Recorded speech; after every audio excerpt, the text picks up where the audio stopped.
Hotep, Great SABA Tehuti, Amun Hotep Ra. Health and prosperity unto you. May your monument be established forever on the foundations of Ma'at. May your posterity give you praise and offerings. May your goddesses personify devotion to you like the great goddesses Aset and Netet. To SABA Tehuti, Amen, Hotep Ra. Uben Ra, Ma'at Hotep, Glorious Tehuti Amun Hotep Ra. It is said good advice is rarer than emeralds. That led me to think Tehuti's advice and teachings is life's wealth. You are the doorway to Miao, the ancient conscious state. You are the wise one, an incarnating Ren that is breathing the Ankh, living from Ma'at, the Nefer, ancient Ba, the ancestor, Tehuti. I am incredibly grateful to have access to your Podclass and guidance, Tua for your immortality and taking moments out of your day to help me. Tua for not leaving me to suffer in a world of matrix. Tua for teaching me truth, honesty, and teaching me that it is good to search for wrongdoings and make corrections.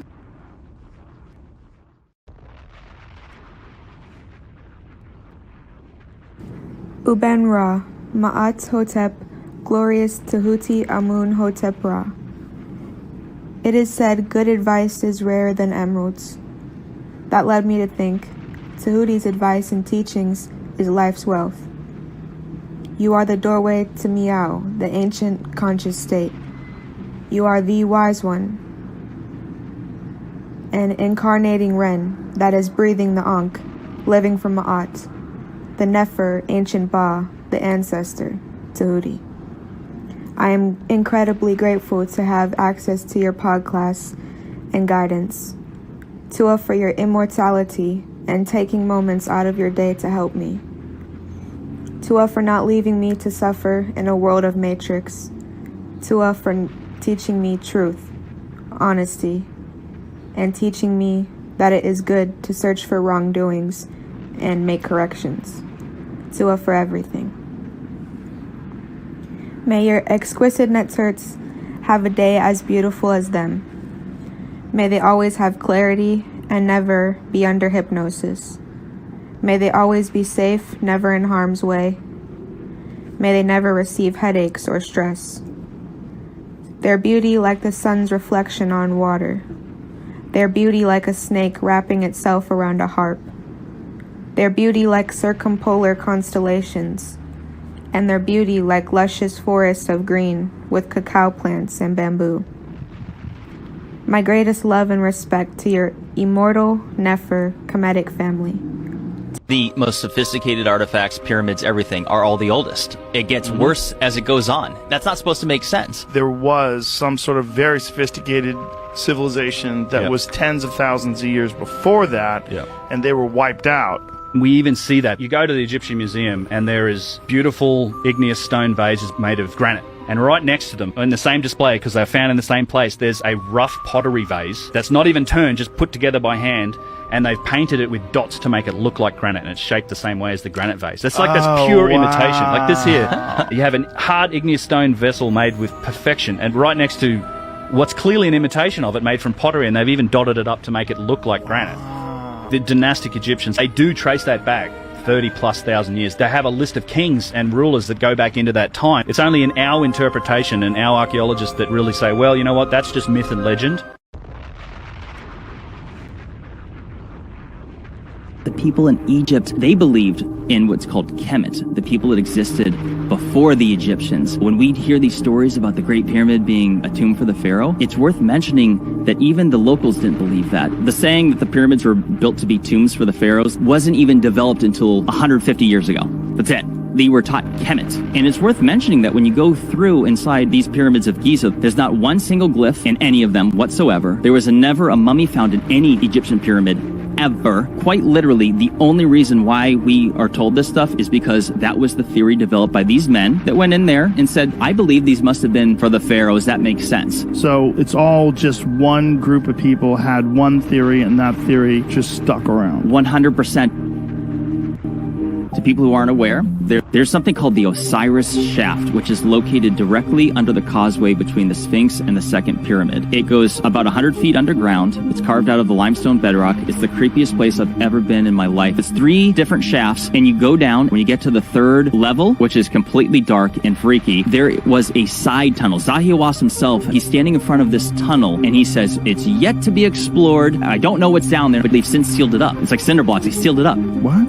Yes, it's the same thing. Like, they excavated the Sphinx, and there was always said to be tunnels under there, and there was no pictures ever released to the public, and some dude snuck down in there and took some photos. You can't see much, but what you know is that there are things that have gone underground in Egypt that, for whatever reason, is just off limits to the public.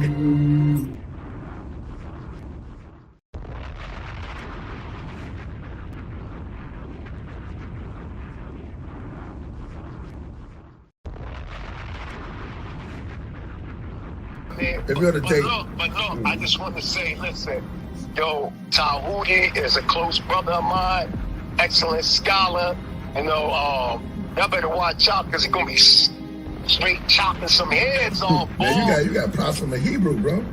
The oldest known spiritual book to speak on the afterlife. That Palo Santos burning. Start burning that Palo Santos and that sage together. You can mix them together in the bowl. They gonna need some frankincense oil in there. Oh my goodness. What's going on? What the blood seed, Lord? brought out the holy tablet. Oh man. It's on. The HERU.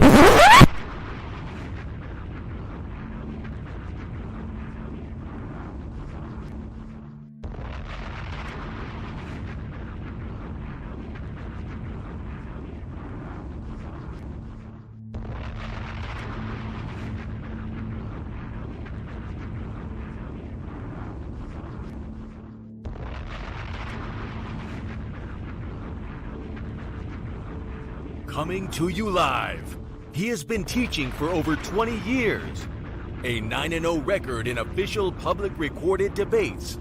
You've heard many teachers out there before in the so-called conscious community, but none with the demeanor, calmness, and detail as Tehuti Amun-Hotep Ra on such topics as breaking out of the matrix, truth on religious origins, underground conspiracies, secret societies, mental, physical, and spiritual health, the Anunnaki, the Neteru, Kemet and the origins of Ma'at, meanings and symbolisms of Medu-Neter, the only one who will stand in front of question of this wide range of subject matters, answer, question, and debate. Some have podcasts, but Tehuti is the teacher, so he has a Podclass. Subscribe to the channel for updates, classes, and much more. Join the chat, call in, participate live. Get your notepads ready. Welcome to the Tehuti Podclass. Open your mind.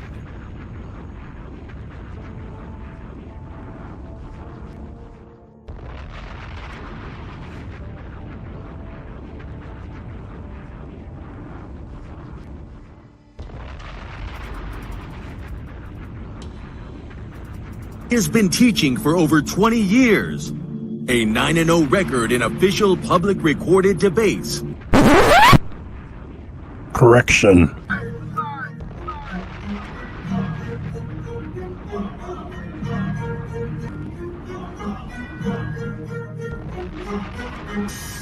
All right, man. You already know what it is. That's the anthem for the debate music. Y'all already know. We got our brother Tehuti in the building, and he is going up against a heavy hitter, you know, who have been featured on this platform for a while now, Vocab Malone.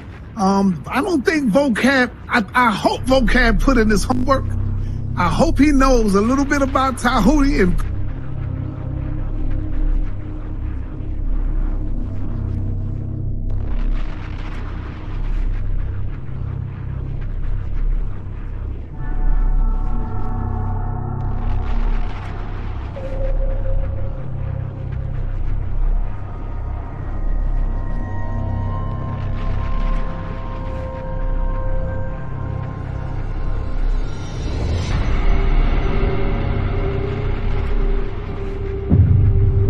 I appreciate everybody. Press 1 for Tehuti.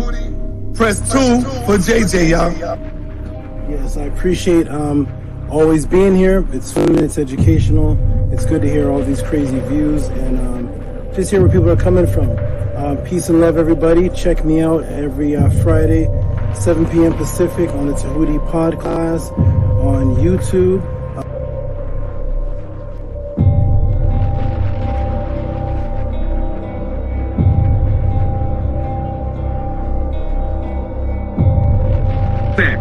That's your words? Brother, stand on that's it. not the topic of the debate, JJ. That was not the topic. I'm talking about the whole war. I'm talking about the whole misinformation. I don't give a damn about the topic of the debate. No, if you look at the community wall, I mean, damn, Tehuti is like dusting you on that shit. He killing you, Jay. And this is why you upset.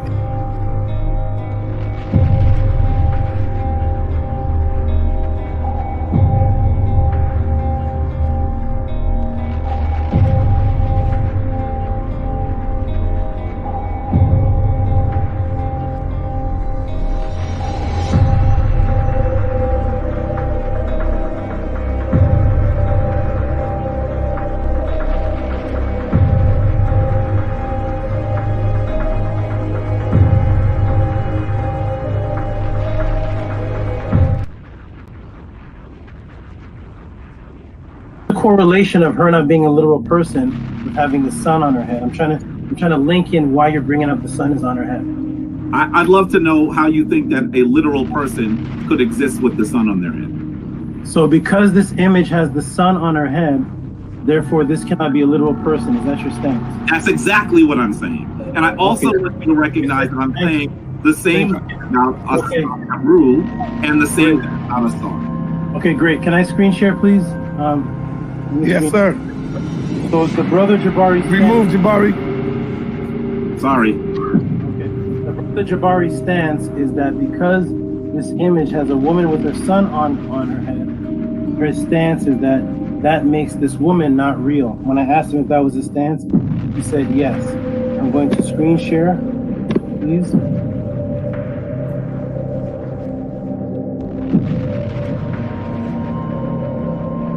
That is the premise that we are using. And I want to know is was Anksenamun a real woman, Jabari? Yes or no? Anksenamun, or was that a myth? Are you referring to Anksenamun, the wife of Tutankhamun? Yes. Was that a mythological Netzer, or was that a real person? She was a real person. Everybody see my screen? Yes. Everybody see Anksenamun with the same sun on her head and the same two horns on her head that the statue of Atet has? Everybody, can you see that sun in her? Yes, we see it. Okay, this woman is Anksenamun. She has the sun on her head, the exact same sun on her head, and she has the horns on her head that Aset had on her head. And I made sure I asked Jabari clearly, what is the purpose of bringing up the sun? Is it because this woman has the sun on her head? Does that make this woman a myth or untrue? And he said that is his stance. Well, here we have a real person that the brother Jabari just acknowledged as a real person with the exact same symbol on her head, and nobody's going to ask what's the temperature of the sun. So we need to erase. Wait. Let me see. I got to finish though. I got to finish. Go ahead. You need to remove, Jabari. You need to remove the statement that you made. The premise that because you said because, and you agreed that because this woman has a sun on her head, then that makes her unreal. When Anksenamun is a real woman, and can everybody see the sun on her head? That's a real woman. So yes, real women are depicted with images of symbolic suns on their head. Can I ask you a question, dear brother? But as soon as you acknowledge, my good brother, as soon as you acknowledge that having a sun on your head does not make you unreal. And you answered and you agreed with your stance. I think you don't. You're not my question. You are not answering my question. You are not, and I know you are. That's because you have a smirk on your face, because you know you're not answering the question. And this is a simple question. In fact, you asked me when we started to go back to the question. I don't know to watch the videotape of being beaten, but let me show you the videotape again. Because we could have started someplace else. But you asked the question. And I started by asking you, how hot was the sun? All right. Let me say something. Let me finish on that. And I wanted you to explain to me whether it is possible for a literal person to have the sun on their head. And you are not answering that as yes or no. I'm not sure.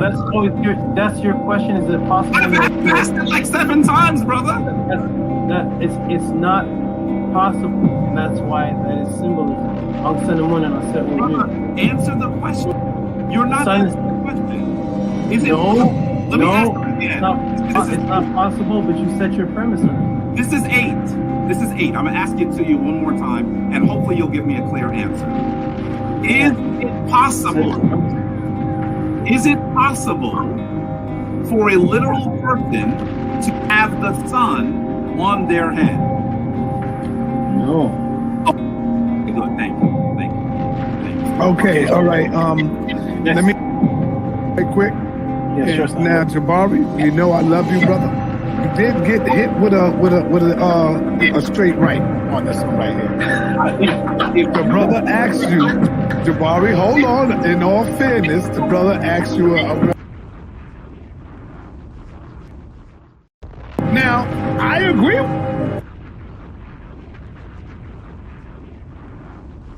But because of the answer to you when he asked you the question, you definitely said the woman have a sun on her head.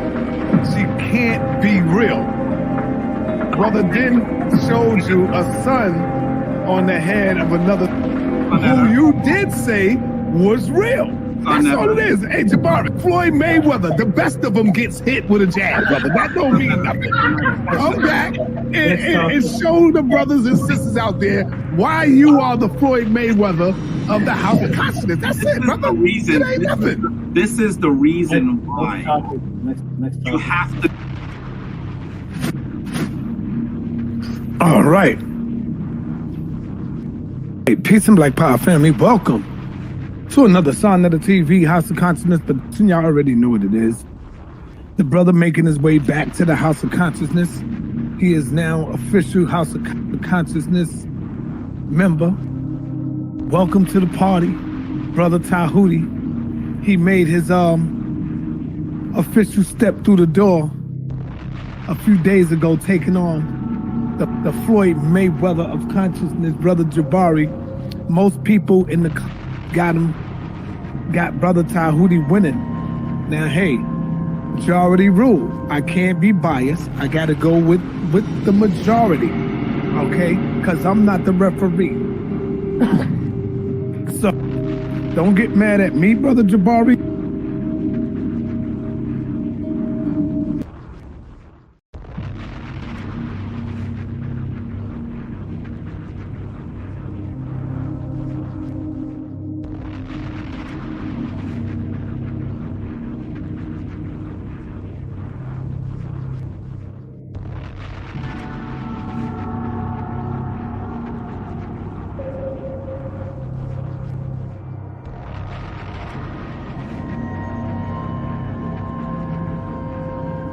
To be very clear, I have never had an official date with anyone.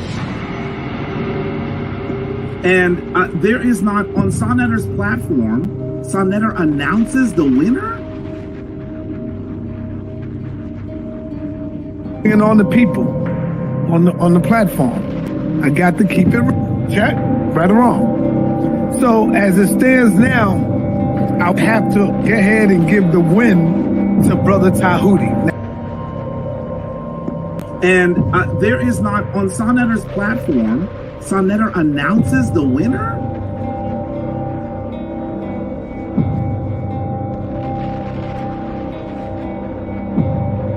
We got Zion the Lion, and of course, we got Tehuti making his debut, coming in the ring with Brother Jabari. It wasn't, I'm not going to say a TKO. I'll just say a little jabby jab. He won by a couple of jabs, he took some jabs, And well, we got the rematch coming with Brother Tehuti and Brother Jabari coming back this Wednesday, 9:30 p.m. And I know Jabari is not going to take him lightly on this one. I know everybody is looking at Zion, Tehuti. Let me be very clear. I have never had an official deal with Tehuti. And there is not, on Sonetter's platform, Sonetter announces the winner?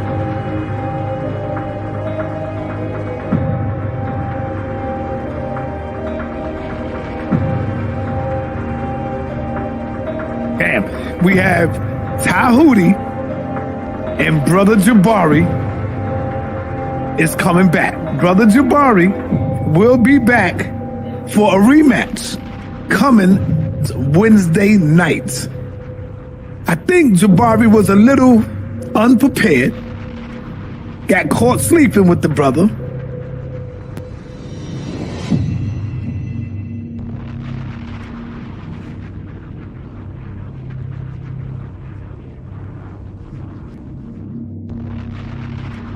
Shout out to HOK. I definitely think it was an upset. I said Jabari did a good job. I just don't think that he won. I said Brother Jabari did a good job, but I just simply don't think that he won. As I told the brother earlier this afternoon, the brother Tehuti, I told him that I believe that he could have secured that W over Jabari a little better. And there is not, on Sonetter's platform, Sonetter announces the winner?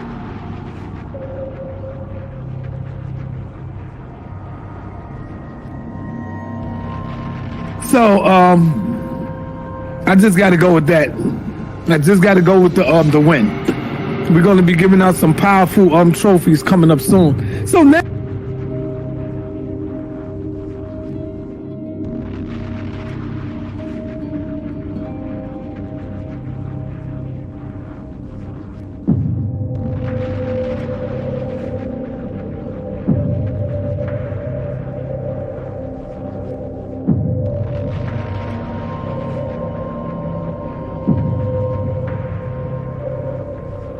So, I just got to go with that.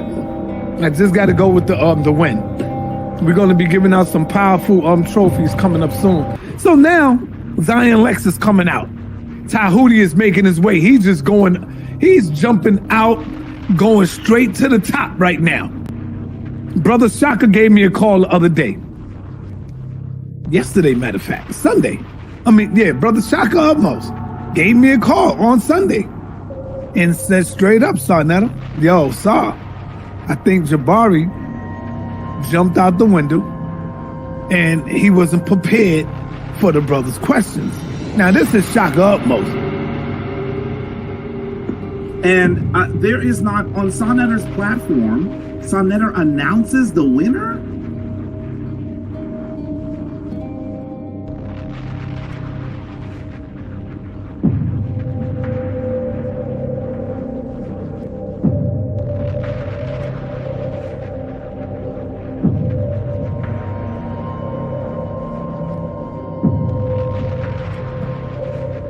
Yeah, we got Zion Lex. We got Zion Lex tonight going up against Tehuti. Could this be 2 for 2 for Tehuti? That remains to be seen.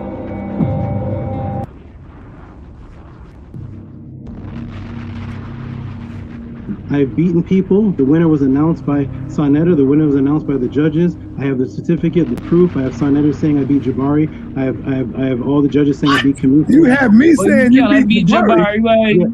Yes. You got me saying you beat Jabari. Sonetter didn't want this. Let's be allowing. If I said you beat Jabari, he can't be Floyd Mayweather, bro. That is exactly the point. So shall I screen share again? I have to keep doing this. I must have been half asleep or some shit. I don't know. Go ahead, show it, bro.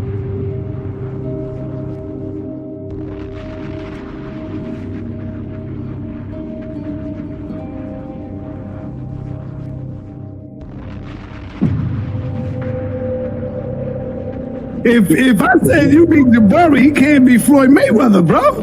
That is exactly the point. So shall I screen share again? I mean, I have to keep doing this to people.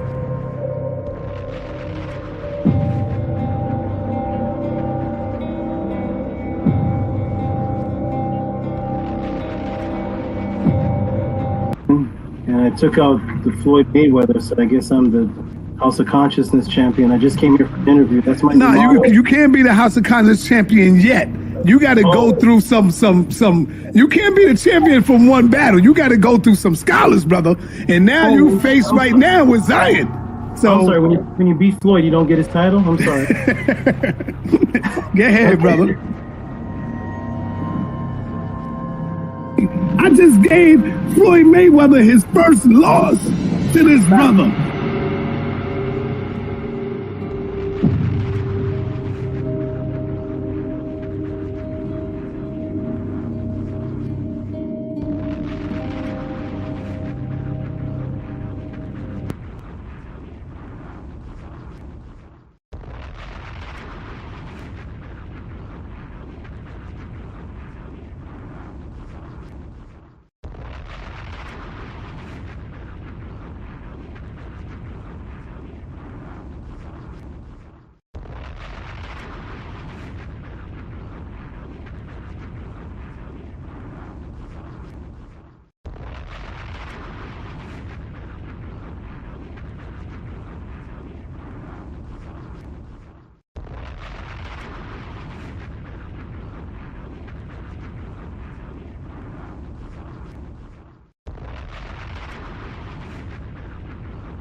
Right, so he's not. We know that it has dips and all that. Right. So he's not laying on his back then. Reached 1,000, yo. He's actually on his butt. Isn't he on his butt? Let's get that picture back up, because maybe I'm not seeing the right picture. I see a picture of a man. He's sitting on his butt. I don't want to obsess over the new Geb. There's ancient Hebrew. Where'd the picture go? We got okay, is that man representations as well? Is this the man that's being described as laying on his back? This image? Because it looks like a man sitting on his butt with one leg, and he's on his elbow. Is this the man that's laying on his back? Okay. Y'all both missing the point. I'm just asking a question. I want to establish if this is the right picture. He's on his elbow. Is this the man that's laying on his back? Okay. Y'all both missing the point. I'm just asking a question. I want to establish if this is the right picture. The point is, those are just I don't know what we're human representation. I just want to know if he's laying on his back. What are you trying to? I want to just establish that we're looking at the same picture, because you said there's a man laying on his back. So I don't know if 80 has the right picture. Okay, well, it looks like you're laying on his back. It's all right. Just make your point. It's good. Okay. So the point is that I'm looking at a man on his butt with one leg down, and his name is Geb, and Geb represents the earth. And then underneath Geb is something else. But that something else in Kemet, all throughout Kemet, is called Ma'at, which is a standing stone. It's this thing you stand on, and it represents standards. So I never seen that image there, the line that the pharaohs are standing on. I never seen that called the earth before. So I was just looking for references. Okay, I like to walk through things slowly. Let's get rid of that and stop. Okay. Okay, so this is we're gonna. I've just gotten rid of this. So the earth is lying on the Yo, what's the point? Hey, yo, let me get back to like a simple question. Okay, so we just got rid. let's not cut everybody off though. Okay. In that picture. We gotta do it all. Did we get rid of that evidence? We just You come in. I know everybody. Did we just get rid of that? Is that finished now? That is not the earth laying on his back. We're getting rid of it, right? Talking about with it. All right. Okay, good. We got move on to Exhibit B then, because that one we just got rid of. All right, what's your question of? It's back. We're getting rid of it, right? Talking about with it. All right. Okay, good. We got move on to Exhibit B then, because that one we just got rid of. All right, what's your question of, Vine? Hold on. What was the point that was supposed to be made? We got rid of it. There's no more point. Lord Jamar got rid of it. So we're on to the next. I don't have no control over it. AD is a flat earther. We got rid of it, so we're on to the next. All right, move on. Let's move on. Okay. I just want to get rid of point by point. So you said this. When I stepped in, the original topic was that Copernicus was the first He brought in to introduce the globe, and then an ancient image was shown to show that our people believe the earth was flat. That image, Lord Jamar said he wants to throw that away. So I'm looking for throw it away. Or you'd like to get back to it? Stop obsessing over it. You literally said you wanted to throw it away. That's one of some Egyptian science. So you want to, that's probably your field of expertise. So you want to get into that. That's why you want to go there. There's also the ancient Hebrew. There's also an ancient Hebrew depiction of flat Earth. There's a lot of different images. Right. So that you want to get into Newton because that's your expertise. We're not getting into that right now. Yeah, actually, from what I remember, there's a lot I thought you were the one that brought that up. Not me. I didn't bring that up because of my expertise. Not just that one. Who brought that up? I'm late to the. I brought them all up, not just that one. That was from a super chat. I brought a multiple ones, but you want to dwell on that one. I want to go one by. Yes, there we go. One by one. So there goes the other so one. The one. Why can't we? So one by two cultures were mentioned. Egypt and ancient Sumeria. When I stepped in, I don't know if there's more mentioned. Hebrew. I said no. I said a few of them, bro. Okay. Like you're not listening. And now here goes another one. I heard Egypt and Sumeria. So I'd like to deal with Hebrew. Well, here's the Hebrew one right There is now. no ancient Hebrew culture. Right. He said Sumerian. Okay. So we'll pass. We'll leave the Kemet alone because that's thrown out. Can we deal with Sumer? Did Sumer have any ancient depictions of the Earth and the Sun, or did they depict it as flat too? Let's go to actual proven cultures, because Hebrew is not an ancient proven culture. To these. No doubt. Hopefully the people understand it was understood, but I'm not gonna indulge in this anymore. I love you, God. Hey, wait. Hey, brother. Nah. Jamal. Jamal, don't go. Did I force him out? I'm sorry. Yeah, I think Lord Jamal, Did I force him out the show? Exit the building. Yeah. He exited the building. Reality you still there, Reality? He left with my question. Okay. Okay, next. Yeah. Who's left? Reality still here. Oh, yeah, he bounced out. Okay, good. All right. That's how you clear up the nonsense. All right.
I have learned to understand how you teach. So you're a very directed person. So you put up, how can I say, every time you speak, there's a sword and there's a shield, right? So there's something behind that, right? It's very directed. So you have a very controlled thought process. So I see a lot of people fall into hell when they have conversations with you because of your they don't see that you have a war pose like aha. So you have a sword and a shield, and you're going to block and you're going to stab them because you already understand what is directed speech. So I've learned that from you. So.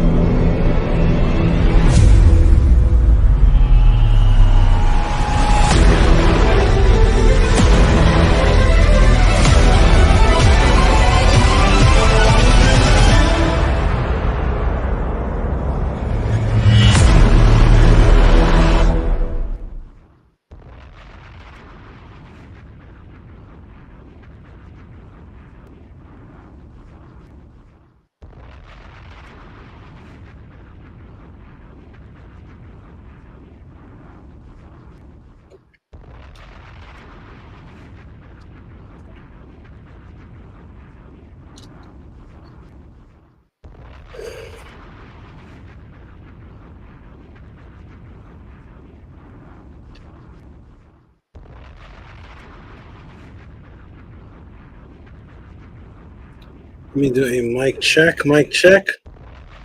Mic check, please.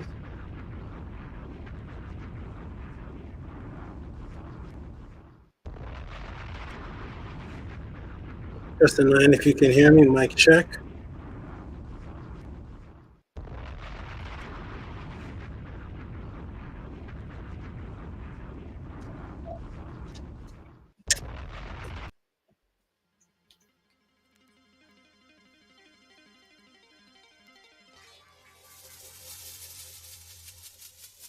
Let me check and see. Check the room.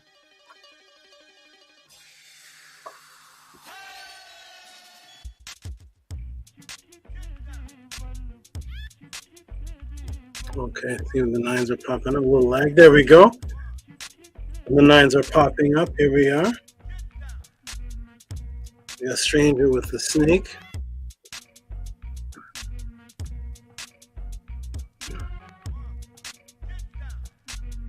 Bella says happy Hotep and happy Podclass day. Stranger with the 9, Anu with the 9, and 2 with the 9, Bella with the 9, BRI with the 9. So we have Stranger with the 9, Anu with the 9, and 2 with the 9, Bella with the 9, V.RI with the 9, Angela with the 9, Nook Panook with the Pest Chat, which is the 9, Neferkeprat with the 9, Onks Effect with the 9, Caleb with the 9, where everybody's pressing 9. Okay, wonderful. All right, everybody can hear me? Excelente. Let me do one last thing here.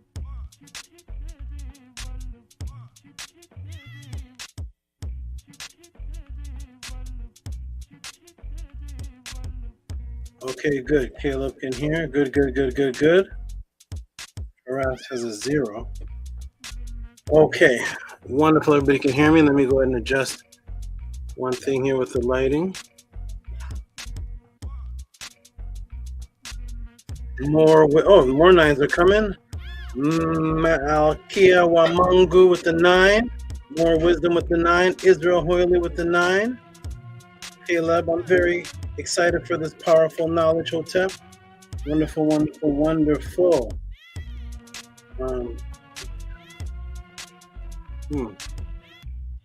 little bit seems to be blinding me. A little bit away. Yeah, that's good. That was blind. I'm gonna close my eyes a second. Okay, I am back. That's good for now. All right, everybody, welcome to another beautiful, excellent Tehuti Podclass. We're gonna start with the proper frequency. What would you like to say? Yeah, we're gonna start with the proper frequency. And the proper frequency, of course, is always with the beautiful, glorious affirmation. For those of you who don't know the affirmation, no problem whatsoever. Say it along with us. You can read it. You can look at it. You can ask questions about it. And this is how I start all of my important meetings. This is how I start my day with my Naturts. And let me fix one more thing here. Virtual. Let me fix one more thing here. See.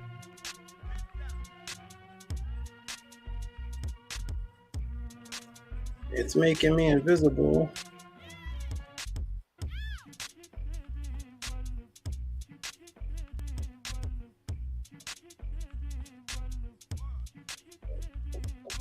Okay, I'm gonna adjust something here with the lighting here. A little bit over here. I'm gonna come in more over here. Ooh. Come in more over here. Okay, I think that should be a little bit better. I'm kind of foggy for some reason, but that's okay. I wish the fade had a little bit.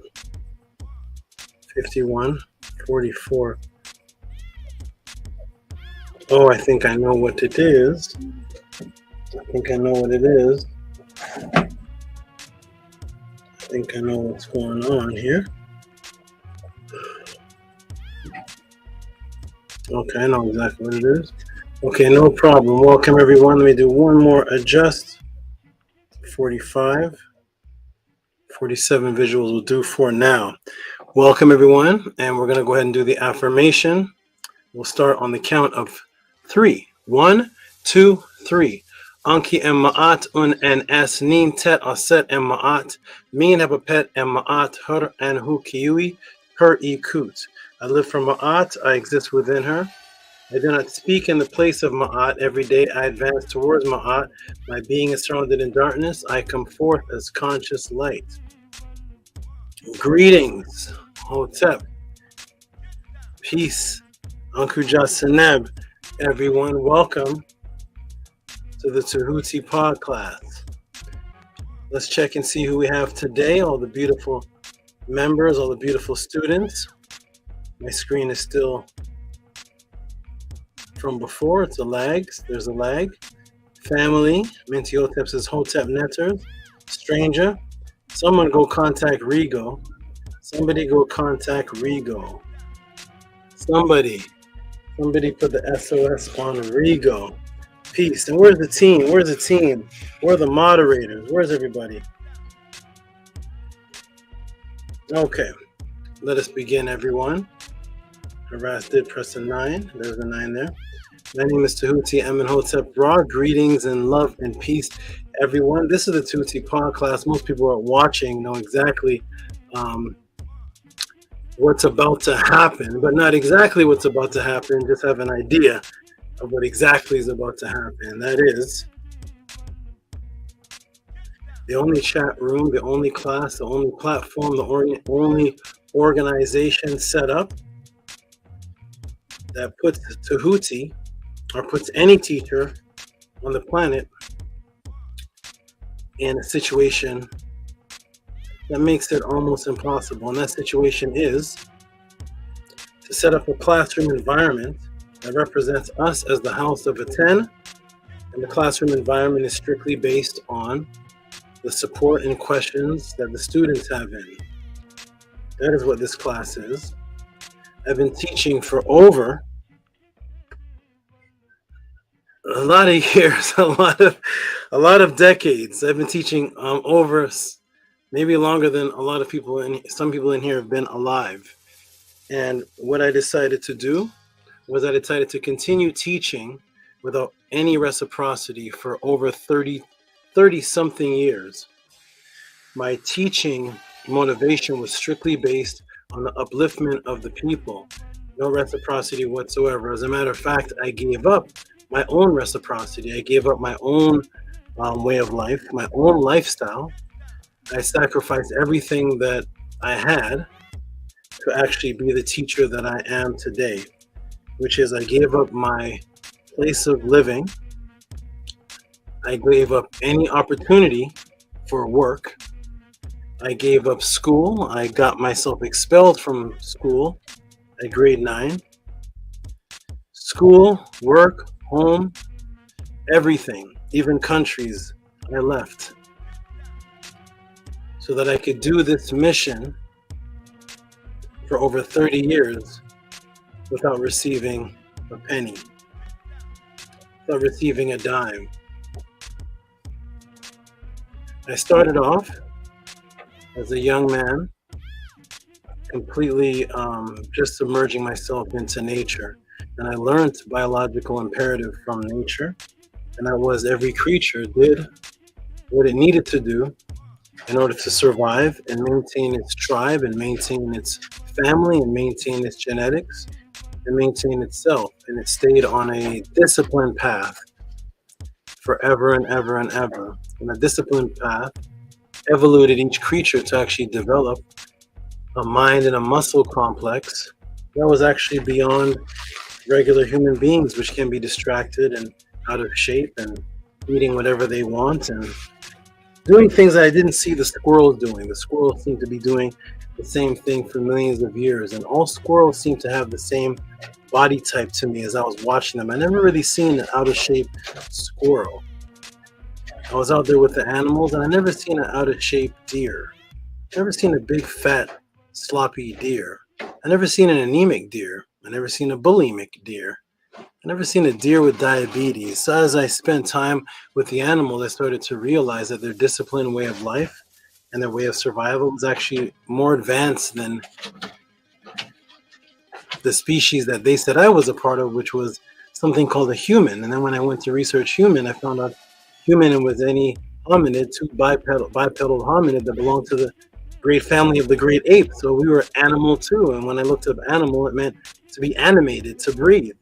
So I realized that I was an animal as well. And the differentiation between me and these other animals was actually made religiously. It's not scientifically. We're all a part of the animal family. It just so happens that the majority of animals that exist are just more disciplined than us in this set of animals. But yet I went to school and I went to church learning that we were the most superior of the animals. And this started confusing me. So it's caused me to ask questions to my mother, to people around.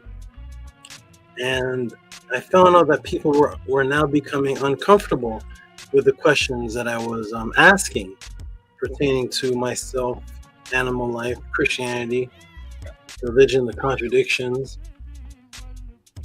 And I wonder why people were so confused, so angry, so emotional.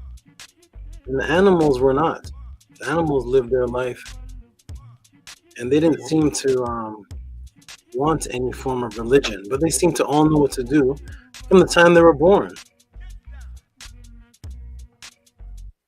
Very interesting. I never seen a dragonfly mother teach a dragonfly how to fly or how to hunt or how to catch. And I was watching the snakes, and I never saw the snakes rear up their children. I never saw any teaching going on. I never saw any words of wisdom passed on. The baby snake came out and knew exactly what to do, how to survive, and knew where to hide. The baby turtles were amazing me because they were coming out on the seashore and they knew exactly to run in which direction. How do they know where the sea was?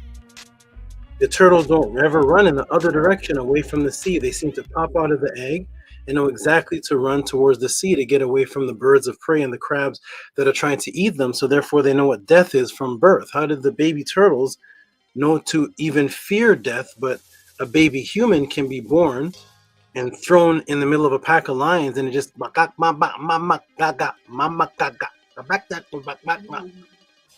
I was confused. The baby cheetah seems to be born and know exactly to look around and go to the mother and hide. It knows positions, it knows these different things. And the snake is born, it knows, they know how to rattle their tail, they know how to do defensive. And the baby human is born and he's thrown inside of a pack of wolves and he's like, and I'm like, who's the superior creature here? Who's the superior creature here? So it didn't make sense to me that there was a God that created us in his image and likeness, but yet the image and likeness had to be taught. But yet the creatures that weren't born in the image and likeness didn't have to be taught. And I would ask questions, one of my first snake style questions, I would always wonder, I would wonder this question: did God need to be taught? And the answer was no. Because God is all-knowing. God knew what to do from the very beginning. God knew how to exist and what to do and how to operate from the beginning. God has no teacher. And I said, so do we look like God? No. The image and likeness is spiritual and mental. Okay, so we're going to take away the genetics and take away the look. So the image and likeness is spiritual and mental. That's correct, Pastor, man? Yes. Well, the animals seem to be born knowing good from evil. They seem to know what to do. They seem to know how to hunt. They seem to automatically know who the enemy is. They seem to automatically know how to get into different defensive stances. I never seen the queen ant or queen bee ever even communicate with the newborn baby ant larva or pupa coming out of. When it comes out, it knows how to gather, how to hunt, where the queen is, where to get the food, where to go, how to crush things, how to defend itself, how to sting, how to bite. And the queen bee doesn't raise any ants. So it seems to know good from evil. It seems to know what to do without being taught. But we were taught that to be in the image and likeness of God is not physical, it's mental. But yet when we're a baby, we don't know danger. We don't know how to hunt. We don't know how to feed ourselves. We don't know anything. We're just, if you leave a baby in the wild, it will eventually die. But take a newborn spider, baby, right out of the egg and just throw it in the forest. And it seems to know what to do. But yet we're in the image and likeness of a God who knows everything. But we're born not knowing anything to do. So I was confused as a young man. I started to rebel. I started to present these type of debates and conversations to the pastors. It got people very confused. It was changing the paradigm of the Matrix when I was a young man, until it got to an uncomfortable point where my mother had to set up a debate. See me and the pastor talk, and she said if I lose this debate, I'd be thrown out of the house. You okay? Well, this is Mamba, by the way. This is Mamba. She's a Melanalukos. And so she set up the debate. The debate lasted for 5 hours, and she kicked him out because she said I embarrassed him. I don't believe I was in the age group that had a 2 in it yet. I think I still is in the 10s. I don't think I was 20 anything at that time. And she said I embarrassed the pastor so bad that he had to get thrown out of the house. And that's when I realized that my survival was based on knowledge. My survival was based on combining what I know to be true with biological imperative. Because if I didn't know the answers and how to debate with this pastor, I would have lost my place to live. And if I lose my place to live, who knows how I could have survived? Where would I have gotten my food? I never had a job before. I didn't know. So that changed my DNA. Know this or die. Know this or be homeless.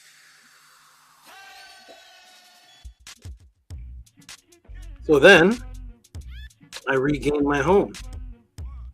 And then I almost lost my freedom again. How so, Tehuti? Because about 4 days or so after the debate where he was kicked out, I had a letter on my door, which was a notification. It was a notification of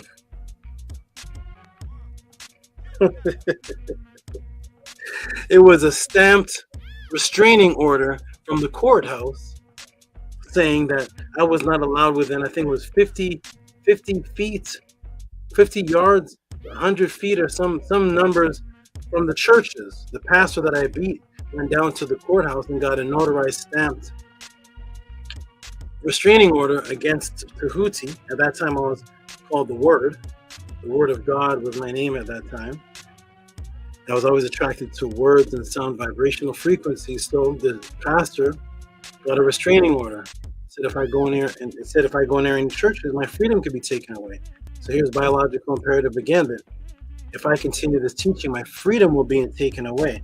I don't know if anyone here knows anybody on the planet Earth, or their friend or father or their teacher or anyone whose teachings was so threatening to a pastor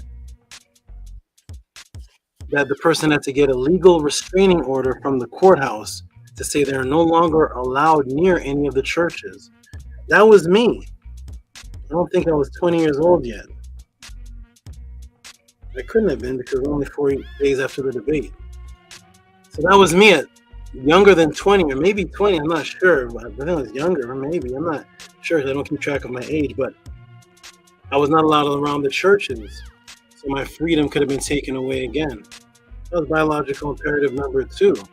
And I continued. What did I do? I went into the church and I started questioning the people in the church before the pastor got there. So by the time the pastor got there, I put my head down, and the people in the church started questioning the pastor while I backed out of the church and put those thoughts in their mind, and came back to the church and did the same thing over and over again until I met those people outside the church and started teaching them. And that's how I started converting an entire city. There's an entire city that exists that I was converting almost the entire city of people, of youths in the city.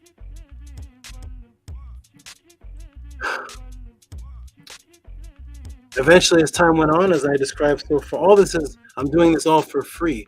I actually was thrown out of school because I was so sick of the matrix in the school system, and I realized the disgusting psyops that was happening in the school system, and who the owners of my school system was, which happened to be descendants of slave masters. And I realized where the money was going, and I realized the nonsense that was being taught in school, and I didn't comport with that was being taught. So I went to the school with a torch and went there to burn the school, or at least burn a section of the school. Burn an important piece of ownership of the owner. And they caught me with a torch. And I was expelled. I was expelled. I didn't understand because I thought they taught me in school spelling had to do with understanding letters and words. So if you put an X in front of spell, what does that have to do with being kicked out of school? Okay, let me get out of here. The matrix is here. This doesn't make sense to me. Now spelling has another meaning. Wait, I thought spell was something a witch does. Okay, thank you. I would go into the school to go into the library. I'm not in the classes. I go into the school and they'd find me in the library studying and researching history, studying and researching like Malcolm X and Elijah Muhammad and world changes. And in the schools, I'm in the library. I had to be completely removed. So it's biological imperative again. So as I went on in my journeys, I found an organization. I didn't know it was an organization. I found a brother on the street. His name was Mouta Wakil. I'll never forget that name because I've never heard of anyone with that name before in my life. Most original name ever, Mouta Wakil. Mouta, I love that name, Mouta Wakil. And so this brother named Mouta Wakil, I saw him in a long white robe. I walked up to him. I was walking with a group of people. I had a European woman at my side. It was a group of brothers and one European girl. And the brother came over and said, "You shouldn't be doing that. You won't be mixing your seed with the Canaanite." And I was like, "What the?" I'm like, "This is another level. This is beyond what this is even beyond the animal questions and everything I'm curious about. The mixing of the Canaanite. What is this? What is happening?" So as we're building and talking, I noticed in the books that they were questioning religions, and I was like, I like this part. This is good because I question religions. Oh, there's a whole organization that's actually questioning these religions. Beautiful. So I ended up joining that organization thanks to Mouta Wakil. Mouta Wakil. That's my favorite name right there. Mouta Wakil. So thanks to Mouta Wakil, wherever you are out there, brother, I ended up joining that particular organization. And I took the same way I was thinking and the same knowledge on animals and wildlife, and I took it to the teachings of the organization. And I ended up escalating to the top of the teachers of the organization, where the teacher told the entire organization that if they want to learn how to teach, that they should go to Amenhotep. Go to that brother Amenhotep. If you want to learn how to teach and learn how to rap. And this caused, I thought this would be a good thing because I had students that were so good that me and my students became the first teacher and student that had actually tapes, audio tapes sold in the organization. There was never any audio tapes sold in the organization before, so that was good. But jealousy arose, and it seemed like the other teachers didn't want me to teach in that fashion. So they wanted to remove my books by coming to my property with torches and saying they're coming to burn all of my books. And I said, "What?" They said, "Why?" They said, "Because you're not teaching in the fashion that we ordain." I said, "But the teacher himself told everybody to teach like me, so who should I listen to, you or him?" And so there's biological imperative again. I was eventually removed. I had to leave that particular organization.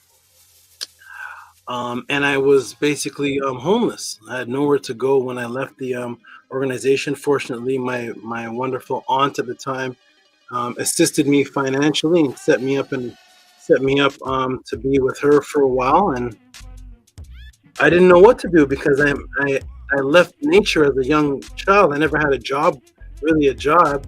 I had one job which was strange. I worked there for 2 days. I didn't understand anything about paychecks and taxes and all the things that people were talking about. By the time I came out of the organization, I didn't have the I wasn't into what everybody's talking about, the IRS, and you're gonna get taxes and your W-2, there's a W-2 form, and I didn't know what people were talking, what any of that was. I was surviving because the organization was setting up places for me to live while I just taught. So eventually I had to survive. So I started doing things like I produced a rap group. Started producing music for a rap group called the Bush Babies.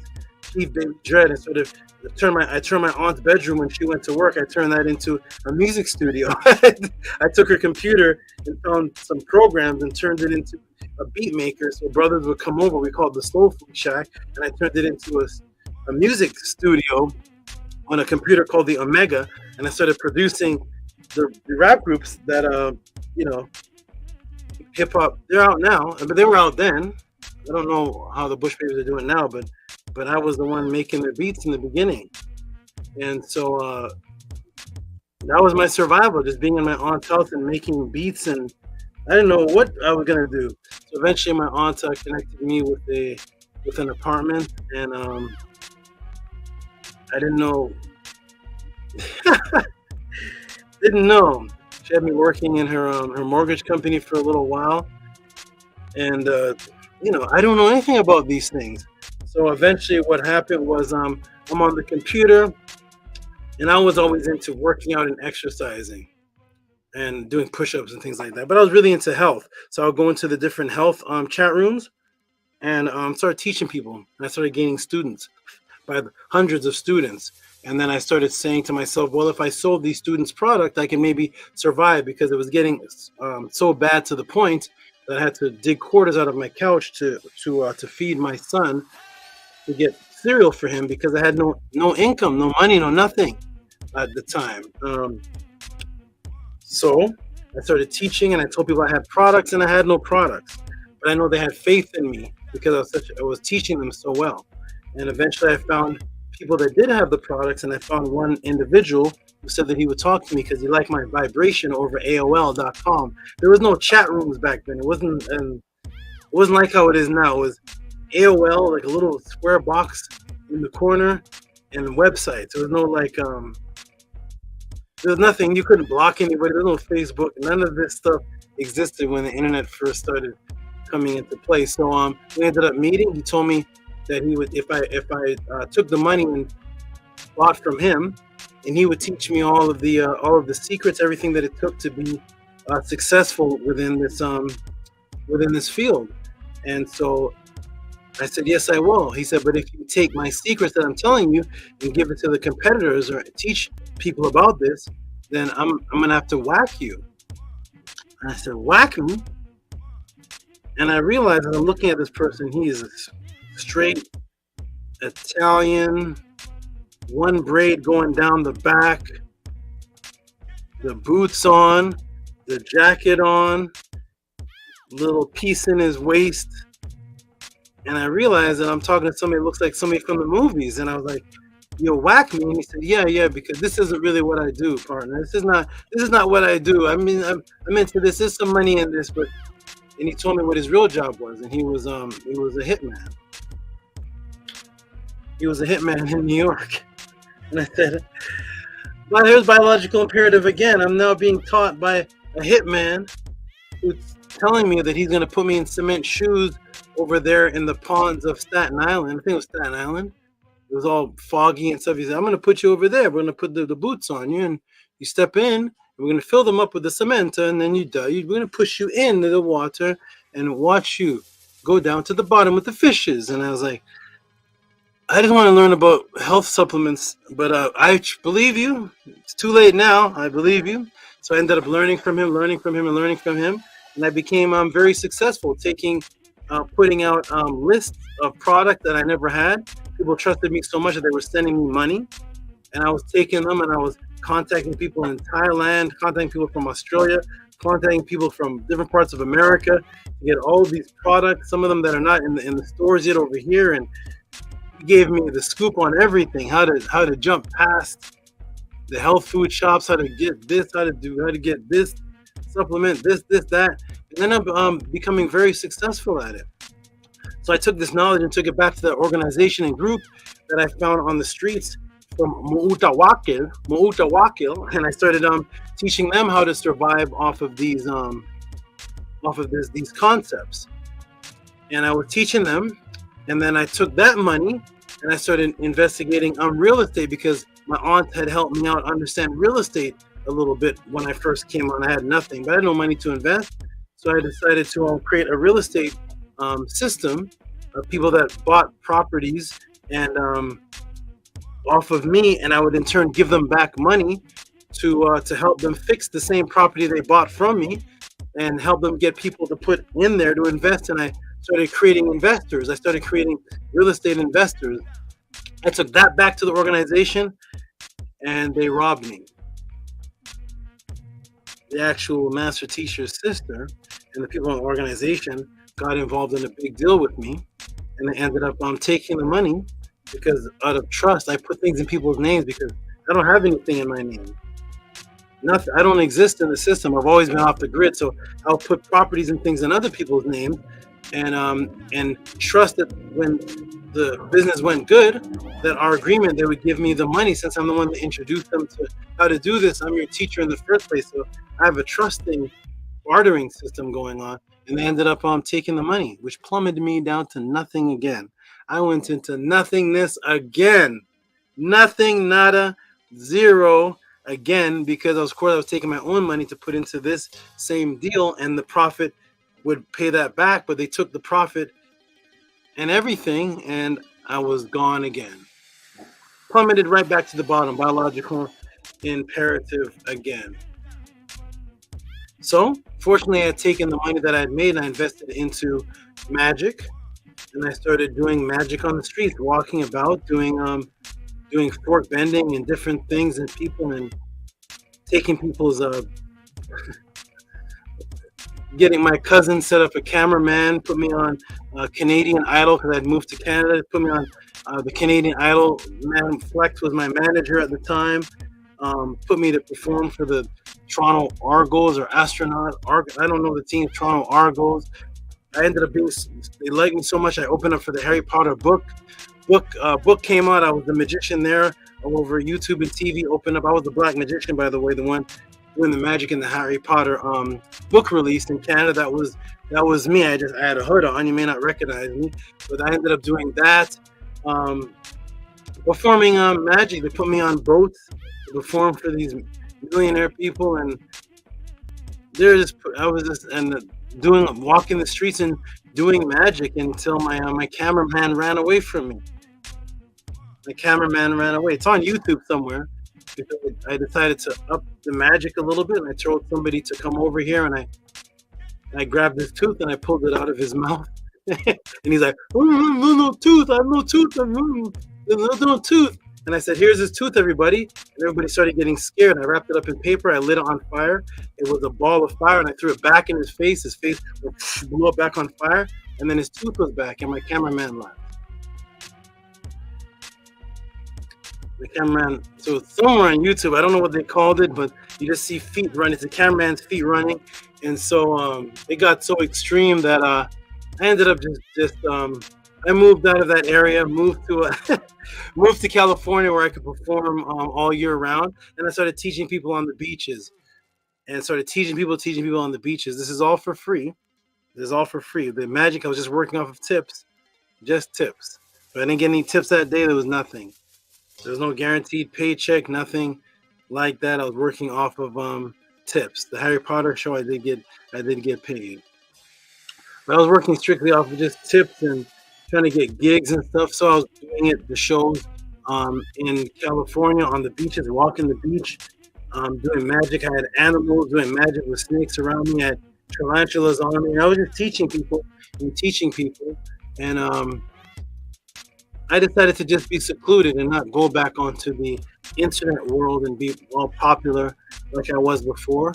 And I found out that the classes I did with those tapes that were for sale, that somebody Photoshop my head off of the tapes and Photoshop their head on the tapes, and now that person became a popular teacher across the world. But if you listen to the voice of the person teaching, it's actually Tehuti that's teaching, and it's my body, my skinny little body at the time. They cut off my head, and he took my name. He took my name, and I was like, "This is an evil world. This is not what I got. This is not what I came to do." Let me get back to the animals, and I just stayed secluded with myself and my animals, and just kept teaching and teaching. I taught a lot of people, just like individually on the beaches, just individual, but I had no big classes. So eventually, the sister named Nana, a brother named Mahati, who I was teaching on the beaches, and another beautiful sister said to me that check out YouTube. There's a bunch of people teaching, and they're just not up to your caliber. But people don't know about you because you disappeared for a long time, and these other brothers are messing people up. Check it out. I checked it out. I realized that some of them were my students that I taught back in 1994, and then they became YouTube familiarities. And I said, that's cute, that's good. Let them teach, but it's not up to the caliber, but I'm not quite interested. So eventually I said, when it's time for me to come back, I'll come back. I'm not in a rush to come back. And I told the brother Ahati, I said, okay, you know what, go find a program for me where there's a little square box that I can come and teach or talk to people, and maybe we could do little debates or conversations with different Hebrews. And he went and found this organization that was already actually doing that, and they said they wanted to interview me. I said, I'd love to talk to Hebrews. Hebrews love me. They love me so much that they set up chat rooms, the biggest Hebrew organization on the planet Earth. Not the one Captain Tazariak is in, not that. The biggest one is run by a brother that started off talking and debating with me, and they would name their Hebrew Israelite rooms after me. We're going to crush Amenhotep Ra and his 6,000 idols. That was the name of the Hebrew Israelite room on the internet. This is before there was video. It was just there's a thing called Pal Talk. Would talk, and they would name their rooms after me. We're crushing Amenhotep. And so I said, I talked to some Hebrews again. So I ended up doing an interview with the Hebrews, and I found that it was a debate league. It's a place where you debate. And they kept trying to push that I was with Malachi, and I said, no, I'm not with Malachi. No, I don't. I have my own teachings, and they're not coming from Malachi. That was when I was a younger child. That was a decade. That was a long time ago. That's like still calling me a Christian when I was with Malachi. Still saying, well, weren't you with the Seventh-day Adventist pastor, brother Ray? No, they wanted to tie me in, to put me in some type of box. I said, no, I'm not Nuwabian. I don't teach, not Malachi, none of that. And I said, I'm teaching from the Kemetic papyruses, and I'm teaching how to break the matrix. So at any rate, the brother challenged me to a debate, the main champion. And I ended up beating him, becoming the champion of that debate league. They kept sending people after me, sending people to me, and I kept beating people over and over again. I made sure there were different people, so nobody would say, this is the Tobias, it's Tobias, it's Tehuti has. I made sure that I stayed on a league that was Hebrew, so it could never be biased towards me. I'm the pagan, idol-worshipping enemy. So I stayed on a league that was Hebrew while debating and beating the Hebrew, the Moor, the atheist, the other Kemetic, and all these other people. I made sure each person I debated was of a different belief, so nobody could say that it bias and the people that it bias. No. Everybody was different. Everybody's different. That continued to go on.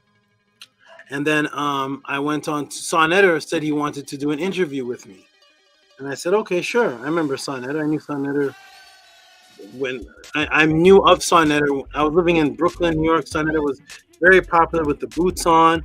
He had like army fatigue gear, or maybe a Beretta hat, kind of like Khalid Muhammad. And he would like have pictures, and white people were kissing black people's boots. And it was like this thing going on in New York. And it was Sonetter like leading it. And I was like, yeah, Sonetter. Yeah, I would love to talk to Sonetter. He ended up interviewing me, doing an interview called Tehuti Believes in Interior or Real People. That was like 5 years ago or something, 4 years ago.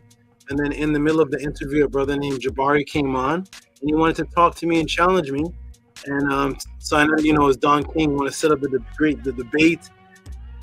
And I was like, sure, but I want to do this a little bit different. I want to have it set up as like, can we do a conversational type debate? Because I believe that me, who I have a certain demeanor, and the brother over here, he studies Ma'at. He seems to be well mannered, so you shouldn't be cutting each other off and yelling over each other. So why don't we have a conversation where, in our points, we can actually interact with each other? And so Anada was like, yeah, we can do that. We ran it by Jabari. Jabari said, yeah, we could do that. We're reasonable brothers. Shouldn't be able to shouldn't be disrespectful. He didn't take my mannerism as one who's gonna be yelling at him, you sucker, you N-word. And so we decided to have what's called a conversational debate. I think it may have been the first one on Sonetta. It was a conversational debate, and Sonetta still had up the time limits and stuff, but we interacted with each other. It wasn't as strict. When we had our time, but we interacted and we did a conversational debate, and it got big. It was like, who's this new brother who gets Jabari? And I was like, who is this Jabari? He's the Floyd Mayweather, the Floyd did the Mayweather. And at that time, I didn't know what Floyd Mayweather was because I'm not into boxing. I didn't know what that even meant. Is that an actor? Who's Floyd Mayweather? I don't know what that is. I'm into jiu-jitsu. I know who Horion Gracie is. I know who Alistair Overeem. I don't know anything about these boxing people other than Mike Tyson or something, Muhammad Ali. So anyways, it got big. I was the brand new person coming in, debating with the top guy, and I'm supposed to be the sacrifice. I'm the sacrificial lamb because I'm unknown. Who knows about me? I'm not even going by the same name I was years ago. I'm Tehuti. We had the debate, and it got so bad that Sonetta said himself,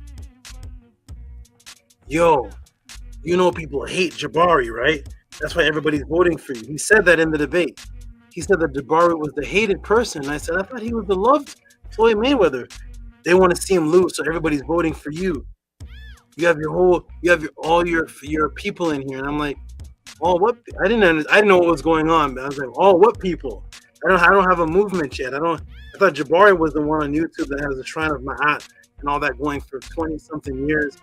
I'm just a person that I'm performing on the beaches. I don't have any movement yet. Who's all my people? So, but I didn't know what was going on. So, anyways, the crowd was 90% voting for me. It was pretty obvious. And so Sonetta declared me the winner about 4 times. He said, I don't get mad at me, Jabari. Don't get mad at me, Anika. It got so bad. Reggie had to come in to try to help him. Reggie apologized to me 5 times since then. He said he's lived a grievous life since doing that. That brought him a lot of grief. And so it was an upset. Zion Lex came and said it was an upset, shock, Akmos. It was like this big upset. I didn't know what was going on because I'm not into the internet, so I don't know who's a big name. I don't know anything about this. I know these. I don't know anything about.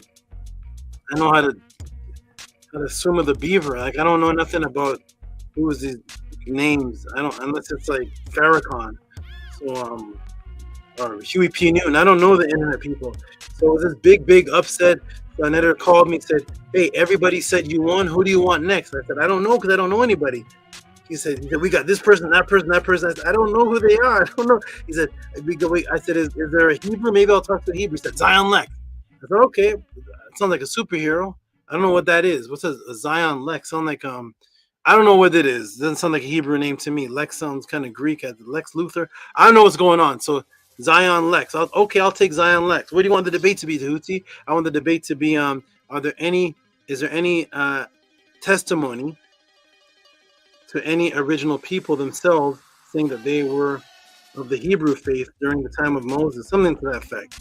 Anyways, that debate happened. I ended up winning that debate because Zion Lex took it into some whole other category, the Merneptah Stone, which is not written by Hebrews. But anyways, as time went on, I ended up winning all of these debates. It got really bad. Sonetta came in, he threw all the audience's votes away. He said, forget about what y'all say. Y'all are stupid. The whole audience is forget about y'all. And he threw all the audience because the audience again voted for me, so I won that debate. That was the rules. And so as time went on, I went on. I found out about Killer Priest. The brother Hati said there's a show called Killer Priest. I said, we know who Killer Priest is, but he said, but the show has people talking about information, but they're all kind of weak and such. And so I checked it out. Ended up getting Killer Priest's contact. Either he called me or I called him. I can't remember how it worked, but When he found out who I was, he found out that I was a top teacher in that group called the Nuwabians. And Killer Priest is a big fan of that. He's a big fan of Malachi in that group.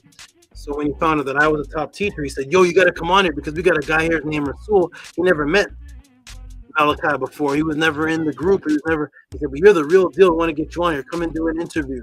And I came on and did an interview, and that blew up to lead to what we have here. The interview went so well, it got the most views. I was the only black man on there, as they call black men on there, doing shows where I'm showing screen slides and breaking things down. Killer Priest gave me the whole show to run the next week. I did the next Killer Priest show. I was the host. Like, this is moving really, really fast.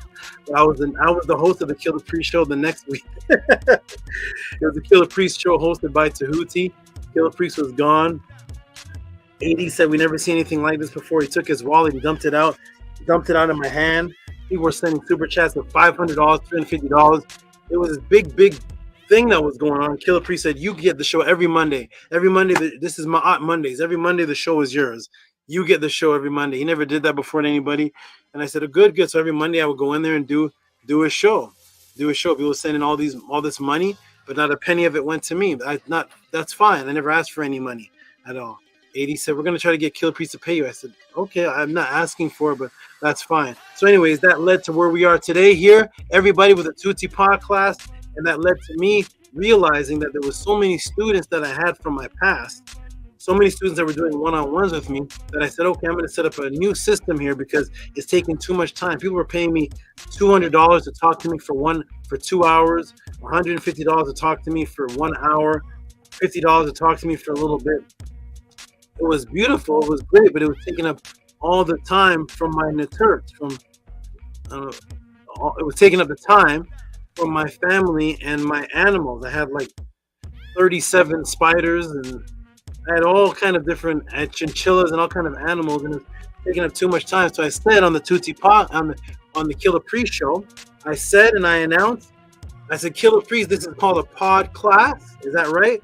Well, I want to invent something called a Podclass. This is called a podcast. I'm a teacher, so I want to invent a Podclass. That's a new word, right? But the Podclass is going to be a little different." I said, "See these super chats? I'm not going to do any super chats. I'm not even monetized. I'm not monetized. So I'm like, I can't do super chats anyways." So I said, everybody's going to come to the Podclass, and I'm going to do this. Head down. I'm not saying a word. What kind of class is that? That is because I'm going to have everybody change their thinking. And the thinking is that they're going to combine the knowledge, the change of life that I'm teaching them, with their biological imperative, which means that we spend money on donuts for our children, birthday cakes, giving them diabetes. Just investigate how many grams of sugar is in the birthday cake that you give your children. Halloween parties with all the candy, the Christmas hog, the trichnosis worm, the new clothes that we buy to go to the club, the $200 on marijuana per month. One brother told me he spends $1,000. I don't know what he's doing. He maybe he's one of the sellers. I'm not sure, but he says he spends $1,000, $200 on marijuana, packs of cigarettes, drinking alcohol at the club. But all these things, I realize, were designed to kill you. And nobody had to convince you to spend your money, your hard-earned money, on those things. So there must be a psyops going on. When I looked at ancient Kemet in the Nile Valley, every single person was spending their earnings, there was no money at the time, but spending their earnings on the culture itself.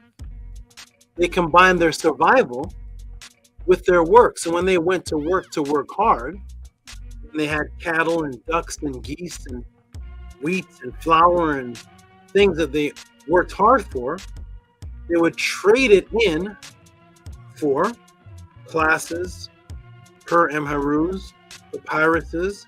They would design their farming tools after Ma'at. Everything, their places of living, their tombs, everything was based on taking the finance and put it back into Ma'at. Even their sandals had stories of Ma'at and wars that they were in. Every tattoo that the Nile Valley person had, every single earring. There's no earring that is just jewelry. For a culture of over 4,000 years, well over that, there's not one piece of earring that jewelry you ever found, no piece of chain that is just jewelry to look pretty. Every chain, every garment, every robe, every earring, every nose ring, every single piece of aspect that they owned, the pens that they owned, were all designed for the imbuement of their culture. So every piece of thing they owned was an investment into imbuing psychologically and spiritually the culture into their psyche. But we are imbuing KFC. We are imbuing popcorn in the Avengers. Most people that are watching this, 43 people watching right now, we are imbuing that there's nobody of the 43 people come to the panel right now if you cannot tell me who Wolverine is. Come to the panel. We'll put the link in the room. If you have no idea who Spider-Man is. We have spent our hard-earned money on $60 to go to the movies to learn about Thanos, Spider-Man, Captain America, the Transformers, Superman, Jean Grey. We know all about them. We know about Elvis. We know about all of these things, but we don't know anything about Kim Wessie. We don't know about our own culture. And I realized that that was the psyops that the European did when things shifted into the Matrix. And the psyop was combine. This is the European talking. This is the architect talking, actually. Beyond the European. The architect combine the Matrix with biological imperative and hard-earned money, and that will connect the people to it more. Because their very survival and when they work hard is to relax, to go buy beer, which has glyphosate in it. Glyphosate from Monsanto to kill you. We'll go buy the alcohol, the weed. We're going to work hard 7 days a week so that we can relax and go to the club and smoke it up and do all the things that kill you. Combining biological imperative with death itself in the Matrix and your hard-earned money, that's where it actually goes. I came and said, we're going to reverse that. Because once you combine your hard-earned money with your culture, that is when you will take it seriously. Outside of that, this is just a hobby. Your real culture is what you spend your hard-earned money on. That is your real culture. That is every Native American's culture, every Aztec, every person in Kemet, every Eskimo, everyone. That's what they work for. They work for their culture. So the European came in and he said, I'm going to invent a new paradigm, and that is knowledge is free. Your knowledge, black man, brown man, Mexican, Aztec, Nile Valley, your knowledge is free to us because we're going to come over here and steal it from you. We're going to get it for free. But all of our people are going to go to school so they can open up the Levure Museum, the Peachtree Museum. You think Finder Peachtree did not go to school and pay tuition? The owners of the museums, the slave masters, did they go to school? Queen Elizabeth's men, the captain of the ship. How did he know how to drive a ship? How did anybody know how to do anything? Because they were in school, paying a tuition and sending their children to the best schools so they could come over and rob you for free and take your papyrus and take your Aztec knowledge and take everything for free because your knowledge is free. And because we were raised up under the Matrix, we started to also believe our knowledge is free. Our knowledge is free. Hey, Shaquanda, did you pay the money for Tyrone's tuition yet? That tuition payment's late, ain't it? Come to YouTube. Our knowledge is free. The tuition is $50. And what do you get after your tuition? Knowledge. But what does that knowledge get you? Life-changing experience if you become a doctor, if you become a psychiatrist, if you become a chiropractor. But we were taught that the knowledge of self doesn't actually make you any one thing, because your mind is scattered everywhere. There's no discipline. But if you study Kung Fu for several years, you will become a black belt if you keep on being disciplined. But if you study knowledge of self for 20 years, you will become a person who studies knowledge of self. And if you study it another 20 years, you will become a person who studies knowledge of self. There's actually no end to it. And that was set up.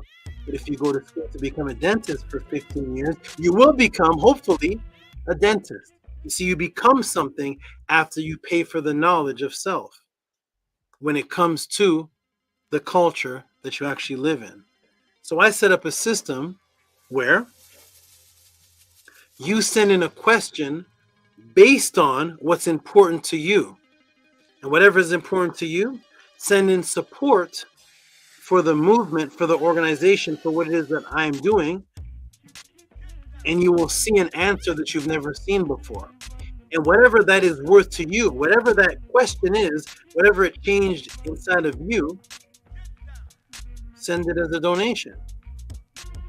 That means it doesn't cost anything.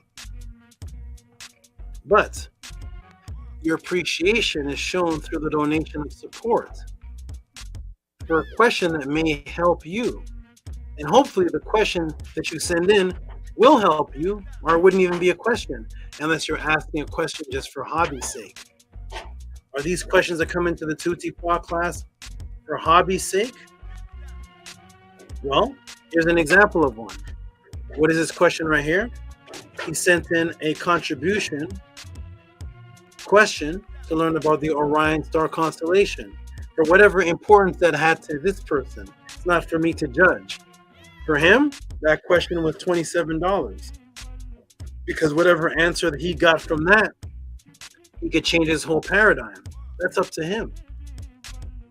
He decided in the middle to change it to something that would only not help him, but help his family, his grandmother. And he said he wants to send it in so that I can give ancestral, ancient, and common therapeutic approaches for a stroke, recovering from a stroke. And I took it beyond that to prevent the stroke itself so that you don't even have to recover from it.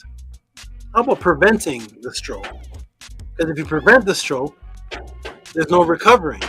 Now, if you have the stroke, I'm going to answer that too, but I gave a bonus and broke down the ancient and the modern day preventions for stroke and the foods that you're eating that cause it, and gave all type of papyrus and new information and doctor's information and everything.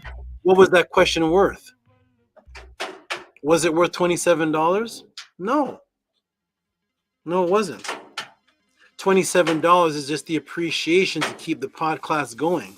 If somebody said they could save, yeah, it's him going. If somebody asked you what would it cost to save your grandmother from getting a stroke, would you say $27? No, because when you go to the hospital, the bill starts at $1,000. It starts at $500 as soon as you walk in the door. So the prevention to stop your grandmother from getting a stroke, which could kill your grandmother, how much is that knowledge worth? Because what I'm giving is not knowledge. It's how you doing, Sobek? Sobek's going nuts down there. It's not knowledge. It's prevention and life enhancement. And that is why, hold on. Okay, he's big Sobek the Croc scratching at this. It's knowledge and prevention. So, what happens to my students when they send in their questions? I've asked my people many times before. I don't seem to have it here. I asked my students many times before, how much does it cost? How much does this cost? My student gave a testimony that they had a question. By me answering the question and giving them a class, they put that knowledge, as you're calling it, into effect, and it quadrupled their income. So one of my students, preventing a stroke for them and their family, and helping the recovery to his grandmother, and my other student is quadrupling their income. What are these questions actually worth? That's what happens at the Tehuti Podclass. Completely different from what is happening anywhere else. People are asking, what is this knowledge going to do for us? There actually is no this knowledge, because the knowledge is based on the question that you're asking. This individual here sent in $50 to have a question for me. This was about out-of-body experiences, and then eventually a one-on-one of how to contact his deceased mother, who actually passed. Renanet's in peace. While I knew him, he said that's the only female, only person he loved, the closest woman. That's who he loved. How do I keep my relationship with her when she's deceased? Let's have a one-on-one.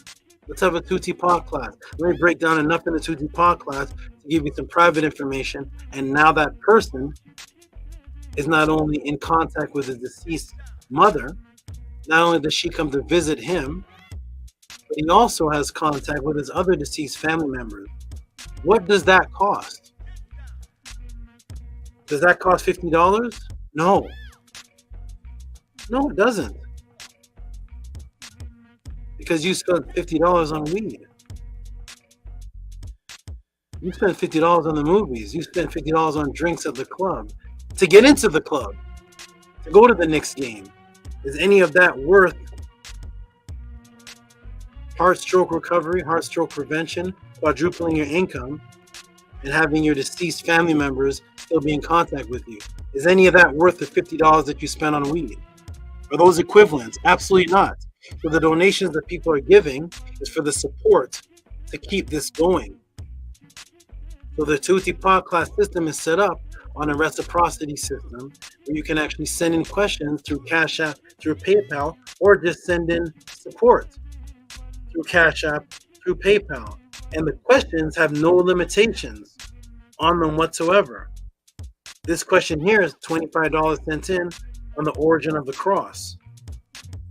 You thought you knew what the origin of the cross was until this question was sent in, and it was blowing everybody away. Look at that. From heart stroke to quadrupling income to having out of bodies to visiting your deceased ancestors to the cross to the UFO Pentagon meeting in Houston. Completely different topics. Completely different topics. This one was just thank you for the teachings. One person who wants to be anonymous is taking the answers that I gave him for the teachings and is creating a museum out of it. An actual museum that will be opened up is being created based on the teachings and motivated from the teachings from the Tehuti Podclass. When that museum opens up, will it be worth it? Absolutely. So this is the Tehuti Podclass, everybody. You support by sending in Cash Apps, PayPal. There is no set amount, but based on the amount of what you think it's worth, you'll get an answer, a personalized ebook made for you. SHARIKA sent in this, and I answered it before she sent it in, and she still sent it in, $54. It got so extreme that a brother named Stranger put a bounty out on any Kemetic teacher that could teach an equivalence to what I'm doing when it came to this particular question, Kemetic origins of the Star of David. And he didn't even ask about that. That wasn't even his question. That was just bonus information that I gave that blew him away so much that he put a $200 bounty. Here was his question. This was the question. This has nothing to do with the Star of David. Look how complicated this question is. Application of math triangulation, is that a part of Ma'at? The application of triangulation. And these are the kind of questions that come in. Questions about skinwalkers, time travel, anything that comes in that deals with consciousness. And you send in the question and get an answer.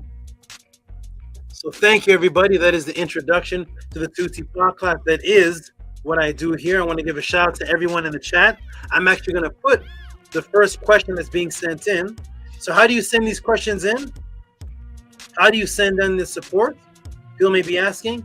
Cash App TT Amun, PayPal at RockSV, Cash App TT Amun.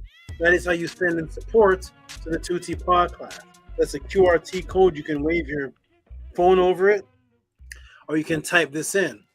Cash App TT Amun. It's actually scrolling at the bottom of the screen. You can see. And let me fix this one thing really quick. Here, I'm going to try to fix something with the settings again. I have green screen. Yeah. Oh, that's blurring me way out. I want to see if I can fix something. Hold on, Melanalucos. So, by the way, one of the reasons why I have the animals with me. Oh, that looks great. One of the reasons why I have the animals with me is because each of my animals actually represents something. This is a Melanalucos, and her name is Mamba, from the word Mimi or Mami, which means to give off light, and Ba. So the species actually a melanin, as in the melanin brown. The actual species is a melanin lucos. So the actual species is called black light, which is kind of iridescent, so shiny. He's called Melanalucos. Is the actual morph that she came out. With her gray eyes that she's about to shed. And so Melanalucos are light black. Now her name in Medunetter is Mama Ba, or Mamba. Because people, every time they see me with the black snakes, that's the first thing, that's the first word that always seems to come in their. Is that a black mamba? Is that a black mamba? Is that a black? I get that 100 times. Is that a mamba? Is that a black mamba? Is that a black mamba? So her name is Mamba, from Mimi or Mama, which is to give off light, and the light that is given off by us is the Ba. That comes out as the pure energetic projectable double from the bioenergetic template called the Ka, and that is our Melanalucos, or black light. I already broke down the shadow body. That was a question somebody asked about the black body, the shadow body. That was a blowaway class as well. So this is Mamba, and her husband's name is Kaibet. Her husband's name is that she's had children with is Kaibet, and Kaibet is the name in the Medunetter for the black light body, the Kaibet. Someone asked me a question on the Kaibet. That was another explosive class, because no so-called Kemetic teacher is teaching on the Kaibet. Please show me the YouTube channel.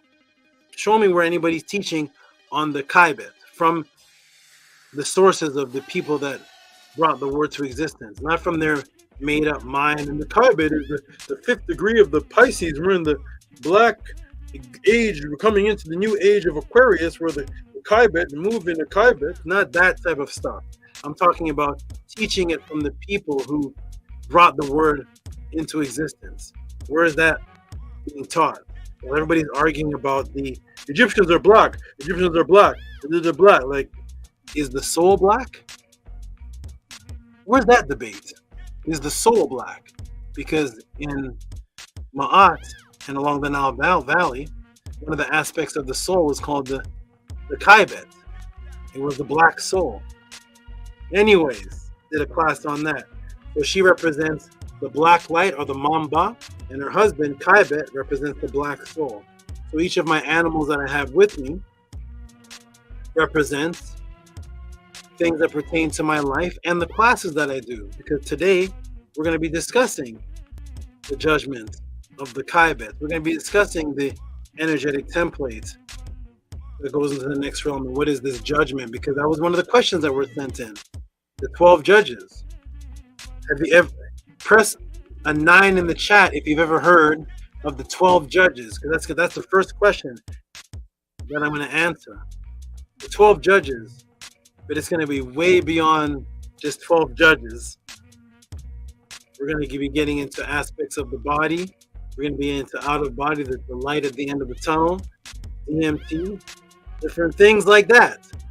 But we've heard about the 12 judges, but who was out there teaching about them?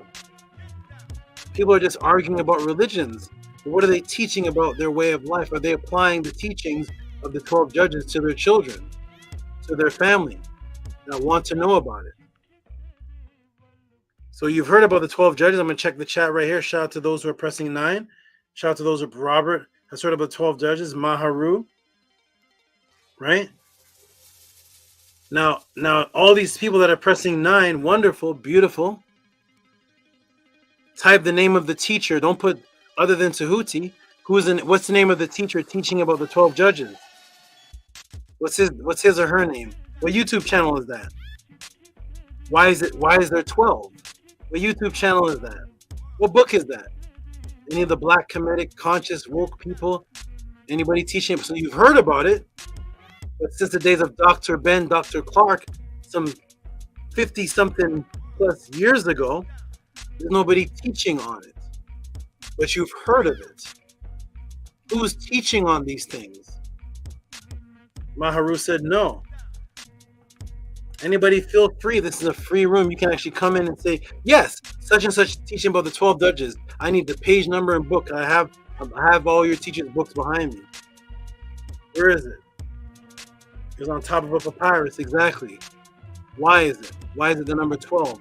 How's the number 12 significant with judgment pertaining to the neurological system of your body and what was taught on the papyrus? Why not 11 judge? We're going to find out today.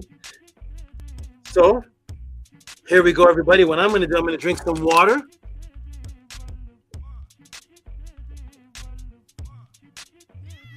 I'm going to put the question on the screen. Invite the team in the room to talk just for a short bit. I'm going to come back and blow away this question on the 12 judges. Let me go ahead and put the question in the room. This question is coming from the beautiful sister Sharika. And she added another donation. She actually did something very interesting, which caused me to go further into Tehuti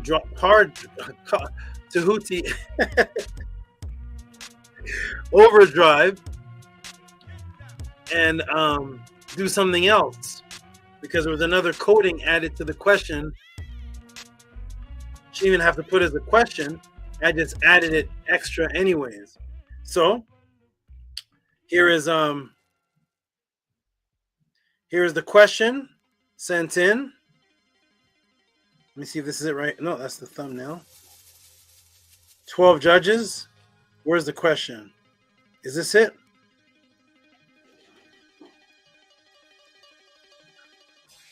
That was the bonus. She had a bonus to it. Here's the original question right here. So here's the question in Sharika. Sharika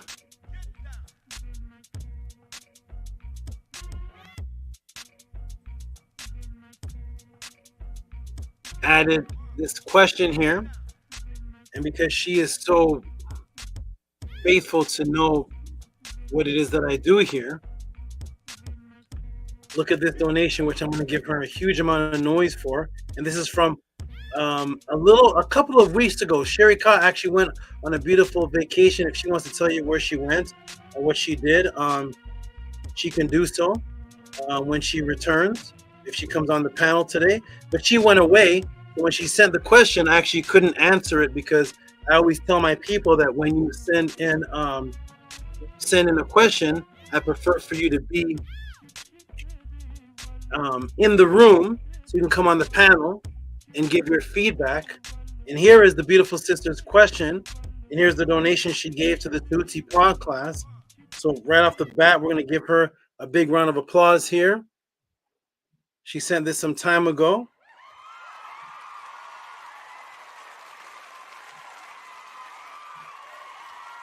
Here's this question.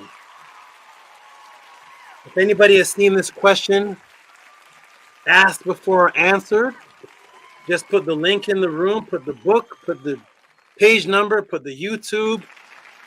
Of course, it's a private class. Nobody knows what was taught. Nobody knows nobody knows what's going on. But if there's any proof that this has ever been taught before, because I want to know that people are actually out there teaching what it is that the ancestors taught. But look at the specifics of the question. Who are the 12 judges of Anu within the Purim Heru? Are they always the same, or do they differ person to person? How many questions is that? Who are the 12 judges of Ani within the Purim Heru? Are they always the same, or do they differ person to person? That's 2 to 3 questions right there. And we're going to get into it when I come back. And this is going to be an extensive answer. For anybody who's ever seen this talk before, after I answer this question, if you've ever seen anything of the likes, let me know who else is teaching of the caliber so we can have that person added on to the Tehuti Podclass. I promote everyone who is teaching the truth because I want to see a system of unity developed. I don't want there to be a bunch of so-called Kemetic people that are all separate. I want there to be a unity system that is going so that there can be a body and an organized structure and a ranking system. That is how nations and tribes are set up. There's no tribe without a ranking system. There's no tribe without order. So I want to see who my peers are. And after I answer this question, we will see, hopefully, maybe who they are. And if so, let us unite and grow. If not, please respect what you are getting here, the Tehuti Podclass. That this is not, I do not claim to be, again, I do not claim to be the best or the GOAT. This is not the best or the GOAT. This is the only. This is only happening here, the Tehuti Podclass, where you can send in a question of this caliber and get an answer of such caliber. There is no other platform, whether it be on YouTube, book form, anywhere that we have seen, that you can send in questions from the 12 judges to the Houston UFO meeting, to what are skinwalkers, to what is pole splitting, to out-of-body experiences, to the George Floyd, was it real or not, to the COVID pandemic, to melanin dark consciousness, to UFO, to the Anunnaki, to the Nibiru, to heart stroke. What was the last one a couple weeks ago? Hyperhidrosis. How do you cure hyperhidrosis? If there's any channel or book or any group going on like this, please let us know who they are. We can unite. If not, understand this one and only unique phenomenon that you're getting here at the Tehuti Podclass, because there never is another link or another book or anything ever put in the room, anything factual. So understand what you're getting here. Support what it is that you see here at the Tehuti Podclass, because the class is based on you. I'm going to put the link in the room, step away, put some water on me, put Mamba, the Melanalucos, down so I can have hands toward the keyboard. And when I come back, we're going to put the question up again. And we're going to answer more than the question even asked. Shout out to SHARIKA. If you're in the room, SHARIKA, press the 9. Let me know that you are here. I'm going to put the link in the room for the team to jump in. Welcome, everybody, to the beautiful Tehuti Podclass. We are here. We are here. We are here. House of Attend. There's the link. Team, jump into the room. And I'm going to come back and break down to build up these 2 to 3 questions that were asked and much, much more. And then I'm going to do something after that that will seem to be impossible when it comes to a question that I see in my Gmail right now. Shout out to there's Anu and Antu, whose hair is growing bigger. Each Podclass's afro seems to be his afro seems to be bigger and bigger every Podclass. How are you? Not even guys. How are you all doing? I'm going to go ahead and take this off so I can hear you better. Shout out to you too, and I'm waiting for the rest of the team to jump in. Appreciate everybody. And how are you doing, Anu and Antu? How are you doing, beautiful people? Okay, Marie, Uncle Senev Sabatudi. I'm doing beautiful because of the Podclass and because of your beautiful teachings. I'm very excited for today's Podclass. I love hearing your introduction, how you add in a little bit more each time. Magic part with the fireball and the teeth. I love to see that. I'm trying to find it. Oh, it's on YouTube somewhere. It's not labeled under that. It's on YouTube. I'm trying to look for it. I know it was posted up. I can't. I'm trying to find it. I'm doing great, Saba. I'm very excited as well. I love hearing what you have to bring. It purifies me each time, and I'm so thankful for everything that you do and everything that you have done as well. How are you? I'm doing absolutely wonderful. I'm doing wonderful. And when the team comes to the room, I'm going to show. When I come back, I'm going to show a gift that was given. A gift that was given by someone to me. It's absolutely beautiful from a class that I taught. It's beautiful, and I'm doing excellent. I'm very, very happy, and I'm appreciative. And I have all of you in my morning prayers and affirmation that I do to the netter with my family. I put my students in it. So thank you. I'm doing great. Thank you, and too. And speaking of one of my greatest students right over here with the blue tinted, I don't know if he got some new shades, but it's new glasses. They look good. His hair is growing too. He probably has more hair than you, and too. I don't know, but how you doing there, Scribe? I'm doing excellent. Great Saba. Hotep to you. Hotep to Kaibit. Peace and love. Peace and love to you, Anu and Antu. Yes, I'm doing excellent. Had a fantastic week and day yesterday. I'm looking forward to this podcast. I know this is going to be astronomical and what you're going to bring forth.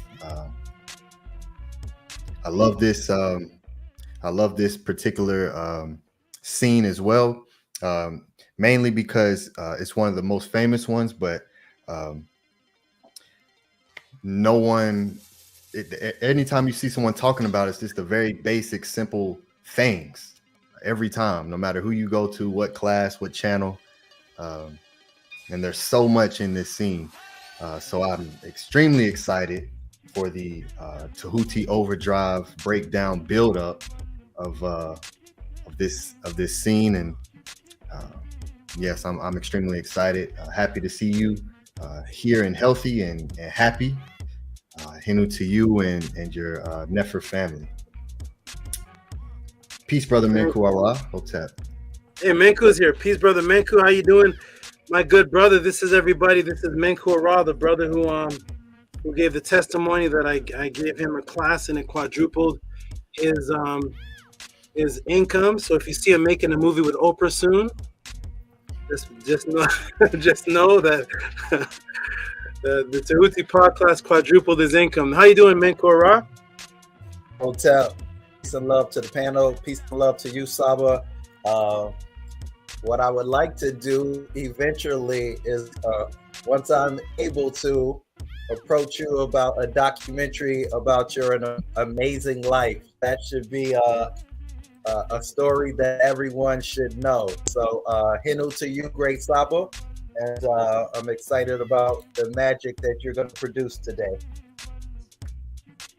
Wonderful, wonderful, wonderful. Excellent. And there's a Tef, my good brother, who's actually named after one of my serpents that had me away for a while. How you doing, brother Atef? Peace, great Saba. Looking forward to this breakdown and build up. Peace to everybody on the panel. Hotep, peace and love. Peace and love, brother Atef. Peace and love. Oh, by the way, Annie, this is Mamba. Kaibet is her husband. Oh, okay. 2 out for the correction. Hotep to Mamba. Okay, so everybody, I'm gonna step away just for a moment, and I will be right back.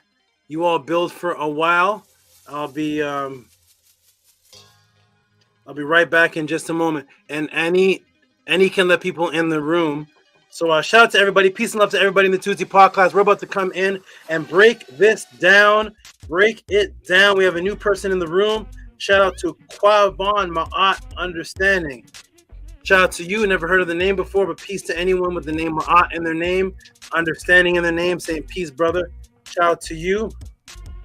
Peace and love to Quavon Ma'at understanding. Okay, I'll be back, everybody. 1 second, I'll just play something and then I'll be right back. Peace and love.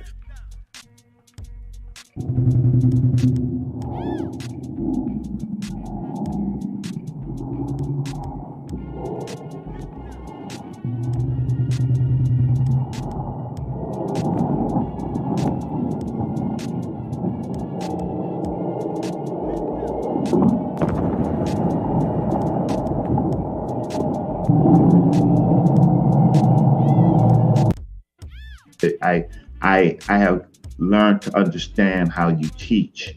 So you're a very directed person. So you put up, how can I say, every time you speak, there's a sword and there's a shield, right? So there's something behind that, right? It's very directed. So you have a very controlled thought process. So I see a lot of people fall into hell when they have conversations with you because of your they don't see that you have a war pose like aha. So you have a sword and a shield, and you're going to block and you're going to stab them because you already understand what is directed speech. So I've learned that from you. So.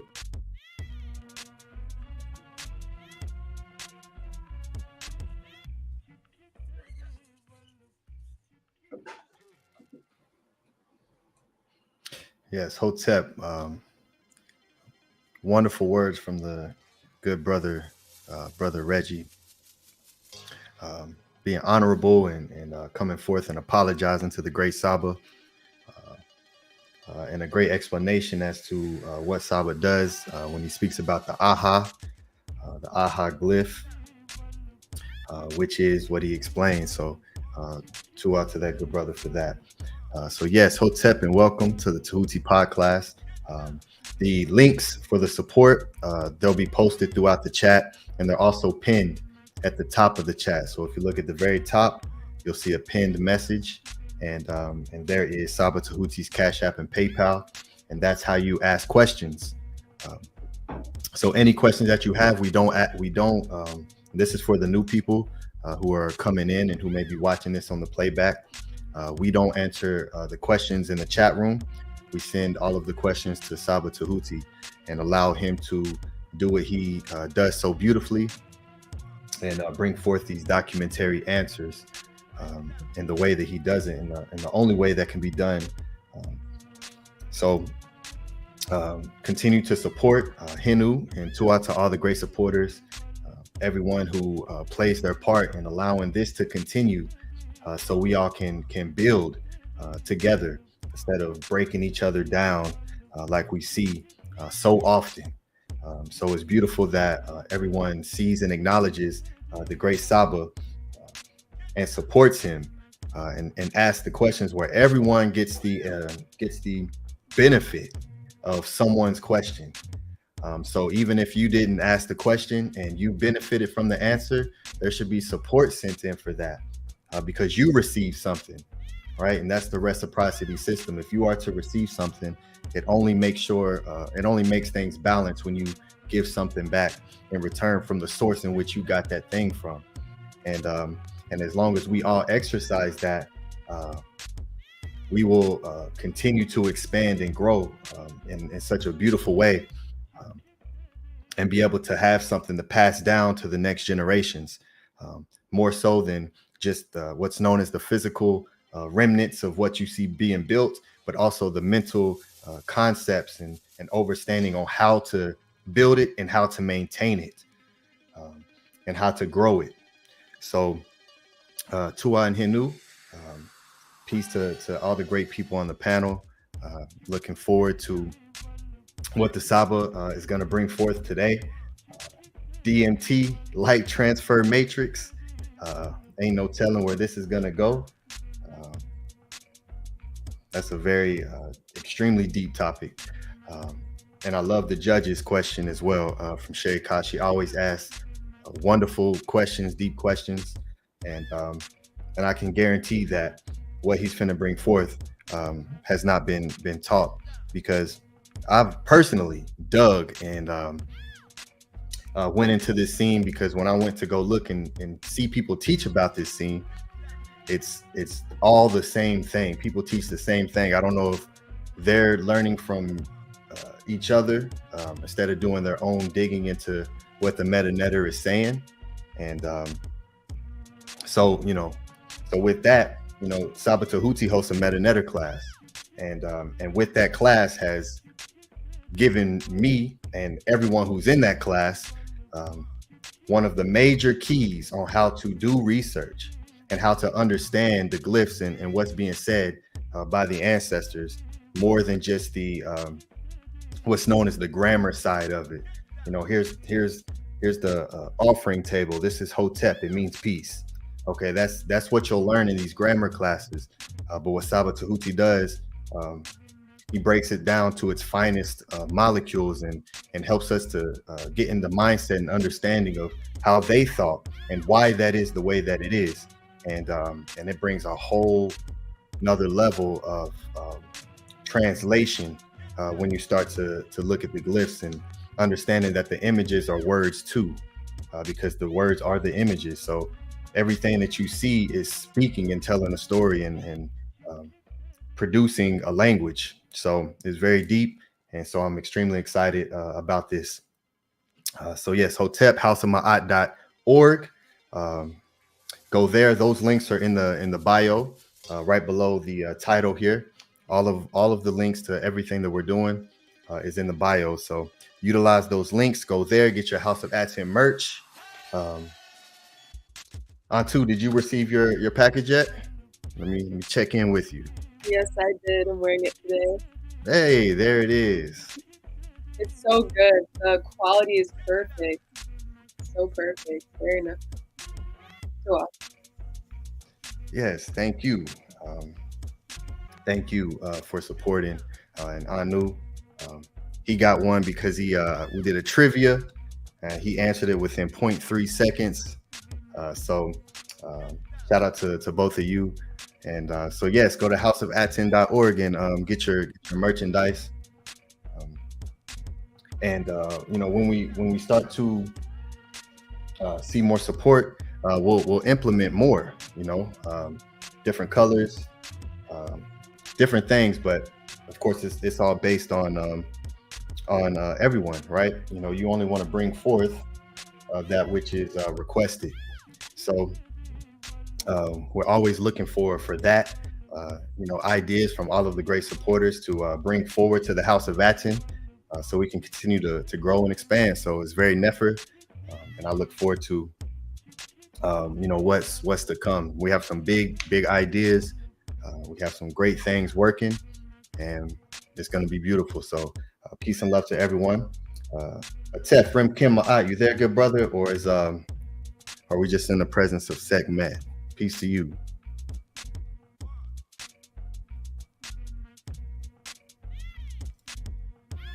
And you sound good? Oh, there we go. Yes, we can hear you. Peace and love, everybody on the panel. Anu and Antu, y'all was on the panel first. I don't want to skip the line. Y'all got some words y'all want to share? Your mic sounds a little muffled.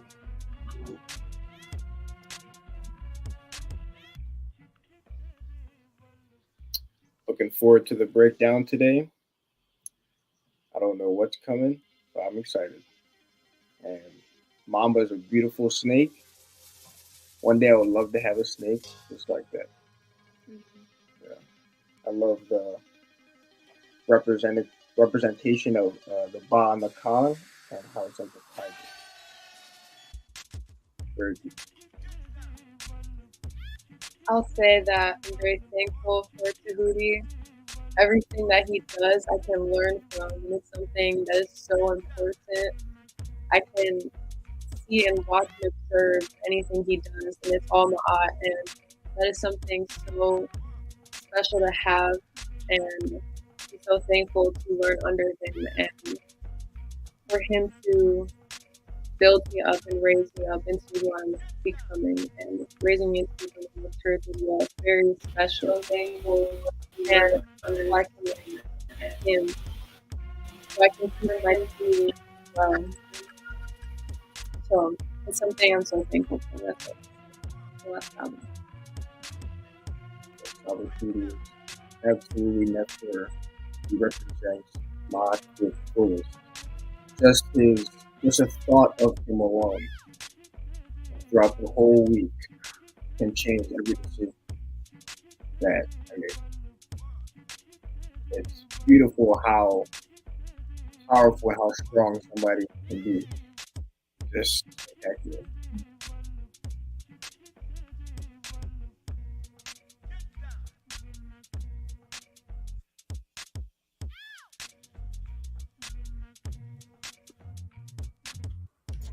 Hotep, can you hear me? How's my sound now?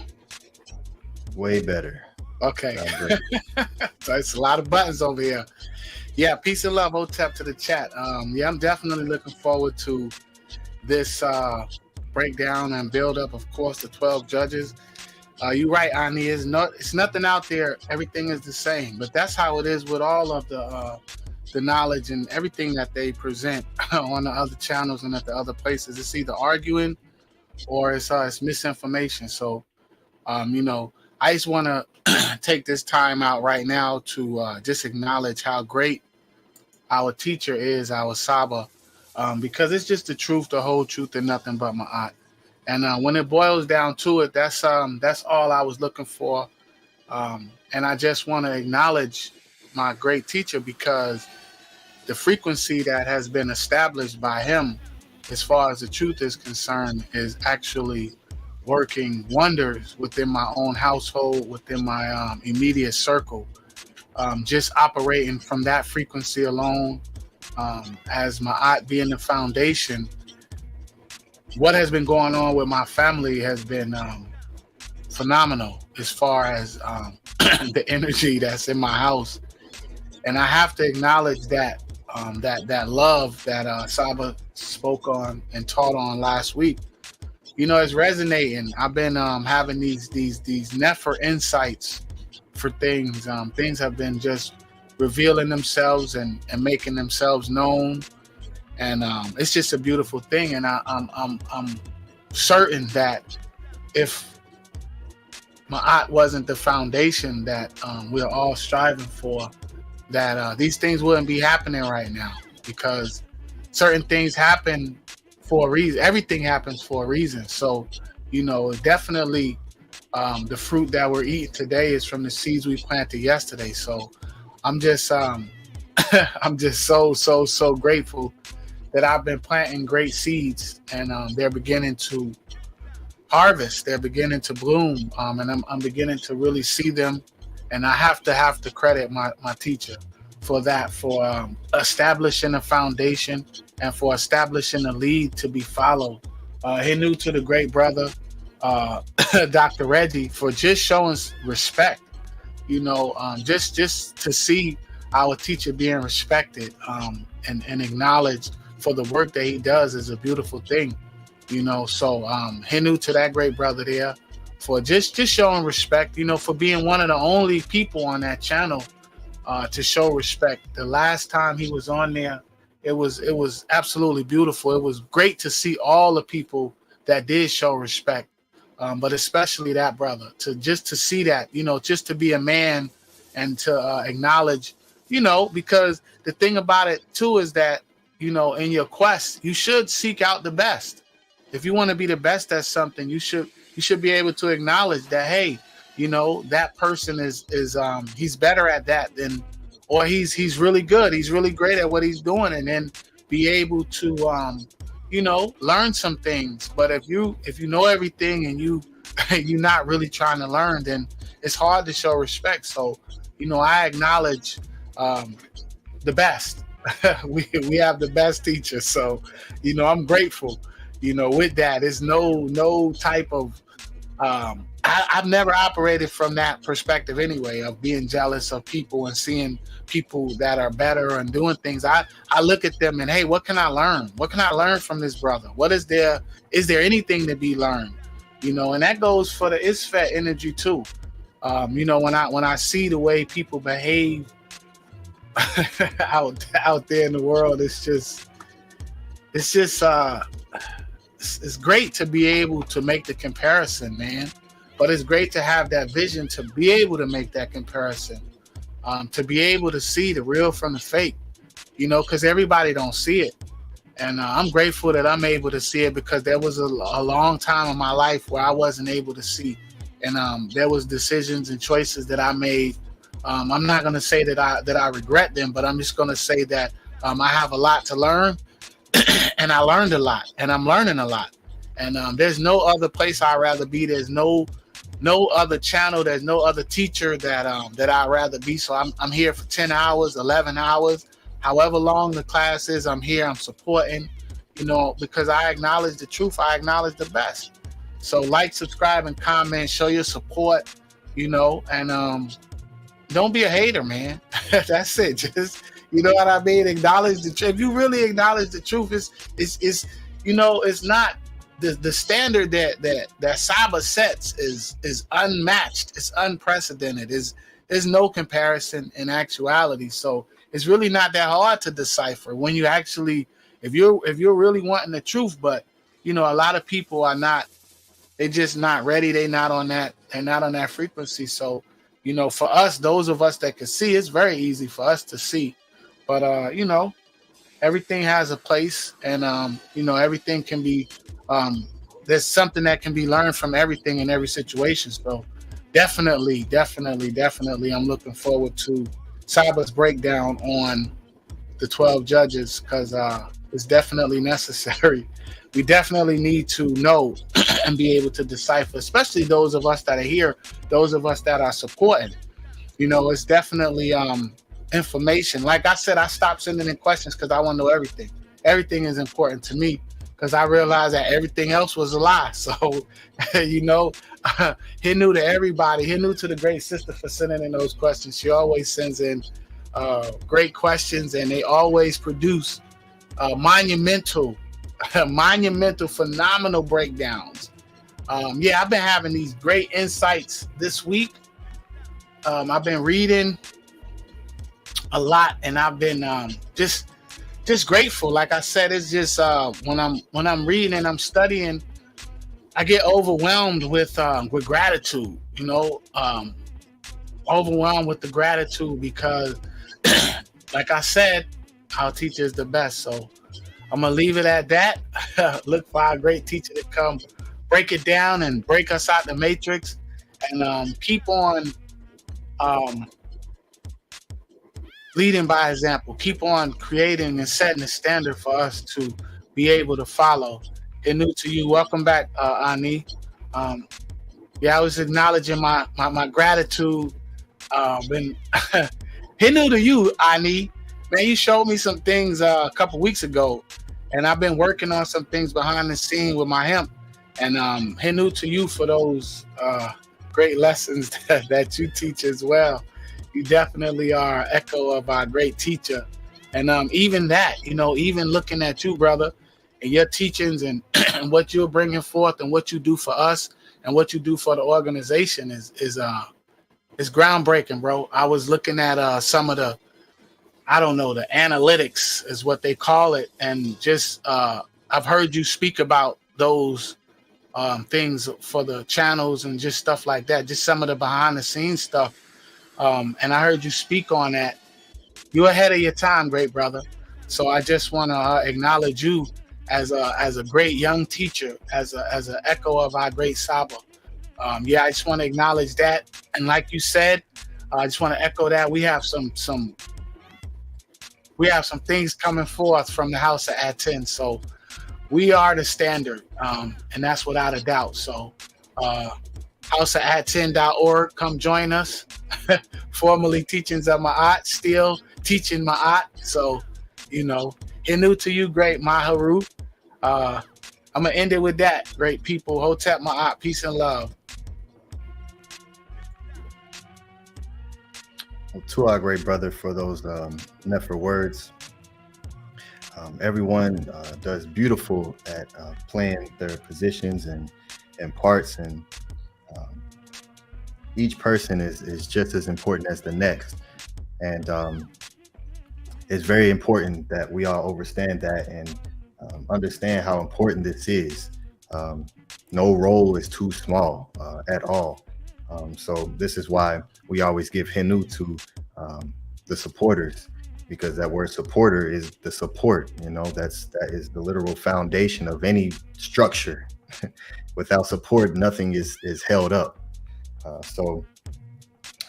Yes, Tua to you, great brother, Tefrem Kima'at, and Minku Ara. I think he's having internet troubles. We gotta get that brother a Wi-Fi modem upgrade so he can be here with us. So and shout out to the good brother Hati Ma'at.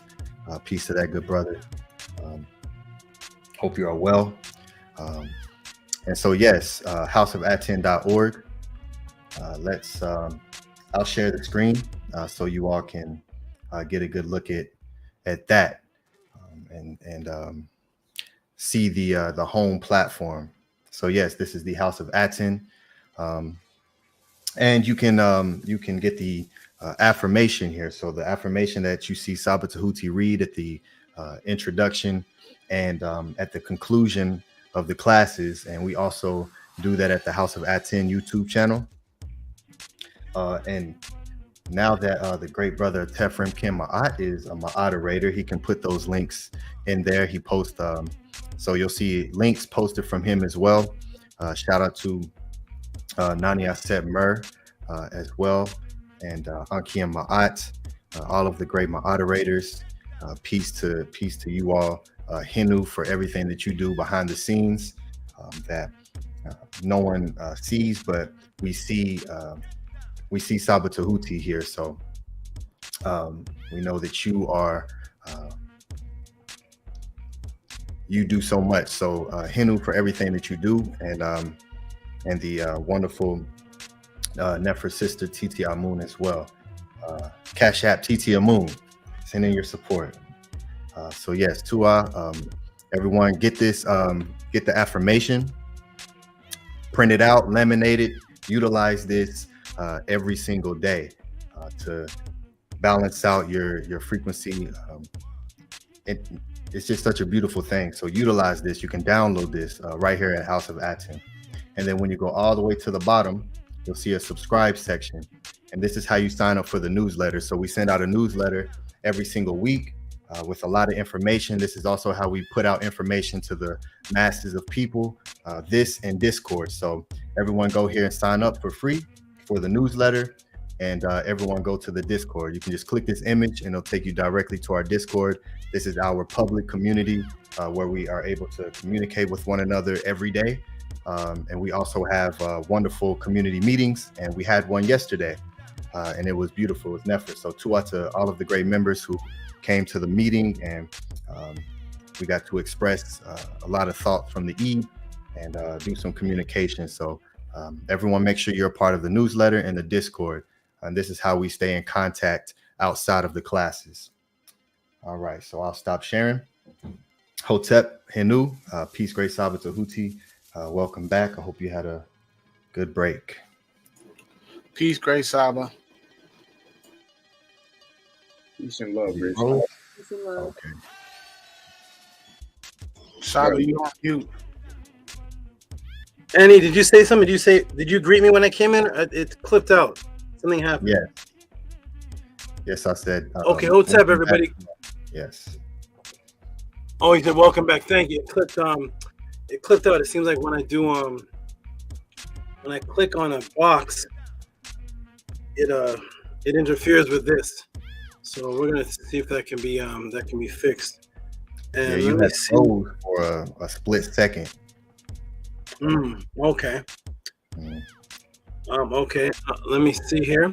So everybody, we're gonna get into this next question here. They put it back on the screen. We're gonna give it some big noise and then get into this next beautiful question.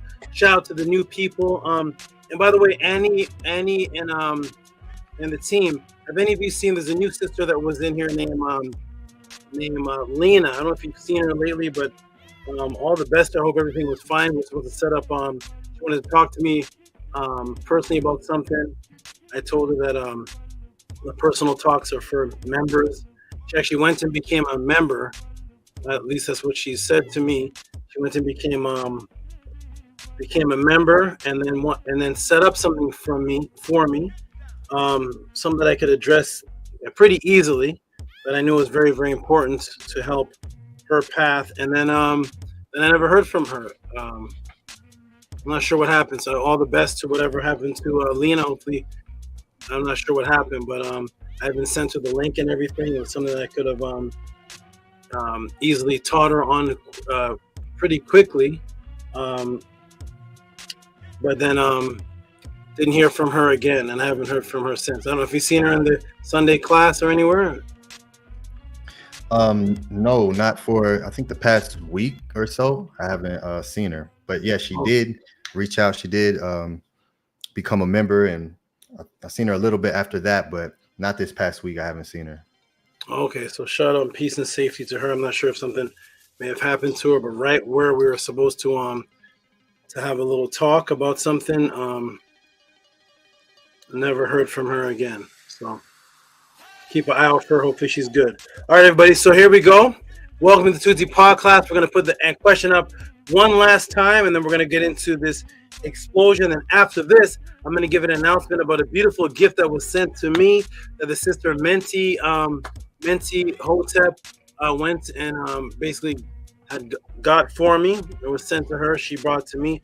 Beautiful gift, and it has to do with why I'm playing Reggie said. So it's a beautiful thing. Robert Williams, if you're in the room, it's going to be a great day for you. I really appreciate the gift. Hope you're good. I see some new names in the room. Shout out to the new people. Jeannie Wiz says, "Oh, I'm sick that I missed this. Most this." Well, don't worry, Gene. If you're talking about missing this, nothing's actually. I haven't even started the first question yet, so you have actually only missed the intro and the brothers, and you've only missed us talking in the intro. So we're about to actually start right now. So Gene Wiz, you're here right on time because I'm about to answer the first question. Here we go. And shout out to the new people in the room. If there's any other new names, shout out to Raw Moses. Where's Raw Moses? Raw Moses. Ye are gods. I think this is one of the elders from the I always see on the sign of the show. I think he's one of the elder brothers. Shout out to you.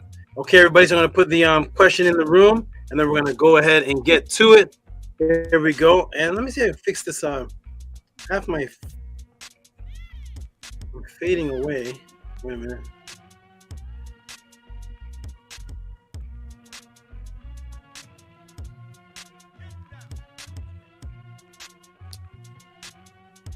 Interesting.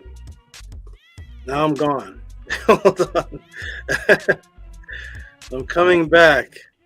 It's the phantom effect. Hold on.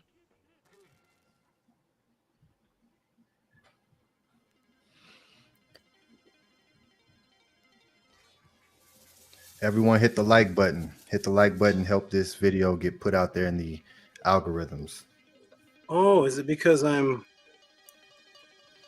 That's interesting. My body is causing the effect. Let me see one thing, family. One moment. Let me see if this can get. Is it showing up on? Let me see something. Let me do this. Maybe I should put this. Oh. Inside, it's gonna be hard. Let's see. I don't know how that's gonna work. Okay, it's gonna be a little. Yo, let's go. Yeah, let's see how.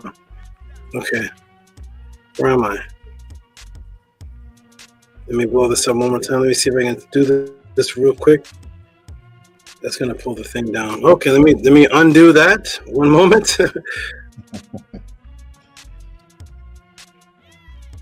We're gonna get it right.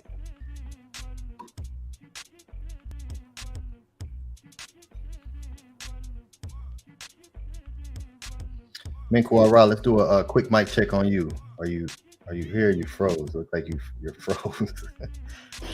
Minku froze.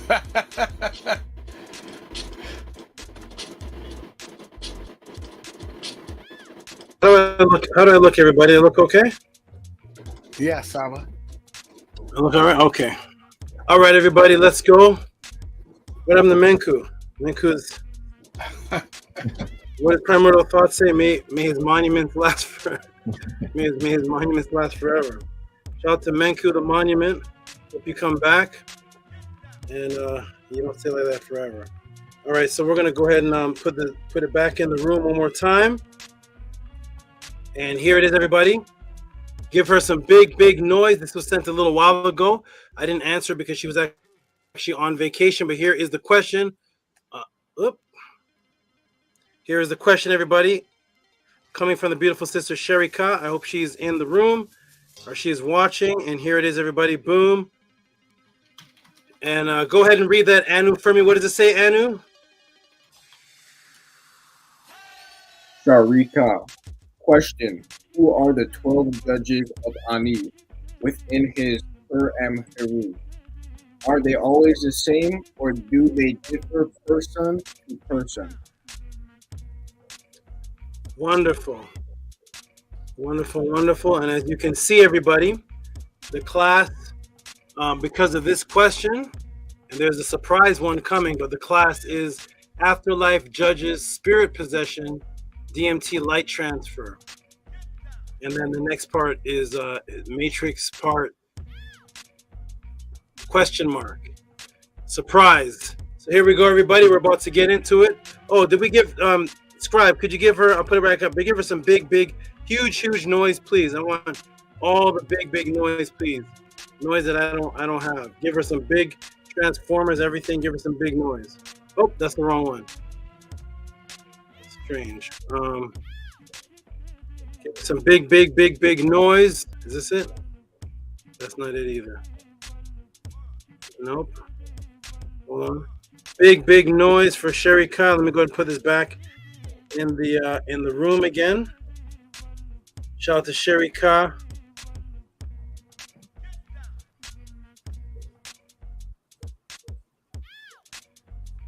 Oh wow, it's not showing on the screen. Let me.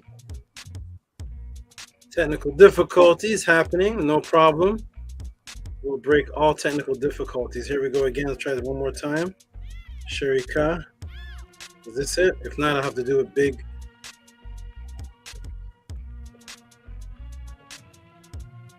It's moving. Okay, there it is. So it's this one. Here, let's try this one. Here we go.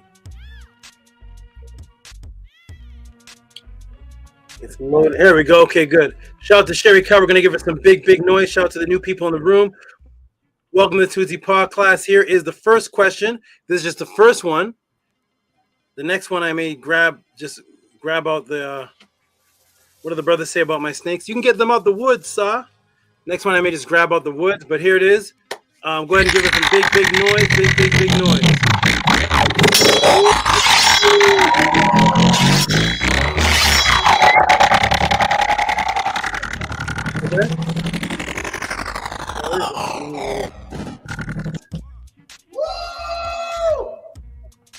Menku Ra's alive.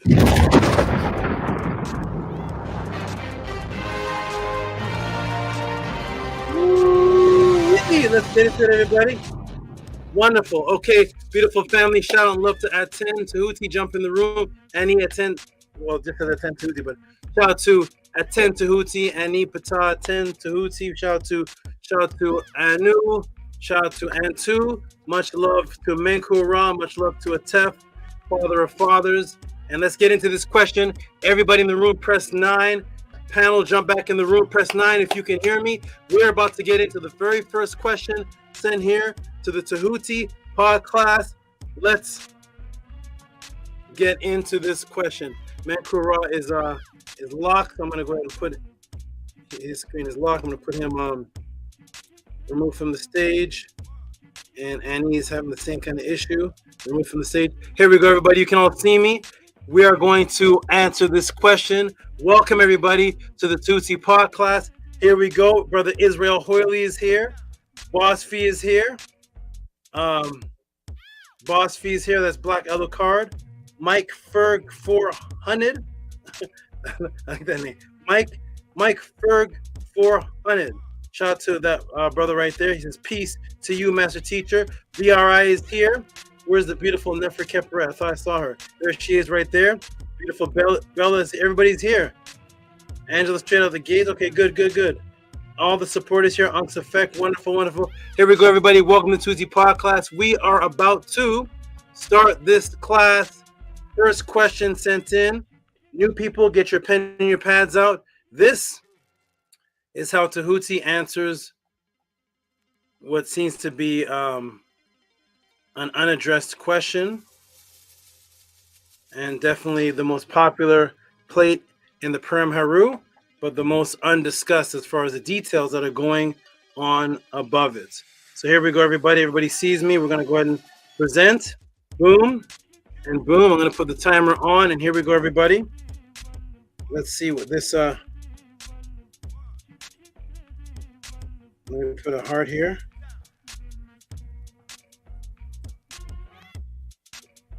Okay,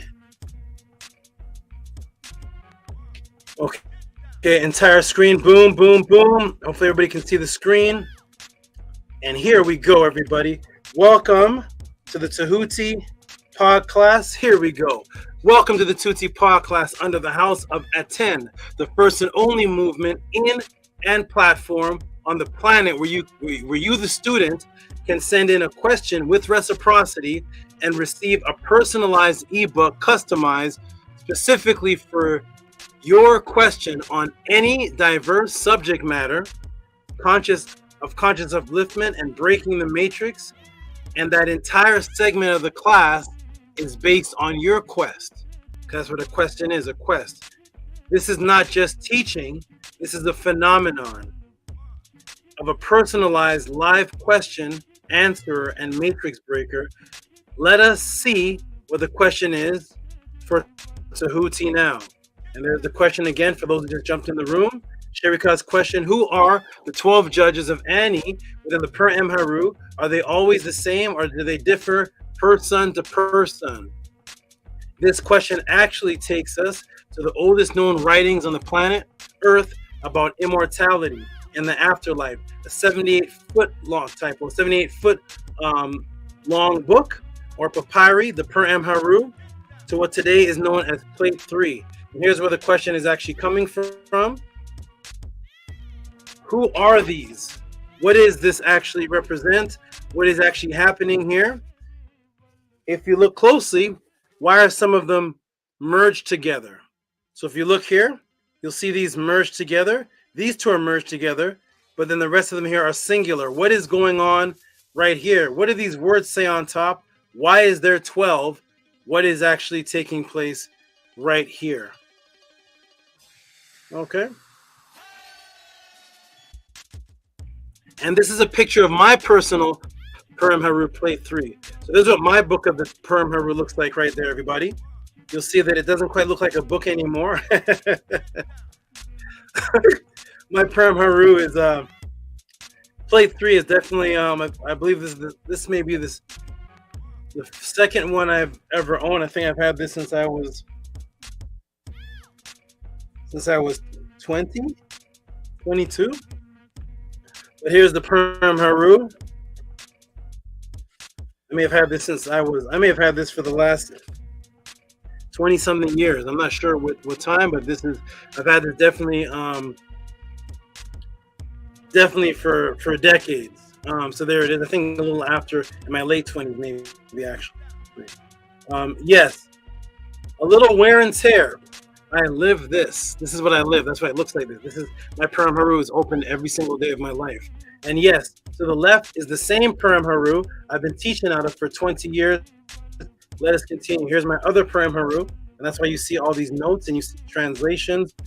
You see explanation. The translation are actually at the bottom below this. You see explanations, page numbers, breakdowns. So there's my Purim HERU page, plate 3 with the 12 on top, and what people have named the judgment scene. The 12 judges, as people call them. If we look at the top register, we'll see what has been taught as our quote-unquote 12 judges. There's a clear image, so here's the image again. In this image here, looks like this in the wall. See Budge's Purim HERU because it has no It has no vignettes or images, it's just writing. And then if you get this is the Faulkner edition, or this is the Weisener, which is the actual pictures of the Purim Heru, untampered with. This is what it looks like. And then for the clear image, this is the image right here, which you can actually get.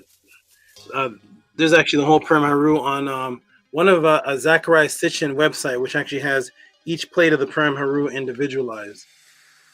So here it is right here. And that's what it looks like clearly. And that's what it looks like in the museum. Notice that I have done classes. Whoops, sorry. Now, as I go through their names, you'll notice that I have done classes individually on most of these material individually with their individual history. So instead, because there would be no time to thoroughly teach on 12 individual histories, that would take about 20 podclasses. I'm going to make plain, not explain, but I'm going to make plain the definitions of their names and how it applies to the true concept of judgment. First, we have to understand the difference between judgment as we see it today in the word for judgment in the Purim Heru. What is the difference between what we're considering today with our consciousness of judgment compared to the actual word for judgment in the Purim Heru? Is it even the word judgment? Let's take a look. And let's break this down and build it up. Let's look at the etymology of the definition of what we have today as judgment, which is examining, appraise, make a diagnosis, form an opinion, inflict penalty upon, punish, pronounce a sentence, make a decision, think. Right off the bat, when we see the definition of judgment, it automatically goes to violence and negativity. It automatically goes to something wrong has happened. It is the English frequency of the love of the Tamahu to love violence. So judgment, if it means to examine and appraise and make a diagnosis, these are things that doctors do, is it not? These are things that house appraisers, real estate appraisers, and car appraisers do. They examine, they make an appraisal. They tell you how much a person looking at a diamond. There's diamond appraisers. They're looking at something, examining, and they're telling you the worth of the thing, which is the appraisal. And the doctor examines you and he makes a diagnosis. And the diagnosis actually could be very good. You could be diagnosed and be actually very extremely healthy. So why does it automatically go to in the word inflict, which is violence? Why does it automatically go to a penalty and a punishment? Pronounce a sentence. You see how the European language works? It automatically goes to the negative. Why can't you judge somebody for a good thing? Why can't you judge somebody and give them praise? Judge somebody for their great work and give them a gift. Why does it have to be punish and a penalty? Pronounce a sentence. Why is it automatically the person's done something wrong? If I'm examining somebody and their deeds and I'm appraising their worth and I do a diagnosis, why can't I say, this person is very great, and for them, we're going to give them $10,000. For them, we're going to give them 5 Purim Herus. For them, we're going to give them, we've appraised and examined this homeless person, and we've judged them to be a very good person. They seem to be down and out. So what we're going to do is, after this judgment, we're going to give them a new house. We're going to give them some new clothes. Why is it automatically penalty, punish, pronounce a sentence? It's automatically negativity. Judgment, action of trying at law, trial, capacity of making a decision, diagnose, judge. So we see that judge just deals with examining and diagnosing, which is something that you do every day with every single thing that you come in contact with in your life. Examine it. You make a decision of what you want to do. Is this apple good for you? Is this a good mushroom or a poisonous mushroom? Is this plant good for you or is it bad for you? Is this peanut and almonds, is it good for you? Or are you allergic to nuts, so therefore it's bad for you? You have to make a decision. Every decision you make in life is a judgment. It has nothing to do with penalty, punishing. That's if something is done wrong, but you can judge an apple. You can judge anything, and you don't give the apple a penalty. So right off the bat, we see the negative matrix frequency that's added into the English word of judgment. Now I'll take you to the Per HERU in the British Museum papyrus number 9901. The speech of HERU reads, saith HERU, the net of his father, the heir of the menk they have as vertebral, vertable, Unefer, I am come to lead Osar Hunefer, he has been sap in the maka, the scales of the weight of balance. I always tell people, because there's another false teaching that the word ma'at means scales, when it's actually maka or makayet. It's not ma'at, it's maka is the word for scales in the Per HERU. So we see that HERU, I am come to lead thee to Osiris. He has been sap in the scales. The weight of the balance is rest upon his place. The P and the B are actually interchangeable in the language. The letter P and the letter B are actually the same, which we're going to see soon. P is just a hard B, and B is a soft P. That's why they're the actual same letter. Interchangeable, and thus we see judge is also spelled like this: Sab, chief master. Interesting. What a different definition from punish, the penalty, pronounce a sentence. The word sab here means a chief or a master. And we see here sap, because the letter P and B can be interchangeable. So judge can be pronounced as sap, or can be pronounced as stab, the soft P. And that is also the exact same word for a doorway. But why? Because as you will see, the quote-unquote judges represent entering into a new doorway, forgetting the old self, as I've explained, are made plain, that happens in transglobal amnesia, resulting in the sensation today of walking into a room through a square or rectangle door and forgetting what your thought was, the reason why you walked into the room, and thus forgetting your past consciousness because you walked into a square or rectangularized object, a doorway. That is a sab. The quote-unquote judgment was how well you, what was called peka mku, which means to separate from negative consciousness. The ku itself is consciousness, and the little bird that's above it in the medu nefer represents too much of something or an imbalancement of something. So peka mku is to separate from negative consciousness, and you walk through a rectangular door, which was to separate yourself from past consciousness, which was to separate yourself, peka mku, which was to separate yourself from past consciousness by imbuing the body parts of the netter. We will get into that shortly.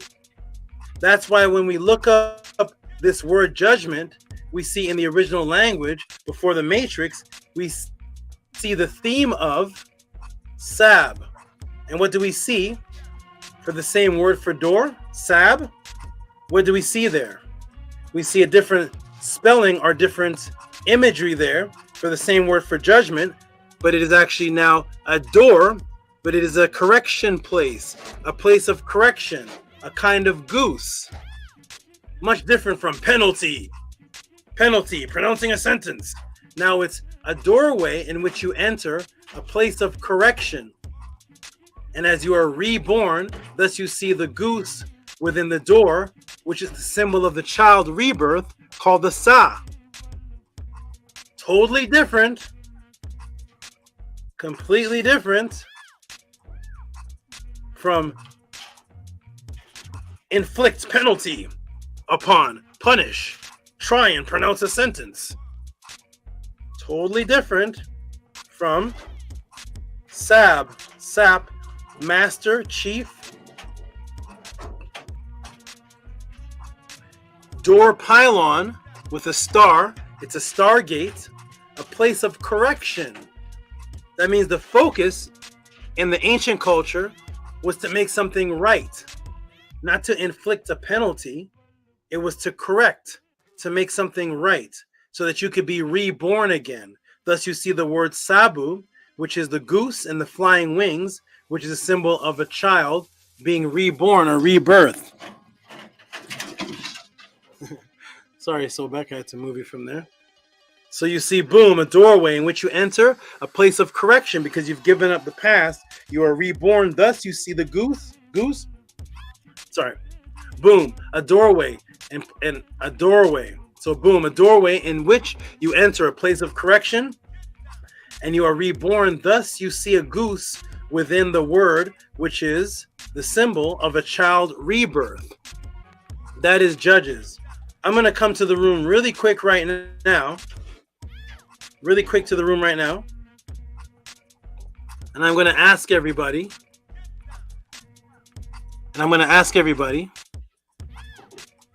Just that first line of the breakdown of Judges and the per MHERU's difference in definition of the word judges and the English of the word judges. Have you ever seen that explanation before? Because before we can even get into judges, we're already in the mind state of an English definition of judges. So as we can see, completely different. Were you ever taught before in your life that the actual judges was a doorway, a place of correction and a place of birth, rebirth? Has that ever been taught to you before? So as soon as we begin, we can see a complete distinction and separation between what you're learning here, the Tehuti Podclass, and people who are making things up, not going by the sources. Because if you go along the same premise as a judgment from your matrix understanding, and anybody who adds on top of it, the foundation is the matrix understanding. Build on top of it from the concept of a door and the birth goose, because that's what judging is. It's a master, a chief, a doorway, and the birth goose, which is a place of correction and rebirth, the Sa. Right from there, completely changes the definition and concept of any explanation. Anybody explaining to you about the 12 judges without going to the definition and its correlation with the doorway and Pekka Mku is building on top of the matrix. Let us continue. Let us continue, everybody. I want everybody to really understand what is actually taking place here, so you can actually shift the paradigm of your thinking. Here we go. Are you ready, everybody? Welcome to the Tehuti Podclass. Here it is. Because in order to Pekka Mku, you must analyze self, inspect, to revise and correct yourself. First within, as stated in the laws. Hold on a second, one second here. One moment here. That was interesting. You may have to go another play. Let's see, do all this before. Hold on a second. One more. Fix that. Okay. As we see here in the writings of Ptahhotep, 2375 BC to 2350. What does it say there? It may be a little blurry on the screen because I have to expand it so much. It says right here on this line, search thyself thoroughly. Search thyself for flaws, for every flaw thoroughly. That's what the laws of Ma'at say. If you search yourself for every flaw thoroughly, how much time would you have to speak upon everyone else? How much time would you have for that to speak upon everyone else if you're spending your time searching for every flaw inside of yourself thoroughly? Why would you be distracted making YouTube videos and talking about all these other people and what they've done wrong? Those YouTube videos should be on you, shouldn't they? Instead of a 5-hour YouTube, this person exposed, this person did this did this, exposed, this person did this person did this. Well, if the laws of, and you're doing it with the Ankon, well, if the laws of Ma'at says, search yourself first, thoroughly, that's what you should search, for the flaws within yourself, thoroughly. Then all those YouTube videos should be about you and the corrections that you have made before you can get onto anything else. And that's why the people in Kemet, you don't find them out there arguing religion with other cultures. They are too busy in a disciplined state searching for their own flaws to Pekka Mku correct it and go through that mastery state of judgment, or go through that state of self-correction to become a SAB, which is a judge, to imbue the frequency of that judgment, which is to master oneself. You don't have time to be going out there and finding everybody else. Look what this person's doing. This person's doing this, and look what they do. You have no time for that because you're correcting yourself. And as you correct yourself, you're a living example for those who want correction. So that you don't have to worry about going around trying to correct everybody. Those will see you and say, I want that person to be a living example. That was Ma'at. That ties into the Sab, the doorway of correction. Thus we see the other definition of judge found on page 642 of the ancient Egyptian hieroglyphic dictionary is also what? Sab, again, judge, which is what? Revise, inspect, check accounts, inquire, examine, make scrutiny, to inspect. So you see that the English definition of judgment actually came from the Medu definition, was to inspect and examine, but the English frequency added the words penalty, to inflict something on somebody. That penalty is not in the definition. It's just to revise, to inspect, to examine, to do scrutiny. Because what are you to advise? What are you to revise? What are you to inspect? What are you to check the accounts on, examine, make scrutiny? What are you to do? Yourself first. You see? And when you correct yourself, you're removing the penalty.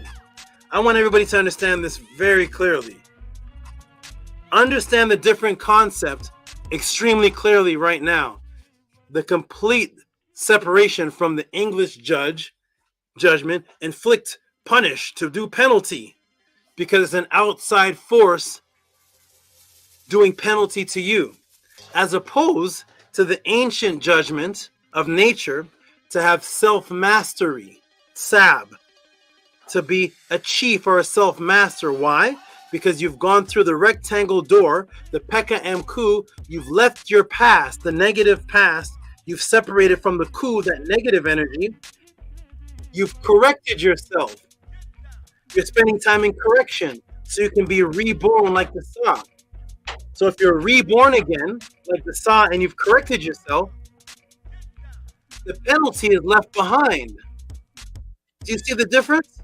The judgment today, it's a group of other people penalizing you, giving you 25 years to life, 15 years, clean up the neighborhood, or spend $20,000 in a personal fine. Here's a traffic ticket. Take this to the judge. Completely different than, well, if I change my diet and self-analyze to become a master and live a life of discipline and correct myself because I've examined these things, I've passed judgment on what is good and bad, that the bad foods that I was eating, that was the thing that was inflicting pain on me. That was what was inflicting punishment on me. The toxic, the matrix, the negativity, the bad thoughts, the ego, that is actually the punishment. That is what's inflicting something on me. I have to escape that. So when I leave that behind, there's no more punishment, because I've Peka Mku. I've cut that life off. I've cut those things off. So you put the cigarettes down. If you continue smoking the cigarettes and all the weed and putting smoke in your body and putting this food and the KFC and a little bit of this and sleep with this person, sleep with that person, up all night, drink a little beer, the penalty is death. Having a bad diet. The penalty is diabetes. The penalty is sucking in carbon dioxide when your body's telling you no. We release carbon dioxide. We don't suck in smoke. We release smoke. The only smoke that you should be able to suck in is after it's dispersed, like an incense stick, not the direct fire going into your lungs. Your lungs are saying, why is everybody coughing? Don't cough. When you cough, that means your body's rebelling against something. So what's all this? Are you happy now? Drinking till you throw up. That is the punishment. That is the penalty. When you cut that off because you've done the judgment, then there's no more penalty. Now you live a life of health. What penalty could you have if you're living a disciplined, healthy life? What's the penalty? There's no penalty. No one has to penalize you because you've made the judgment, because you are a master. You are a netter. Do you see the difference? One moment. Hold on, everybody. Hold on one moment.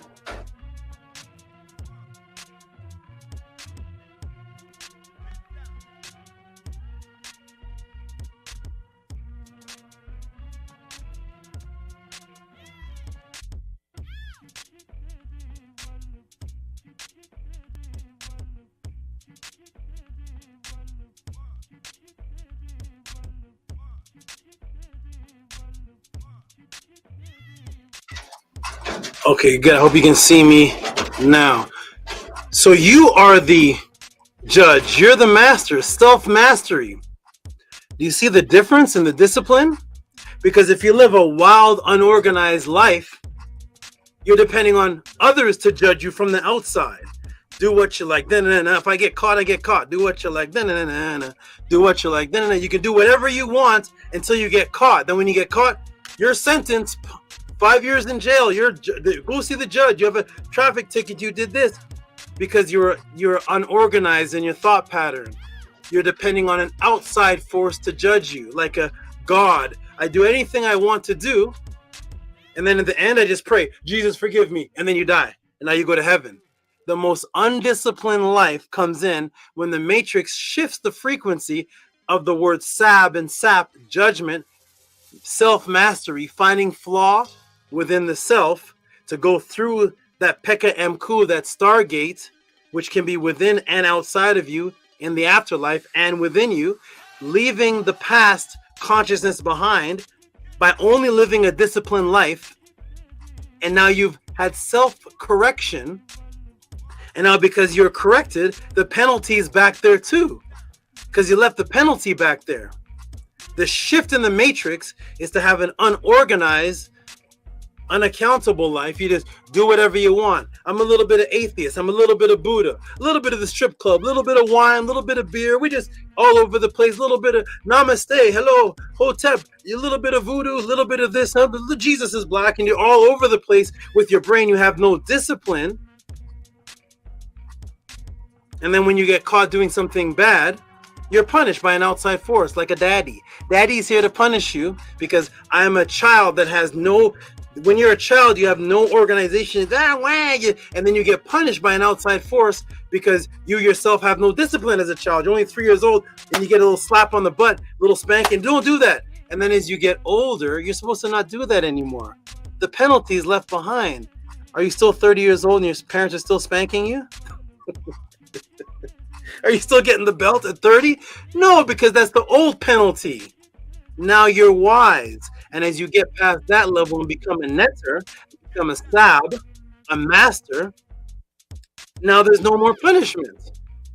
And by the time you correct yourself and continue that frequency to live that life, and then you merge into the outer body, the Pekka Mku, you merge into the immortal state after death here, you're already going there with the same frequency that you have here.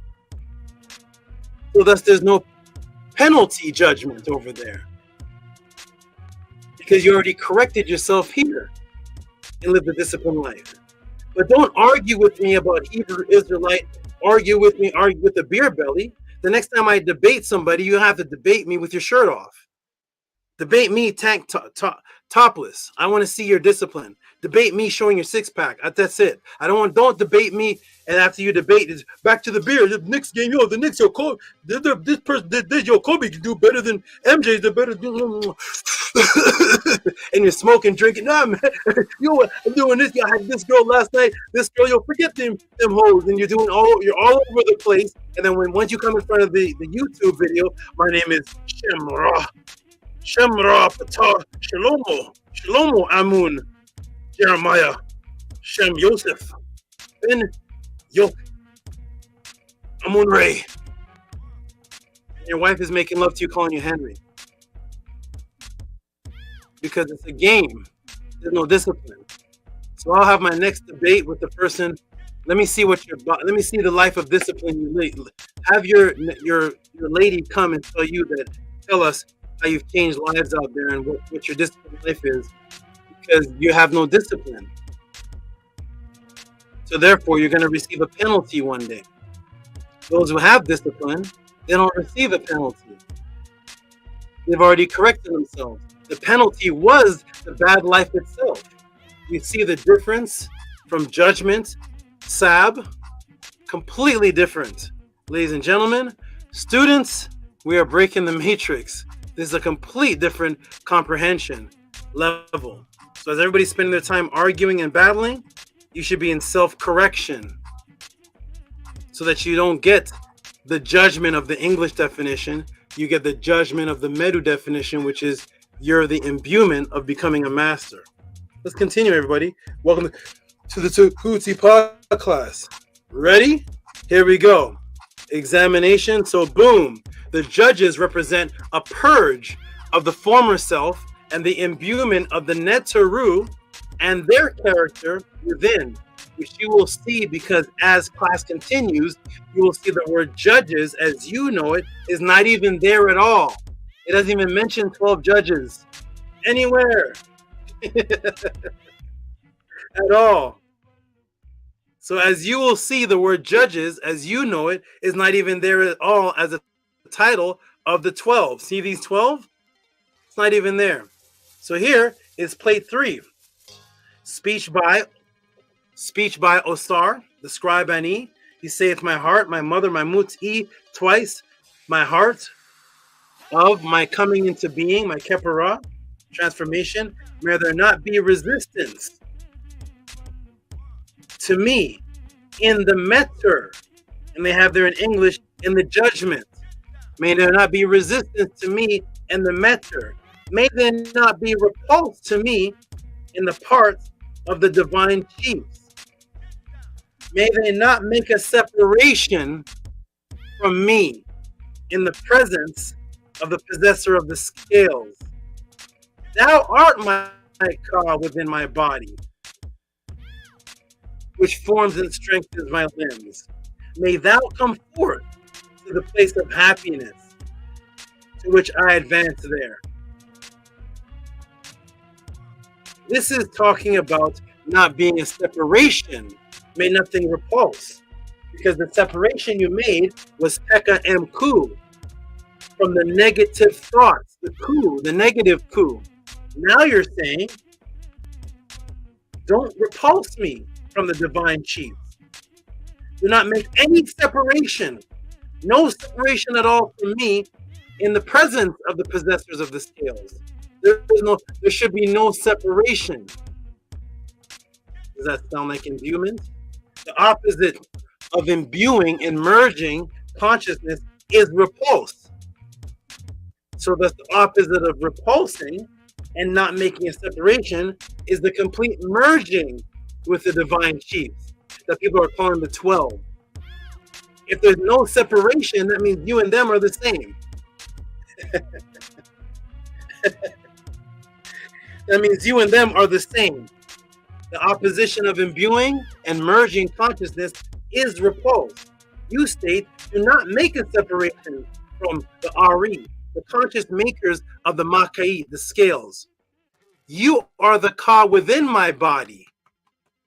So as you are finally learning for the first time, this declaration is about the complete merging of consciousness with the 12 divine chiefs within you. Are my Ka within my body. Do not separate me at all. No separation at all from me and those divine chiefs which are in controller of the scales. A complete different understanding from what the entire Kemet conscious community and Egyptologists have taught for decades. I will show you who the 12 are. Here they are. Who are the 12? Can anyone name them? First one, HERU Neter E Shesh Har Atet Eve. Anybody heard of that? Did your conscious teacher teach you about HERU, NETER, EE, SHESH, HARA, TET, EID? Was that a part of the teachings? That is HERU the Great, NETER of consciousness, over the heart of his consciousness.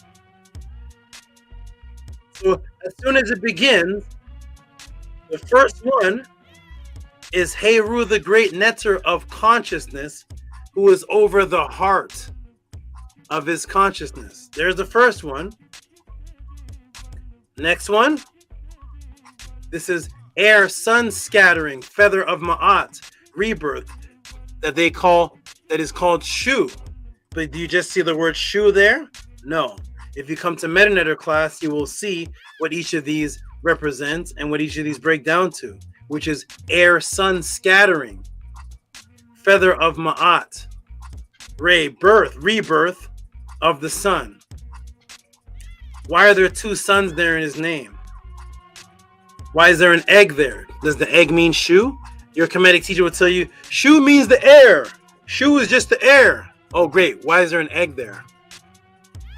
I can't find eggs in the air. I'm not sure what planet your Kemetic teacher lives on, but when I look at the word Shu, there's an egg there.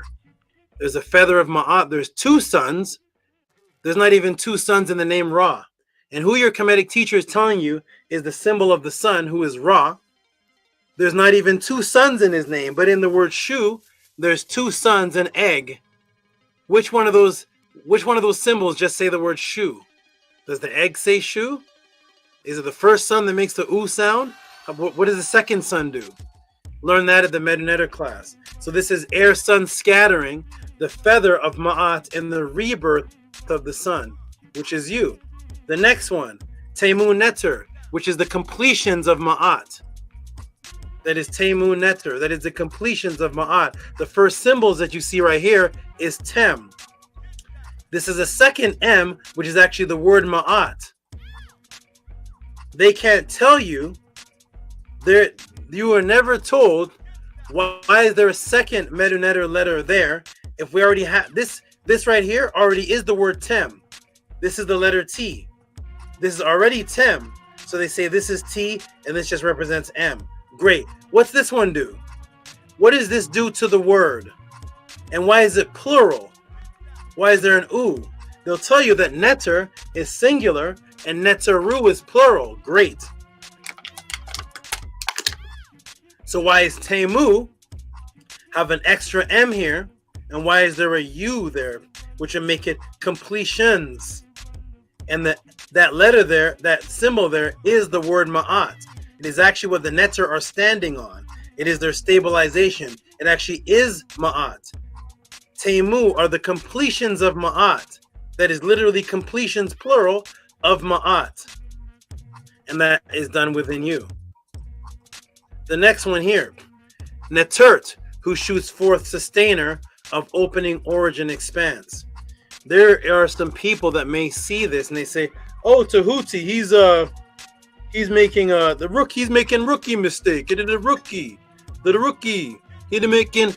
And I will ask them, where is your explanation of the 12 before I did this class? Did you even care to break this down to anyone? Or is the isfet inside of people so strong to go against and argue that they will actually argue about something they've never taught before? If you've never had a teaching of what judges or who the ones who have the help you with the Pekka Mku is, and the translation of every symbol in here, if you've never had it, then there should be no argument because you never had a belief teaching prior to this class. But here we are. Some people would just look at it and say, "Oh, it's Tefnut. This is just Tefnut.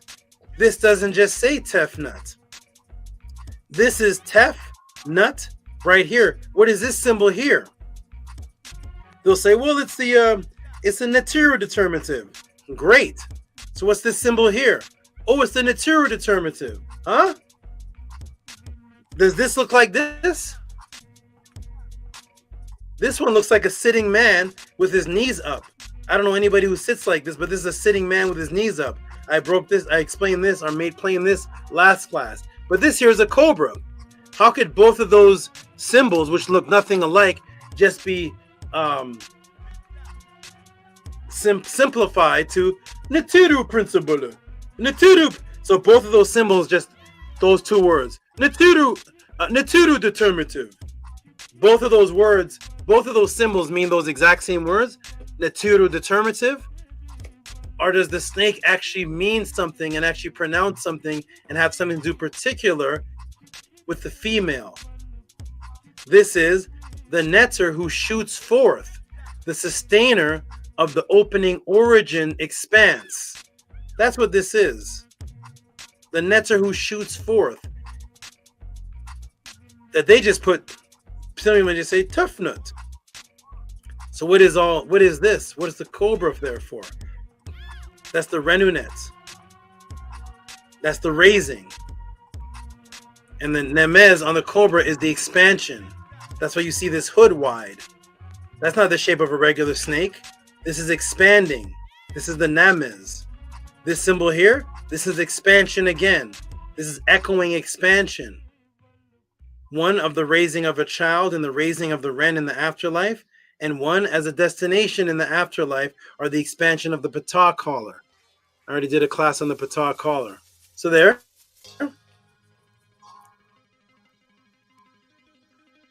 we have 4 of them right there so far. These names all pertain to what you can do inside of yourself if there's no separation from you and who they are. And here's the sab. Here's the seb, the same word for the judge, and it's also conscious sound netter of rebirth. It's the judge, the door, and the conscious sound and netter of rebirth called the seb.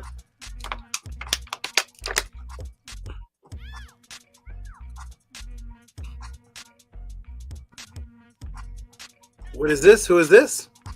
Nut pet neb pet. Oh, that's just Nut. Why is there 2 pet symbols in her name? How come you're not saying that? It's Nut. But this is Nut right here.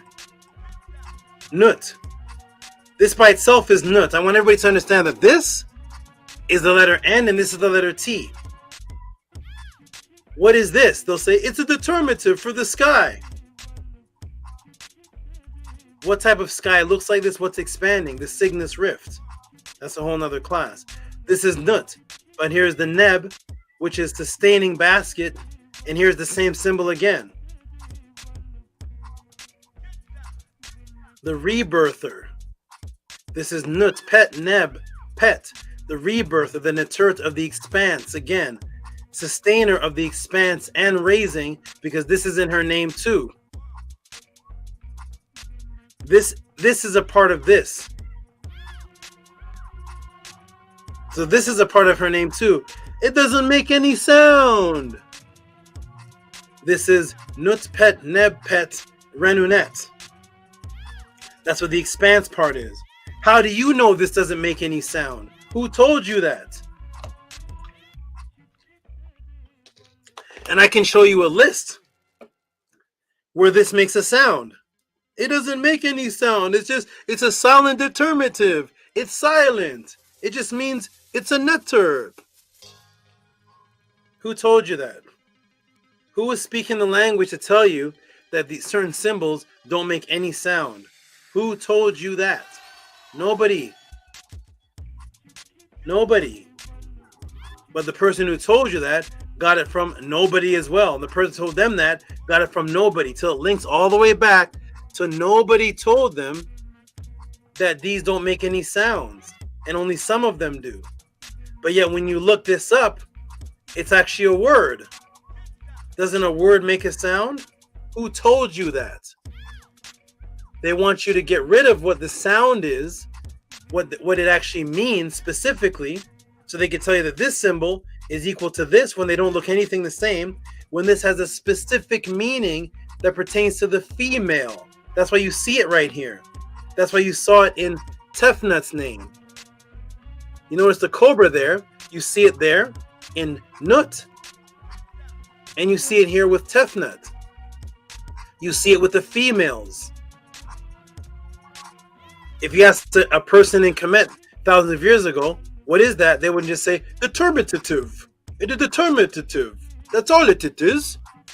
So why is it with the female? Because it's Renunet, which we'll get into shortly. Here it is again. Here we go. Now we have Aset Nebtet, and there's the cobra again. There's the Namuz Renunet again. And there's the egg again. Aset Sa. It's Aset Sa T Renunet, the netter of the seat of Re, birth and raising. This is a Sahet. That's an egg. The same word and sound for the mummy, what they're calling a mummy. Why are they telling you that that's silent? That's a very important word that pertains to her name. Why is it silent? Who told you that was silent? Which ancient person said that word and said that this is silent? Nobody told you that. They want you to get rid of the connection between this egg and this serpent. This is already the word Aset right here. So what are these two extra symbols? And this is Nebtet, the netert that sustains the household. That's what's called a mistress, a female master. So they changed the frequency from the definition of a female master, which is a mistress, into a new definition, which means a girl, a lady that you have on the side. It means a person you're cheating on your wife with. When they did that subliminally to make you just focus on Aset as one wife, like as if Asar had one woman, and they literally took the name of Nebtet, which was the mistress of the household, and they defined the word mistress as a second lady that's not your wife, when the mistress was Asar's wife, like Aset was. This is all a part of the subliminal programming. Mistress is a very honorable word. It means a master, a female master. You know, like you have an actor and then you have an actress. The S at the end is the cobra. That's what forms the letter S. Actor, actress. You know, when you put the letter S on a word and it makes it feminine. So when you add the S at the end of master, it becomes a masteress or a mistress. It's an honorable word that they're trying to turn it into something dishonorable in the matrix. Here's the next one. HERU Netter EE, the great netter of the day. We're going to get into the day and how you imbue with what this is shortly. Here is Heteru Nebt Ma'at Amenta, the house of Heru, sustainer of examination in the hidden realm. That's Het Heru Nebt Ma'at Amenta. That's the house of Heru, the sustainer of examination. That is what Ma'at translates to, examination in the hidden realm. The next one, Hu and Sa. Translation of these names will only be given in the MELANATED Monday class. But translation of these names will be given in the MELANATED Monday class. So as I will say, like I've said before, and I want people to understand that we do have private classes. There are private classes, but they're only private because they're not on YouTube. Are they private to the world? No, not at all. Why? Because you can order them. They're private classes when we're having them because it's not aired on YouTube, but it's MELANATED Monday. You email this email address and you'll be sent the information every 1:30 p.m. Pacific time every Monday. And if you miss the class, let me take the banner off. If you miss the class, there it is on the website. You put in houseofattend.org, MELANATED Monday. And if you miss the class, then you email this email address and you can order the class. Let me take this off. You can actually order the class and you can send money in and you will get the class directly to you. So therefore, you never actually have to miss anything. So it's only private because it's not online, but you can actually send in spiritual practice questions to that email. And then you get the class within a matter of, you can get it in the next day. You get it in a matter of minutes. If you actually order the class during the Podclass, then you'll actually get the class while the Podclass is actually running live. And let me ask a question: hold on, that's strange. Something just happened. One moment, bear with me, everybody. What just happened there? That is strange. One moment, everyone. Something just strange happened on my screen. That is odd. Very, very, very, very odd. Okay, if you order the class during the Podclass, that's strange. Something weird just happened. Everybody, bear with me just a moment. Something just disappeared from my screen. That is very strange. Okay. I think I fixed it. I will fix it now. I think I fixed it. Okay. So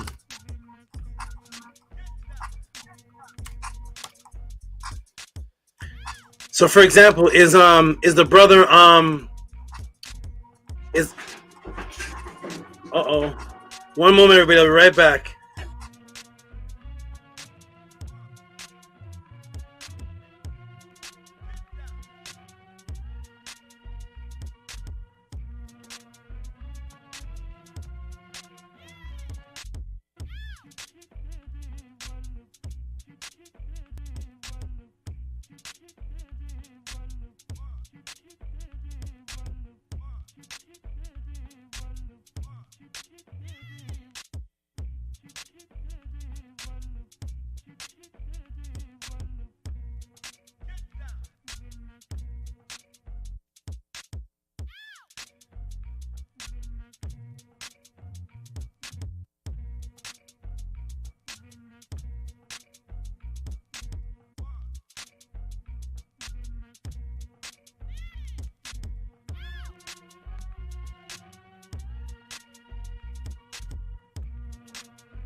Okay, we want to fix that. I am back. Hold on a moment. Let me readjust. I think I fixed that issue. Is Black Alucard in the room? Black Alucard, if you're in the room, make a sound.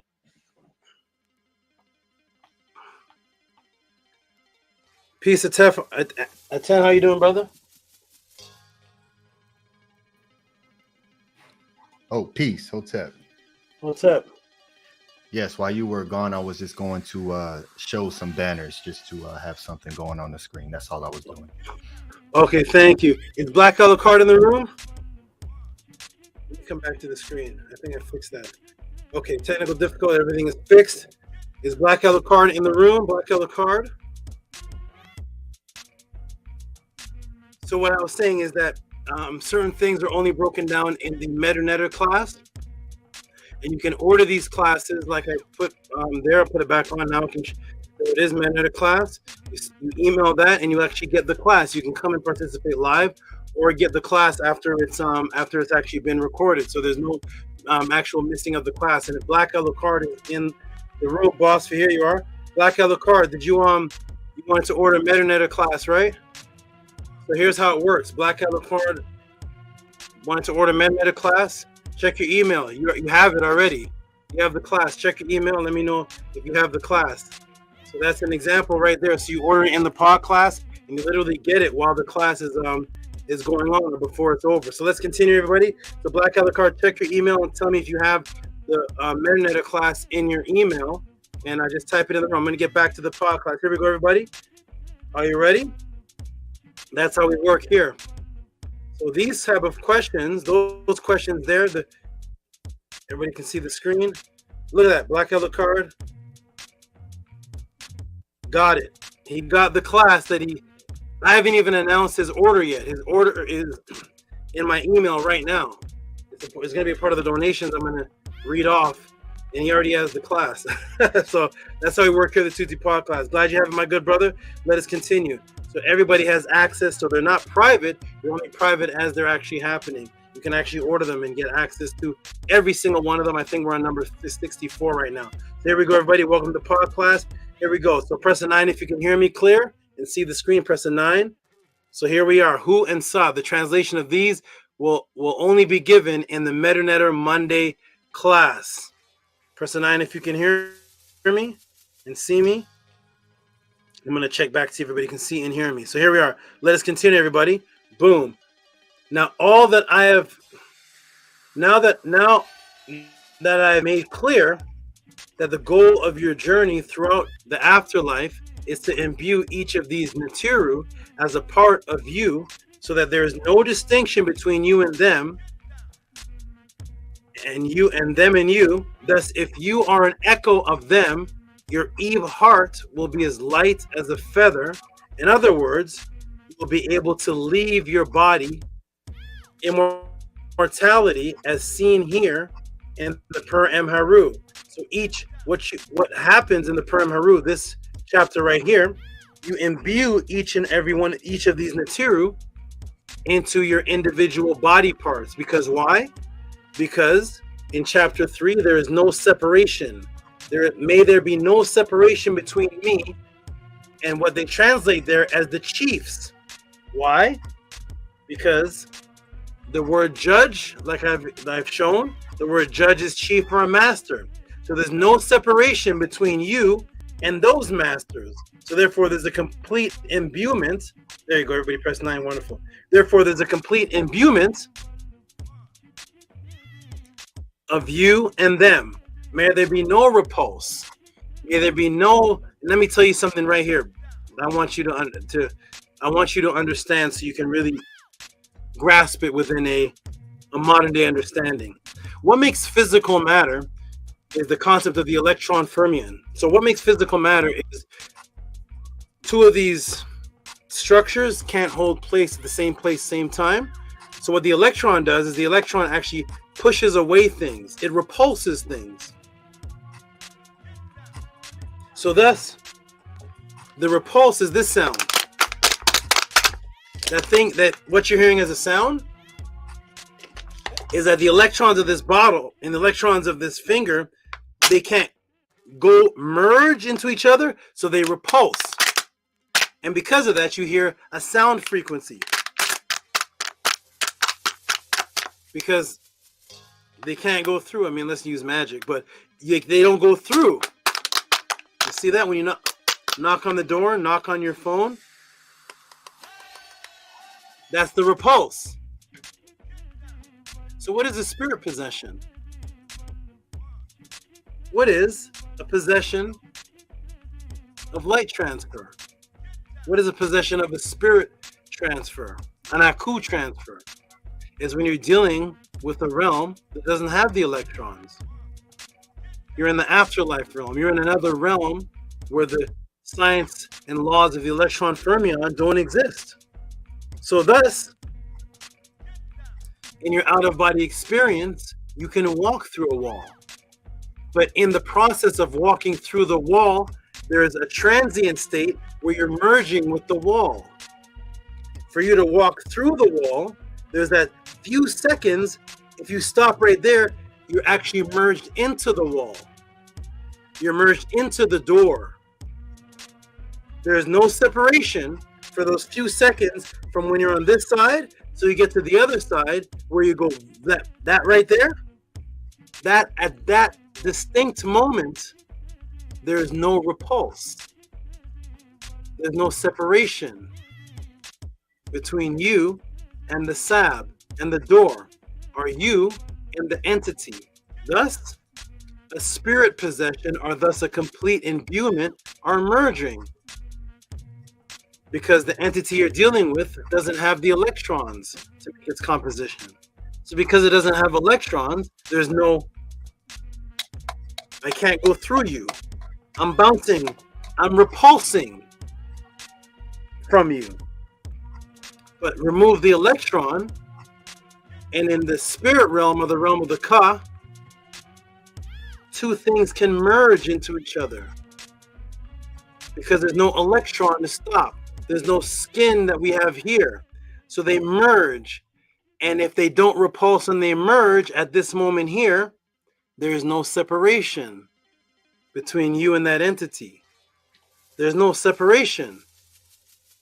You've merged. You are now them. You are now a SAB. You are now a master. You are now a SABA. You are now one with the entity. Does that make comprehensible sense to you? Has that been broken down to you before? Timestamp, YouTube, page number. That is the explanation of may there be no repulse between me and them. There's no separation. You are the Ka within my body that's making the limbs strong. That it says that is what's creating you. So if something has no repulse and no separation, and you're talking to something that's inside of your body that's creating you and making you stronger, that means you and that netter are the same being. You and that consciousness are the same. You've Pekka Mkud separated yourself from the past that was going to inflict a judgment on you, that was going to inflict negativity on you, and now you're merging. You know, like when you merge with the beer and you get drunk, and there's no separation between you and the beer. You know, there's no separation between you and the weed. You know that merge. You know that merge. Well, let's put that merge to the back. Let's get rid of that one. Let's move that one in our past, and let's now merge with the master SABs, so that we are a master in that realm. And thus, if you merge that consciousness, and if you do come back to visit, because remember, the laws of Ma'at, the Ba, after it leaves its body, doesn't always returns back to the place. It returns back to the place it's familiar with to receive food and water that the beings on the planet are giving it. So if you're merging in with those masters and you return back with that mastery, now you are a god. You are a netter. You're which they are worshiping. Your statue is there. Your Ba has returned back. There's a complete unison between you and that consciousness. And now they're putting food offerings for you and asking you questions, because now you are the Netiru. That's why the Netiru are real. It is you. Leave these atheists alone. Leave these atheists alone that are moving you away from this merging, from the supreme immortal being that you are actually. Because you are not to be repulsed from them. There is no, if there's no separation, that means you are it.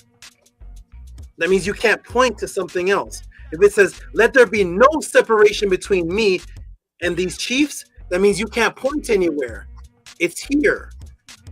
Why? Because if you point anywhere outside of you, that is the separation. So thus, each of those chiefs are merged into you. And the Per Amharu actually states that they are, because it states how each of those Neter masters are merged into an individual body part that makes up the whole Ani as he becomes a star.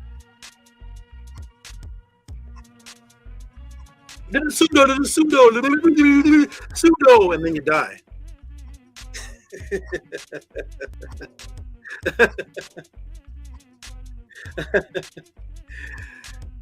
You diss the ancestors and the pseudos until you die. And realize that you're somewhere else that doesn't look like YouTube anymore. Here we go. So boom. Let's get back to it. So that's this chapter right here. What happens here? This is 7x3. This is the 7x3 chapter. The 7 completion and the relaxation, the Sefek by 3. And thus is 21, which becomes 21 different parts of you. And in this chapter, and I'm not going to read the entire thing, but you can go there. This is on page 213 of the Per Amharu. And the hair of Osiris, triumphant of Nu, and the face of Osiris, the scribe, triumphant of Ra. You see? And the eyes of the Osiris, which is you, is Het Heru. And the ears of Asar, which is you, is Apuat. And the lips of Asar, and it goes on, naming 21 body parts that you are so enmeshed with, because there's no separation between you and the great chiefs, that the Neter are actually named after different body parts that you imbue their strong points into you. Thus they are you. You know, like the cartoon used to watch, Voltron. Once the Voltron formed, there was no more cats.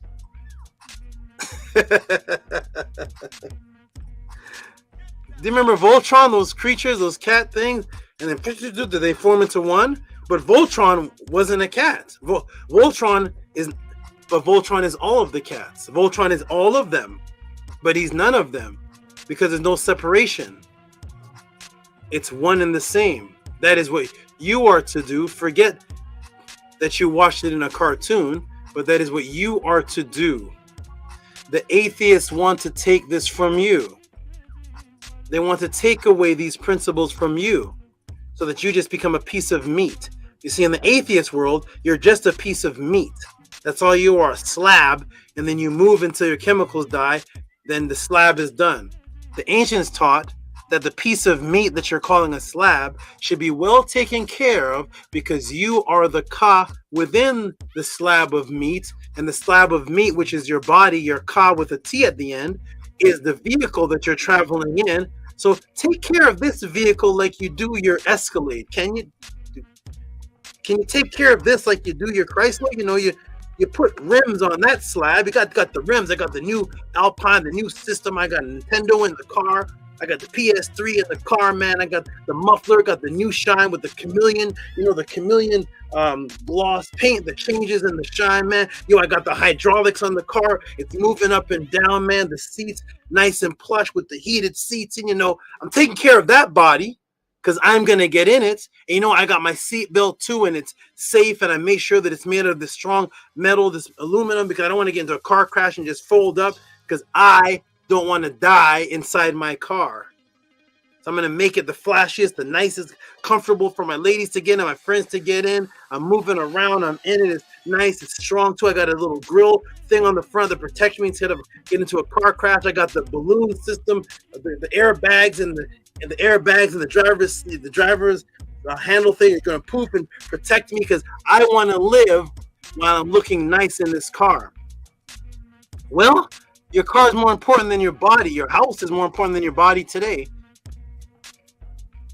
Because as you're coming up with these, I'm a Hebrew, I'm a Christian, I'm a this and that, you got a big beer belly, you got diabetes, you're coughing, you're sick, you don't know what's happening, you're having some heart problems, you're losing your memory as you get older, you get over 40, all of a sudden you can't get an erection. That car is not important as that car. Because to an atheist, we're all just gonna die anyways, so it doesn't really matter. But the ancient people taught that you take care of this because this is your vehicle. This is better than your Escalade. This is better than your Lamborghini. This right here, you keep this intact and your car can examine Ma'at more and more each day and have more to learn. Why? So you can perfect or find flaws within yourself to purify for the next realm. That's not an atheist teaching. The atheists are the Isfetians to teach the opposite of that. You're an atheist. You got the flashiest car. You got the nice house. Looks great, man. Your girl got the new Gucci bag. And you got a beer belly. And you're a man with breasts.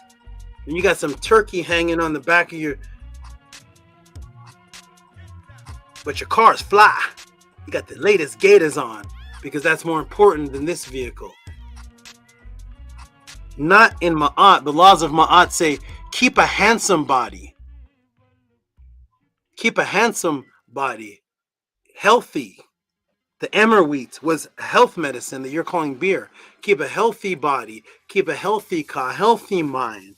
How are you getting Alzheimer's at 65 years old and Ramesses has 200 wives at 90, ruling 4,000 or 2,000 miles of Kemet? This is the vehicle that you take care of first and foremost. Because you lose this, you won't have the car. How much is this lesson worth? Who's teaching you? Where is this?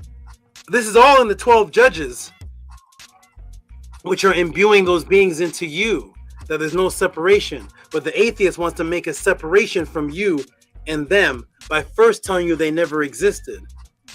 The Netter never even existed. There's no other consciousness to imbue with. There's just you and you die, and that's it. And what happens after you die? That all of the culture is taught. What's going on here? Where did life come from in the first place? Why is there so many phenomenon experience, out-of-body experiences, near-death experience, afterlife, seeing light at the end of the tunnel? What is going on all across the world? The whole world is pseudo except for my YouTube channel, because I'm the black atheist, and everybody on the planet for the last 20,000 years, they're all pseudo. I'm smarter than all of them. We've come to a new understanding in the 20th century that is smarter than every single ancestor for the last 6,000 years. But we can't build any society. That's pseudo. Here we go, everybody. Welcome to Tehuti Podclass. Let us continue. And here we go. I'm breaking down a little bit of this. I'm going to take another break. But here we go. Let's break this down. This is a beautiful thing. Thank you to SHARIKA for asking this awesome, wonderful question. Here we go. Let's get back into it. Here we go. So,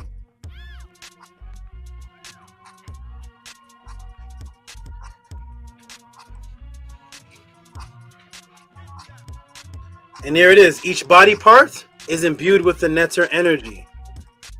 Okay? So, our goal is to be an imbuement of the consciousness of these Netter so you can ascend as a being of light, Aku, as the sun ascends or is seen to ascend from between the mountains to become an everlasting immortal being called a Techa. A Techa as depicted here in the glyphs for eternity.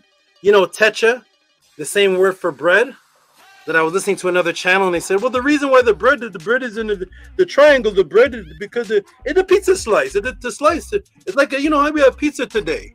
That's why it's in a triangle. It's the word Techa the same word for immortality, but let's just add the atheist view and say it's the same thing as Domino's pizza. It's a pizza slice. No, it's the word techa that's in a triangle shape.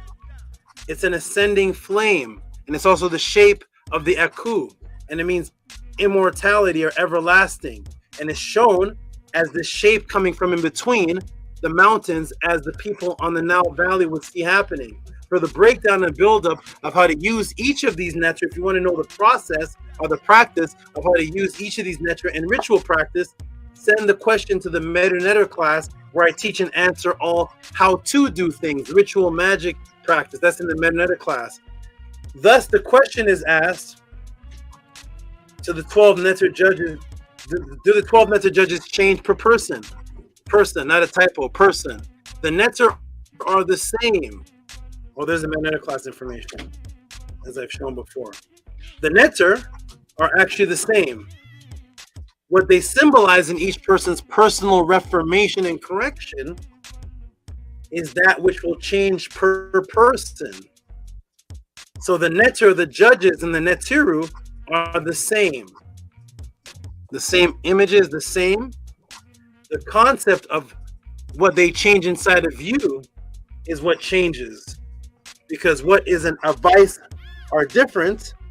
What is a vice or a negative flaw that you have within you is going to be completely different from the next person, or it could be the same, but how you have to apply these may be different because you have different vices that you have to conquer in order for you to be a master. So in that concept,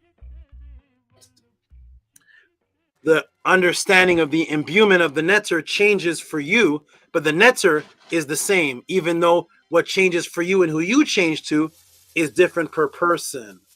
So now for the first time here at the Tehuti Podclass, January 27th, 2024, I will clarify the error that the entire Kemetic Ma'at studying community has made, and that is giving the 12 the title of judges as opposed to the actual mention, what's actually mentioned in the MELANATED, in the actual chapter itself. Now that you understand that your goal is to be an ascended being of light called the Techa, while simultaneously imbuing the Ka of the 12 within you, their true name, in which you are to be an echo of, will make sense now.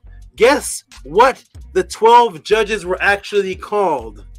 Let me take you to plate 14 of the Per HERU. What are those 12 judges that people are calling judges? What are they actually called? Now, remember that word divine chiefs? Now the Techa, the divine chiefs, great and Abtu, Osiris is Isis, Aset, Apuet, Hail, Tehuti, making triumph Osiris over his enemies. To make triumph of Osiris, Asar, scribe, the accountant of divine offering, to all the Neteru, the Nebu Neteru, Ani over the enemies before the divine chiefs who judge the Aput, the dead at the night of making the sept, judgment of those who are annihilated. What is the word there for? What are the 12 judges actually called? They're called the Techet, Aput. The same word there, Techet, or Techet, which means what? Eternity everlasting. Techet. I already broke down the pupil of the eye in the other classes. People of land, peasants, descendants, but eternity everlasting. Eternity everlasting is the word Techet, and it is the sun coming up between the two mountains. Now you can actually see what it actually means and symbolizes. There's what the people of the Nile Valley would see. They would see the sun coming up in between the two mountains.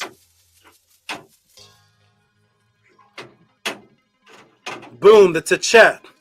Doubly emphasized, echoed immortal beings shown as light ascending as Aset, as it dawns in between the two mountains, of which you are a microcosm of, to echo, so that you can travel throughout that Sab door, becoming the Techet, the immortal being. And let's continue this, and I'm going to take a little break. So what was the other word for judge? Wait, I want everyone to take note. I have answered the question initially that was sent in. So if I continue from this point, what does that mean that this is time for? Hold on 1 second, everybody. Let me move one thing. Hold on.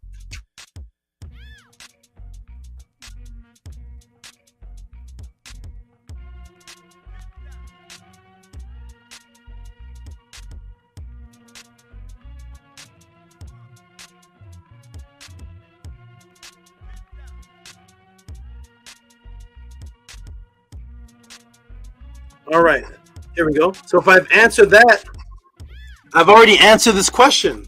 Who are the 12 judges? What do they represent? So if I've answered the question already and we're here, what does this mean this is time for? This is time for now Tehuti overdrive. That's when the question has already been answered thoroughly, more thoroughly than you've ever seen. We're an hour and 19 minutes in, and we're going to get into Tehuti overdrive. But right now, what I'm going to do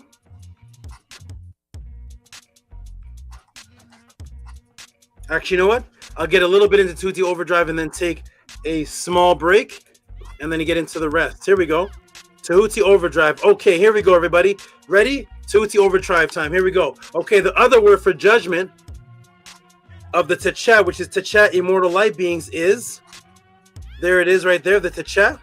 The Techet. So they're called Techet.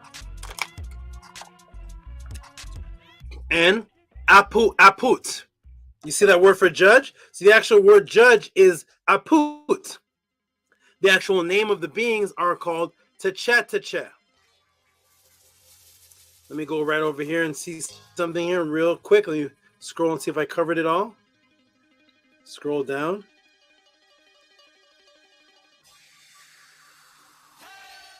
And let me emphasize one thing right here.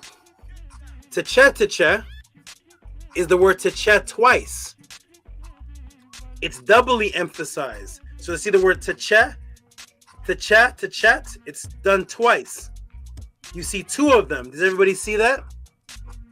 It's doubling the emphasis of the Techet. Techet by itself is already eternity, everlasting, immortality. And what is the symbol of the Techet, which is the same word for the bread? It shows what they call the Oris Boris, called the Mehen, over the Sahut, or what they call the mummy, and then he resurrects. That's the everlasting eternity of the afterlife, the resurrection. But it's even more emphasized because the word is doubled, and the mountain is even doubled. 1, 2, Techet. It is doubled as you're entering into a journey, and there's the pathway symbol. See that? That's a road symbol. Why is that in there? That's a road symbol. It represents a journey. And it's doubled. So the Techet is doubly emphasized. It's an echoed immortality being, shown as light ascends as the dawn in between two mountains, of which you are a microcosm of.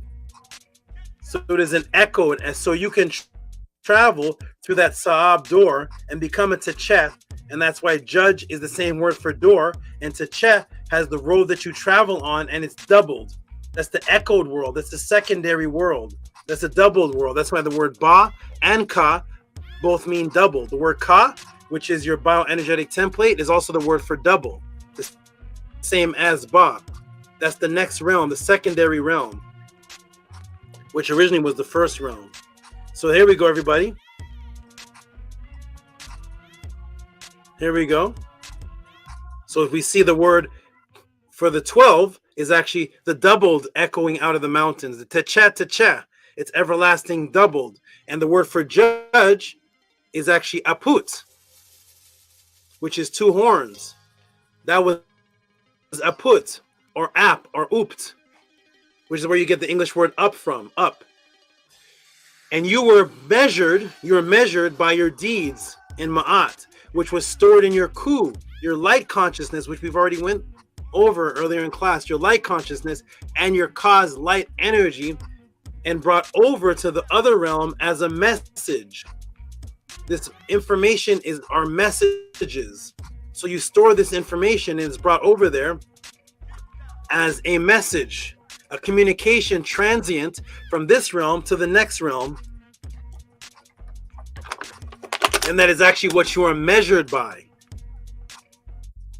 And thus, this is what we see coming off of people when they did Kirlian testing, which I've explained several times before, which is the mental color. That is the Ku's color changing using a krypton gas-filled bulb instead of a metal electron. They found relaxed individuals have a blue and white light that emanates from them. Emotionally aroused state changes to an orange state in the same person. Another individual in the angry state turns into more a red. Individual focusing thoughts of love are yellow and blue, which I did 2 MELANATED classes on the yellow and blue.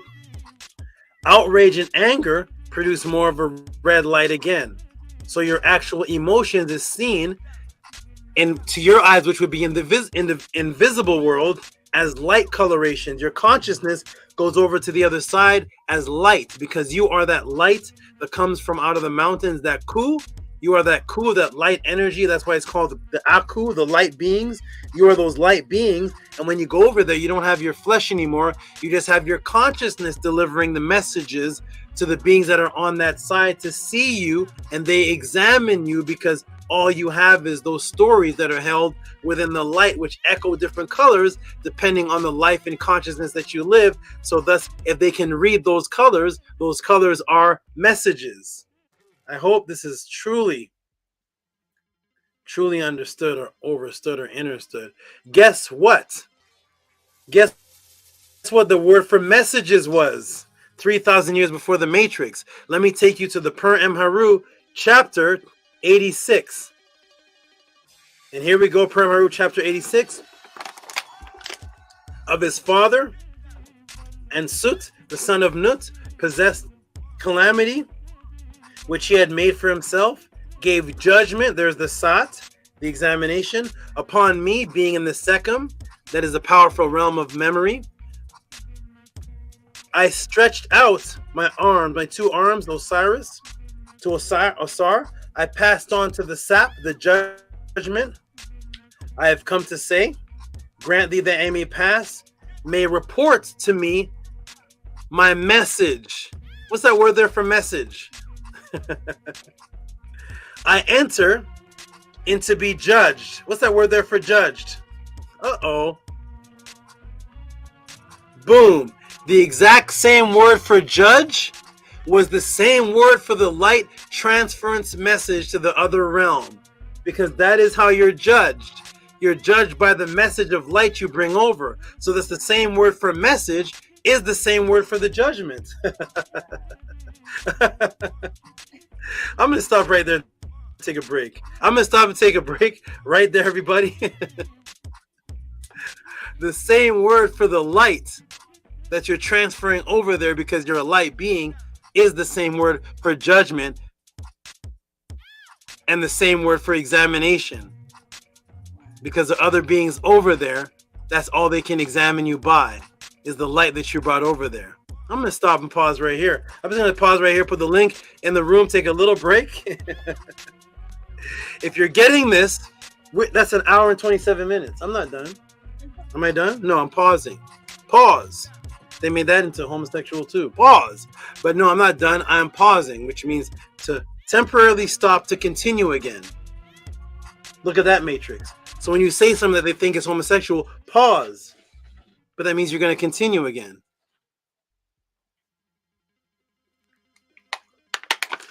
Shouldn't it be stop? No, it's just pause, because you're going to start again. Anyways, I put the link in the room. Here we go, everybody. I'll put the link in the room. There. Team, jump in. So the same word, but the word for light in English doesn't have anything to do with the word judgment or message in the English dictionary. But in the MELANATED, we understood that light was the same word for the judgment, which meant examination, to determine. So who's seeing the light, the message, to determine? Jump in the room, team. I'm going to take a quick break and then come back and break down the rest. First of all, if you all like what you saw so far, that's an hour and a half. If your waiter has served you for an hour and a half, if your waiter served you for 5 minutes and you gave that waiter a tip, If you believe that this, what you received here, is more impactful than what your waiter brought you, support, please, at Cash App TTM Moon. You could put tip for judgment. And this is just, we're halfway done. It's an hour and a half. Tip for judgment. I want anyone, again, who's seen this breakdown, if you're a Kemetic teacher, whether it was in private, a book, public, under a tree, smoking shrooms, if you ever got this type of breakdown for the 12 judges before, and I'm not done, put the where you got this breakdown from. We will Cash App you $3,000. I'll be back. Hotep. Support the Tehuti Podclass. It's the only place you're getting this.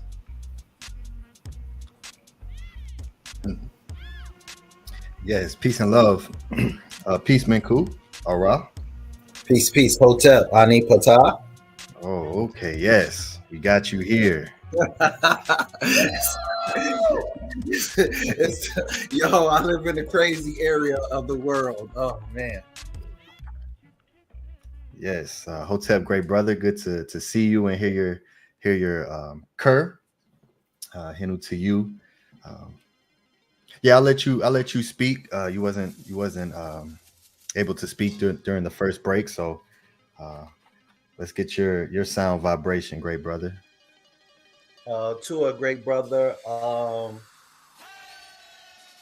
I don't know what to say about SABA and our ancestors and the teachings, except I love how a couple of weeks ago SABA used the phrase beautifully intertwined, and his teachings are helping me to see things, and words come to me, and connections and synchronicities. And so I'm going to do some research out of the Heka that we're in through our great SABA master teacher, SABA Tehuti. I'm having this concept come up. It's echo rhythm, kind of like, I think, algorithm. I think the Matrix and the conquistadors created algorithm from the echo, from studying our ancestors and the Neteru. And so this teaching is just phenomenal. SABA is just, he said it, in his intro. The intros are becoming so beautiful because we just get the transparency and we get the ascended being of light in our SABA, who is a divine chief. He is Tehuti, and he is living. He is imbued with our ancestors. He is a true representation in every way. This is just beautiful because, like he said, they don't want us to know this. And so here we are. In this day and time, being taught our true identity and learning the culture and learning the Aku, which you say Ani Pata instead of spirituality. This is just, what more could you ask for? Like, this is, oh man, I don't know how to define it, except it's very liberating. It's beautiful to be in this much truth. I really love the breakdown and the understanding of who the 12, let me see what the 12, hold on, let me check my notes. T'Cha, right? The 12 T'Cha, who they are. This is just, it's just powerful. SABA's so consistent. I'm just looking at my notes, and I'm just feeling a lot of gratitude and appreciation. Appreciation and love are the same energy. So, I just want to return that love that Saba gives us consistently. I really love too how he shared the Curlian light, the Curlian cool, how the colors, how they line up with what you're giving. And when we go to the other side, we will be judged by the light that we bring over. And so, I mean, what more could you ask for? This information is just priceless. It's powerful. The Tata, the Apu, people of the light. It's amazing. So Baba he is not leaving any stones unturned. And so he is, his archaeology, his pedigree is very high. The bar is very high. Peace to the conscious community that is being destroyed and rebuilt by our Saba Tehuti. We are not atheists. We have a culture, and we have ancestral artifacts that we have to follow. We have a responsibility. We have an obligation to this information. So it's just wonderful to have it all laid out for us so we can learn how to be disciplined and to follow the followers of Ma'at. And I will end with that, great brother.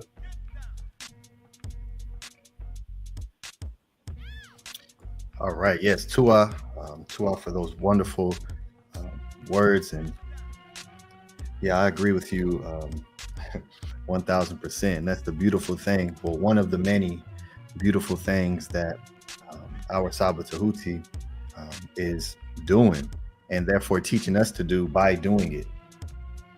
And, I really appreciate him showing the actual names on the papyrus of the 12, because when you do look it up, as I said before, even in the British Museum, because that's where the papyrus is held, British Museum number EA10470,3. The third plate is where this scene is, and in their description, they just give the basic names, like how he broke down HERU. They'll just say it's Ra Herakuti, or they'll just say Shu or Tefnut. And we clearly see in the glyphs that that's not just what it says. And even with what their names say, we have to dig even deeper to learn what these images symbolize and why they're there. And so that's just another layer that Saba Tehuti has introduced to us, and really goes to show how consciousness is echoed in itself. And just like how the Karasses were an echo, right? Like Tutankhamun's Karass had 3 different ones in it, and it gets smaller and smaller. It's like consciousness works that way, and we have to look at information that way. You got the surface, but then as you dig, as you kim, you realize that there's way more information, more detailed underneath that surface information. And he executes that so beautifully. And it's such a beautiful thing to be a part of, and to see and to witness, because it's so very important. And that's one of the things that is people can answer. People will answer these these types of questions, like with the serpent behind the Netert's names. You're like, okay, well, what is that? They'll, that is the determinative for a goddess. Okay, but why is it that? That's when the answers go out the door. people can explain what it represents, but not why it represents that. And that's what SABA Tehuti has brought forth here. And when applying that to everything, now it takes you back to, well, it took me back to a young child when asking why for everything. I don't know if you all ever remember that or notice how children are like, hey, what's that? Well, why is that? Well, then why is that? It's just keep asking why until you don't have any more answers, and then you get sent off somewhere. And so it's a beautiful thing, because getting to the source, getting to the root is a journey in itself. And so with him breaking down the cha, and that's an extremely powerful word. I'm not sure what all he's gonna teach on that word continuing, but from what he showed, man, it's just it's very powerful. And that cha chiefs, the judges, what they translate that to in other Purim Herus is just the tribunal, right? That's all they translate it to. And I can understand within the translation itself, because when writing it, you only have a certain amount of space, but there's something called footnotes, these types of definitions need to be applied to the Purim Herus when studying and reading this, to really help the student understand what these words is and what these words are, because there's you just won't find that. So that word in itself is something that I had a question about. There's another word that I have a question about, because sometimes you'll see these words and they're not translated. They're not really translated like that. And they just simplify the translations to one or two words. So it's great on just a surface level, just to kind of understand a very extremely minute basic concept of what that word means. It's good for that. But for the students who want to dig and want the most raw information, the truest of the information that is available, those definitions that they provide are just not good enough. So Hinu to the great SABA Tehuti for doing that, and teaching us how to research, teaching us what to look for, showing us that no matter how deep you think you get, you can continue to dig even more.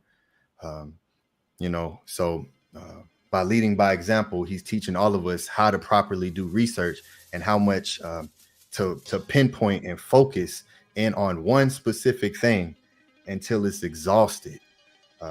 Exhaust that point, and then move on to the next one, which is, it's the opposite of today, right?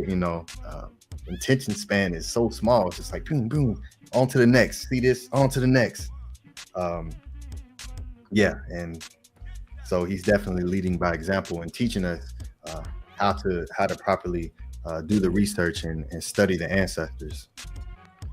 Yes, and I love how SABA, he gives us so much, but then he'll save a little bit for later. So he mentioned to learn about the who and the sa, that he will teach it in the MELANATED Monday class. So it's a great joy in life to have something to look forward to. And so that's what we're building. That's what SABA has built for so long.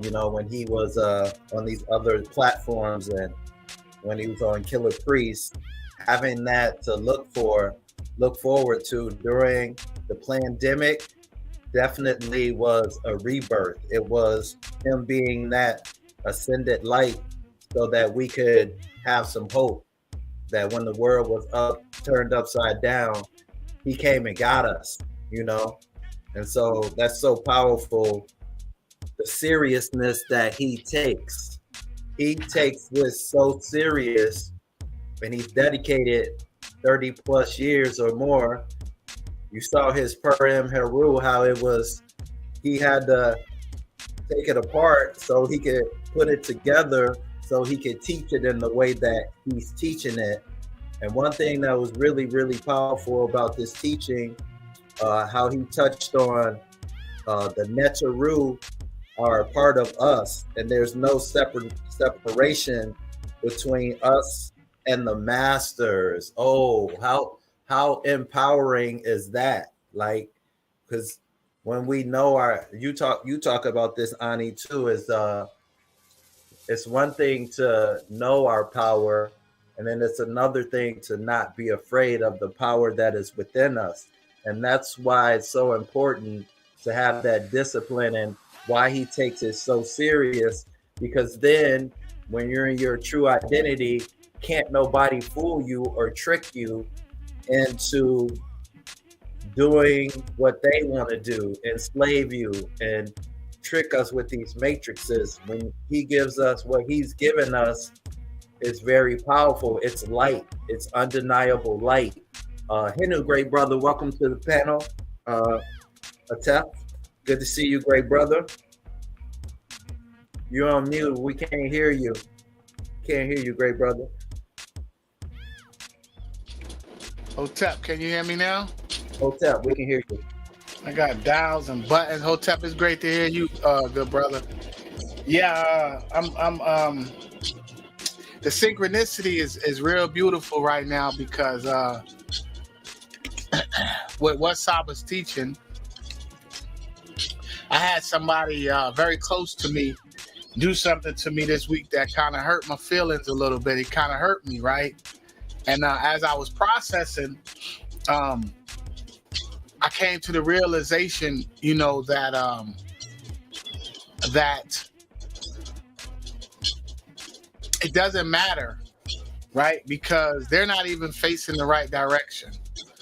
Their foundation isn't even Ma'at.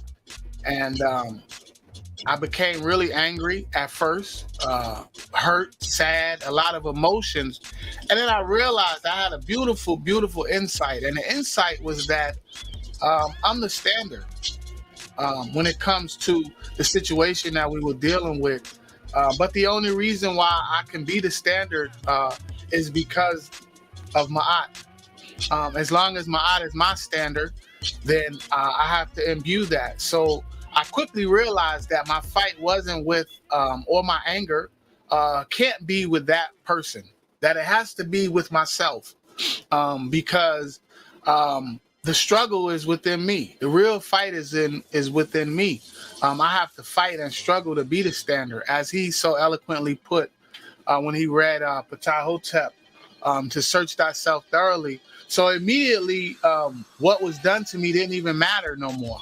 It didn't even matter, because my goal and my focus is to imbue the netter.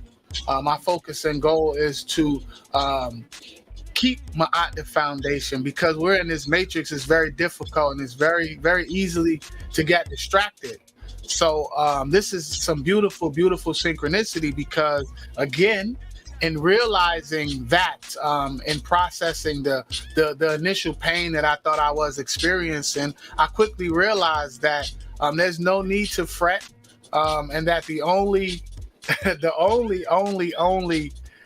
discontent should be with myself, because I'm on a mission, and and my mission is to be a netter, to rise like the Aku, right? So I have no time for people's feelings and emotions and things they may say, or negative things. But you know, when they're close to you, you know, sometimes it's hard to see the knife in the person's hand when they're standing close to you. You know, it's very, very, very difficult sometimes. So, you know, I'm very grateful for that HERU vision to be able to see, and for that discernment that I was quickly able to ascertain within myself, and just realize that, man, I got so much work to do on myself that I can't even be concerned with what these people got going on. You know, as close as I might think they are, they're not on that same frequency that I'm on. And I absolutely refuse to turn back. I absolutely refuse to lower my frequency, to embark or engage in the isfet that these people are trying to subject me to. So, you know, it's an honor to be here with you, great brothers, and it's an honor to be on this frequency. So Henu to the Natiru, and, you know, Henu to everyone whose quest is to imbue the nectar. And during my processing, something struck me, because, you know, Saba be dropping gems and jewels all the time. He dropped little ones. And if you pick them up, you know, it's very, very, very valuable. So I can't remember which class it was in, but that's what he said. And I can't remember. He said, find a nectar, pick one and be that. Pick one and imbue that. You know, it was very quick when he said it. I mean, you remember when he said that? I think it was a class or two ago. He said, "Yeah, I'm familiar." Yeah. So you know, that is what resonated with me at that time. When he said it, you know, I heard it, but it didn't really click. But then, you know, during the week when something happened, you know, I was quickly reminded of that. You know, that you know, we have to be the change that we want to see. We are the standard. I am the standard. Ma'at is the standard. So, you know, that's my goal and that's my mission. So, you know, Henu to our great teacher, because if it wasn't for him, I'd probably be upset still right now, you know, because this person is very close to me. And, you know, it kind of caught me off guard, took me by surprise. But when I look at it, you know, I have so far to go. I have so much work that I need to do on myself that I don't have time to be concerned with what people have to say. So, you know, with that, I'm looking forward to Tehuti Overdrive as Saba continues to teach us how to step out this matrix. And, you know, Henu and peace and love to everybody on their quest to become the nectar. You know, pick one. Hotep Ma'at. Yes, Hotep. That was a wonderful insight and message, great brother. You know, and it's a beautiful thing to see great brothers and sisters.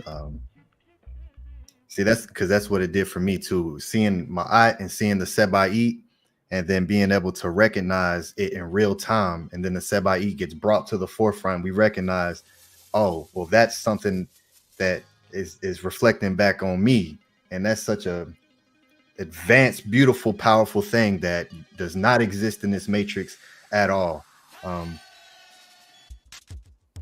Yeah, it's just a beautiful thing. And peace, sister Minty Hotep, Nuti Ma'at, Hotep. Peace, Hotep. Peace, great sister. How are you? I'm doing great. I'm doing great. Thank you for asking. I just wanted to check in with everyone. Saba is just really he's explaining how to live your life in such a simple way. Like, the ancestors left all of the information, and with the Tachat, it's everlasting life. Like, that's the power that you have. You have the power to be eternal, and it's not a slice of pizza.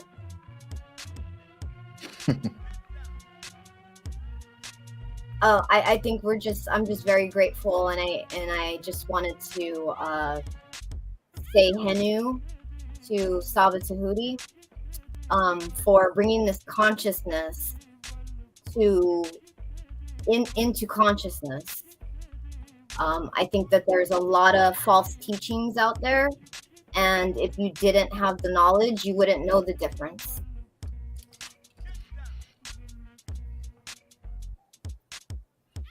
Yeah. Yes, I agree. Yeah, go ahead, great brother. I was just gonna say it's a beautiful calling, what our ancestors are inviting us, to be divine chiefs, to be that ascending being of light, to walk in power and to build, like they built, and to teach and have discipline. It's an invitation into greatness, and a lot of times in the Matrix, that's not what you're being invited to. To be invited into your higher self and to be amongst royalty, like to be embraced by Saba and his Neterts, and to Neteru and the Neterus and each other. To be embraced by royalty is not what the Matrix offers. To be loved by a Nesubiti, to be embraced by a Netert, that is a love that I have not experienced. And so for Saba to invite us into the house of ATTON is a special invitation, right? Like, this is the kind of party I want to be at. It's the only party I want to be at. And he's sending out this invitation, and it's beautiful because I want to live like our ancestors lived. They are not living how the world invites, what the world invites us to. So I'm gonna decline those offers, and I'm gonna accept the offer from the Nefertiti and the Neterts. That's the energy I want to be in. So I'm excited to be here. Yes. Peace, good brother Isaac. Peace, VR.I. Peace, good brother. Peace, Hotep, everyone. I'm just absolutely blown away once again, and I just had to come on here today, this time, to really give Henu and Kes and really just say to every single one of you and to this whole thing. It really is a unique moment in history, and I really hope that the 70 odd people that are watching this understand what is actually going on, what is just being revealed, and it is life-changing. It's like I don't understand how you can go back from this. You can't unlearn what has just been said. And for me, I like, especially with the last Podclass as well, with the enmeshment of the two becoming three, and now SABA continuing on that theme with now imbuing yourself with the imbuing a Netta. That almost made me cry. Because it made so much sense, and I can only thank SABA so much for everything he's done, and I can only thank you guys so much for continuing to support and build upon this. And this is it's so different to my everyday life. People aren't like this in everyday life. People aren't like this in the Matrix. And I don't, there's no shame to be here. There's no shame. You can't have shame to be amongst the Neteru, and it's God, pick a side, pick where you die, and it's here for me. I agree.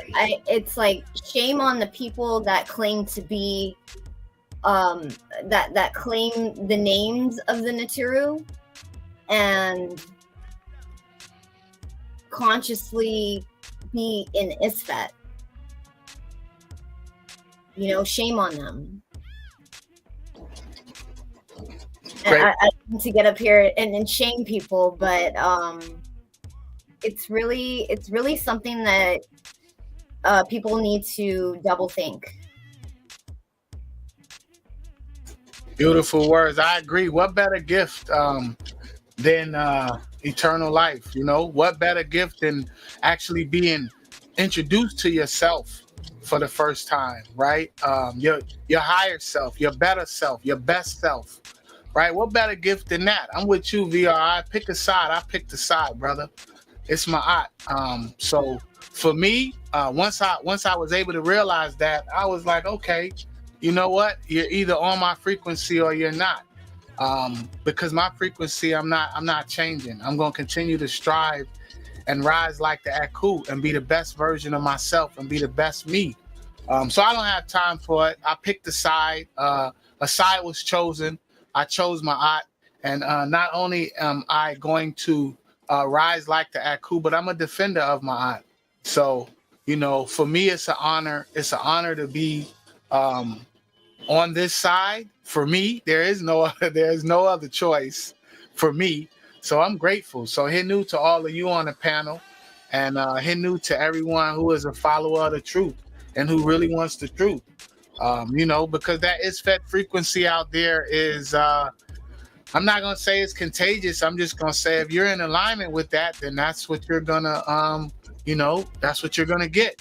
You know, if you're in alignment with Ma'at, then you're going to get the truth, and you're going to represent the truth, and you're going to become a netter. You're going to be what you're supposed to be. So, yeah, I agree with all of you great people on the panel and the truths that you bring forth. So, Tu'a to all of you, and Henu to you, and Henu to everyone on the panel, how there's no arguing in ISFET. This is the frequency. So brick by brick, we're going to continue. House of ATTON, like, subscribe, and comment. Come join us. This is the best. We are the champions, right? Nev, never everything is beautiful in life. You guys want to see my snakes? Yes. That's what I was doing all day today. I was out getting snake food, and then I had to come back home and do the live feeding, and that was a lot. It was a lot, but they are so happy. I'll just take this cube. I don't know, can you guys see them? Is the camera on? Okay, let's get it in. Oh, there's a hood on. Yeah, I don't know. Is the camera on there or? It's difficult because it's showing the reflection. It's a lot of glare. Yeah. I don't want to take them out. Okay. Okay. Can anybody see me? Hey, greetings, peace. We are back. I am back. Tef is smiling hard. Tef has a magical. Tef has the comedic Harry Potter Willy Wonka house happen over there. He has the magical. He's living a magical life with the family. I heard a little bit, and beautiful realization of Tef. You're absolutely right. You're absolutely right. You are the judgment within, and the others aren't even. That's why I tell people that I don't have anymore. I used to. No long arguments or big discussions with anyone who's not of my same agenda. If you don't have the same agenda as me, then we're arguing from two different premises. I'm not going to argue with any of these guys on these other channels or anything because we don't have the same agenda. So when you win the argument or when you get your point across, it's not for the same goal of what I'm trying to achieve. So therefore, it's a waste of time, and you just attract the people around you that are of your judgment. So no time to waste. And I like what I heard about what you said, Atef, and appreciate everybody in the comments. What we're gonna do now, I'm so glad, Atef, too, that is echoing through your actual family. You have an actual family. You have the most extensive family in the Podclass of anyone that comes onto the panel. So there's more on your shoulders than everybody else. Some other people may have a son, a daughter, maybe a mate, a lady, a man, or whatever people may have. You have multiple children and a lady and a household to take care of, where you are literally the foundation of consciousness there. So I'm very proud of you, Attack. We're gonna create the moderator thing this week. Hopefully I should be able to display it like the pretty thing with everybody's name in it. Your name should be in it, flash in your face, and I just got to been very, very busy. So But what we're gonna do with family is I'm gonna check the room, see how everybody liked that answer so far. I'm sure people appreciate it. I hope Robert Williams is still in the room. Any people tell me if you see Bijan Farrow pop up, he wants something special too. And I'm gonna now check the Gmails because I'm gonna see, because that answer has been answered.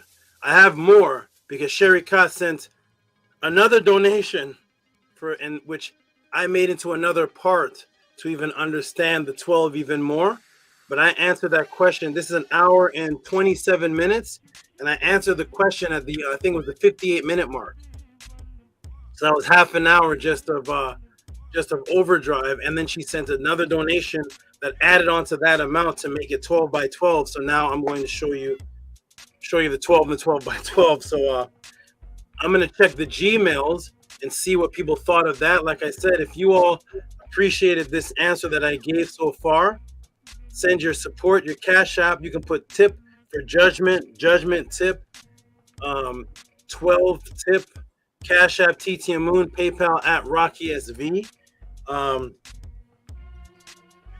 And just send support for whatever you think so far that breakdown is worth. When I come back after this, I'm going to come back for another part, which is still going on with the theme of 12, but it's going to answer more of something else.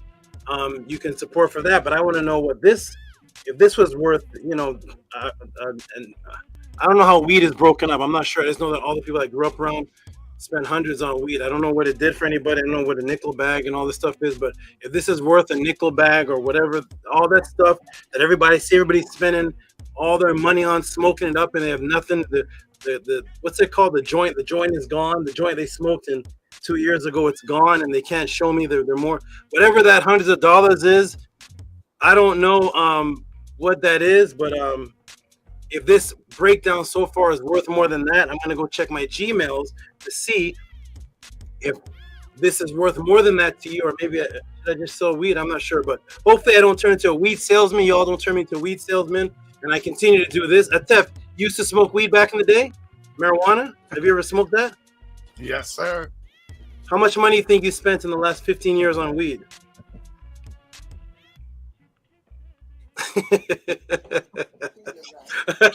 Has it been more than the donations? How much money in the last year and a half? Not the last year and a half, but whatever the year and a half was from any year and a half that you've smoked weed consistently. How much do you think you spent in any year and a half of your life?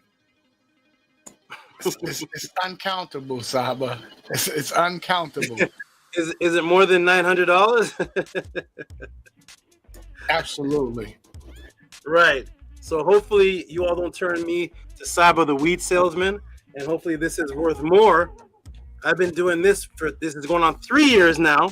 So if I'm worth more to you than the weed man, I'm gonna go check my Gmail right now to see if this was worth a hit of whatever you all took. I don't know the drug terms, but whatever it is that everybody spent money on, the donuts, and I'm gonna see if this breakdown of immortality was worth more than the money you spent on mortality. Just put a tip for 12 judges if it was worth anything to you, and I'm about to check the Gmails right now. Let me see if I know.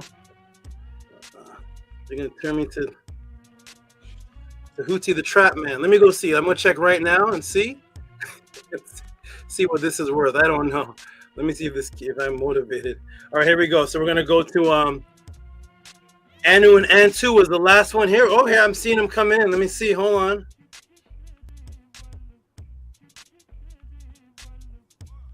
Let me go ahead and save this. Anu and Antu, I already see it. Oh, what's this? What's this? Tutti Podclass. Oh, questions to be answered. Let me fix that. I'm in the wrong section. And I have a message for Dr. LaRoche. I just saw his I saw his question, what it meant. Dr. LaRoche, if you're in the room, I'm going to address that question. It's going to be really quick, actually. I'm not sure if you're in the room, though. So I'm going to put boom, 1 tip, 12. I'm going to put DMT. I haven't even gotten to the DMT yet. Anu and Antu has already tipped me for the DMT section that I haven't even started yet. So it's not even going to be a big elaborate breakdown, but it's going to be an understanding of this light transference. So Shout out to the first tip that I see, which is actually the last one because I'm going from top to bottom. So the first tip that I see for that breakdown so far is Anu and Antu, who tip every answer that I give. Give them some big noise, $33 from Anu and Antu for the DMT light transference. Give them some noise, please.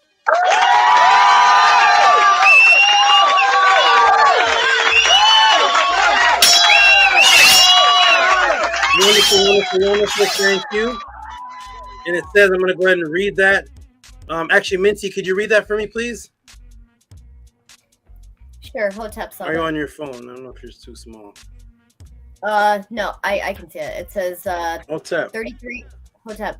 $33 for DMT light transfer. Surprise movie tip to a Hotep Marie.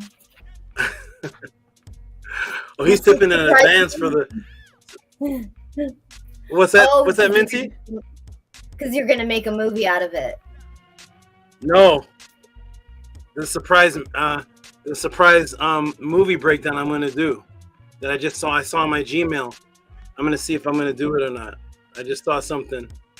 We'll see what happens. But no, if I saw something in my Gmail, and I'm gonna see if I'm gonna answer it this podcast. It's sent for this podcast. We'll get to it. We'll see. So good. Okay, shout out to Anu and Antu. Appreciate you. Okay, good. I see more tips coming in, so you're gonna keep me as Tehuti the what is it? Not Tehuti the trap man. Tehuti the transcendental Tehuti. I don't want to be Tehuti the trapper. So here we go. We're gonna transcendental to go from one realm to another. Oh, nice. Okay, so here we go. Tehuti the transcendental is here. The trap man is gone. Let me see it because there's more tips coming in. So here we go. Let me see if any more came in. Here it is. Tip for immortality. 12 came in for Ox Effect. Ox Effect. I'm gonna read about 3 more, and then I'm gonna go into the next section of the question. So Ox Effect.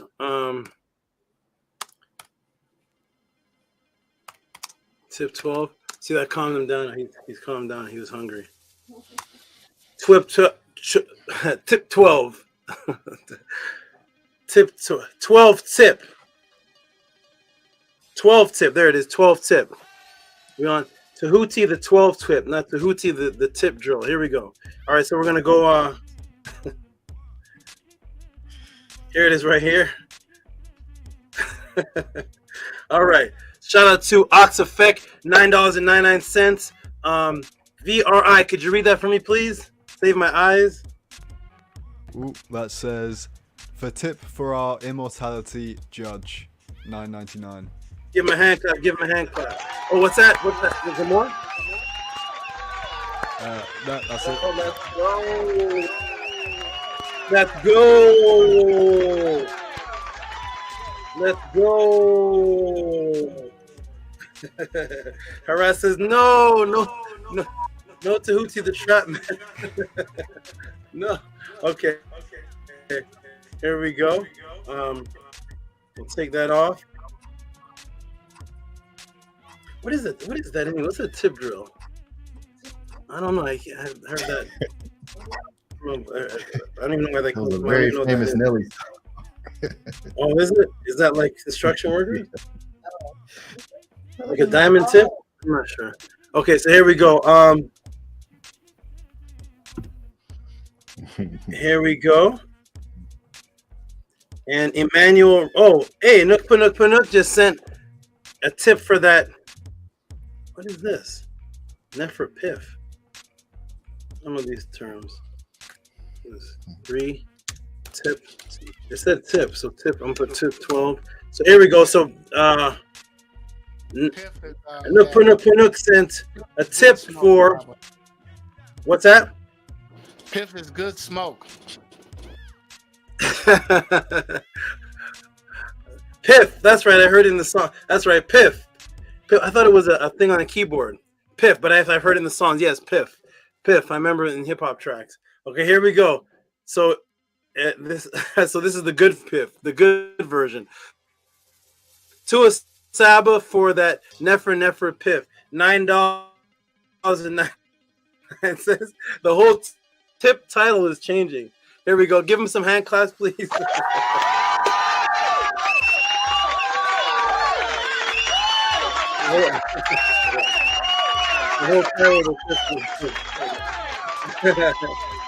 Nefer Kipper says, not the trapper. Oh my god! I was just breaking down to one of my Naturts. The hoods here in California, wherever you live, they're like play compared to like Jamaica. Like people that are in the hood here, they're like tough little gangster guys with the saggy pants. And I was just telling her that no, Jamaica, that street life, that's yeah, there's areas in Jamaica where the police are not allowed to come. They can't. Do they walk around with machetes? Yeah. So over here in California, I hear a lot of gunshots. Pow, pow, pow, pow, pow, all over the time, all over the place. But I told my netters, I said, I don't see where's all the bodies? I don't know if that's some type of gang language, just shoot. But I think if you're shooting somebody, if your aim is good, then there should be blood track, right? Because in Jamaica, the first of all, the guns are about your size, Minty. They're about your size, and if you shoot somebody with that, there's no. The person's on the ground and it has the thing that goes in a circle. It goes. It's a thing from Rambo, but they have the machete. So when you hear screaming like somebody getting attacked or whatnot, there's areas in Jamaica where they're just like there's hefty bags, and it's a person in the bag. So when you get hit in Jamaica, there's no mistaking, and you're getting chopped up, or there's like a hand on the ground, and there's areas that you're just not allowed to go into, and it makes the hoods up here look very, very soft. So it's not really dangerous up here compared to Jamaica. But I was just telling my netards that. And a lot of the Jamaican terms I know a lot, but some of these other terms and all this is I wasn't even raised up in this here. But anyway, okay, here we go, everybody. So we're gonna go to thank you for Emmanuel Rodriguez, which is Nook Panook Panook Panook Panook Panook. And we got Robert E. Robert E is giving a tip for judgment. Robert E, you stay around, my good brother. You stay around, because I have something beside me that motivated me to do something impossible. You stay around, Robert Williams. So we're gonna go to 4 tip 12. Okay, here 4 tip 12. Here we go.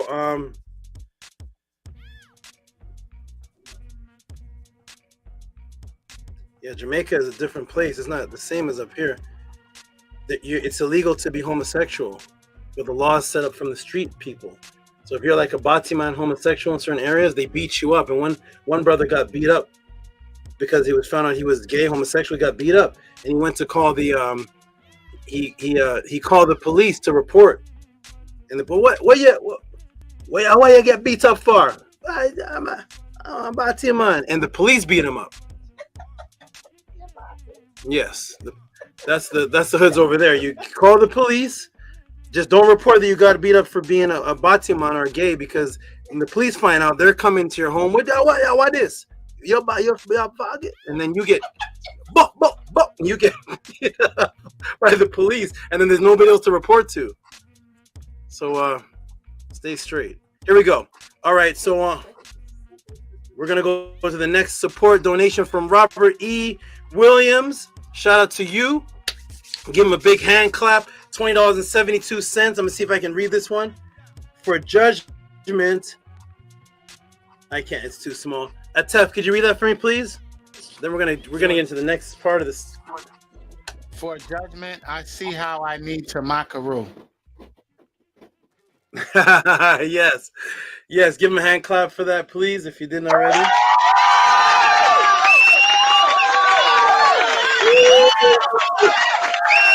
Robert Williams, are you watching, my good brother?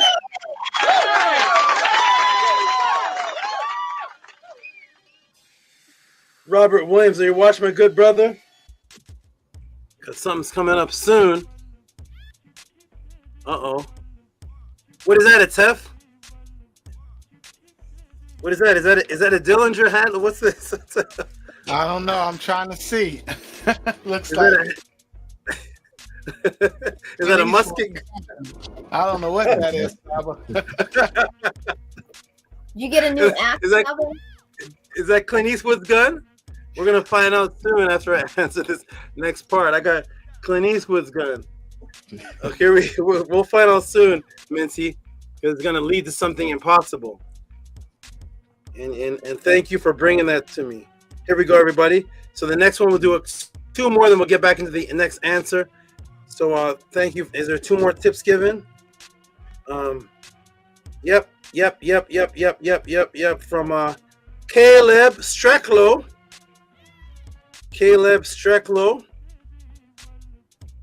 See, I can read it here. But once I put it, I have to like memorize it. I just get the students to read it because tip. I put tip 12. Tip 12. I'm going to change this one's title. Oh, no, not delete. No. How do you undo something? Okay. I'm gonna fix this. That's 3. One. Pardon me, everyone. I accidentally deleted something. So let me. This is 5. Let me fix this. Fix this. Who is that? Oh man, hold on. If you hit Control Z, it'll bring it back. It undeletes. Really? Let's see. Control Z. Yes. Hey! Shout out to Atef. Give this man a round of applause. This man is Data from Star Trek.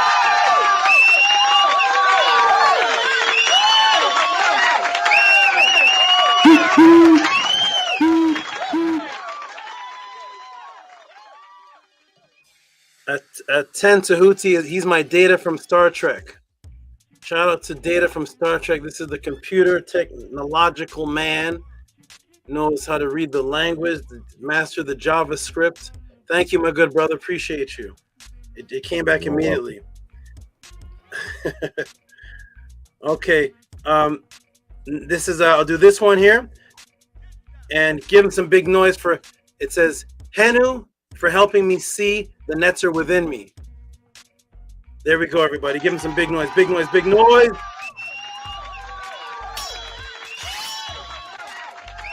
Yo, let's go. Let's go. All right. I think I'm going to stop right there for now.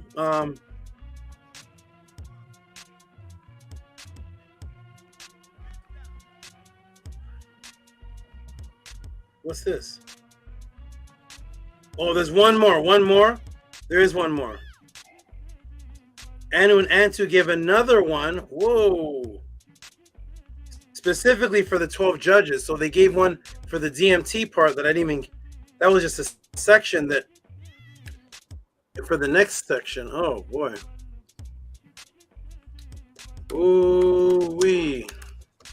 All right. I'm going to go ahead and put this in the room. And then we're going to get into the continuation, everybody, and break this down, build it back up, break it down, build it back up, and leave it built up. Shout out to Anu and Antu for 12 judges, breakdown and build up. Tua, Hotep, Marie. Give them some big noise. Let's go, everybody.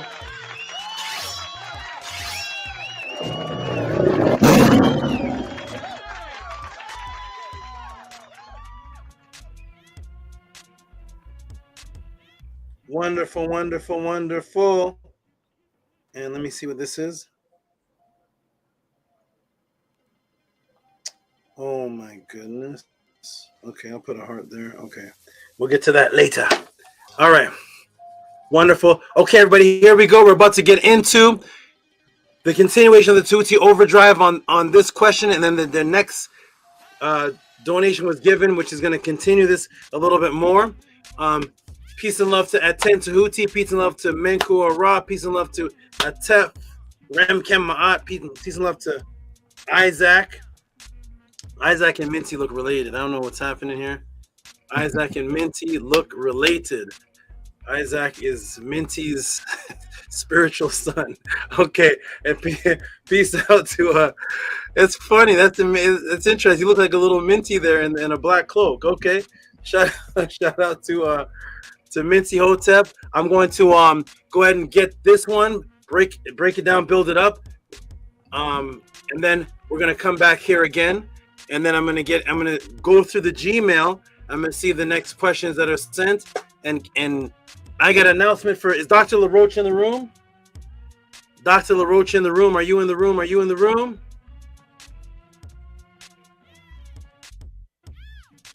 Rob Love says, word from California to Virginia Beach to Long Beach. Okay. From California to Virginia Beach to Long Beach. Shout out to you. I don't think he's in the room, so I'll wait till I come back. All right, everybody. So peace and love. You all jump back in the room. We're going to get back into this answer. Let's go, everybody. Peace and love. Jump back in the room. I'm going to put it on mute for a quick second and come.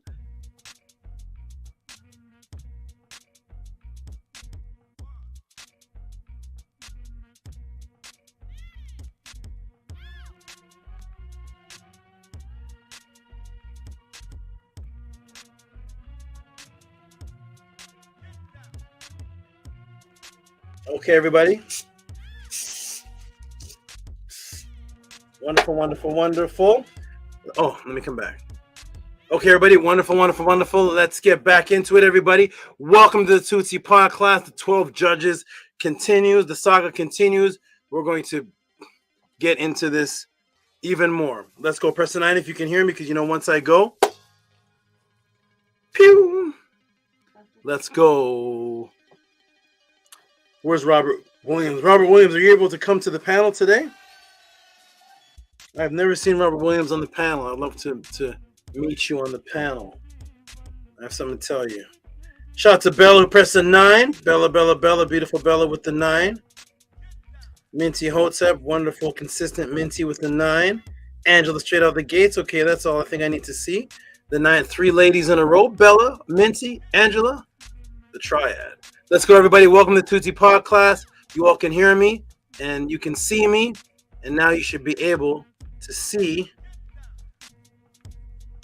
the room, I think.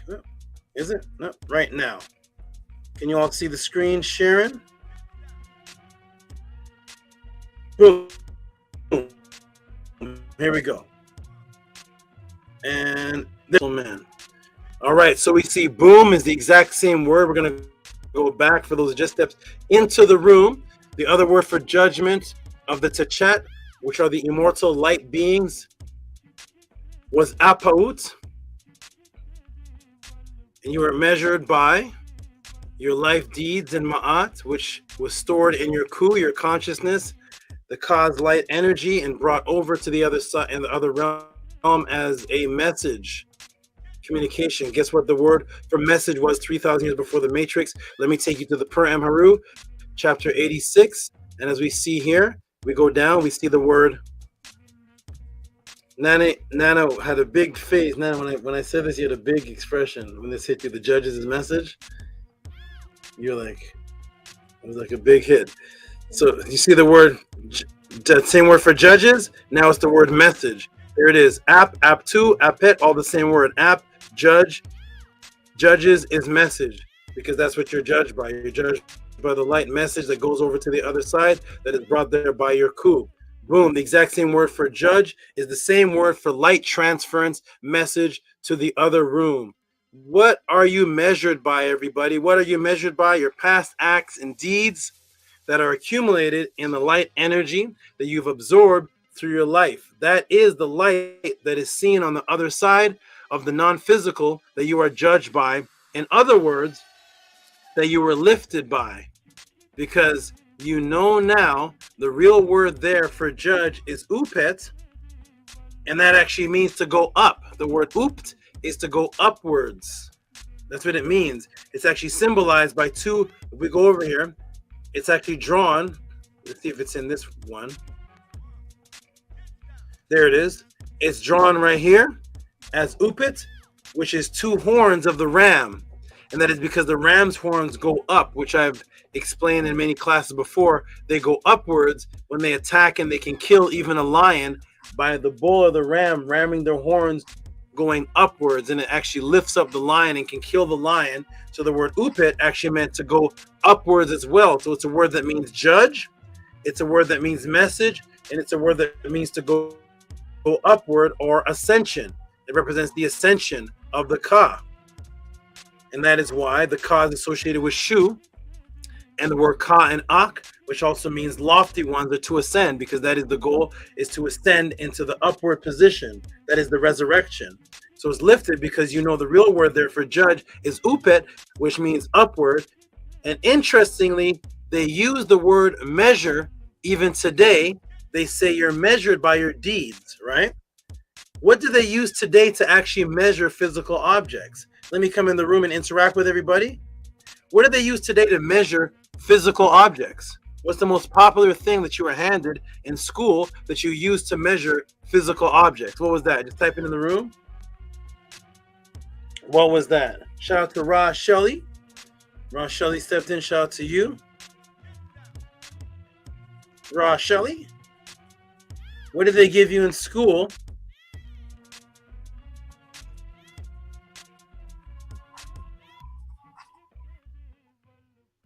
What did Israel Hoyley said something I wanted to highlight and I lost it. Israel Hoyley said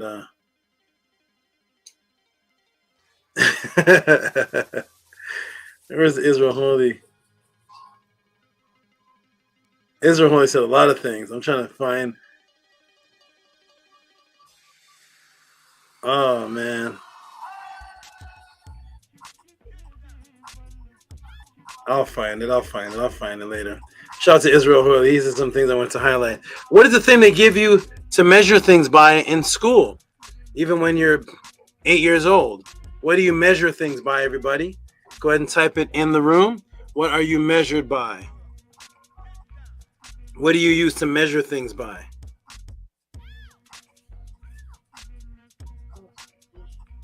Yeah, what do you use in school? What do they give you at 8 years old to school that you measure things with?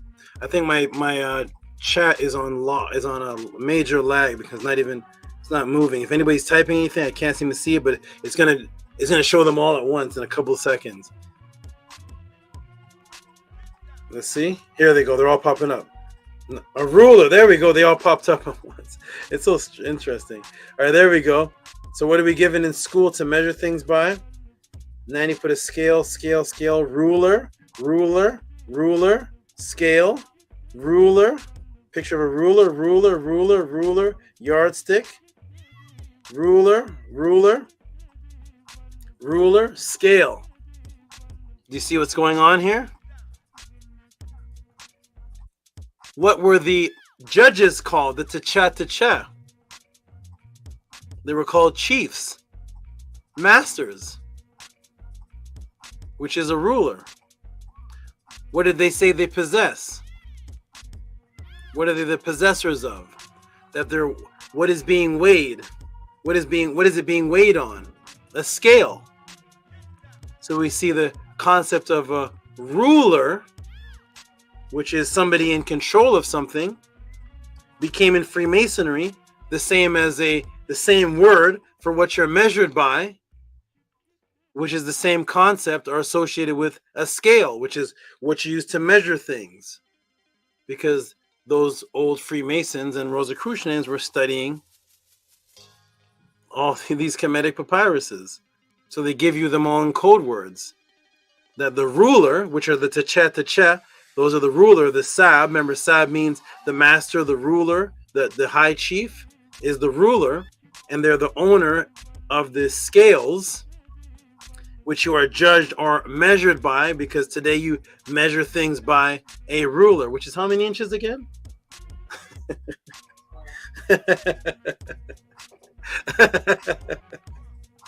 Welcome to the Tehuti Podclass. Here we go, everybody. Here we go. Boom, boom, boom. The life you're in is the Matrix movie. Controlled by the architects of the Masons. So here we go.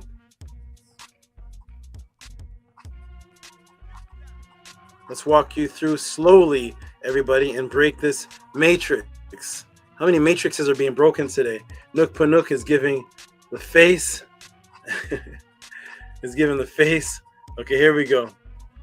Ready, everybody? What do you used to measure things by? Right here.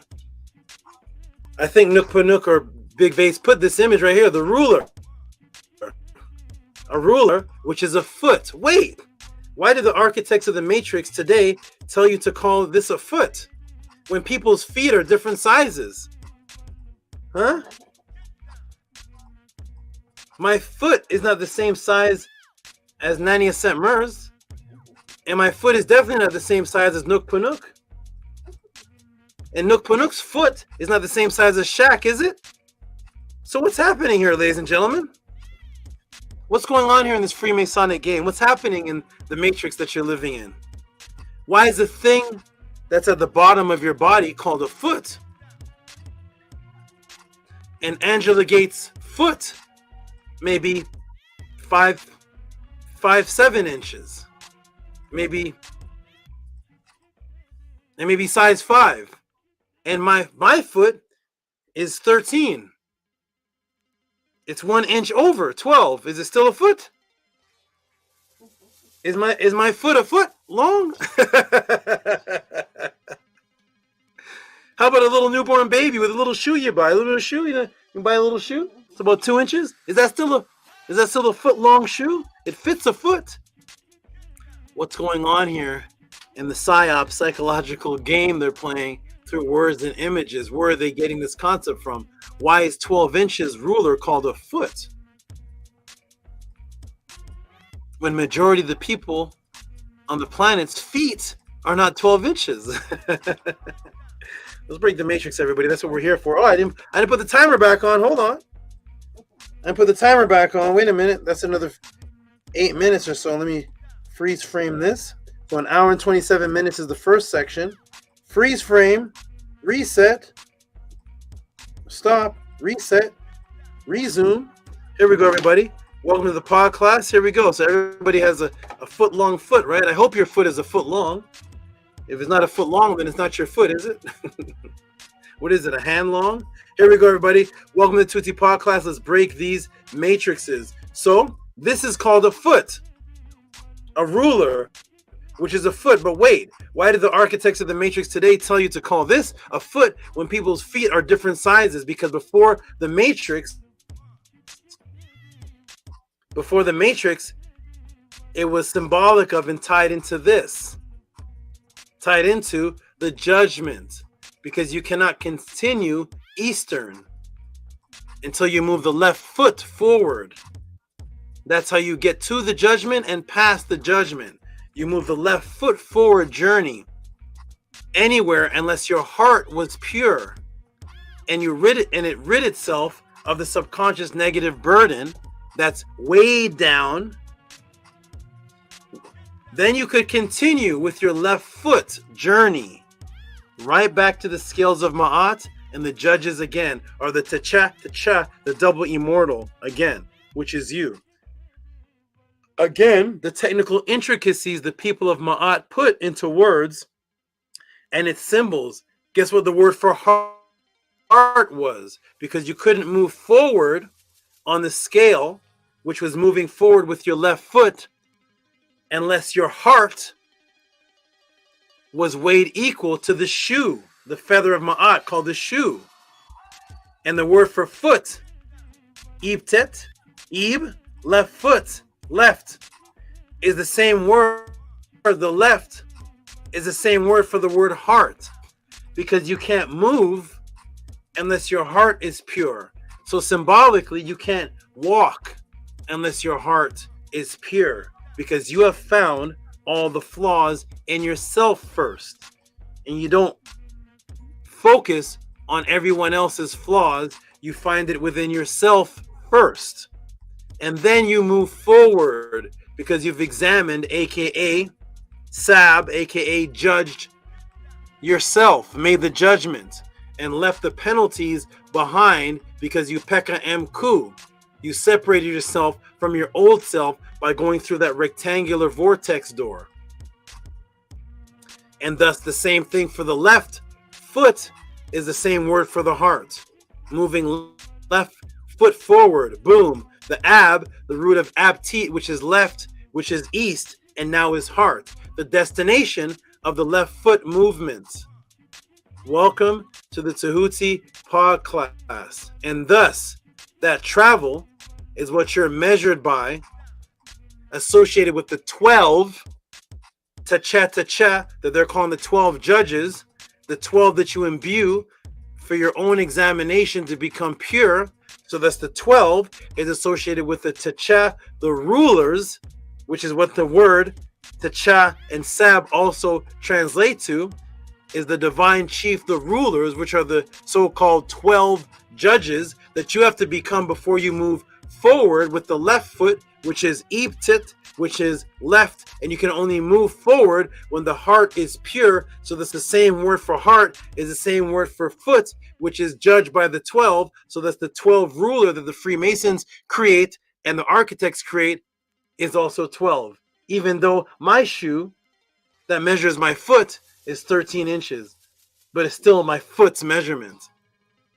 Do you see that? Because that's what you're measured by. The foot, the ib, the heart, after it's purified. And that's why when we go back to the same judgment scene, what do you see? Wait, those two symbols for the word heart. What are those two symbols in the word for heart? That's the two jars that's the heart itself. And then in between is the foot. The word for heart has the foot in it. This is how intricate the followers of Ma'at and the Neturah were. You see, your heart over here, the 12 are up here that you're going to imbue. Once they are imbued and you peka mku, separated yourself from the negative consciousness, this now gives you the ability to continue to ascend. And the way that birds ascend is with the feather. So thus, the heart becomes equal to that which a bird uses to ascend, because you're calm-hearted and you're cool-hearted. And the way that they cooled things down in ancient time was with the ostrich feather. That's how you made the fan. The fan was made from the feather that cooled and calmed the king down, as the fan bearers would calm the king down, because when you're cool-hearted, or when you're in a cool composition, then you can make proper decisions, which is the same word for judging. Welcome to the Podclass. Who said they got this before? Who said they got the 12 broke down before? What's that? Here it is. The left foot surrounded by the same heart vases on the scales of Ma'at. That HERU is leading you by. Thanks for the hand clap, Manny. That HERU is leading you by, and they have their left foot. Their left foot is moving. They're moving. That's why one foot is extended.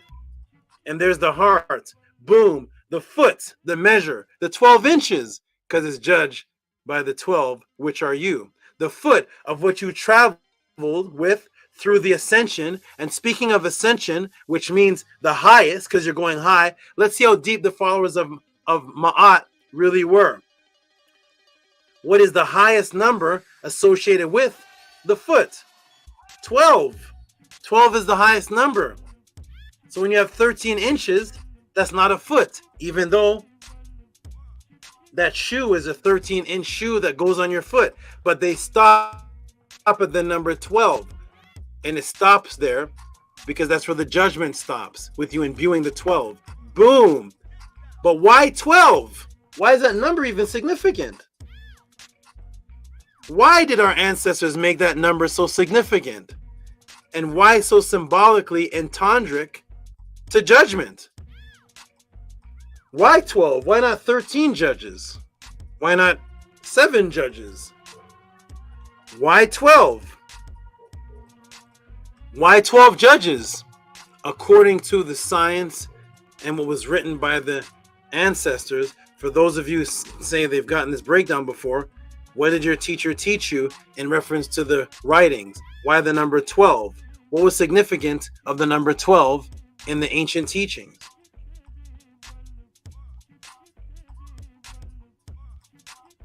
Why not 3 judges? Why not 14? 22 judges? 19? 7 judges? Why 12? Now that you know that 12 wasn't even judges, that it was the doorway. 12 was the SAB. SAB is a doorway. Doorways are transitional points. The doorway is the partition. That's the SABA. That's what connects you from one thing to another. It is a partitional. You never stay in the doorway. The doorway is not where you live. The doorway is what you use to get from inside of your house to outside of your house. You never say, man, I want to go outside, and you stand half your body in the doorway, like crunch yourself up. This is a great day outside, and you're sticking in the doorway. You never outside and say, man, I need to go inside now, and you just stay in that little section of the doorway right there. The doorway represents a transitional point, a vortex, a portal, a partition that communicates some form of consciousness from one side to the next. You are the form of consciousness. The Ku, that is you. You're the light being that goes from one place to the next through the doorway or the portal or the tunnel or whatever transitional point. You don't stay there, you move past it. So why 12? Why would the doorway be called 12? What does the number 12 have to do with a partition that transfers consciousness from one thing to another? What could 12 be that transfers consciousness from one thing to another? That this is an entendric of. Because now we know it's not the word, it's not judge. It's a SAB, a door that transfers something from one transitional point to another. Then you get to another side, or you communicate a partition from one thing and your light traveling to another thing. And then there, the action begins of your new life. What does that have to do with the number 12? Why does it have to be that exact number? Welcome to the Tehuti Podclass.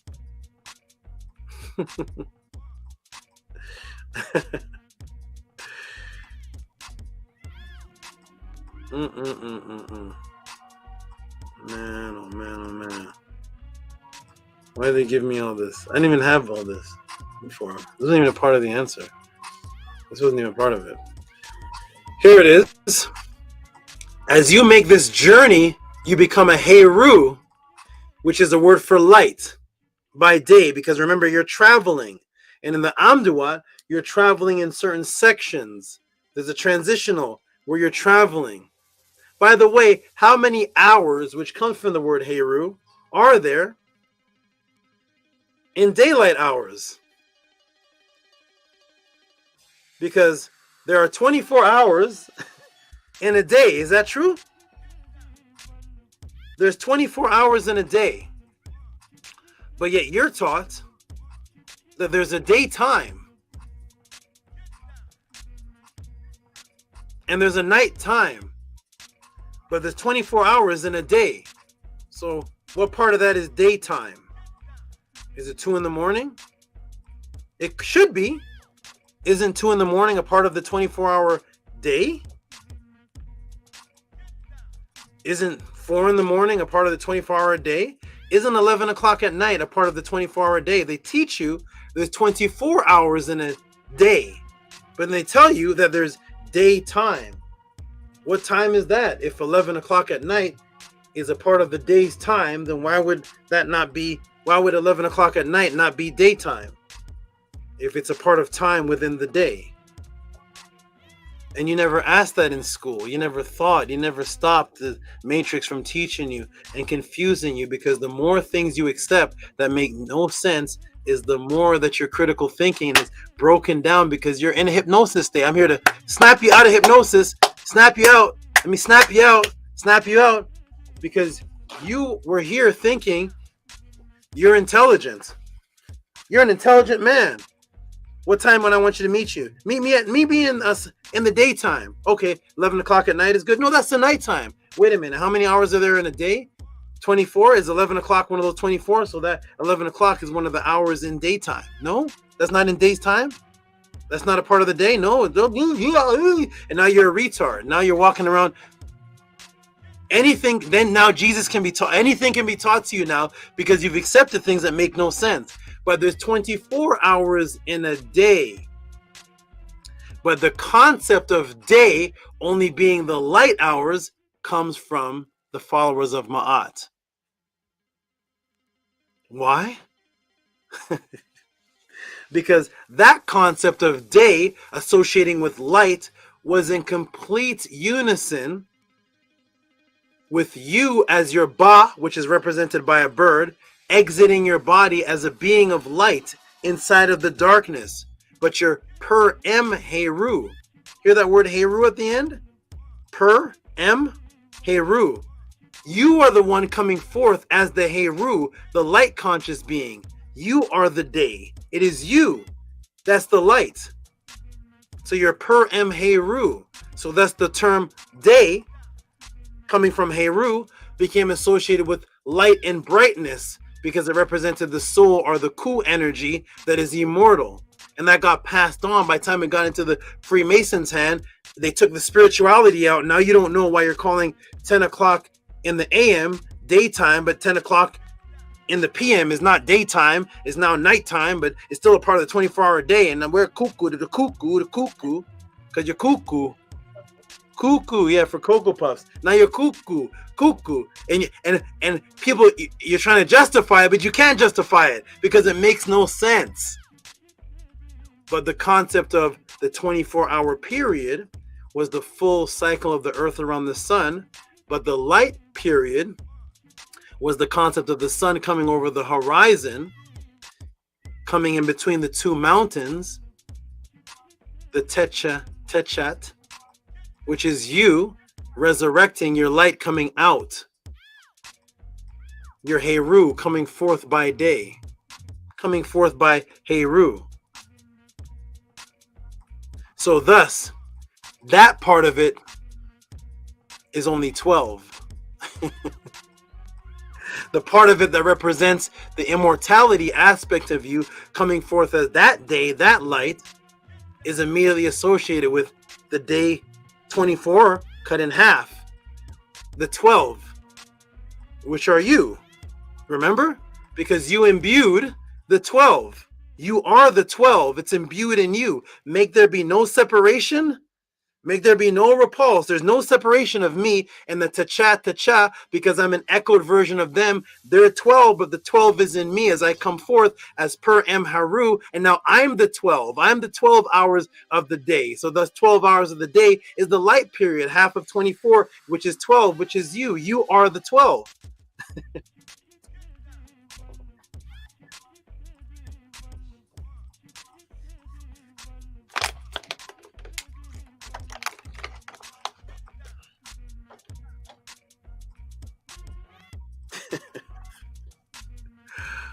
Oh man, that's why when I go on the other channels, there's not a bunch of people popping up on the panel to debate this, because nobody studies this to know enough to.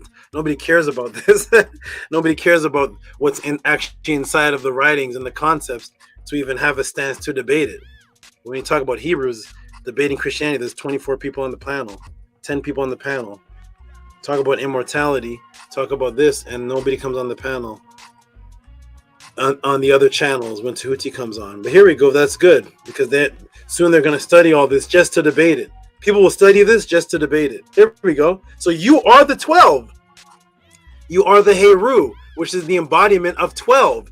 The embodiment of the 12 Techa, which you're embodying into all your body parts. Because may there be no separation between you and them, and you are the 12 because you are the Heru, which is the 12 hours, Heru, hours, Heru, the 12 whores. Why is there the letter H in front of hours? Why is that? Why is the letter H in front of hour? I'm confused. Wait a minute. Hours. Why is the letter H there? Doesn't hours mean you? What you possess?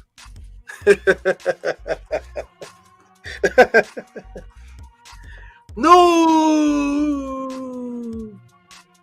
Wait a minute. If I own something, I possess it. Isn't that the same terminology used when a spirit imbues in you? But Tehuti, you're teaching if we imbue these cool spirits, we're getting possessed. Wait a minute. The class is called Afterlife Judges Spirit Possession. Wait a minute. But my possessions are things that I own, and if me and that group own it, then it's ours, right? But that's just O-U-R-S, so why does ours now have an H there? And I'm not saying the H, and it's whores. The 12 hours of the day, which is you again, as you get possessed and imbued by the 12, ta-cha, which are you, because you are the 12. You are the 12. You are the daylight hours resurrecting in between the two mountains. Tehuti made this all up. Maybe.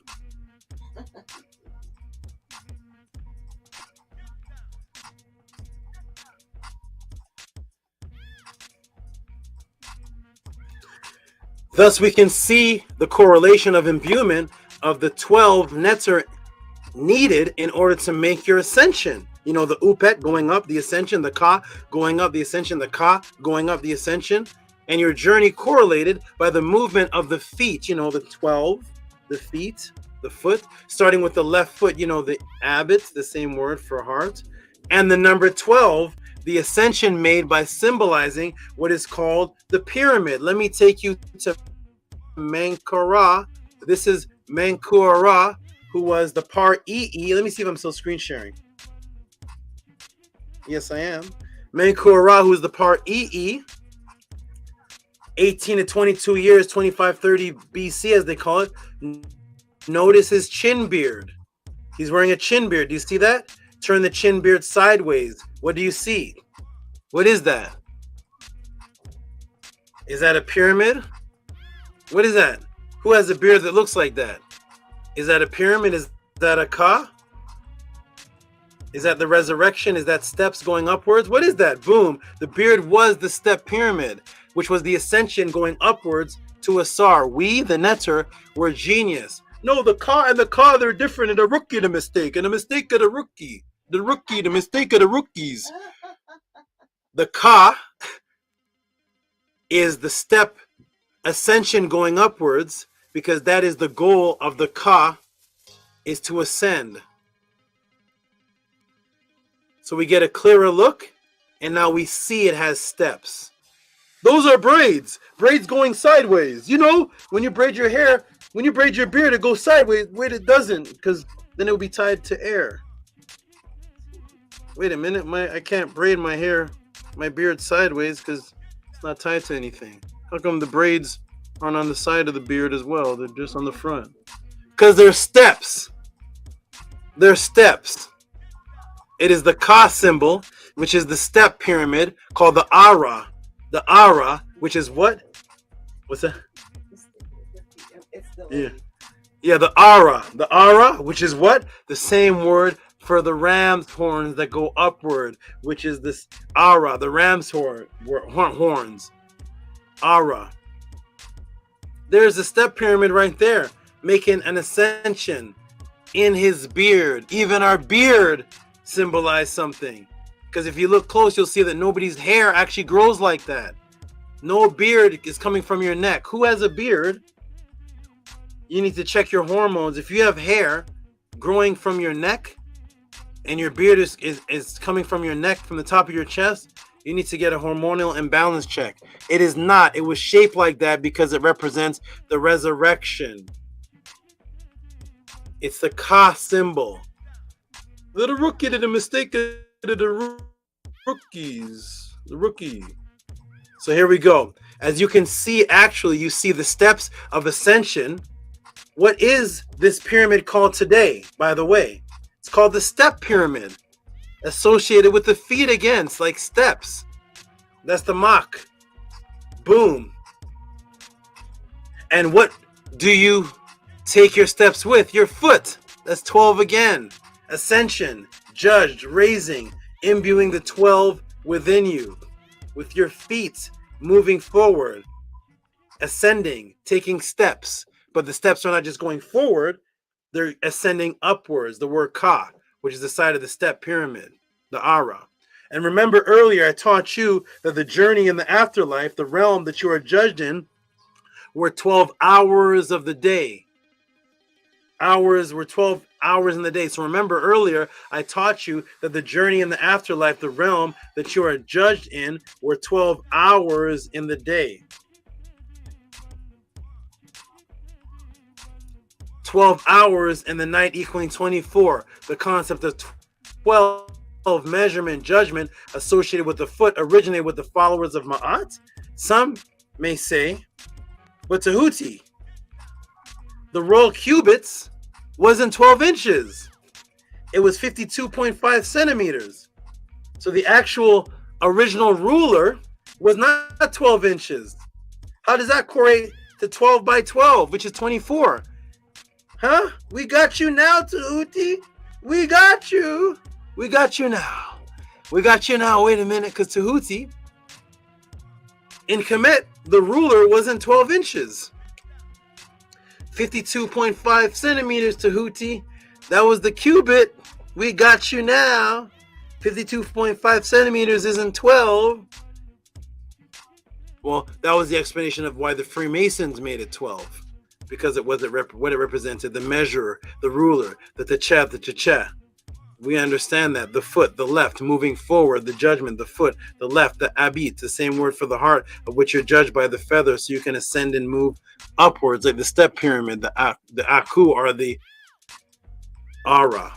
But wait a minute, how does the original ruler tie in?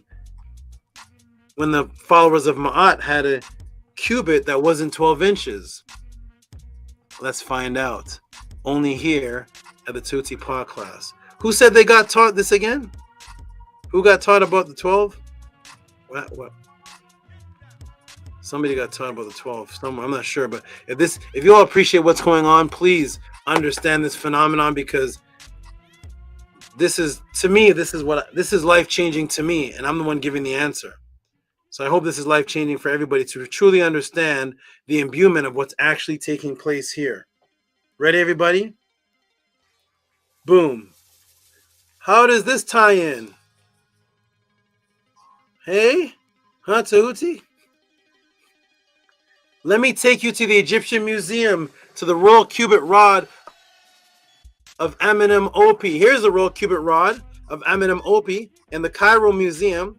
Amenem-Opi, one of the writers of Ma'at, the ruler corresponds with the main Egyptian linear union of measurement, the royal cubit CA, 52.5 centimeters, and its subdivision marked. It bears two inscriptions.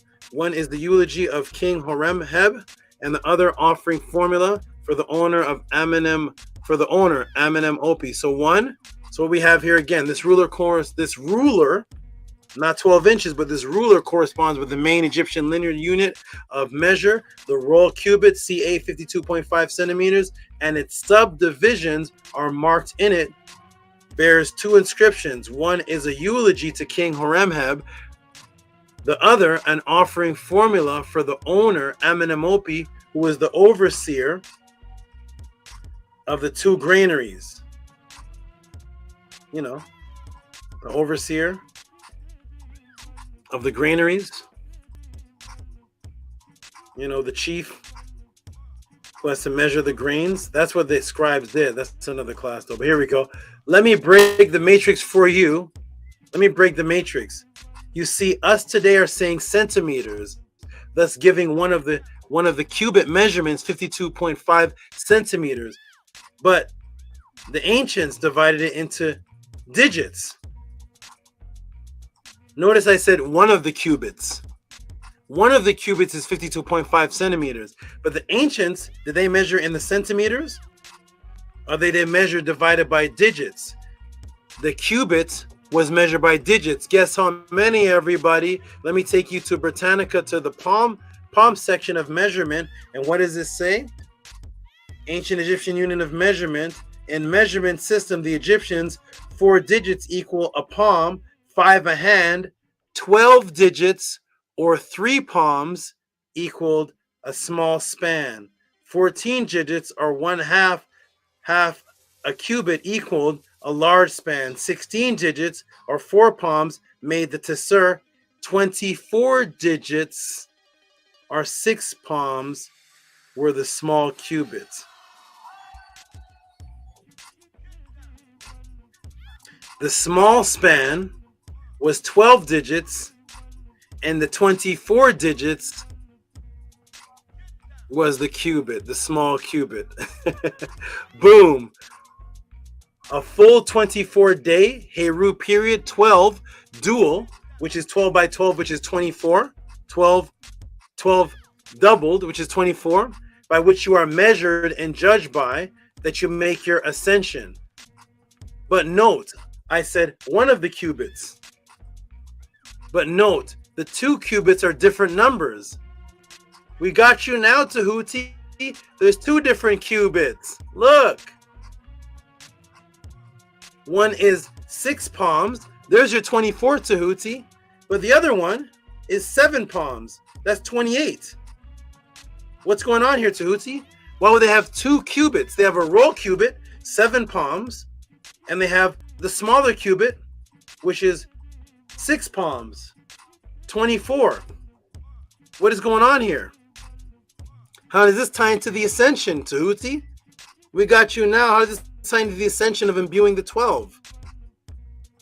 Why is that, Tehuti? Because boom, only those 2 exact numbers, one having the 12 plus 12 digits, 24, will create a hypotenuse of 36.88 that will create a perfect 90-degree triangle that will represent the ascension of the Ka, or step pyramid, of your resurrection after the judgment.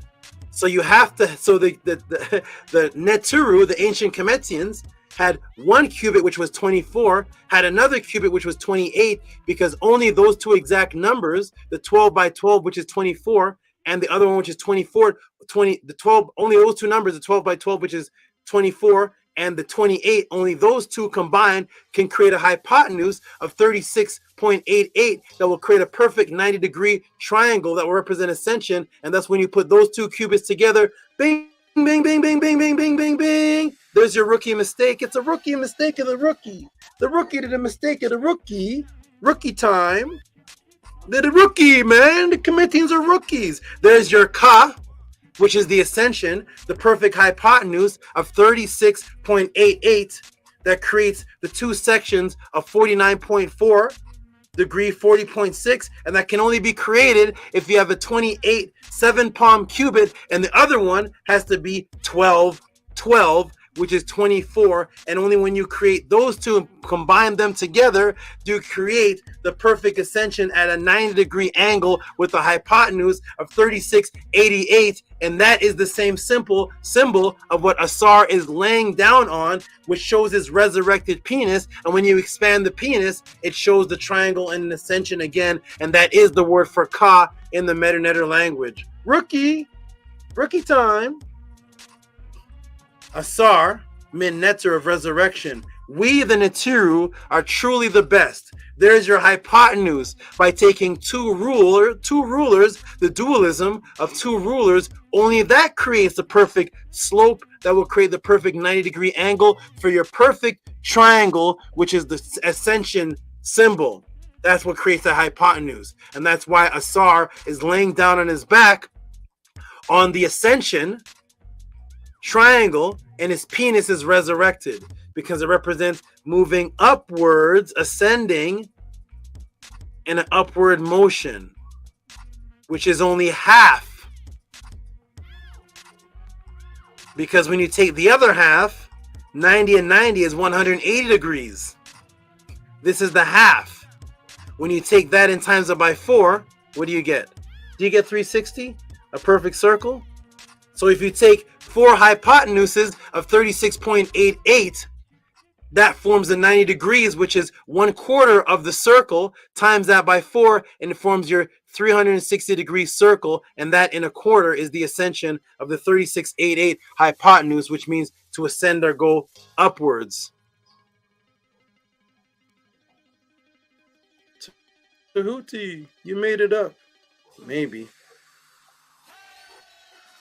And that's when you see the symbol, Ka. What is that right there?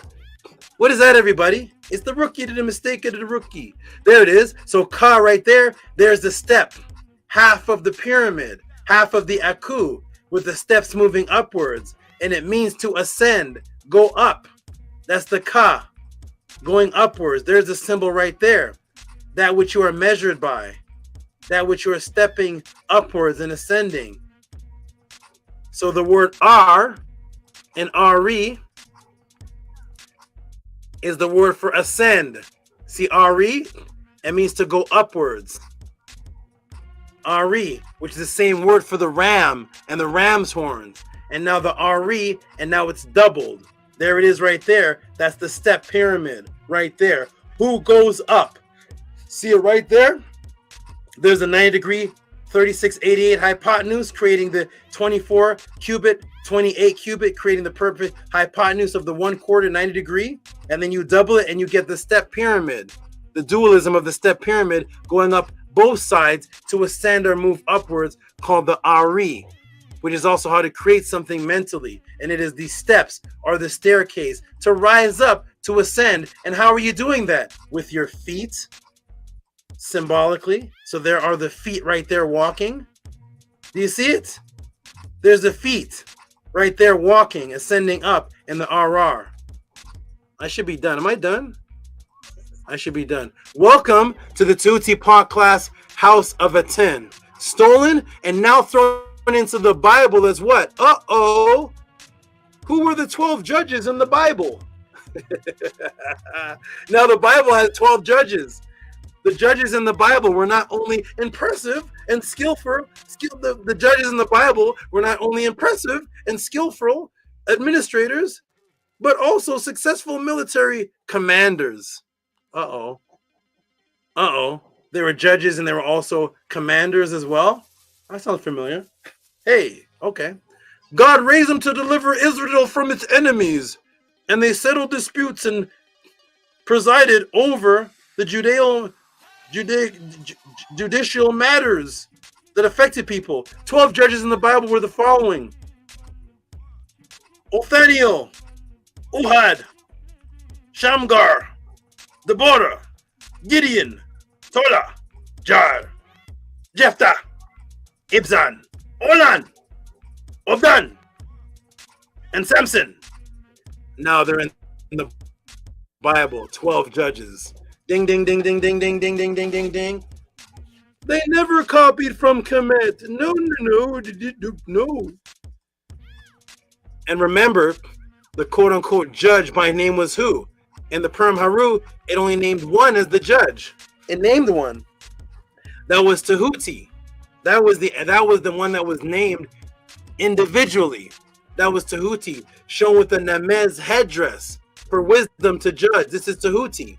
And that's the Nemez headdress. He's the one mentioned by name as the judge in the Purim HERU.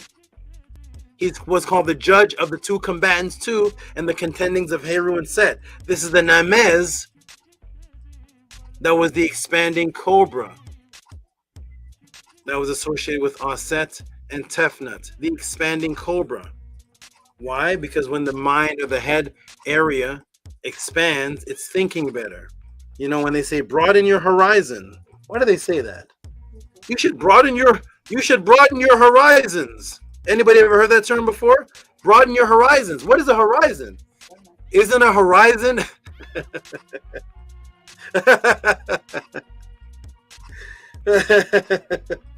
Don't just get stuck on something. Broaden your horizons.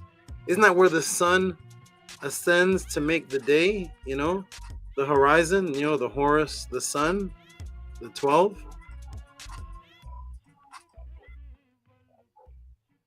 We got these teachings before. My teacher taught me this last week. Okay, let me come off of that and go right here. Boom, right there. That namuz was the judging. Why? Because judging meant to examine, to determine. The way that you make good examinations is when your mind is broadened, when you see the bigger picture of things. Thus, how do we see these Masonic judges today? Uh-oh. With the Tehuti headdress, with the namiz. There they are. We caught you red-handed. We caught you red-handed, like my man Reverend X would say. Red-handed. There you are. Why is that on your head for? What does that mean? Why are the judges wearing that? Oh, how many jurors helped pass the judgment? How many jurors again? Remember the old juries? There used to be a certain number, and the judge would wear this on their head, the headdress of Tehuti, and then there'd be a certain amount of jurors, right, that helped pass the judgment. Was there a number? Was it like 29, 92 jurors? Was it like 2 jurors? How many jurors? What's that? Matrix after matrix after matrix broken. How many jurors again? Did somebody type it in? Robert Williams said overdrive for real. Never kept red is laughing. I see snake style. HERU. There's the sun going over the mountain. It disappeared. There's the sun going over the mountain. Electrifying. And there's Heka SABA. Makes so much sense. There's 12 jurors? No way. No, you're lying. Tehuti made it up. He made it up. Tehuti, pseudo, the pseudo. Tehuti went back and he made the court system have 12 jurors. He's the one that put that piece on the judge's head. And there's 12 jurors making the judgment. Tehuti did it all. You know how much credit they're giving me? I made all of it up. What is the number of jurors, ladies and gentlemen, that they took? 12. What do we see there? There's the 12 jurors. And what's that on his head right there? What's the wig for? How come all these men here are bald? The guy what is that? There's your 12 jurors. All taken from the Per M HERU and the followers of Ma'at. Okay. Enough of the Masons, enough of them, like somebody said in the podcast. What do they say? F the Freemasons. What do you say? F the Freemasons too. Okay. F the Freemasons. We're going to forget about them. Back to immortality. Forget the Freemasons. Here we go. Back to immortality. This focus is to purify the Eve heart. That's 9. It's supposed to be a bracket. The Eve heart for curing Isfet that you have picked up on your life travels, thus tainting you and thus creating anatomic burdens in your physical that are echoed here in the energetic projectable double. Some typo there. They're echoed in the energetic projectable double into your new house, your life, because your body's the house temple, your life. Plus, you need a healer. So they're echoed into the new realm that you're going to. And the first step is to believe in it. In order to make this change, you have to have faith in it to make the change in the first place. The belief comes through understanding that this can be done in the physical, where it is actually the hardest to do. Once you have confidence that you can make this change in the physical, it's easy to migrate your cool consciousness into a plane that is not so physically limited. So once you have faith that you can do this in the physical, then once you get over to the other side, it actually becomes easier because there's no electron fermion over there to block things, to repulse, to make you not merge. That realm is not physically limited. Thus, me teaching you that this can happen builds your conscious confidence. Is it possible to change your DNA for healing, correction? with discipline, mind focus. Let's see what the scientists say. Let me take you to the Scientific American, December 16th, 2014. Scientific American, December Scientific American, December 16th, 2014. Here it is, a new force of nature. What's this? Changing our DNA through mind control. A study finds meditating cancer patients are able to affect the makeup of their DNA. What? I think, therefore I am is perhaps the most familiar one-liner in Western philosophy. Even if the stoners, philosophers, and quantum mechanically inclined skeptics who believe we're living in an illusion right now, few existential quips hit with such profound, approachable simplicity. The only catch is that, in the Descartes' opinion, we, our thoughts, our personalities, our mind, are mostly divorced from our bodies. That is the only catch. When your thoughts are divorced from your body, therefore, you can't change the physical structure. Because there is an agenda to divorce your thoughts from the physical realm, to change it. And that agenda is to make you an atheist. You know, to be a person with an unk that doesn't teach any immortality teachings. You've seen them before. The polymathic Frenchman and other dualist philosophers propose that while the mind exerts control over other physical interactions with the world, there is a clear delineation between body and mind, that our material forms are simply temporary housings for immaterial souls. But centuries of science argues against corporeal crash pad. The body and mind appear inextricably linked, and finding the body and the mind appear inextricably linked, and findings from a new study published in Cancer by a Canadian group suggest that our mental state has measurable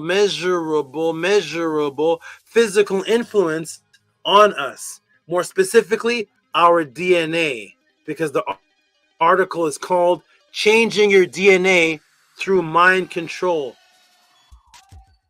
Changing your DNA, which has the electrons which bounce off of each other, but you can change that reality with the mind. Once you read these articles and study and see all the examples, what happened in Lake Bawa, when you see all the examples that I gave, 100 examples that I gave of changing physical structure with your mind, once you accept that and acknowledge that, going into a realm where there's no physical structure makes it so much easier. When things are controlled by the mental plane, in the Netzerkurt, or in the realm of the auto body or the astral realm, where everything is double light energy. Now it will become easier for you because you were able to manipulate or change it here in a realm where you were told that it couldn't. And that's what the Matrix movie was all about. The Matrix movie, Neo could change things in this computer world. But remember the end of the movie? He changed the structure when he was plugged out of the computer, because he realized that world could be changed too, the one that's not plugged in. Once he got that faith, he was able to beat the architect's plan. That's what's actually happening. Welcome to the Tehuti Podclass.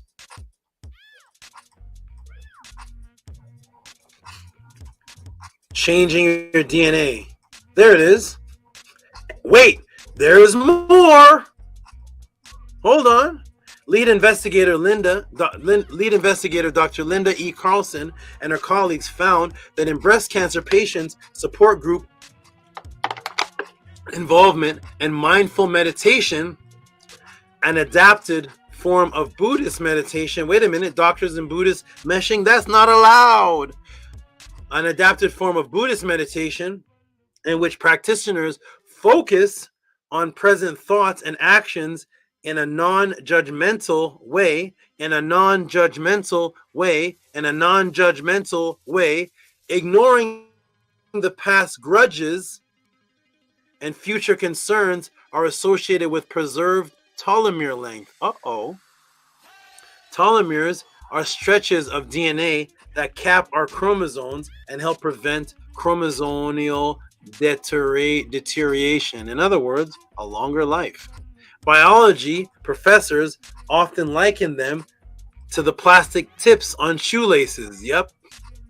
Shortening telomeres aren't known to cause a specific disease per se, but they do wither with age and are shorter in people with cancer, diabetes, heart disease, and high stress levels. We want our telomeres intact. In Carlson's study, distressed breast cancer survivors were divided into 3 groups. The first group was randomly assigned on an 8-week cancer recovery program consisting of mindfulness, meditation, and yoga. The second to 12 weeks of group therapy in which they shared difficult emotions and fostered social support. And the third was a control group received just a 6-hour stress management course. A total of 88 women completed the study and had their blood analyzed for telomere length before and after interventions. Telomeres were maintained in both treatments groups, but shortened in control.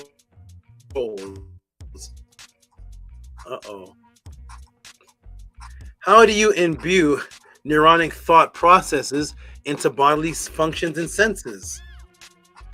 How do you imbue neuronic thought processes into bodily functions and senses? Remember I said the SAB, the door, the judgment, is just a partition. How do you imbue the consciousness into bodily movement and senses?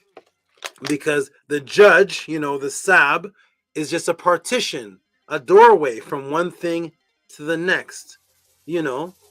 Like the neurons, light spark thoughts. But my hands are moving. How did the neuron get to my hand? Was there vertebrae involvement? Was there any back stem? What transferred? The doorway is just a transfer point. That's all the doorway is. So there's something that transfers your ability for your body to have comprehension of bodily functions. What is that? What is that? Could it be the cranial nerves? No, you made it up. You made up the cranial nerves. This can't be. It's too perfect. It matches too much. No. No, Tehuti, stop. You made it all up. Your cranial nerves, which gives you access to control, that's the partition, access to control all of your senses and all of your anatomic functions through neuronic connections, transfer. Guess how many cranial nerves there are that are necessary to make this transitional, doorway function from the thought process into bodily process senses? How many are there? I don't know. How many are there? Let me expand this a second, because all these cranial nerves are what transfer to the olfactory senses, the optic,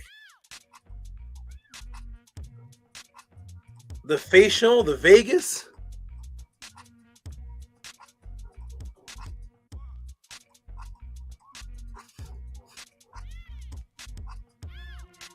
How many cranial nerves? I don't know.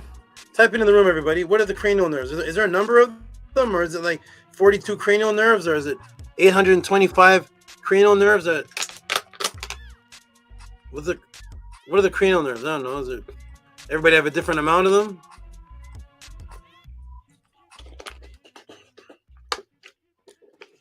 Is there a certain amount of cranial nerves? Maybe. I don't know.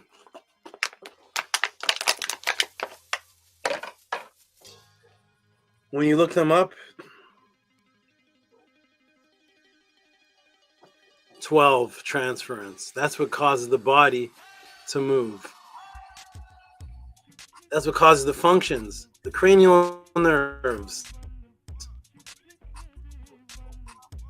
That's the transference. That's what this starts. All the thought processes start from the neuron in the brain. And there are the cranial nerves. Now, boom. Now, we're going to go to the dream world. Because now we're going to transfer this to the dream. How does it tie into the dream? The word for dream today, as I've taught before, has been given an evil connotation. Subconscious sound vibration by the matrix. Here's the word dream, which I taught for the first time. When I asked everybody, what does the word dream mean? The dream was actually something negative to the European. It was something negative. They took it from a Sanskrit word that was actually dealing with a Germanic word afterwards, which became deception. You see? To dream, to lie, to deceive. You see that? Deception, to lie, to deceive. That was the definition of dream. Let me take you to the dictionary of the Egyptian Book of the Dead to remind you what the word for judge is, as I taught earlier. What was the word for judge? Aput or apt or upet. Here it is right here. Ap, which is judge, decreed, judged, judge. Here's where you find it on all the pages. It's ap or apit, which is judge. Guess what this is the root word of in the MELANATED? Upesh. You see the horns? There's the upesh. It means to dream. Because sleep was taught to you by the Masons that sleep is the cousin of what? Sleep is the cousin of death. So the dream world or the sleep realm is the closest you have to practice to get into the realm where you're judged by what? The feather.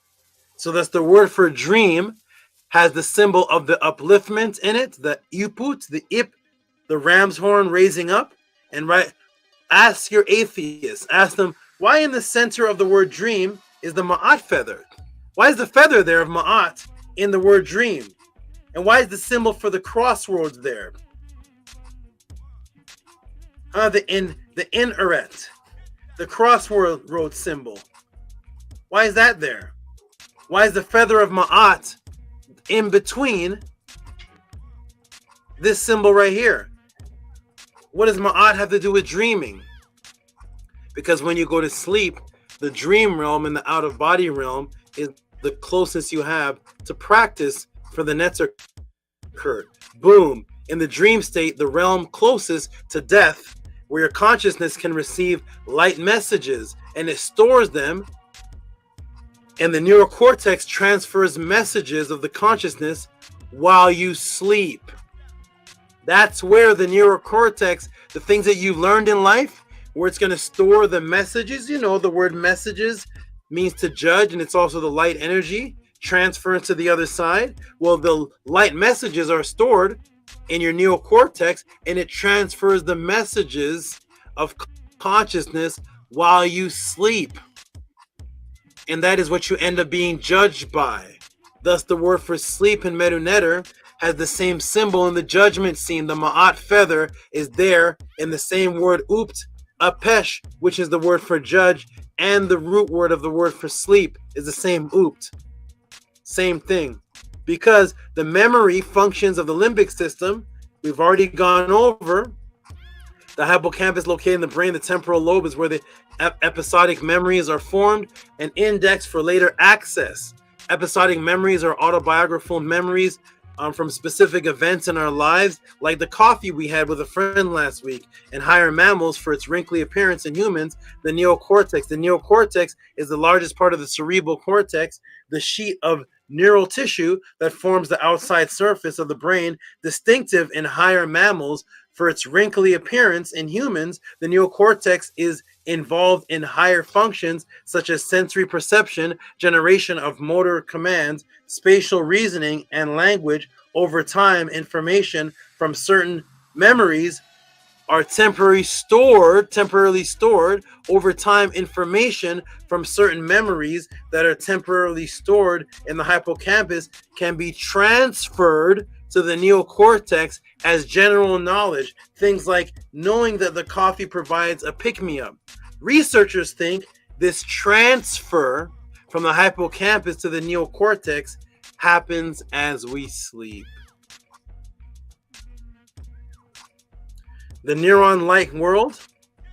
Guess what the ancient word was for light over 3,000 years before the Matrix? Upesh. The same root as the word judge, upliftment, messages, light messages. The same word for dream is the same word for the light and the light goddess. To give light, to illuminate. Upesh, the same word for dream, because that's where the information is transferred. Transferred through what? Light. Of that which you are measured by on the other side. Boom. The same word for judge, where light information is stored, then released upon overstress activation of DMT during near-death experience. Because during near-death experience, the DMT is highly activated, and thus you release that light, you see it as, my life just flashed in front of my eyes. Have you ever heard of a near-death experience? What is it a person first sees? I saw the light flash in front of my eyes. Then I saw a tunnel, and there was a light at the end of the tunnel. That is a person seeing their own rebirth, whether it's traveling through the tunnel to be rebirthed through the portal in the afterlife, or coming through the canal, seeing the light for the first time through the vagina. Whether you're coming out of your mother's womb and you're just bursting out and you're seeing light and you felt yourself going through a tunnel, and that's how you remembered it, or going through the actual portals, the doorway, the partition from one realm to the next, and there's light on the other side and you come through as a being of light. Guess what the word for one coming out of a woman's body? Oop and cut. There's your oop again. That's the opener of the womb. The oop and cut, the firstborn firstling. There's your oop again, coming out of the tunnel, coming out of the womb, being reborn again into this realm, physically as you are reborn again into the next realm. That's why the female and the turrets are always associated with the afterlife. They're the rebirthers. Boom, the oop, the same root word as dream state and judges. What if I told you that the same root was also correlated with death, because you have to die in order to be born again? The palindrome of life. Guess what the word for death sentence is? Wait a minute, death sentence? Where have we heard the word death sentence before? Was it when the class first began? Did you all remember the sentence? The judging, penalty, penalized? Do you remember that when the class first began? What's the word for the death sentence in the metanetter? We have oop, which is coming out of the womb. So what's the word for the death sentence? I wonder what that is. I don't know, everybody. He made it all up. Tehuti wrote it. He wrote the dictionary. What's the word for the death sentence, everybody? We see coming out of the womb. We see that upesh is the dream state, which is also the light, which is also the same oopt, which is the conveyance of messages, because that's how messages are conveyed in that realm, through light, and it's the same word ooped for judgment. We understand that, and we see that coming out of the womb. We see that coming out of the womb is the oop again, oop and kat. The kat is the body of the vagina coming out of the womb, oop and kat. That's the firstborn. So that's when you're born, rebirth. So what is the word for what about death? Oopt and metu, death sentence. Oopt is the same word associated with judgment, the same word associated with the dream world, the same word associated with upesh, the root oopt, and upenka coming out of the vagina when you're brought back to life in the physical realm. But in order to get into the next realm, you have to what? Die. So the same word for death sentence is the same word oopt me too. Coming into the Metu, the Mitu. Boom. And remember, this question was asked about the 12 judges and the afterlife. The unseen realm is also called Amenta. Guess what they are called?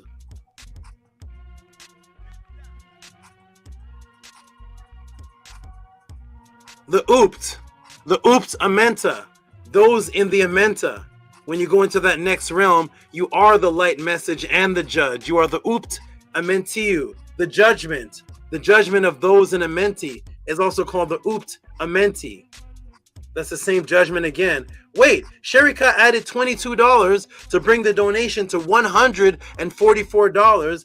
Does that number have any significance with the judge echoed in double body theme? Here it is. What a lot of people need to know is that after she gave the first donation, she gave another one because she wanted to give a code, which is 12 by 12, 144. Oh my good. How long is this? Another hour. Sharika addition to a Heka, 12 judges of Ani, 12 by 12, 144. Should I stop here? Hold on a second.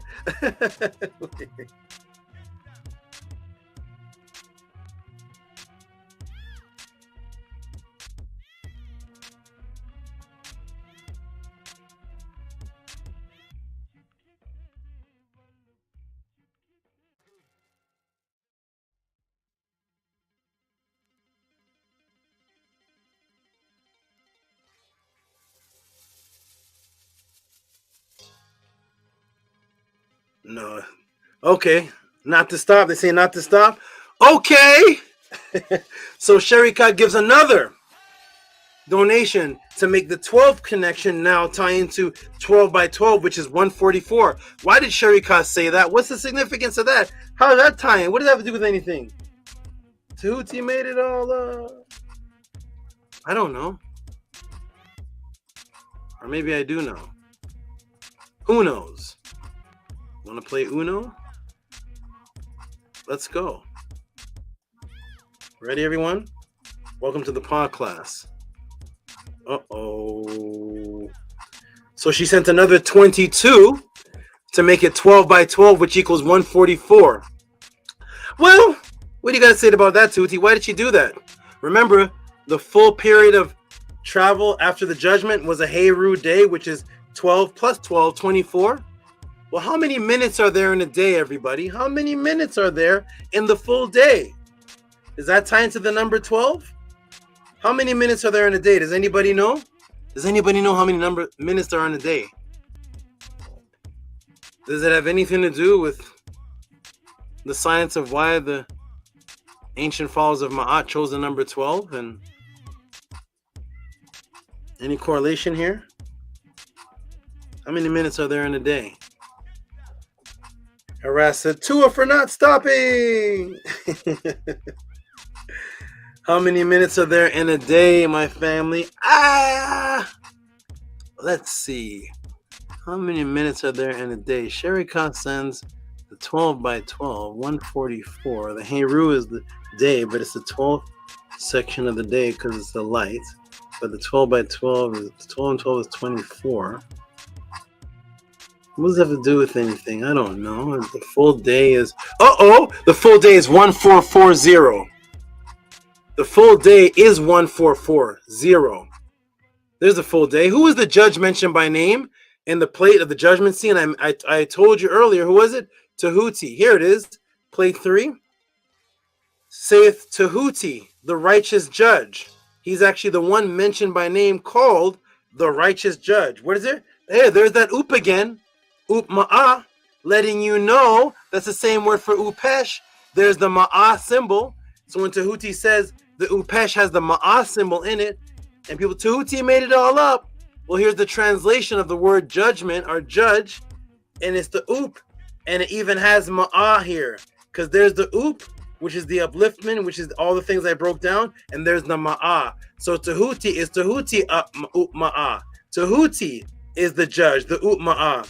Judge in the cycle of the Neteru, the great, the Eat, who are in the presence. Here is Tehuti. Here's the Utma'ah right there.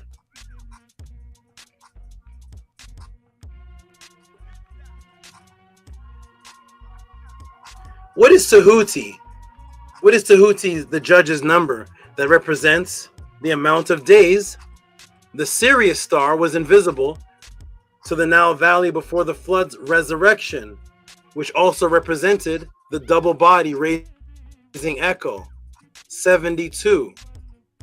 You all have learned that Tehuti's number is 72, and that's the amount of days that the Sirius star would remain in the state of Amen, in the hidden state, and then when it comes from Amen to be seen, at that point, then starts the flood. That happens after it goes through the stage of 72, which is also the Tehuti number. Wait a minute. What is the doubled echo? What is 72's double echo? 144. The 72 and the 72 echo dualized or doubled is the 144. Is the 144 again popping up. The 3-day period of 72, which is Tehuti's number, echoed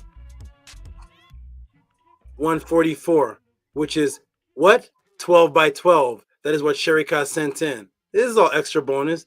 This is all extra bonus. The Tehuti overdrive. The structure of the pyramid, what's called the Akumur, is the latitude arc equator of the pyramid at 29, 58, 51 north, and that is 108,8579.794 feet at the base. Remember when they did the measurement, right? The base side of the length of the pyramid is 755961873 feet. So you take the 108,85789.794 divided by the 755961873. It equals 14399.9. 14399.9, which is 144. Back then, this is thousands of years ago. So yes, it goes off a point fraction 100th. It's 144, which is not even off by 1, which would have been at that time 144 right there. Which is what? What's the 144? 144? Why did I say 144,000? Oh, because that's the number that they put into the book of Revelations, which they found out that the original Aku, when they started studying the Aku, they found out that there was white things on it. That there was actually something covering the stones. They were like stone covers. And when they added up the amount that covered the Aku ascension, it was 144,000 limestone coverings.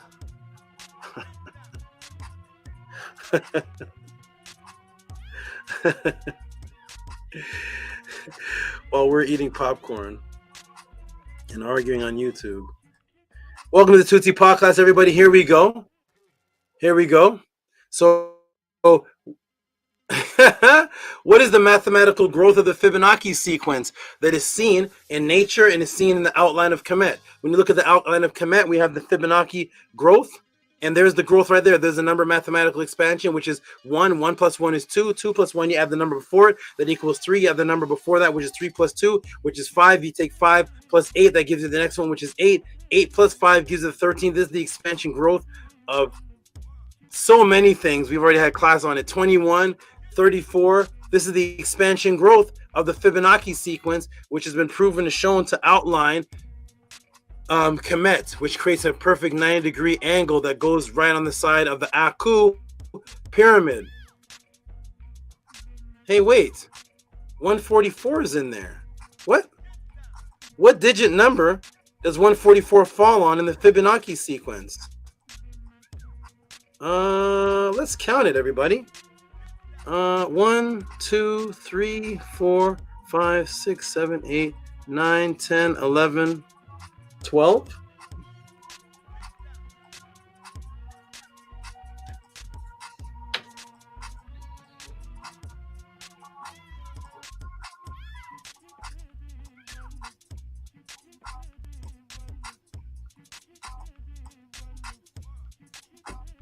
The Fibonacci growth sequence that's expanded around Kemet, that's shown inside of your body through the golden mean ratio that plants grow on, expands from 1, 1, 2, 3, 5, 8, 13, 21, and 144 lands on 12. I learned this yesterday on the channel. I learned this on YouTube. I learned this. My teacher taught me this. Welcome to Tehuti Podclass, everybody. If you're learning anything you never learned before, please support. Please support. I don't know what. I don't know. They told me to come to YouTube because they saw Nana Ahati and another beautiful sister said, come to YouTube because there's a bunch of teachers teaching, but it's not like this. Some people say, I went to a class and they taught about the 12 the judge. I went there. Was it like this? Was it like this? If so, I want to watch the class so I can have that person step in for me and I can take a break. If it was like this. If it wasn't like this, then understand that this is something unique that you're getting. And when you get something unique and it affects your life, do what you can to keep that uniqueness around. Number 12, Fibonacci sequence. What digit number falls on 12, everybody? 12, which is the 144. There it is. 1, 1, 1, 2, 3, 4, 5, 6, 7, 8, 9, 10, 11. 144 is 12. I put the arrow right on it right there. There's the 12 right there as it grows in this Fibonacci sequence. 144 and 12 are the same number. Hotep, I'm done.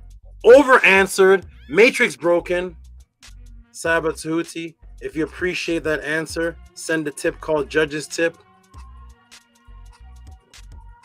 to PayPal at Rocky SV, Cash App TT Moon. I don't know what else to say.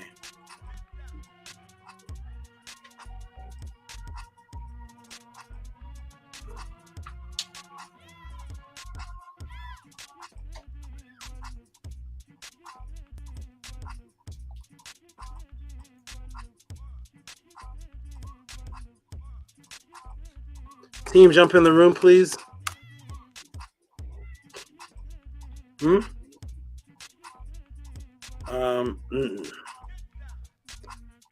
Not quite yet. Yeah.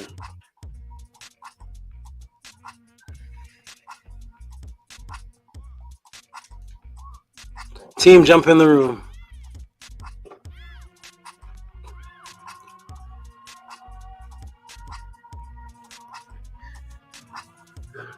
I'm going to check the Gmails again. I'm going to go from the top to the quarter, and then I'm going to go all the way down from the bottom, which is started.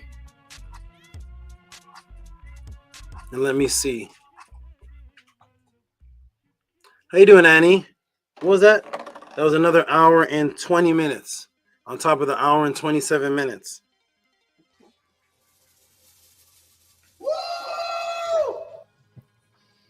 To our great SABA Hotep, I am doing phenomenal. Yeah, this was amazing. It's just beautiful. It's beautiful to see how intricate and detailed and deep this is, and I'm working on something, and I'm actually going to be sending in a question, but for this one, the cha-cha is a word that I was wanting a Tehuti definition for. There's translations I'm working on, and there's another word, and I was saying earlier in the first break that these translations aren't doing the ancestors justice. So something has to be done about that. And so so Tua for breaking down that word so beautifully, to add to this project. And I know this is the time, space, and way I can get your assistance with this project I'm working on. So Tua Great Saba for that. Yeah, it's mind blown. So Tua. Nini Ugg, brother, I'm glad you appreciate it. I'll move over here a little bit. A little better light. Nini Ugg, brother, thank you for the appreciation. For those of you who saw that answer and appreciated what you saw, Cash App TTM Moon, PayPal at Rocky SV, PayPal at Rocky SV, and keep me here because this is there's the PayPal, there's the Cash App. If this is more unique and important to you than the things that you've supported, and I'm gonna say something, a little bit of words of wisdom to that I wanted to say here about this support system. Then I'm gonna check the support thing. I'm gonna check what's going on. Some people may see this and say, "Wow, why are so many people supporting Tehuti like this? Look, people are giving $100, $50, $27. What's happening here?" I go to other channels. This is not happening. So first off, this is not happening on any other channel on the planet. If so, timestamp, link, the whole thing we do. This is not happening anywhere else on the planet. That's the first thing. How do you make this happen? What is it that's happening here? YouTube has been here for decades. It's been here for years and years. Why is this type of support not happening anywhere on the planet Earth? People may say, "Wow, I can't believe, man, this sister just gave 120, this person gave this." And here's what it is for the explanation of that. I wish Primordial Thought was here. I wanted to hear this too. Shout out to Primordial Thought. I hope he's safe. I didn't get any word from him. I don't know what happened to him, but shout out to Primordial Thought. This is not, when you see $27, $53 or whatnot given for these, it's not even for the question, but given for this type of support. Let's say it is for the question. Let's say it is. You have to ask yourself this question. If somebody was to walk down the street and they were to pull out a $20 bill and 7 ones and just say, "Yo, fam, check this out. You're not going to believe this. Watch this." They're not going to do a magic trick. They're not poofing and making it appear. Watch this, family. You want to get blown up? We want something to blow your mind? You want something? Watch this. And he goes in his wallet and he takes out a $20 bill and 7 ones. You see that? What do you think of that, Annie? Huh? Are you blown away? VRI? What? Huh? What's going on? That affects you over there in the UK? Manco Rock, can you believe that? Here's a 20 and here's 7 ones. Yo, with the crowd burst out. Yo, that was mind-blowing again and again. Oh my, no, yo, bam, bam, bam, bam, throwing fire and electrocute. Yo, no, man, House of a 10 for life. Yo, man. You would have absolutely no response but confusion. You'd have no response but confusion because you'd be like, what's the big deal about that? And you probably go into your wall and say, "I could do that too. Watch this." And you go into your wall and you pull a $20 bill and 7 ones. "I did it too." Where the other guy say, "Yo, man. No way. This is another level, man. I can't. Yo, what? Yo, I can't, man. I'm raising my family off of this. Yo, Atef is raising his family off of this." No. So is the $27 equal to the answer? Because I swear, when the answer is given here, I'm seeing, yo, what? Oh, yo, Sabatu, no, yeah, man, listen. Yo, man, I can't believe my blowing answers again and again. Everybody's going crazy. But how come nobody's going crazy for the $20 and the 7 ones? Are they equal? If they are, then the same crazy reaction should be given. How come it's not?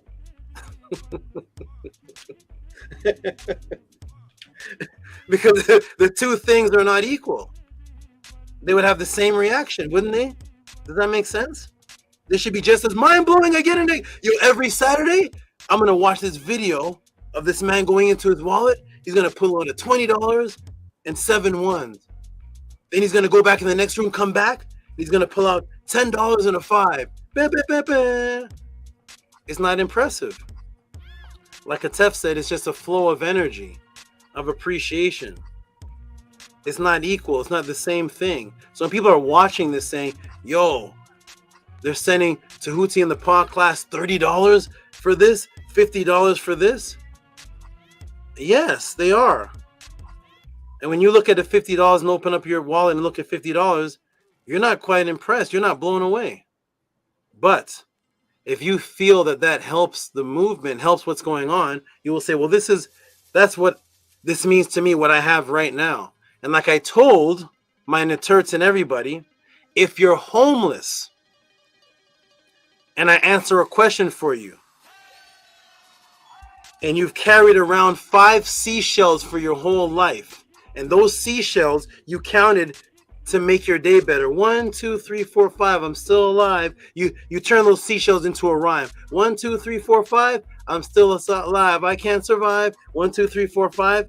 And that meant so much to you. And you're homeless. And you saw me at the beach. I did this for a hottie. I got paid 0 from a hottie. Had 700 classes. 0. I saw a homeless man. How much is this worth? I'm not going to ask you for $1. You're homeless. You don't have anything. But if he had 5 seashells and they meant something to him and he said, take 2 of these seashells, Tehuti, I would say, HERU, thank you, homeless man.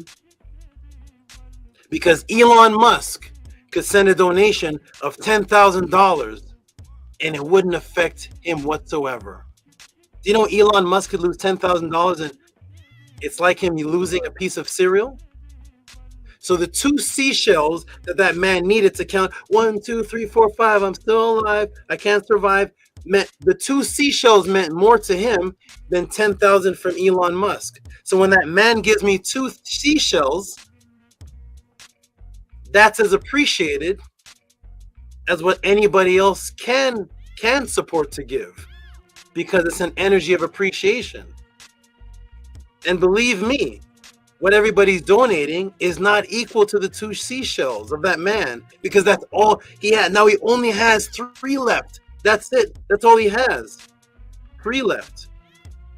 So I want the haters and the people that are watching to understand, I didn't give a donation for this. When I came across the truth, I gave my entire life. I have family members and people that brought me to this world that I have not talked to yet, because they won't come to this. I don't care. I gave up my life. That's Pekka Mku. If they want to Pekka Mku and come across that bridge, that doorway, and come to the truth, now we bind again. My family members that I gave up is worth more than any donation that anyone has given to me. All the memories and all the beautiful times I've had with my friends and family, I cut them off. All the ex-ladies that I was involved with, just like that. You do this and I never talk to you again. Just like that. Why? Because if I don't talk to you again, I still remain Tehuti. I'm protected. If I don't talk to you again, your life totally changes. You go back into the matrix. I still stay Tehuti. If I'm with you and we're family or friends, I wake up in the morning. I work out at a certain time. I go to bed. I do an affirmation at a certain time. I gave up my identity. My identity is lost in the matrix. I don't have an identity. I have no ID. I have none of those things. That show my ID. I don't have none of that stuff. The social security. I don't know what that is. I don't have that. I gave all of that up to become this. That's worth more than the $27 donation. When you give the $27 donation, you're still you. So when I separate from people and I get people to watch them and check on them, if I have an ex-lady or a person I was involved with, are you still doing your workouts in the morning at that specific time like you did with me?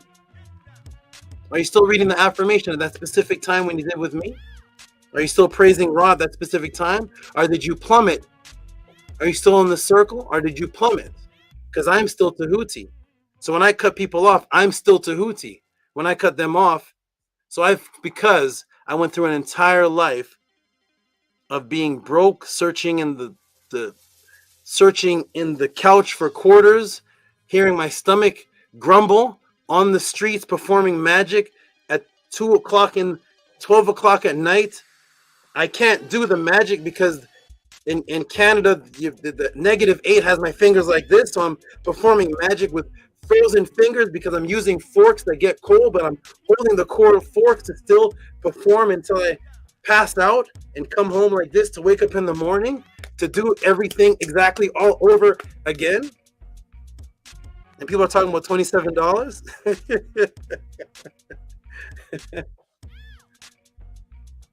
How much does your mother cost? How much does your father cost? How much does your auntie cost? Your family and friends cost?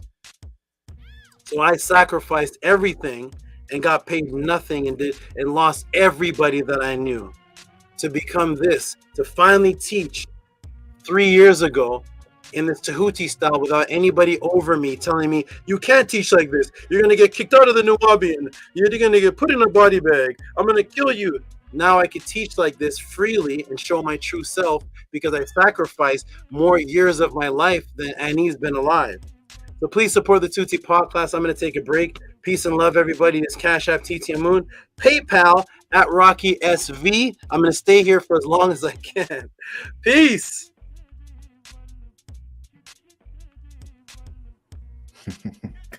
Peace. Mic drop. Hope everyone heard that loud and clear. So yes, continue to support the great SABA Tehuti. And I've always said this, you can be creative with your ways to be able to support, as he just broke down. It's not just about what's known as the finances. There's many ways to support, and you can be creative in that and show that reciprocity in some way to keep the energy balanced, which will then benefit you, of course. And that's something I learned way early.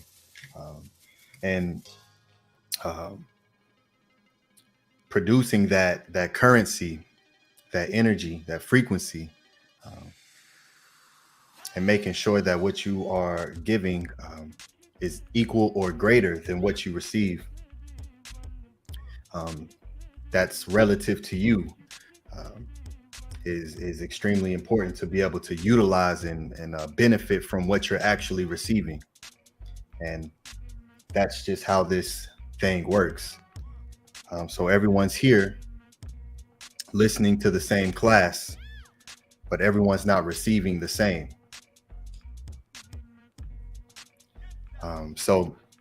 Continue to support. The links are posted in the chat. The links are posted in the bio. Utilize those links. houseofatton.org. That class, that podcast, that teaching, that Sebait right there was just phenomenal. And just goes to show how today everything is still, it's because it's all copied from there. There's still ma'at in place under all the isfet at the very root. Ma'at is still in place today, and no one has no idea. So Henu to the great Saba Tehuti for bringing that forward and showing how it's implemented in everything we do today. Everything. I mean, it's built all around it. And he does such a phenomenal job of displaying that and showing that. Yeah, I mean, all the brothers always say, and sisters, you know, what we are able to provide for Saba is not nowhere near close to what he deserves at all. But we do our best to let him know that we love and appreciate him by giving him what we have, you know. And it's such a beautiful thing to see. And when we had the Pathways to Awakening event that was created by the great Hedma Menkua Ra Mary Ma'at, you know, everyone came bearing offerings. And there was a set time where that's all that we were doing. People lined up, and we provided our offerings to the great Saba Tehuti. And I'm not sure if anyone pulled out any dollar bills, but there was a lot of gifts because it's what comes from the Eve and what's important to you, and being able to give that to someone, to our teacher who gives us so much, to where you can take this class, you receive what you receive from it now, come back tomorrow and receive something else, and come back the next day and receive another thing. So it's an infinite amount of reception that we're receiving from the great Saba Tehuti. You know, so and I recognized it immediately. Some of the great brothers recognized it immediately, and automatically, okay, what can I do? Because just what else can be done? And if everyone thought like that, a nation would be built, would be established much sooner than later. So Henu, I'll pass the mic to one of the great brothers, Menkua Ra Mary Ma'at. Pass it to you, great brother. And yes, Tua, continue to support. Peace. Yes, Henu to the master teacher for taking this serious, for taking the language serious, for being a follower of Ma'at seriously, for giving up all he gave up so that he could teach. He definitely is the holder of the culture and the wisdom and the knowledge. So Henu to him for his dedication. And it's very evident in this teaching that he takes it serious. And so I'm not really sure why for the Pathways of Awakening, the offering portion of that ceremony was important to me, but I knew it was important to have that be a part of our gathering, our first gathering. And so many people gave all that they can. That was probably not an inexpensive thing to come out to LA, but to everyone that made a contribution to make that happen, especially ATTON Tehuti. So, you know, it's a reciprocal thing to give to those that give, especially our Saba, who just shared. You know, I feel like even in addition to his teaching and all his dedication in the intro, and now what he just shared, he's just continuing to pull back the layers so that we have the highest level of clarity. And with clarity, there's so much you can do with that clarity, with that truth. It allows you to break all kind of barriers and to live in excellence and have an example of discipline, which is very important. Because if you can see it, you can achieve it. And so the proof is right here for us to implement into our lives. So it's very powerful, and yes, he continually deserves our offering. Welcome, Minty, to the panel. Isaac, you're welcome to, whoever would like to go next can go next. Tua, I would just like to say, there's one thing that was ringing through my mind, and whenever SABA does his intros and tells his stories about his life, the one thing that always comes to mind is this phrase that I heard, must be from an album, but it's, if you don't tell your story, they'll tell it for you. And to be able to be stapled in history with SABA whilst he's telling his story is truly such a great honor. And the fact that he's been teaching longer than I've been alive, and the fact that in just, I'd say, I think it's been about 6 months, I've been heavily watching and studying the Podclass and getting involved.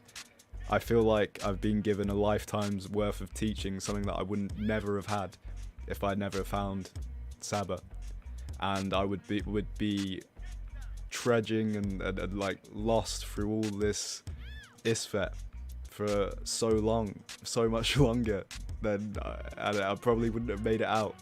So that's why I'm so grateful when I have to give HERU and Kes and Tua and adorations to all of you, and especially to SABA, obviously, and to SABA's Naturts, and to anyone who kept SABA on the path of this and to be around for this. It truly is something to be respected, and yeah, it's magical. Like that's the word. It really is, and I'm amazed to be here, and I'm grateful to be planted in history within SABA's monument. I'm glad to be around and just supporting it in the little ways that I can, and that's enough for me. Like, to be around a real superhero, not a comic book superhero, a real superhero. That's what it is. Tua. Yes, just to echo your words, Brother Isaac, just to be allowed in the space that SABA Tehuti is creating at this moment in time, it is very monumentous, and I'm really proud to be in the space, and it makes me happy for the fact that I found what my Ebe was searching for. To be in a space with like-minded individuals that share the same beliefs, and what SABA Tehuti is doing, nobody is doing. And on top of the educational and the knowledge and all that, he's very kind and sharing with his energy.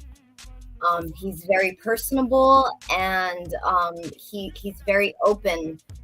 And I think that you can't really find that anywhere. I've searched my whole life, and I was disappointed time after time from people saying that there's something, but then, like he says, when the computer shuts down, this doesn't shut down. This is his way of life, and it's also my way of life too. So that's why it just resonates with me on such a level. Like about the energy exchange that SABA Tehuti is putting all of his energy out there, and he should be receiving equally. So whatever that is, I will always make myself available for him and his naturts, and whatever he needs me to be, where he needs me to be, I'm there and I'm on call. And like when I got my Ren, I don't know how many people out there have got the video of when we had the Pathways to Awakening, but I received my Ren there, and he told me exactly what he just said. If you don't have a lot of money, which I don't, and you give me your last seashells, you just blew Elon Musk away. So I know there's people out there that might be in a similar situation. I would just urge you to reach out to SABA Tehuti and make yourself known. So it's not just, 100 people here listening and feeding off of his energy, and then he only gets donations from a fraction of that. So that means that there's there's at least 50 to 60 people, maybe more, and then the people that listen to it on the replay. I would just urge you to reach out and donate where you can. Like he said, he had he doesn't have like a normal like existence. It's so like, who are you going to meet in this reality that's like SABA Tehuti? You're not going to meet anybody like that. So Tua to everyone that continues to show up every week, and Tua and Hanu to SABA Tehuti.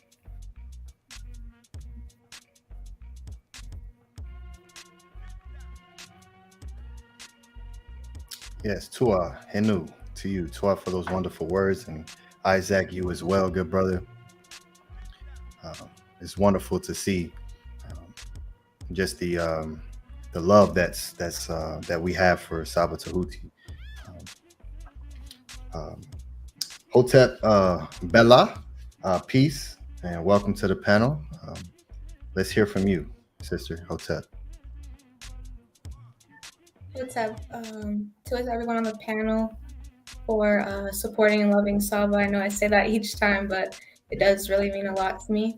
To a Minty for your never words describing SABA.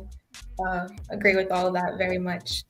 And to, as well to all of you for being great examples of followers of Ma'at. I look up to all of you, and it's always great to hear everything that you have to say. And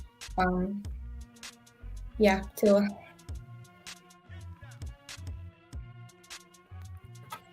Tua and Henu to you too, Bella, for always showing up and supporting where you can. Tua very much. Henu. Absolutely. Yeah, I just saw SABA yesterday, and I gave him one of my shells that that I've had for a little while, and that was very meaningful to me. And I was more than happy to part with it because I know it's going to have a great home, and he's going to love it as much as I do. So just wherever you can donate, make an effort to do that, and just don't feed off of the energy that's not in Ma'at.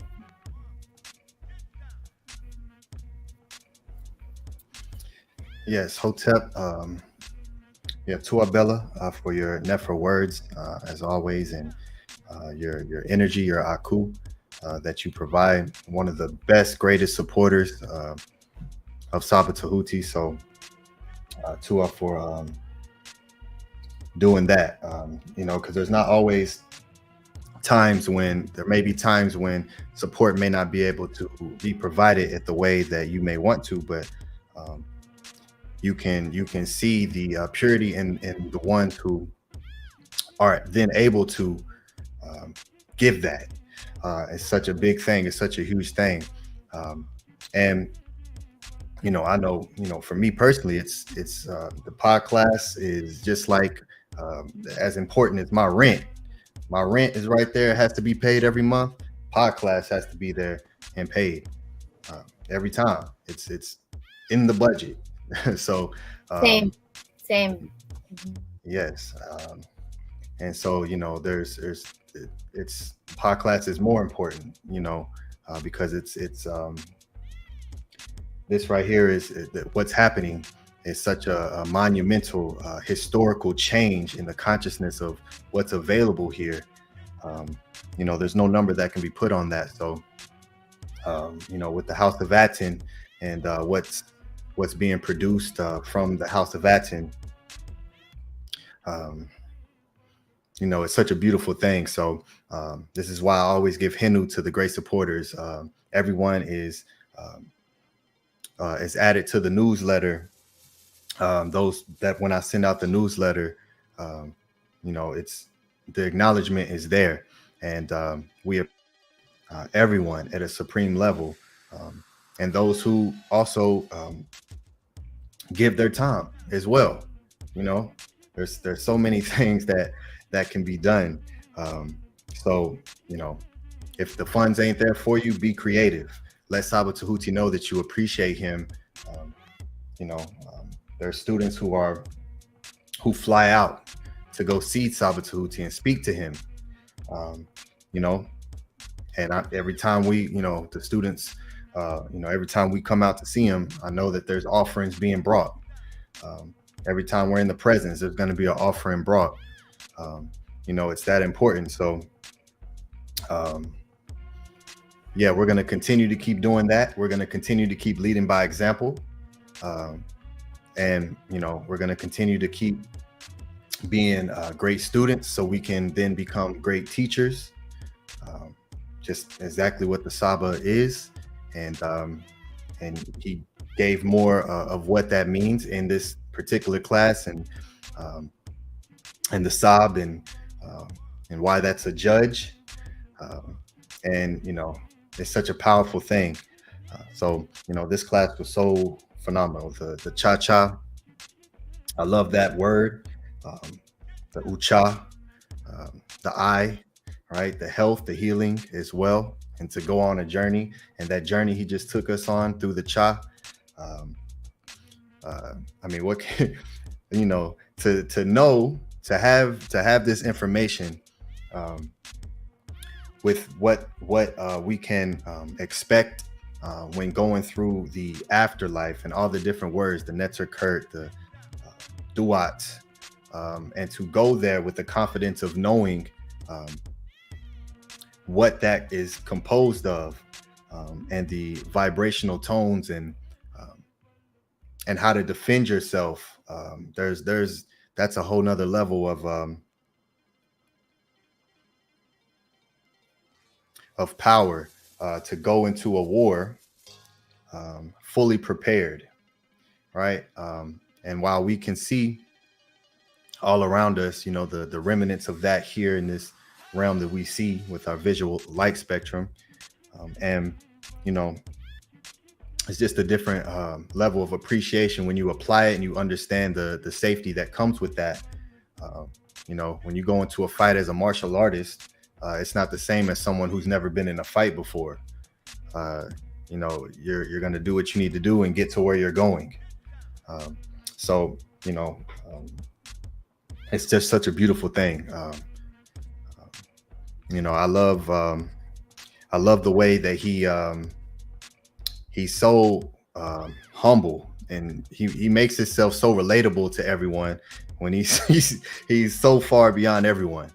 But he makes himself relatable to you, and that's something that is priceless. The purity that he presents himself as, and this is how you can discern and determine the difference between someone who's here just for finances and just to use something to make money off of.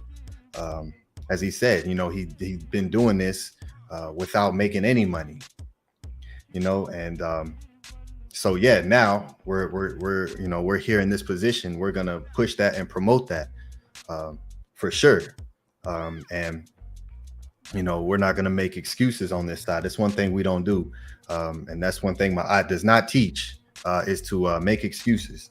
It's about accountability.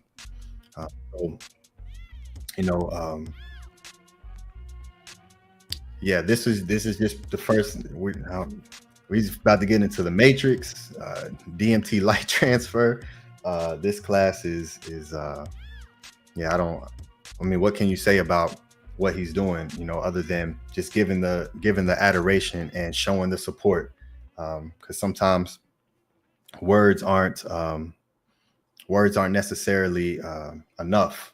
You know, you got to show action, right? You can speak and talk, you know, all day, but what actions are being reciprocated in your walk?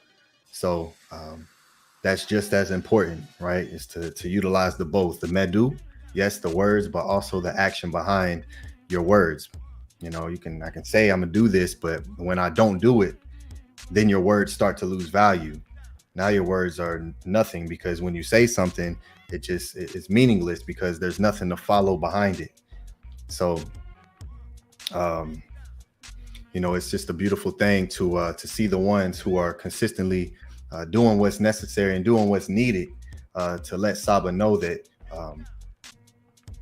you appreciate him by action, right? By stepping up and doing what you need to do, and sacrificing whatever needs to be sacrificed in your own personal life to be able to give to him, because he gives to us and he sacrificed everything to be able to give this to us. So who are we to not sacrifice something of our life to be able to give something to him? You know, so overall, what he's doing and what he's providing is much more than even just, you know, him coming forward and giving these classes. You know, it's very deep. So yeah, I love and appreciate SABA at the highest level, and I know everyone here on this panel does as well. So this is the family that we have. You know, those of you in the chat as well, know who you are as well, because you show up consistently. So Tuan Hinu, HouseOfRaction.org, and yes, the I'm gonna bring someone back.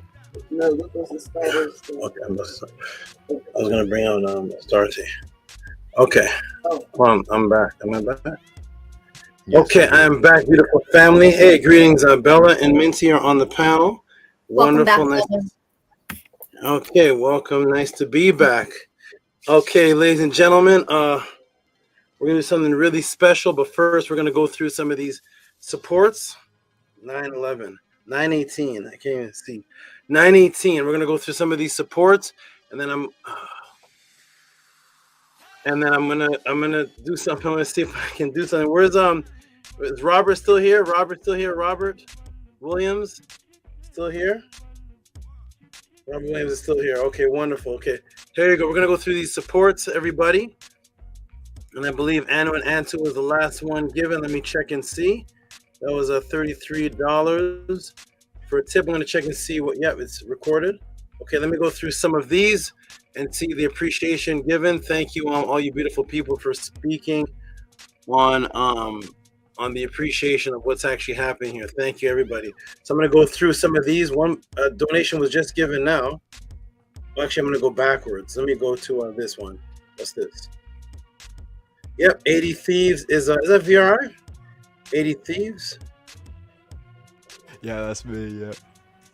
Okay, yeah, that's right. I got to keep remembering these, all the different names everybody has. So let me go ahead and do this. This is okay, let's go through this. Tip 12. Okay, let's give a shout out to wonderful VRI. I like what you said, VRI, about being a part of the history. Thank you. And Menti echoed the same sentiments, and thank you for that, because when all this goes down and this is all, everybody lives and dies. So all the great men and all the great families and everybody lives and dies. This will be a part of history, and you all are stamped in it forever. So when the story is told about the Tehuti Podclass, House of ATTON, Tehuti, and the answers and everything, when they come back, generations from now, it'll be your faces. They're going to talk about the great Minty, and there was this young lady named Bella, and it's going to be like all of you are going to be legends. There was this guy named Scribe. He had 3 eyes in his name, and there was somebody who started the pathways of the awakening. I think his name was Menkora. I don't know. I heard he could levitate. It's going to be like a legendary. People are going to be adding stories. It's going to be just like the Jesus thing, and adding stories to it. I heard he had the power to levitate. I heard Atef was Tehuti's actual father. He did the DNA test. It's going to be a whole interesting story in the future when everybody changes the gives praise and also adds to the to it, just like all the other stories. So it's going to be exciting. Glad you all appreciate it. Okay, so let's go.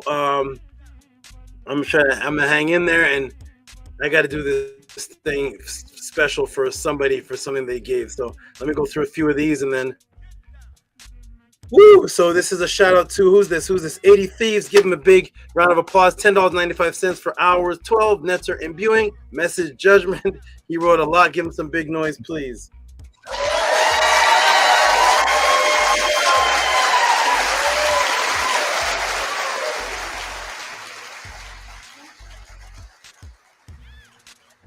Shout out to this new brother here. Nicholas is back in effect.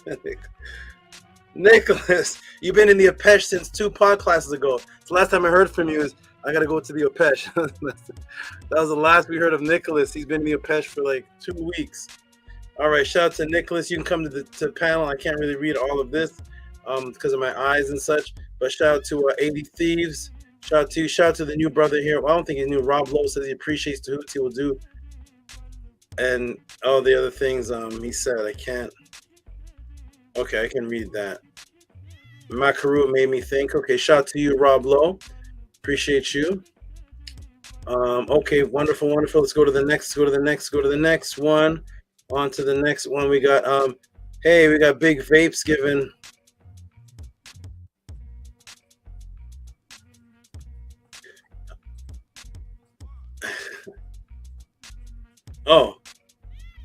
To chat tip. Okay, got it. Okay. Shout out to Big Vapes. Let's give him a little round of applause. He gave what is this? Okay. I'm gonna do my best. Okay. What does that say? Go ahead and read that, Bella, for me, please. To chat. Can you see, Bella? Are you on your phone, Bella? No, I'm on a computer. Okay, go ahead and read that, please. $5 for to chat tip from Pata Damo. Okay, wonderful. What did you say? I'm unsure if I said the name right, but I think that's how you say it. Yeah, you said it perfect. You said it great. Okay. Okay, on to the next one. Next tip given is by Black Alucard. Black Alucard, who's also known in the room as well. Is he Black Alucard in the room, or is he Boss Fee? Boss Fee in the room. Oh, he's Boss Fee in the room. Okay. I got to get all these different names memorized. You guys are so formerly known as. Formerly known as what? What's he formerly known as? Oh yeah, soon. Yes. Yes. Yes. You guys are so lucky. All you have to remember is Tehuti. You guys have email names, Cash App names, YouTube names. There's like 5 different names. And just when you see Tehuti, it's just me. So I gotta remember all of these different names. Okay, so Boss Fee, Black Alucard gave a tip of I see a question in here that I'm gonna ask everybody in the chat and everybody in the room. But shout out to oh my goodness. I see a question here that is impossible. This should be impossible to answer. This is a strange question. Shout out to Black Color Card, $15. Give him a clap. It says, for judges, thanks for the knowledge. Where's the Tef? Thanks for the knowledge. Give him a clap, please.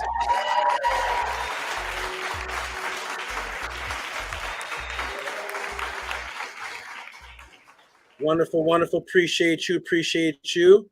And I'm saving Robert. Oh, man, another Monday class from Be Get Leisure. Thank you. Oh my goodness. Okay, let's scroll down. Now we're going to scroll down and go back to the beginning of the donations. Oh, wow. Okay, do a couple of these. And who's this?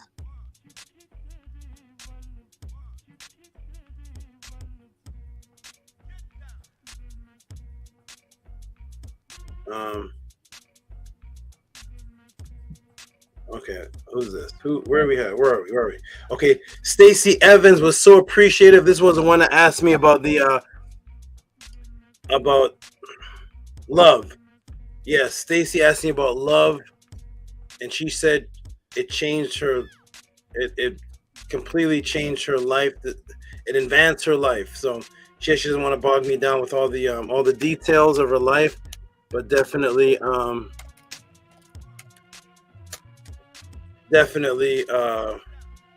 was extremely appreciative. I think this is her second donation from that answer. Give her a hand clap, please. $20 from Stacy Evan. Give her some noise.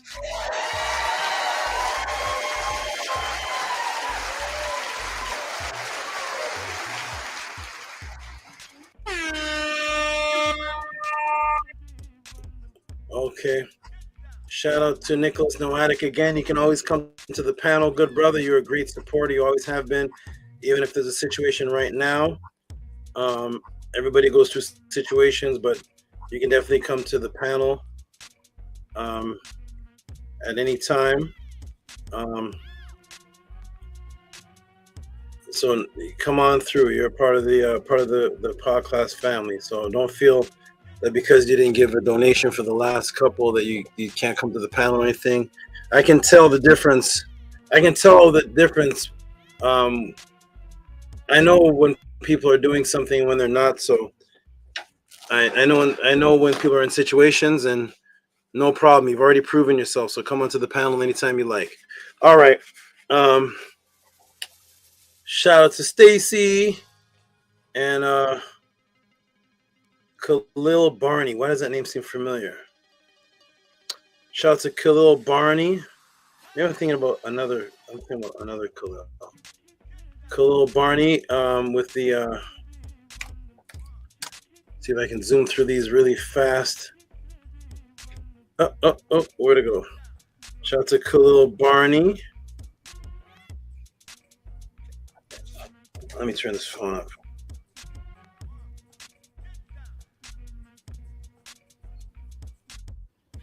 Oh my, okay. Khalil Barney. $5 from Khalil Barney. Shout out for Khalil Barney, says for support. Thank you, brother Khalil Barney. Appreciate you for your support. Let me zoom through some more of these. Here's a new person. What is this?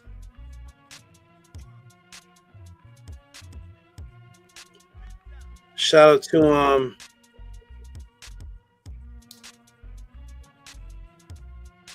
seems like there's a something missing from this one. From Jan 27.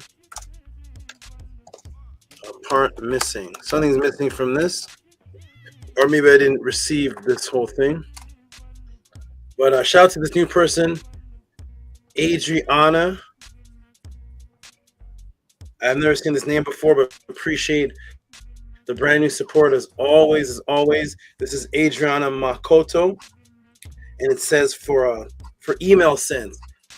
Shout out to Adriana Makoto. If you're watching this, I have not received any email from Adriana Makoto, so I don't know if you sent this and sent an email and it didn't go to the right email address, but I have not received any email from Adriana Makoto.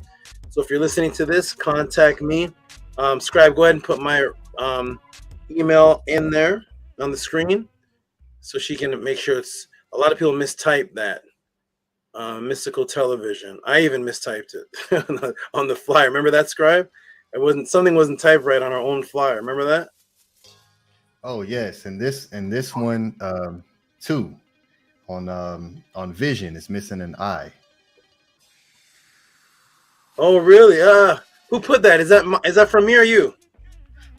No, I can't change this. Oh, hold on. Okay, take that down. Let me see what's that. Oh no, the email. No wonder. So, shout out to you, Adriana. You may have emailed that on the screen, and that's not right. So, thank you for pointing that out, Scribe. Mystical television, Vision. Okay. Save. Tell me if this is right, Scribe. I don't. Okay, yeah, there it is. Mystical television, right? Yes, you may want to lowercase it. People may think that's an error. Oh no, what's going on here today? Mystical television, Vijlion, Vijlion, Vijlion. I don't know. Let me turn that back into a.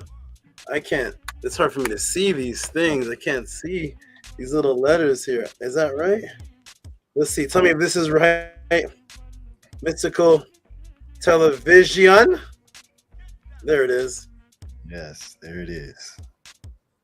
All right, so there it is, Adriana. Apologize for that. If you emailed mystical television instead of this is the proper one. This is the proper one. So there it is. That's probably why I didn't get any email. Okay, thank you. Appreciate the support. Thank you, Adriana. Appreciate you. Let me see if I have that. I should have that log. So I have a log that there's an email missing, and I do have it logged. Wonderful. Let's go through a couple more, and let's get into this next question sent in to the Tehuti Podclass. Let's see what's next. What's next? Did somebody get put out of the room? No, Nicholas came in. Nicholas, how you doing, my brother? You look different. Yeah. Can you hear me? You look. Yeah, I can hear you. You look like you've been hunting. I don't know what. Yeah, I just wanted to come in and give my love and reciprocity this way, at least. And I've been following all the podcasts. I've been here, and wow, the one on love and the turds, and the week before, I'm like, I've been watching like 3, and Ani's one on last Sunday, yesterday. So I've been full packed with a lot of things to digest, and yeah. So I'm Tua so much. I'm so grateful for you. I have so much love for you and everybody here on the panel and the whole house of ATTON. And yes, I'm here. But yes, it's been a little weird with not being able to give reciprocity, actually, because the information is so valuable. It feels like I'm stealing when I'm not paying reciprocity. So my love is here, and yeah, I'm here. Thank you, Nicholas. You came in with reciprocity on the very first come in, so I appreciate you. I know you're Ebe, so I know that I know if you say something happened, then it happened, and everything is just temporary. Some people can't give reciprocity for a little while, then when they come back with this explosive change, and I appreciate you. You've given more reciprocity than some people here that have been watching the podcast for 2 years and haven't even given anything. So appreciate you, good brother. Appreciate you. Yes, I also want to share that I'm going through these changes, and ISFED is catching up, and I have to deal with it in many, many ways, and it's very challenging, but it's also very freeing. Like, it's like I'm shedding all the time, and it's a lot to do, but I have to put in the work, and it's for real. It's not a game, and it's not a joke. People really need to put in the work. They can't just automatically be there. You have to actually put in the work and work on yourself. And as you said, with with like finding all your flaws and working on them. It's very important. So yes, I'm going through that also. So it's a ride. No problem, my brother. I appreciate you and all that you give. Okay, we're gonna go ahead and continue this because of time limits here. But I appreciate you, Nicholas, and I believe every word you say, and I know that you're going through your thing. So let's go to the oh no, no, I don't want to do him yet. Wait, not yet, Robert Williams, not yet. I'm gonna put you backwards for a little bit. Okay, we're gonna go right back down to the bottom to see. Stacey Evans is added again. This must be the purchasing of could be the purchasing of some books. Let's see what this is here. So shout out to Stacey Adams again. She's given about 4 donations since her question. And shout out to Stacey Adams again. This may be whenever it looks like this, sometimes it's a book purchase. So, and it happens to be the same amount as the book, so maybe it could be. Shout out to Stacey Adams again, $15. Stacey Adams, give her a round of applause. She's given like 4 donations.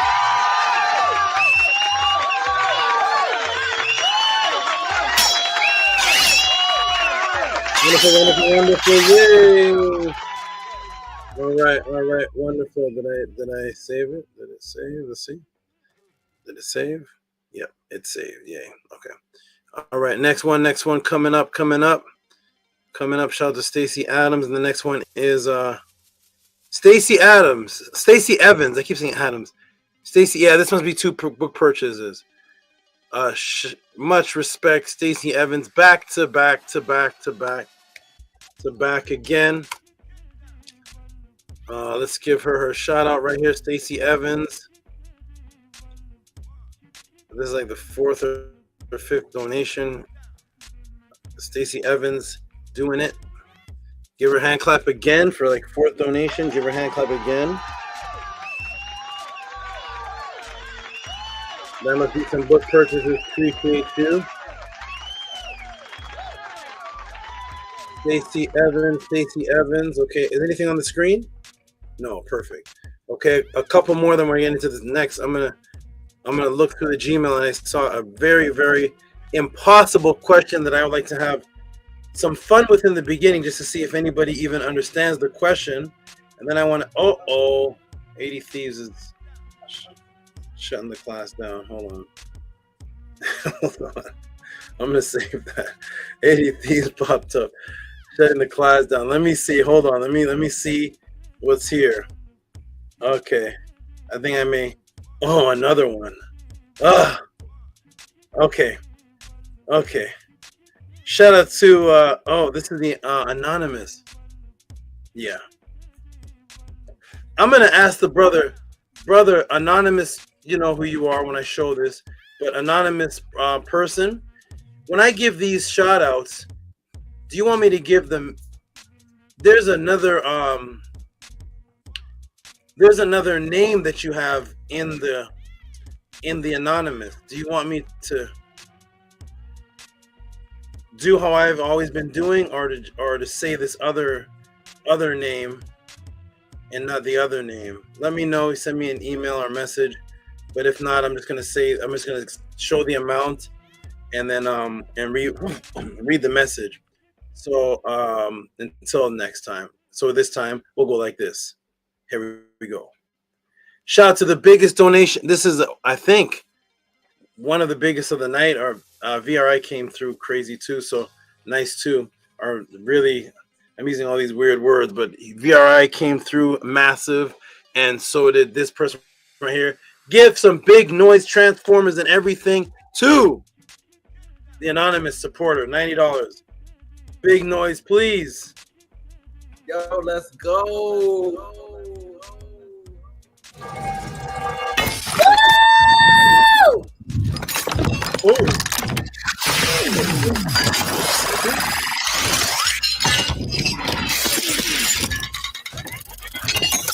He's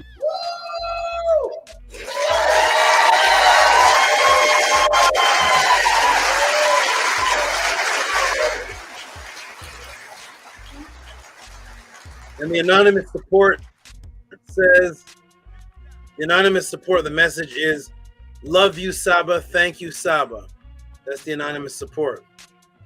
Wonderful, wonderful, wonderful. I got to see Minty Hotep and Menko Ra on a roller coaster together. I want to know what kind of noise. And you too, Nicholas, 'cause I don't know if that's you too. I don't know who else. Yeah. I don't know who's making a scream. If it is that Nicholas right there? I don't know. And Minty, Menko Ra, and Nicholas on a roller coaster screaming. We could be harmonizing. Yeah. The roar tets. Not the quartets, the roar tets.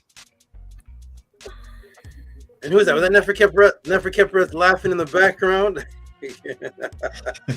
All right. The roar tets. All right. So, hey, ladies and gentlemen, let's go ahead and do this right now. Is anybody there's a couple more doing the owl link. I don't know what that is. Okay, ladies and gentlemen, here we go. I see you, Israel Hoyley. Israel Hoyley with the monster. And where's Bijan Farah taking 2 breaks? I have something special for him, and now Sobek's going back to sleep again. Shout out to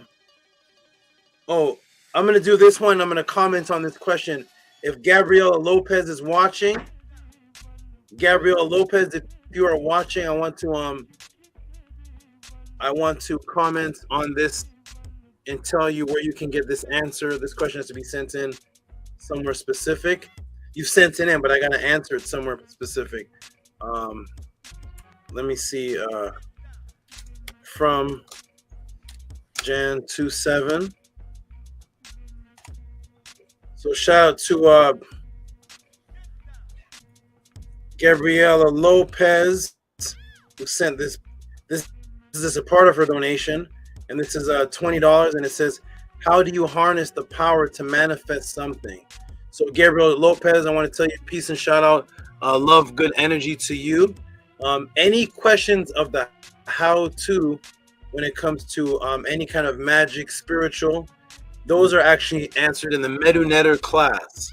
So if you're listening, Gabriel Lopez, the how-tos as far as manifesting or any type of okay. See you, Titi, love you. Peace. Okay,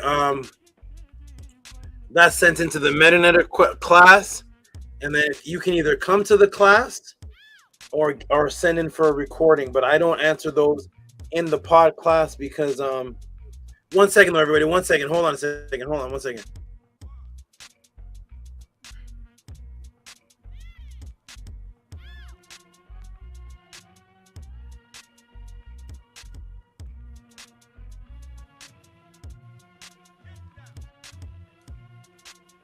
While we wait for Saba, I just wanted to give flowers and adoration to ATTON Tehuti for being a follower and a liver of Ma'at and showing that publicly with his action at his performance yesterday.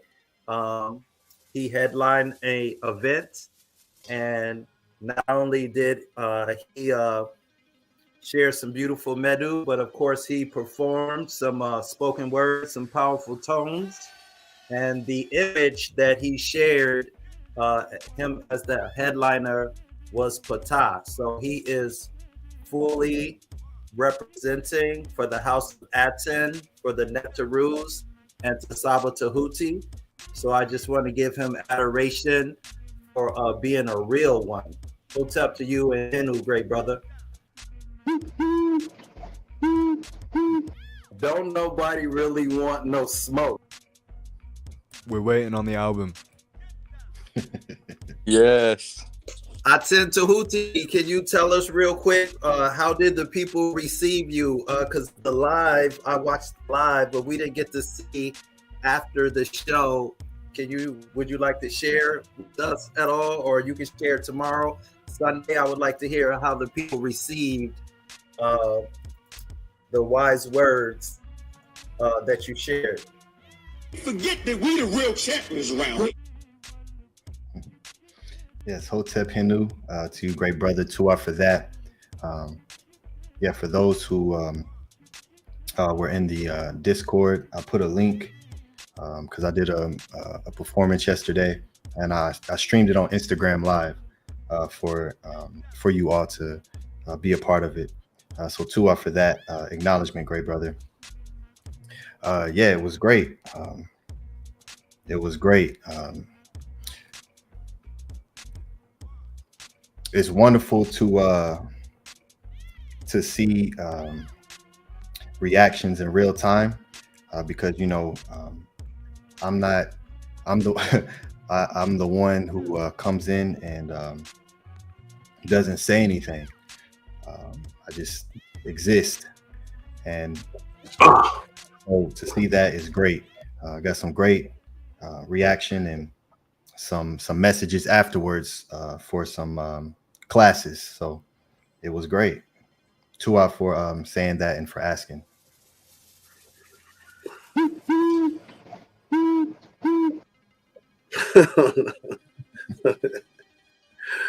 Oh my goodness. Shout out to Gabriel. I'm back, everybody. Okay, take care of some real quick. Shout out to Gabriel Lopez. And Gabriel Lopez sent in another section to this question. It has to be for men in the class. Gabriella has to be for Medu.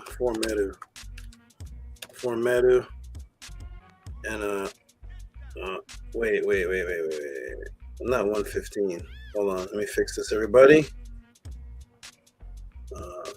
Wait. Oh, 15. I have to change. Let me change one. Technical difficulties. Here we go. Okay, 15. Capitalize. Jan. Saba, can I say something really quick to Miss Gabrielle? Oh, okay. Yes, Gabrielle. About that question, Gabrielle. I would recommend you getting the MetaNetter classes back to the previous class, because it's an energy that we're building and we're learning about. So I believe that we did cover this at one time in one of the MetaNetter classes. Yeah, let me see something here. Yes. So Gab, I'll have to find, maybe Scribe has them labeled, and there's so many classes I can't even remember what I've taught, what the number is, but there is how to manifest, how to pull things towards you. Scribe probably sort that out and see where it is and let me know. And then Gabrielle, what I can do is I can actually send you that. That will actually save time, and I can actually send you the class, or if you want classes, but just contact me. Scribe, put up my email again. I think she has my email, but if not, put up my email one more time. Oh, contact me there, Gabriella, and I'll tell you how to either work yourself into the MetaNetter class, or which class or classes has that answer in it, and then I can just send you the class, and you'll have a whole 3-hour class dedicated to this answer for you. That's already done. All right, boom. Okay. Shout out to, let's go ahead and get into the next 9:50. Let's go ahead and get into the next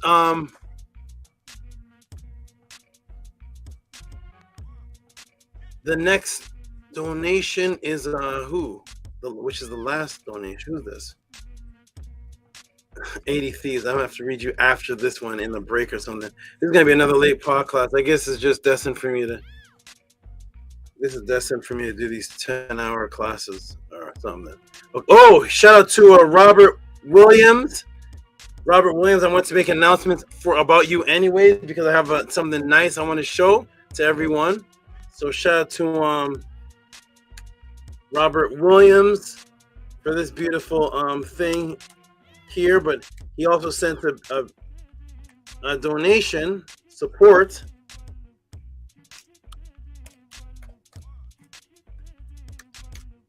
And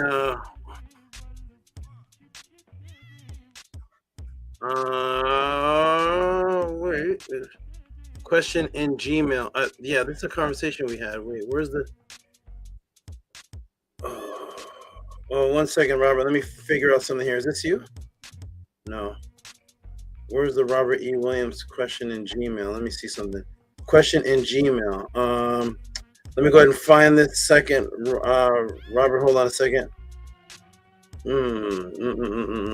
Let's go up. Where's the Robert E. Williams question?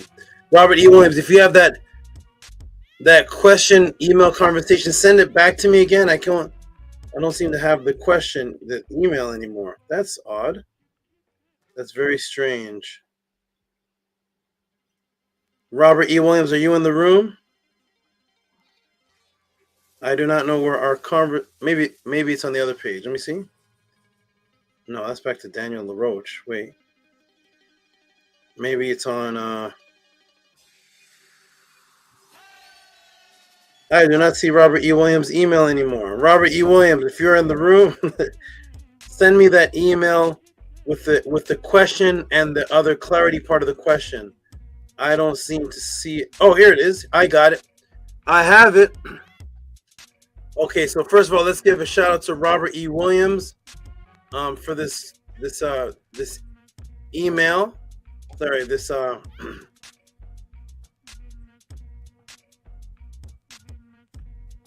let's send out this question. So here is Robert E. Williams' email. Sorry, Robert E. Williams' donation, and then he said the question is in the Gmail. So it more than likely was too big to write. So first of all, let's give some big noise to the Cash App sent from Robert E. Williams, $45. Give him some big noise. Everybody, scribe, please. Give him some big noise, please.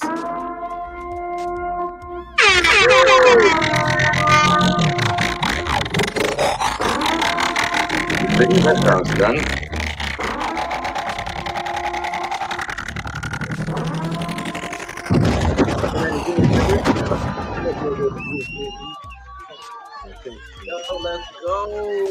Let's go. And it says Men in Black question and email. Uh-oh. What's the question? And we're going to go to Robert Williams' email. And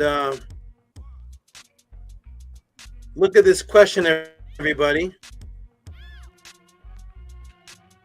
Let me go ahead and save this question here. So I can put it on the screen. Where is it?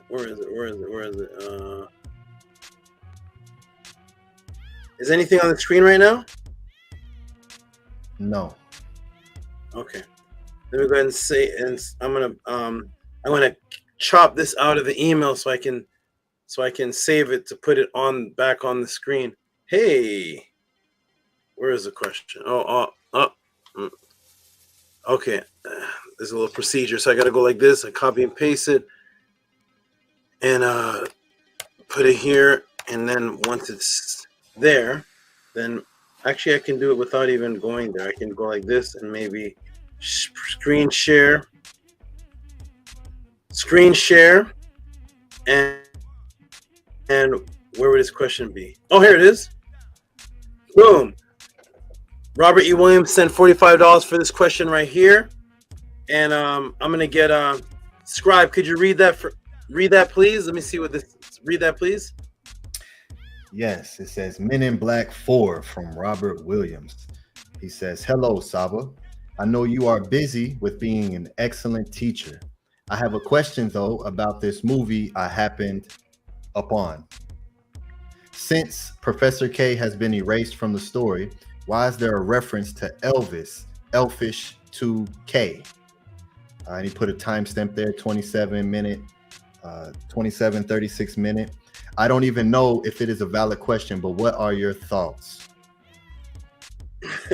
What? Who read that? It's you, Annie, just read that, right? Yes. I can't see. I'm looking at the other screen.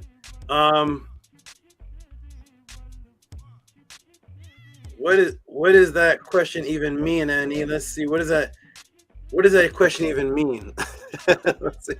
I'm not sure what that means. So there's a reference in the middle of a Men in Black movie, where Will Smith just says a reference to Elvis, and a question is sent into the Tehuti Podclass. I know Professor K. It's actually it's Agent K, isn't it? Men in Black are their agents. He's not a teacher, is he? Agent K. Everybody seen Men in Black? Agent, yes, Agent K. Okay, so Agent K is missing. He says. Let me see what it says. Professor K, but he meant to say Agent K. Agent K is missing. Where is it? Where's the question? I know you are busy with being an excellent teacher. I have a question about this movie I happened upon. Since Agent K has been erased from the story, why is there a reference to Elvis? Elfish to K. I don't even know if this is a valid question, but what are your thoughts? Oh my goodness. So first off, I want to say that Robert E. Williams, shout out to you and much respect, because Robert E. Williams, I did a class. This is a very special Tehuti Pod class, because I did a what in the world?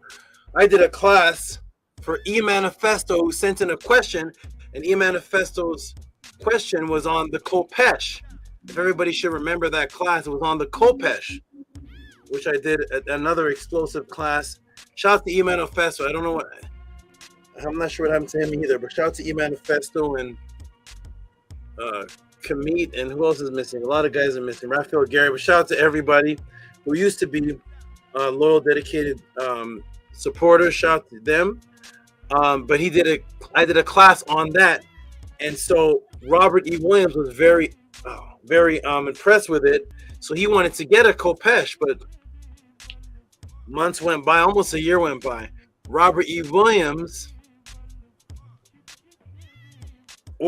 got me the Kopesh instead. He got it for me. An actual Kopesh that I'm holding in my hand. Where's the Tef? Where's the Tef, the weapon man? Where's the Tef? Robert E. Williams, this brother right here. There it is.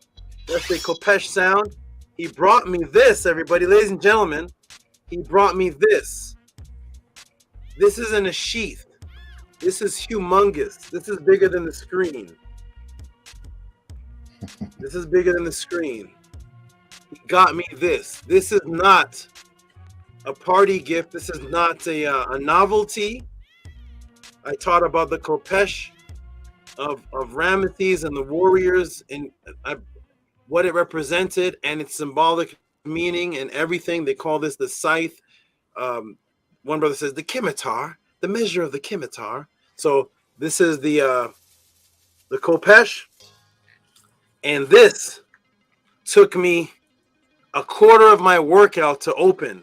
This was wrapped. It was sent. Minty got this for me, but Robert got this for me.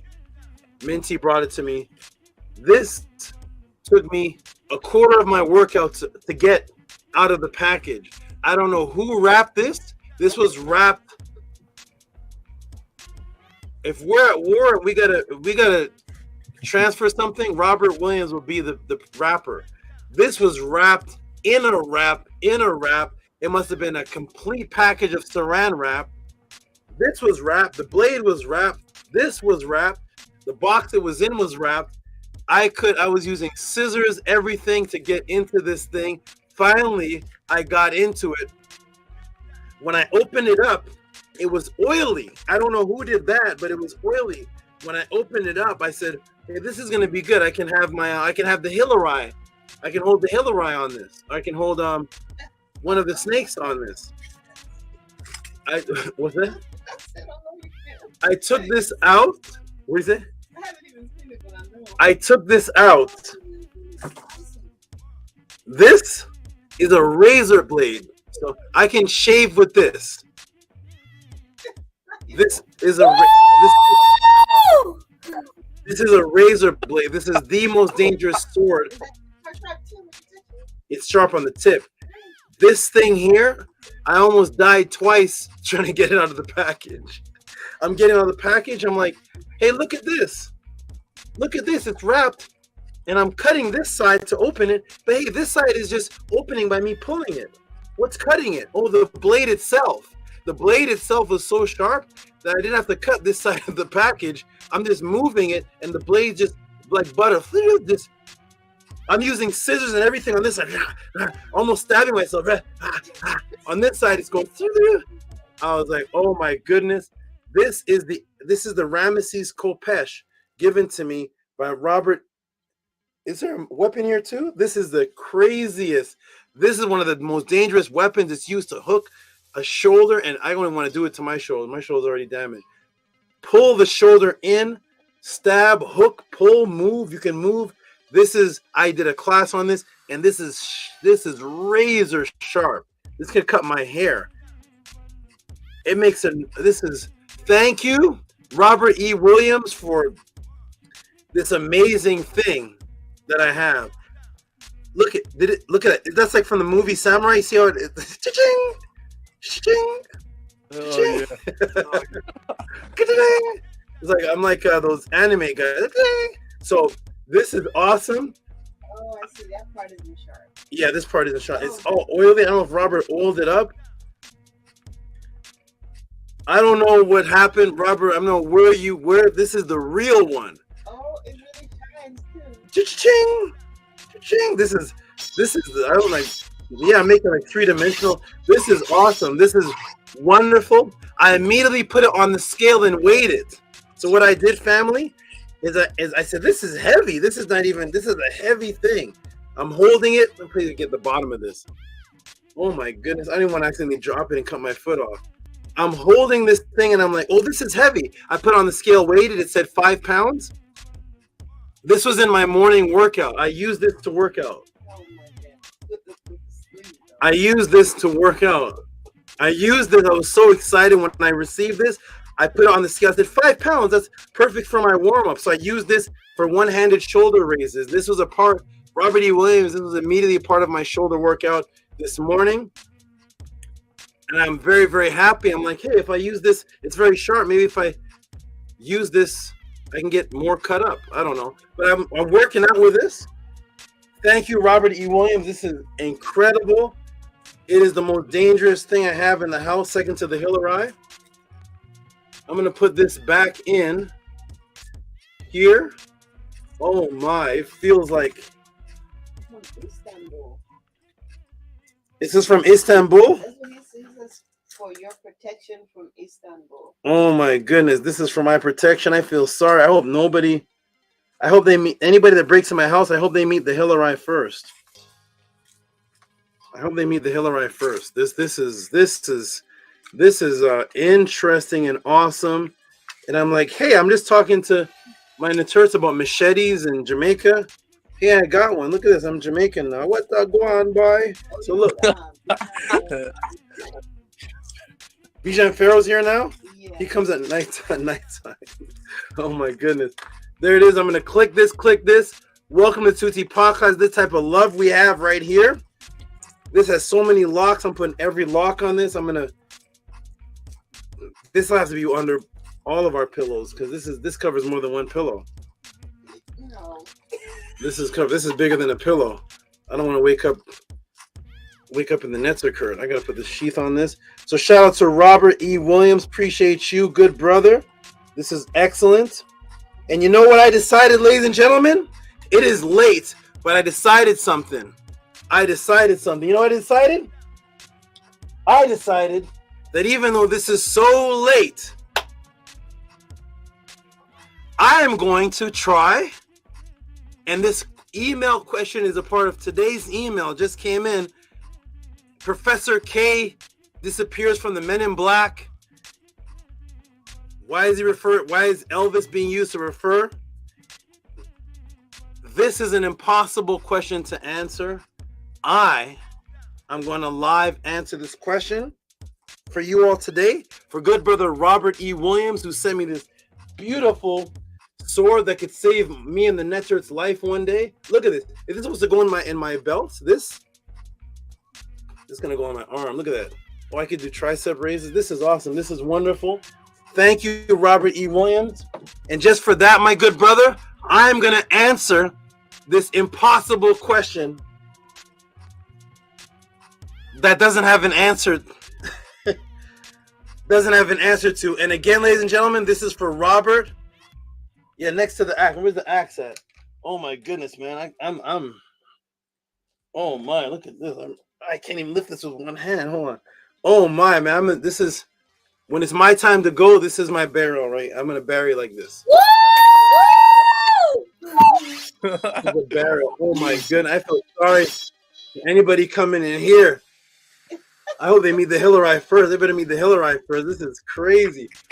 Oh my goodness, man. I used to sleep with a Glock 9 under my pillow and I got rid of it because I always thought I was going to shoot myself. So so I'm going to sleep with those instead. Okay, everybody. So yeah, I had the Glock 9. I was always having nightmares that it's going to shoot my head off. So Robert E. Williams, for you, ladies and gentlemen, it is 10 o'clock. I am going to answer this impossible question that has no answer to. Why in the middle of a Men in Black movie does Will Smith, describing his partner, all of a sudden just say, Elvis? Is that question answerable? It just came in. It's for this podcast. Here we go, ladies and gentlemen. This is for you. As a special gift from me to you. Ladies and gentlemen, when you see this answer that I'm going to try my best to answer, I just want to see what I want to see what everybody thinks of this, because when I was given this answer, this said no answer. When this question was sent to me, there was no answer. There's no answer for this. It's completely random. How can you pick a word that somebody says in a movie and just ask a question about that? How could that be a podcast? We're going to try it here today, ladies and gentlemen. Are you ready, everybody? Welcome to the Tehuti Podclass. This is going to be a late podcast. And let's see if Tehuti can answer this question right here, which doesn't make any sense. Where is it? This makes no sense. I know you're busy. I know you are busy being an excellent teacher. I have a question, though, about a movie I happened upon. Since Professor K has been erased from the story, why is there a reference to Elvis, Elfish, to K at 27 minutes and 36 27 minutes and 36 seconds? And he even says, I don't even know if this is a valid question. I don't even know if this is a valid question. Ladies and gentlemen, let's see if this is a valid question. I'm going to take a drink of water. And I'm going to see if I can answer this question. This question is sent for today. Robert E. Williams. Robert E. Williams didn't even know when I was going to answer this. But you sent the sword, my brother. So I decided to give you a gift and see if I can do my best. Let me go do something to my face real quick. I'll be back in about 30 seconds. And then I'm going to go ahead and get into this. No matter how late it is, we're just going to get into it. Ladies and gentlemen, I hope the tips fly with this one. I hope the tips... Where's Rigo? I'll be right back, everybody.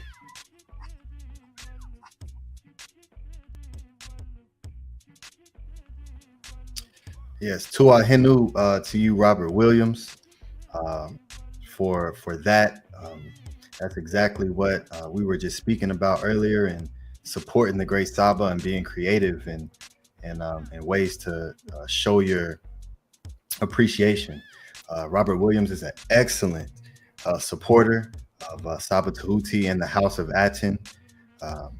So Tua to you, great brother, for leading by example and showcasing what it means to be a great support for the House of ATTON. Yeah, let's give that great brother a round of applause for that.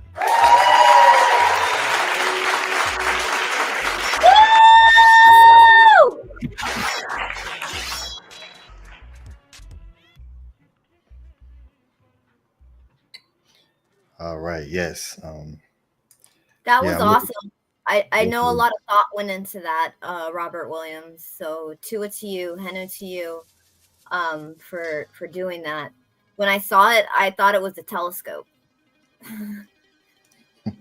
Yeah, that thing was huge. That was It's huge. It comes up to like right here on me. So yeah. You're carrying it like a sack of potatoes, like.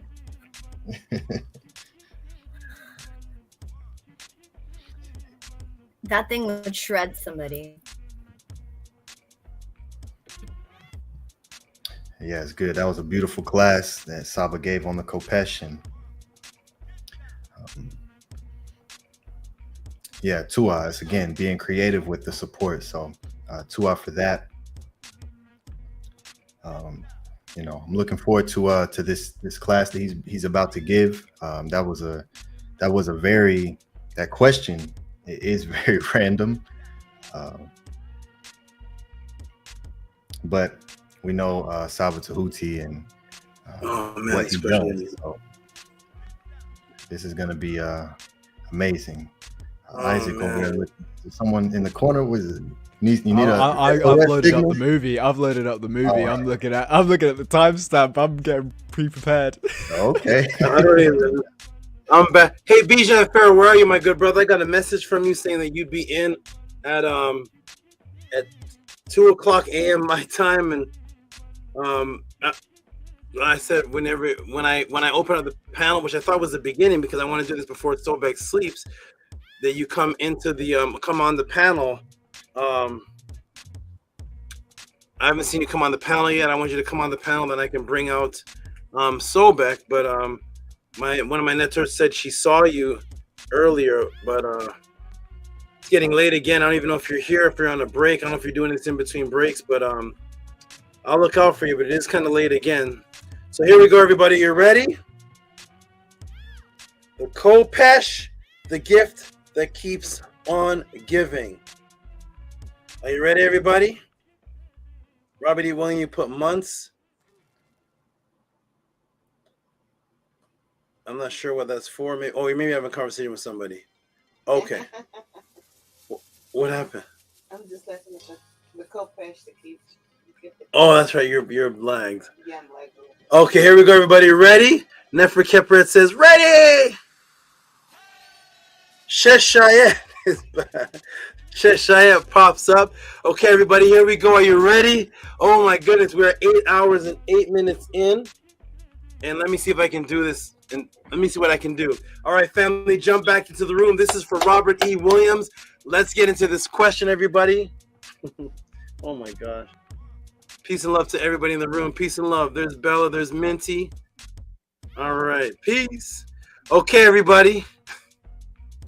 Here we go. Are you ready? What in the world am I going to do with this question? All right. Let me see. This is let me close some of these windows and see. Wow, this was just sent. I don't know. Agent K. Oh my goodness, man. Agent K, an Elvis reference. What does this even mean, family? Does this even have an answer? Oh my goodness.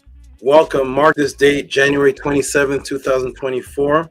Mark this date as the impossible. I'm gonna do something here, and let's see. Here we go. Are you ready, everybody? Oh my goodness, it's 8 hours in. Let's go, family. Let's go. What did that guy say on the bitch? Bamali. Let's go. Bamali. Okay, here we go. Oh my goodness, reset. Boom. All right, everybody, here we go. Oh my gosh, man.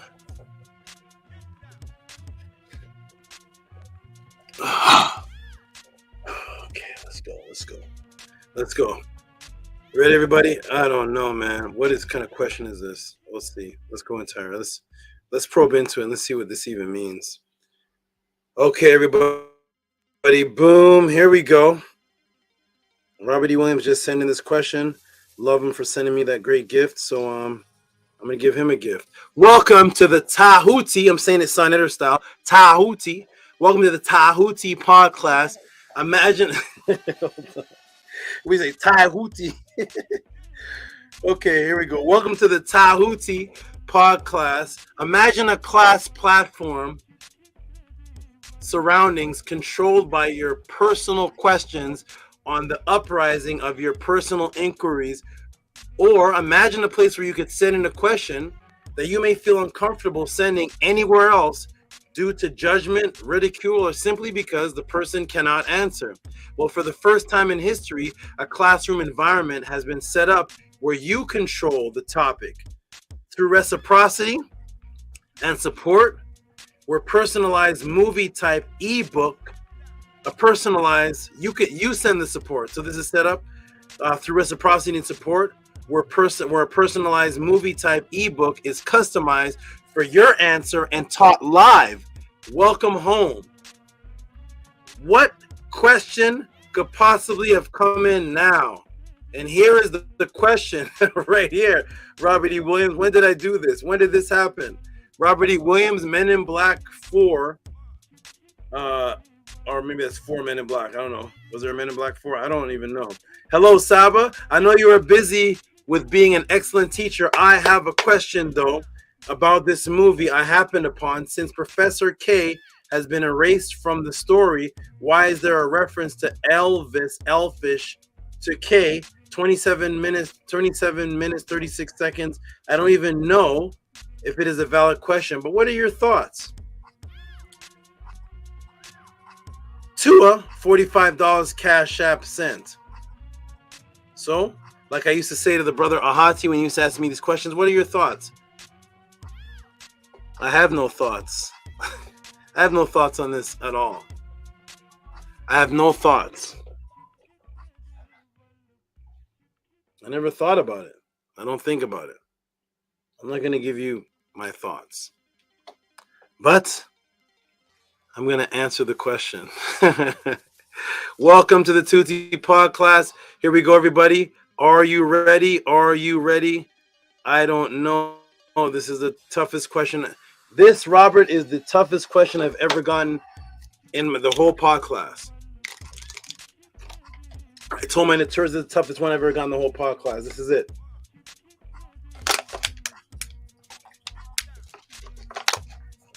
Here we go. Let's enjoy. Wow. What is this? Let me play the clip of inquiry to see if anyone remembers this or any sense can be made of this. Or this can be made sense of. Let me go ahead and play the clip, everybody, because I told him to send me the clip of this. And let's see if this can be made any sense of it all. I'll put the clip in the room, and you all can type in the room, what in the world does this question even mean, or what? I'm going to close these tabs here so I don't have any interference, and I'm going to go ahead and put the clip in the room. Let's go ahead and watch this this clip here. Let's see if it plays all right. Let's see, everybody. If Tehuti does this is I don't know. Oh no. Here we go. Here's the clip that I found from the timestamp he gave me. Does this make? Let's see if this makes any sense. Is the volume up? Jay, would you mind keeping your voice down and telling me who it is you're looking for? I'm looking for Kate. Who is Kay? You two. I mean, who is he to you? My partner. Older gentleman. 110, maybe 111 years old. Sort of a surly Elvis thing. Let me see if I'll play that one more time. What I'll do is I'll also turn down this, I'll turn this music down a little bit because it actually did come out a little bit low, but I'm going to play it one more time to see what in the world does this even mean. Here we go. Ready, everybody? Here we go. Jay, would you mind keeping your voice down and telling me who it is you're looking for? I'm looking for Kay. Who is Kay? You too. I mean, who is he to you? My partner. Older gentleman. 110, maybe 111 years old. Sort of a surly Elvis thing. His word was happening. What is that, ladies and gentlemen? What kind of answer can be what type of answer can be derived from that? He has K, Agent K. Who is he? He has a surly Elvis. They said he's 110, 111 years old. He has a surly Elvis thing happening. Can Tehuti actually come up with an answer for this? Welcome to the Tehuti Podclass.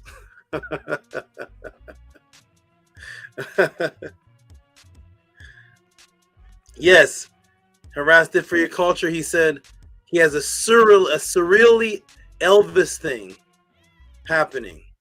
That's how Will Smith described Agent K. Agent K, you'll remember him because he has a surreally Elvis thing happening with him. And then he went on to describe his smile. He smiles like this. He went on later to describe the things he says when he watches a movie or whatever. But out of nowhere, he just said he has a surreally Elvis thing happening. Ready, everybody? Why in the world is that even mentioned? Harass said, wow. Minty says, here it comes. The codes. Let's go. King Lamour says, surreal. Yep. He has a surreally Elvis thing happening. Here we go. Ready? Let's go, everybody. Okay, everybody. This may be it. Finally, a question that Tehuti, typo, that Tehuti cannot answer because it seems to have no correlation at all. Maybe the brother who is asking the question is reaching for something that is not even there. Let me ask the crowd, does this mean anything to anyone? What in the world is Agent K? What's surreally Elvis? Why is that mentioned? What is it that Elvis does that he's popular for? Why is Elvis mentioned here? Let's go, everybody. Let's go. Here it is. Agent K has a surreally Elvis thing happening with him. You too? You too? Well, no, what does he mean to you? Here we go. What does this question even mean, people? What does this question even mean? People are asking. So people are saying, what does this question even mean? People are asking, how in the world is Tehuti going to answer this? What does this have to do with anything at all in life? What is this? What if I told you this goes back to the secret society of Templum, HERU, Solemnitiantum, and the secret of number 40 code and the Shakespeare code? Uh-oh. What if I told you this goes back to the secret society of the Templum, HERU Solemnitiantum, HERU Solemnitiantum, the secret code of the number 40, and the Shakespeare code? Here's Temple, HERU Solemnitianum. The word is so weird to say. I think I misspelled it. It's spelled differently here. Templum, HERU Solemnitianum, Temple of Jerusalem, the first Temple of Jerusalem. Okay, remains cannot be found, of course. Remains cannot be found by archaeologists. Okay, so here it is, temple. So it's only existing in a book, and this is one of the Freemasonic symbols that we're going to get into. Subtemplum, Moss Subtemplum, and there's a coffin at the bottom. If you all notice, there's a coffin with an X at the bottom, with a compass in a square, and this symbol saying Subtemplum with an I, and what looks like the pillars of a temple. What in the world, Tehuti? What does that have to do with anything? I don't know. Maybe I do know. Well, now I will take you to Duncan's Masonic ritual and monitor page 6, and anybody wants to get this is Duncan's Masonic Ritual and Monitor Guide to the 3 Masonic Degrees of Ancient York Rite. And there it is again. If you want to go pick it up or get it. And what does this say here? Now we're on page 6. Entered apprentice or first degree. 7 Freemasonry Viz 6 intended enter. 7 Freemasons Viz 6 entered apprentices, and 1 Master Mason acting under the charter of dispensation from some Grand Lodge is the requisite number to constitute the lodge and Masons to initiate the candidate to the first degree of Masonry. They assemble on the room well guarded from the cowens and eavesdroppers in the 2nd or 3rd story. Nanny, you can plug him out.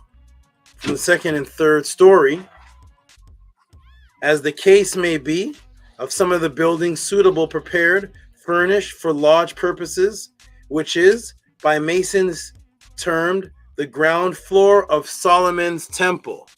So there's Solomon's Temple mentioned in the Duncan's Freemasonic Ritual. And onto these sections here, where it states, the Lodge Fellowcraft Masons consists of 5 Worshipful Master Senior, goes on, but I'm going to skip that and go on to the Fellowcraft Lodge is styled by Masons the middle chamber of King Solomon's Temple. 3 Master Masons is the requisite number for the Constitute Master Lodge, which is called the Mason Sanctum Sanctorum, Holy of Holies, King Solomon's Temple. Although 3, I'll get that. He's in the water. Although 3 are all that is required by Masonic law to open a 3rd degree lodge, there are generally 7 besides the tailor, as in the other degrees. Their situation has escaped the fiery flames. I'm going to go down. And it just goes on to say the keystone among the foundations of the Sanctum Sanctorum. Careful inspection was then made, and the invaluable secrets were placed in a safe custody. And at the top it says, this secret vault, which had been built by Solomon as a secure depository for certain valuable secrets. So it's goes back to the Templum Solomoni Antum. So boom. Now these Rosicrucians, Freemasons, believed the Latin T and H code. So the Latin T and H code, which was hidden, it was a hidden acronym. So the Rosicrucians, which I've taught and many people already know, that is one of the most specific Freemason groups that studies Egyptology and designs their whole lodge and belief systems around hidden Egyptian codes. And so the Rosicrucians, the pre-Freemasons, so there was a pre-Freemasons, believed in the Latin T and H, Now the Rosicrucians, pre-Freemasons, believed in the Latin TH, which was the hidden acronym for what? TH, Templum Hiero Solemnit Antum. That was a TH, which was all coded in the symbol, which became the Royal Ark of Freemasonry, a magical sigil of a TH, which became what's called the Triple Tau. And here it is. Here is the temple.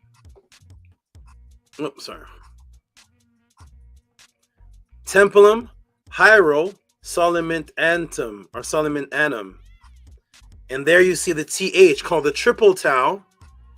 And it was hidden and coded for 3 T's. But inside of there is the hidden T. There's actually 4-letter T's that you're looking at. The 4th one is actually hidden. You have to look for it closely, but it is there. So it looks like 3 T's, right?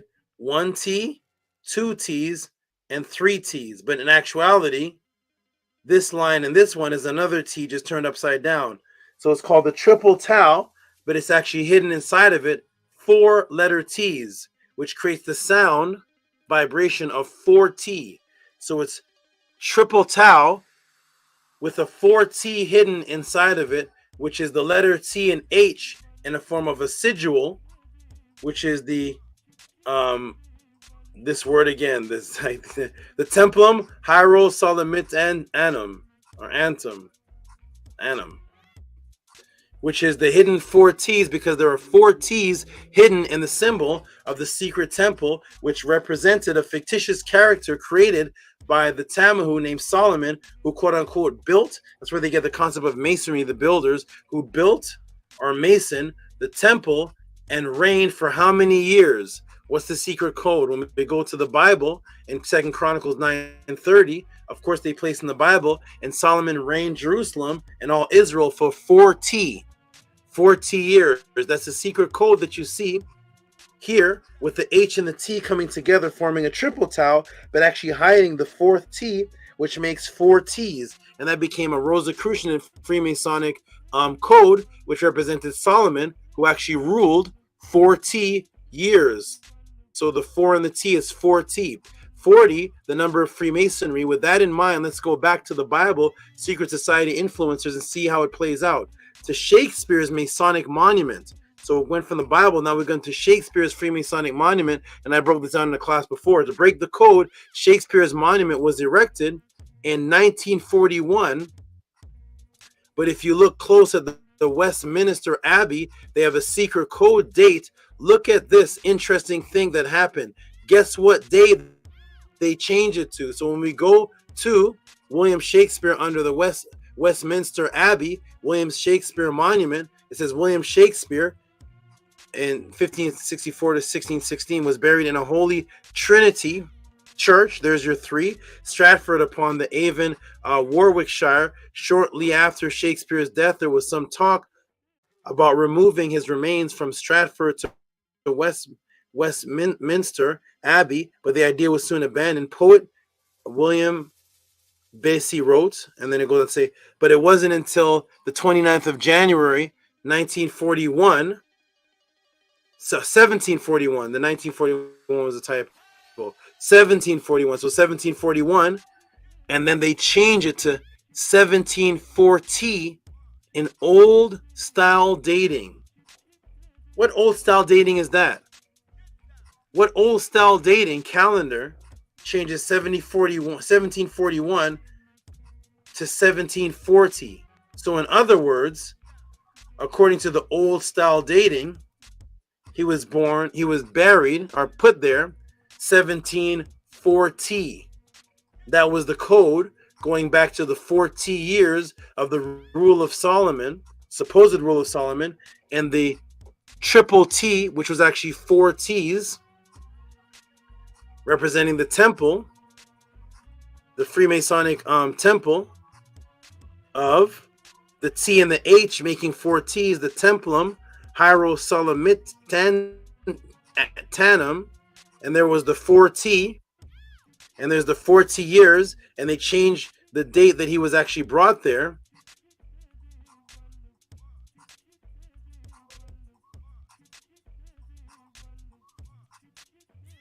When the monument was erected, and the day that it was brought there from 1741 to 1740.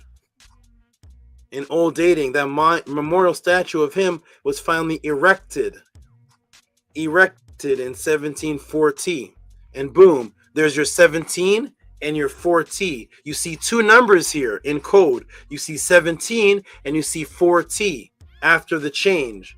It changed to 17 and 14. How do those numbers tie into the Templar and tie into the Shakespeare Freemasonic code?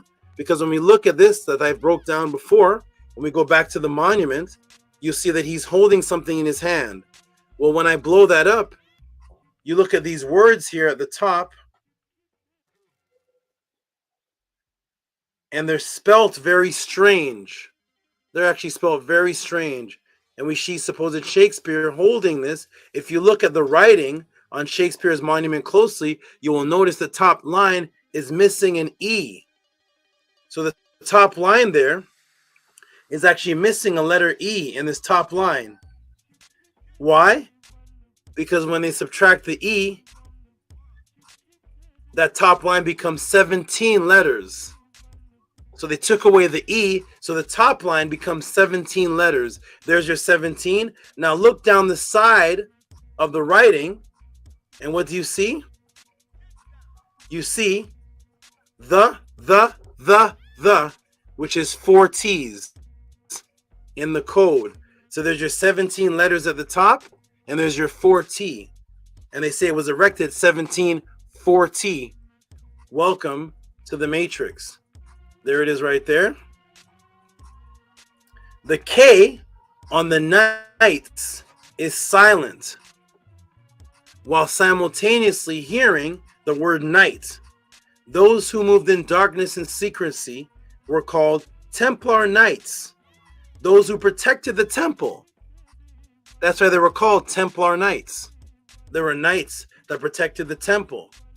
There's an imaginary temple of Solomon, but then there's the temple that represented the church, that were the conquistadors bringing force and religion across the world or across the Americas. And these were the knights that would kill you and fought for the church. But you'll notice that there's a K in front of it. Those who protect the temple, they made sure knights was a part of the most names of the Masonic conquistadors and secret societies, Knights of Templar, Knights of Columbus, etc. They're all called knights. And the letter K was actually silent. So when you say the word night, your mind automatically goes to a time that is darkness because the K is silent. Why is it there in the first place? What does the K do to the word night other than be something silent? And here, the Knights of Templar, you can get this by C.J. Addison, Esquire, Knights of Templar, if you want to learn more about them. And there is their symbol with this on the front, which is 1, 2, 3, 4. The symbol on the front, Knights of Templar, they're the guardians of the temple. All encoded in secrecy. Secrecy is what equals the letter K because you don't hear it. It represents the 11th letter of the alphabet, A, B, C, D, E, F, G, H, I, J, K, which I've broken down many times, which K is actually the same as the letter B and the number 2, because it is 11, which is 1, 1, which is also the B, which is why they call it alpha beta. But I've already done that class before. So the K is the secrecy because you don't hear it, and they represent nighttime warriors. You don't see what they're doing because they come in secrecy.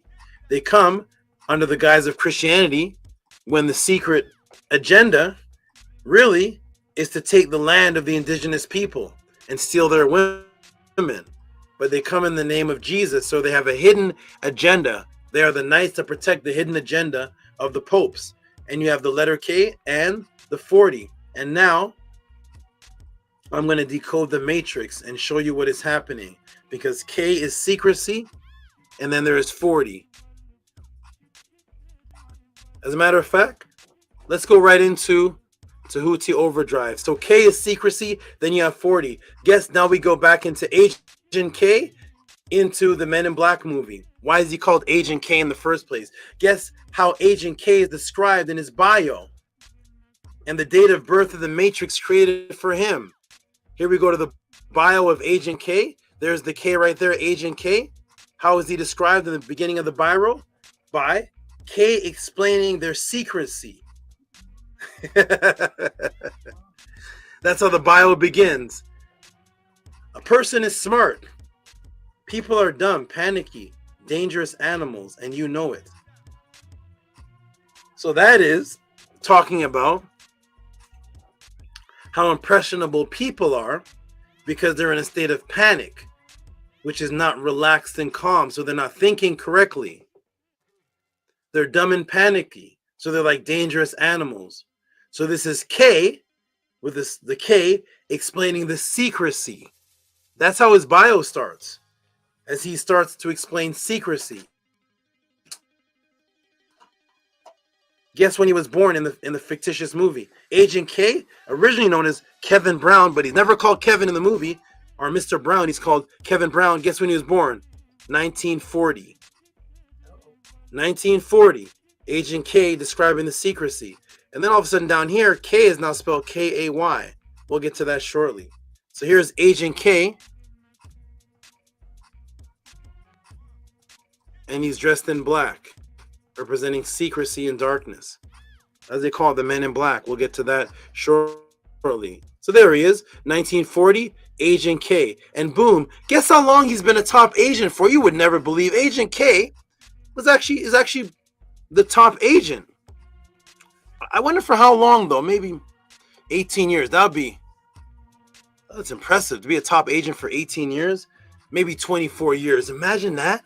Imagine he was a top agent for 24 years. That'd be really, really impressive. I wonder how many years they refer to him being a top agent. I don't know. I'm not sure. Let's check out the bio. I don't know. Agent K was a top agent. How long was he an agent for? What did they have an actual date?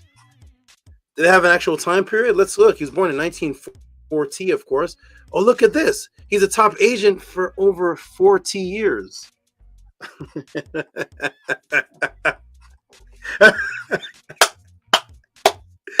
Hey, he's a top agent. How many years? Who cares if it's over? Let me come to the screen. 40 years is over 30 years, isn't it? It's over 20 years. How long has he been an agent? Was he an agent for 52 years? That's over 40. Was he an agent for... No. They just make sure in the description the number 40 is there. They're not even saying how long has he been an agent. You telling me this great agent doesn't have an actual time period he's been an agent for? It's just over a number. Well, guess what? Tehuti's over 16 years old. I'm also over 22 years old. I'm also over 32 years old. I'm over 38 years old. What's my age? What's this over? When was he born? 1940. The top agent for over what? 40 years. So welcome to the Matrix, family. Just welcome to the Matrix. You're lucky you have a magician as a teacher. Welcome to the Matrix. Welcome to the... All of this had to be learned.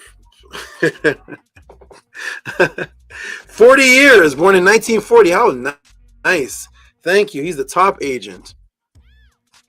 He's a top agent. Boom. How about how long K has been dead for? Agent K was dead. Remember, when Will Smith came, it was because he was looking for Agent K. And nobody knew who he was because he was not there anymore. He wasn't working anymore. He's been dead. Agent K is dead. You know, the man that was born in 1940 who's been an agent for over 40 years. He's dead. He tried to explain to the people. Yeah, and he tried to explain. Hold on. He tried to explain to the people. One second, Annie.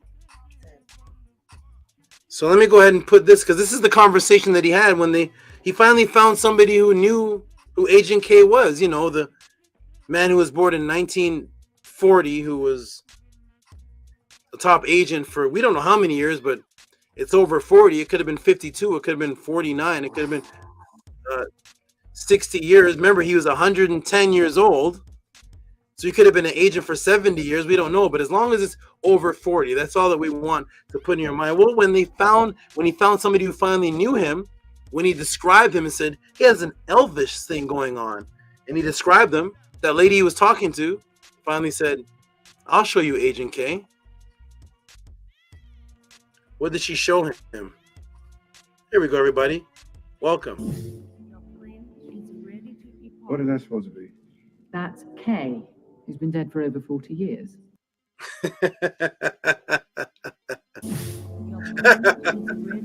What is that supposed to be? That's K, who's been dead for over 40 years.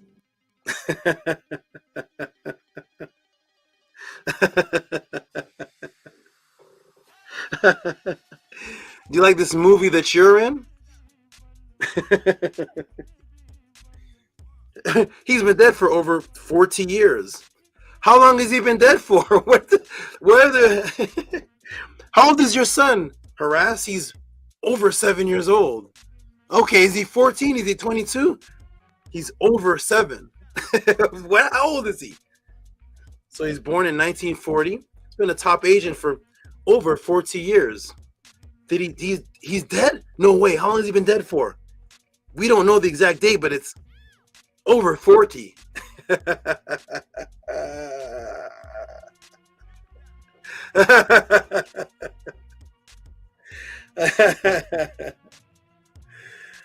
Welcome to the Tehuti Podclass, everyone.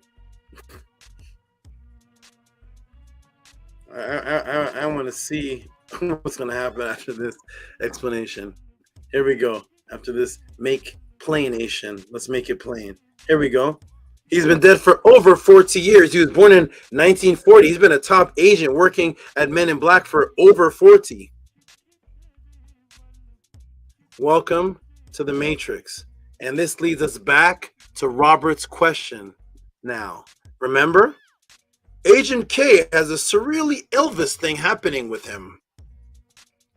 Why is that random statement in the movie? Right where the part Will Smith... That was the weights. Right where the part... There's a typo. Right where the part Will Smith finds out that he's about his death. And he's shocked. He doubts the death because it's not random at all. You may not have paid attention when they were driving in the car. Agent K pops in, that's a typo, pops in a cassette tape. Let's take a close look at the writing on the tape. What is that? Do you know what that says, everybody? That says Elvis. Go watch the movie again when they're in the tunnel scene and Agent K pops in a random cassette tape. And when you zoom in and look at the cassette tape, the tape says Elvis on it.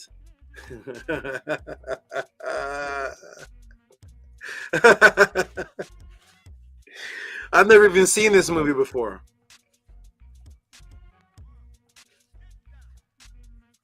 I'll watch it when I watch Never Ending Story. I mean, I'll watch those two the same night. I've never seen this movie before. What is this? I've never seen it. I heard about it. I've never seen this movie before.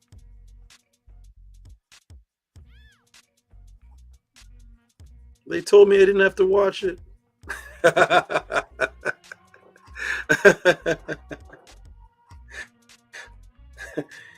Why waste time watching the movie? Just give him the answer, Tehuti. Elvis. The tape says Elvis on it. Boom. Why these random Elvis subliminals? Let me take you to Time Magazine under the article called See the Evolution of the King. You know, Elvis, who's always described as the king. He's the only rock and roll star described as. He's the king of rock and roll. Several magazines came out and said what? Hail Elvis. Remember I broke that down in the last class? Hail Elvis. He's the king. Hail Elvis.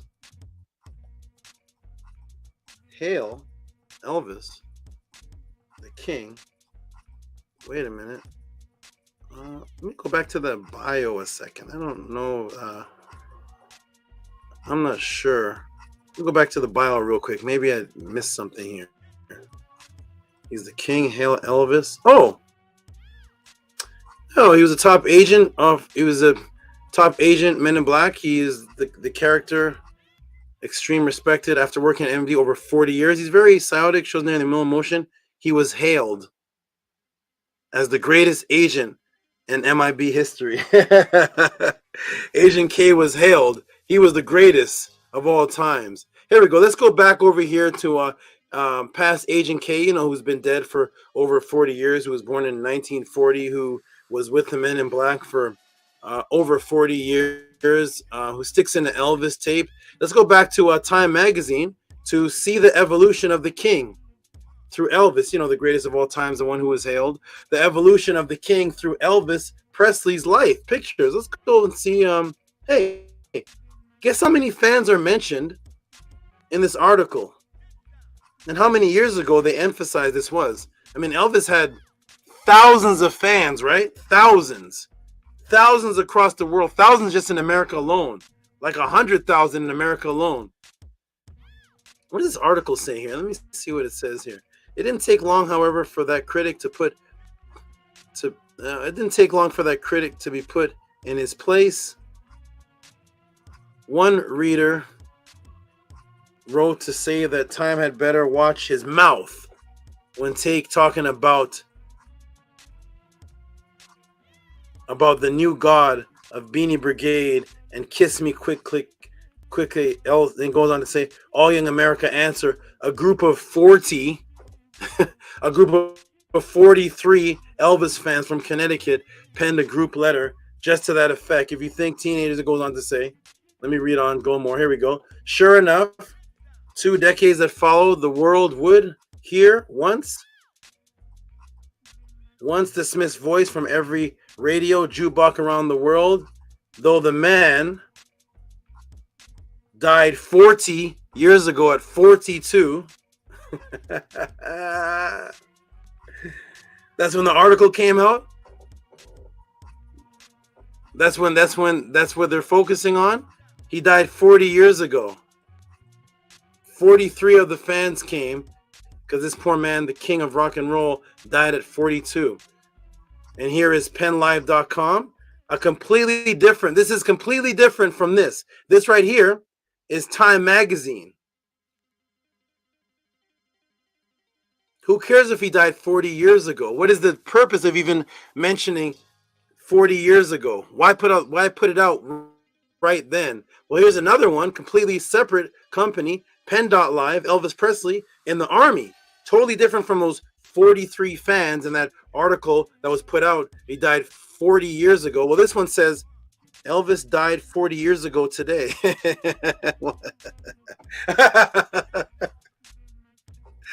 Elvis died 40 years ago today.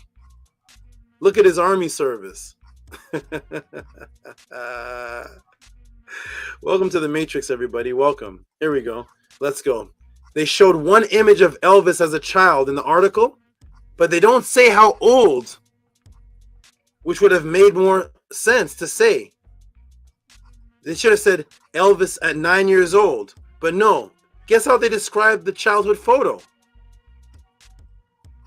I mean, how in the world could they fit the code into this? This is a childhood photo, so they couldn't have said when he was 40. He died at 42, so how could they describe this? How could they possibly fit this in? How could this be described? How in the world? It couldn't have been over 40 years ago because he's 42, so it wasn't a 2-year-old picture, but they're describing the childhood photo. They don't say how old the childhood photo, the child is, but let's go see how they describe this person who's been dead for over, dead 40 years ago, had the 43 fans. Let's go see what they say about his childhood. How in the world could they, how could they squeeze it in here? The Matrix will find a way. Let's see if Tehuti found it. Here it is right here, where he died 40 years ago. And here's the childhood photo. There's Elvis. Look at him, the king of rock and roll. He looks like a baby Hitler. But there it is, the king of rock and roll. Can you all see that, man? When is this childhood photo? How old is he here? Does he look like he's 9 years old, maybe 8 years old? How is it described? Elvis as a child in the early 1940s. What? What? What do you say? What? What happened?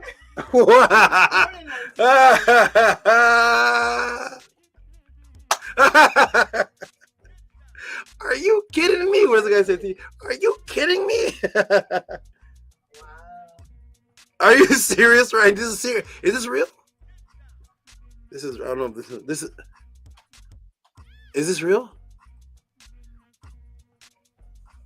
Not Elvis at 9 years old. Not Elvis in any specific date, but just in the 1940s. Which 1940? 1942? You don't have his age? Is he 8 years old? 7? Is he 12? What year is this? Doesn't matter the year.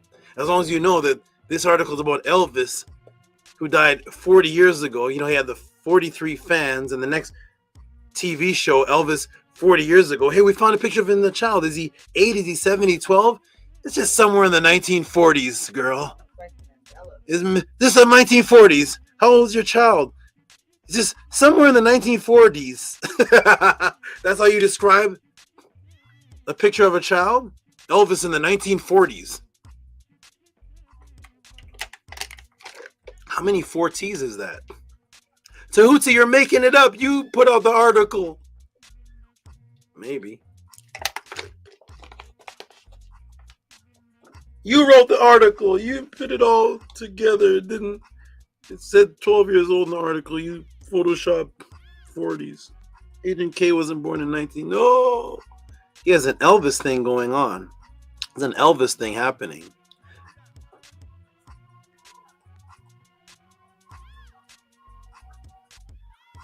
I'm just trying to snap you out of the hypnosis.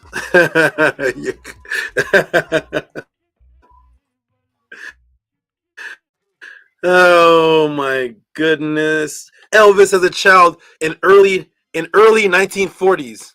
Is that even English? It's not in the early 1940s. Just Elvis as a child in early 1940s. What year is it? What year is this picture? How old is he? Doesn't matter. Just as long as we have 40 in there, 1940. It doesn't matter. He had the 43 fans. He died 40 years ago. He's 42, by the way. Yay! Elvis died 40 years ago today. He's 42. We found a picture of him. How old is he? We don't know. Just somewhere in the 1940s. There's no record. His mother didn't know how old he was. Just somewhere, anywhere in 1940s, even though the 1940s has 10 years of it. But he's just in the 1940s. And remember, after Elvis died, to this day, people think it's a conspiracy. There's people think that Elvis is actually not dead. They're in shock. They're in disbelief. They actually think that it's a conspiracy, that he's actually still alive. Articles came out. Music Times, August 16th, 2022, 12 p.m. Elvis, not dead? Theory suggests he's alive. He even appeared in a movie. Elvis died on August 16, 1977. But is he truly dead? This is an esteemed magazine. This is Music Times, everybody. Put out an article talking about Elvis. Man, is he still alive? And even appeared in a movie? Now we go to Time magazine, who has an article on the topic of Elvis not dying. Guess when exactly this article comes out. Here it is. Elvis Presley. This is not even the same one. This is another article. Elvis Presley died 40 years ago. Here's why some people think he's still alive. So at the exact same time that they put out an article talking about Elvis as a child in 1940, the exact same time that they put out this article saying Elvis died 40 years ago, and at the same time that this show comes out, Elvis died 40 years ago. Elvis in the 1940s, no age, is 1940s. The conspiracy death comes out. Time magazine puts out another article. This is a totally separate one. Elvis died 40 years ago. Here's why some people think he's alive. Now combining the 40 with the concept of Elvis not being dead, are some people being in doubt that Elvis is actually dead? Boom. 40, of course. Hierosolamentium Tempulentium, whatever they call it. There's your 4T. That's a completely different article, by the way. Both saying 4T by the same company, Time. Here's where the Matrix pulled all this together with 4T tying into Agent K, Elvis with stronger coding. Because remember, Agent K, he has a surreally Elvis thing happening with him. So, as we can see, many were saying during the time after Elvis died that he was an actual elaborate hoax, that he never actually died. So as we can see, Many were saying during the time after Elvis died that it was actually an elaborate hoax and he was still alive. This brings us to the exact scene that's being questioned by Robert. What does Will Smith think that this is pertaining to Agent K's death? What does he think? What does Will Smith think when he walks in? When he finds out that Agent K is dead? What does actually Will Smith think? Let's find out here at the Tehuti Podclass. What is it that Will Smith thinks? I wonder. Let's see. We go ahead and play this clip and find out what does Will Smith think about the Men in Black organization saying Agent K is dead. Let me see if this will play. And it's just spinning and spinning and spinning. Here it is. Got it. Here it is, everybody. Let me go ahead and put the clip up.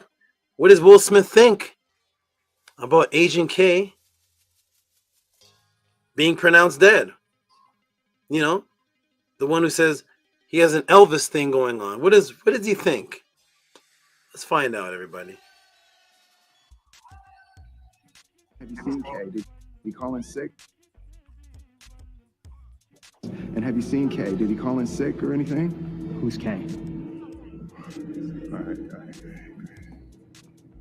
Kay! All right. You got me. I'll give it to you. It's funny, very elaborate. Oh, and all of you, fantastic performances. Can't believe you waited 14 years to develop a sense of humor, but this is a good one. But Kay, I need you to come out here now because I'm really starting to get a little bit pissed off. Agent J, would you mind keeping your voice down and telling me who it is you're looking for? I'm looking for Kay. Who is K? You two. I mean, who is he to you? My partner. Older gentleman.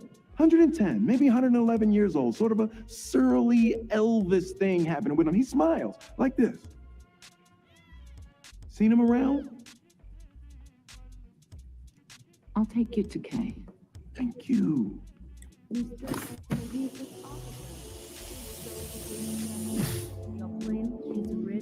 What is that supposed to be? That's K.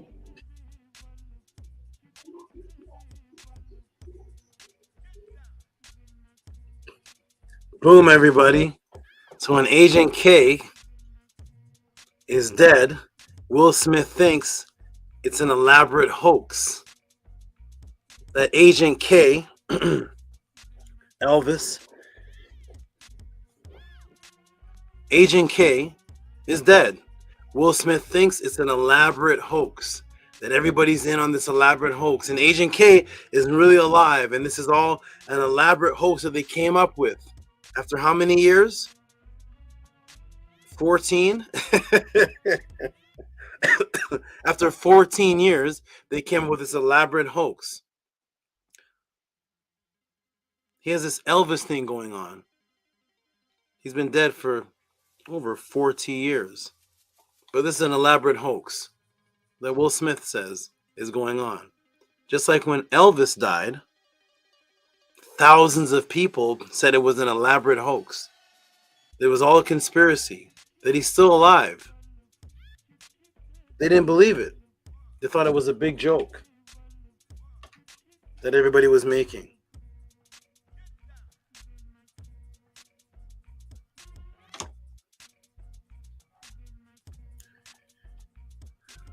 Welcome to Tehuti Podclass. Here we go, everybody. Welcome to Tehuti Podclass. Here we go. Let us continue. This is for Robert E.WILLIAMS, a little bonus gift for him. Let me drink a little bit more water. And here we go. Ready, everybody?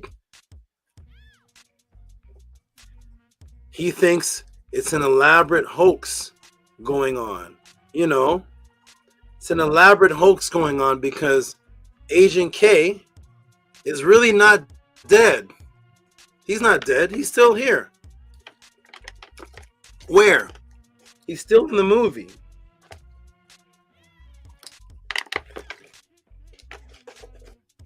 Agent K is still alive. You all are playing an elaborate hoax. Agent K is not dead. I don't believe it. Yes.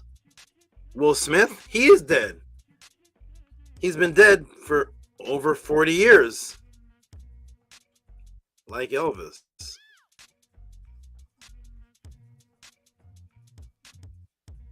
Elvis Presley died 40 years ago. Here's why some people think he's still alive.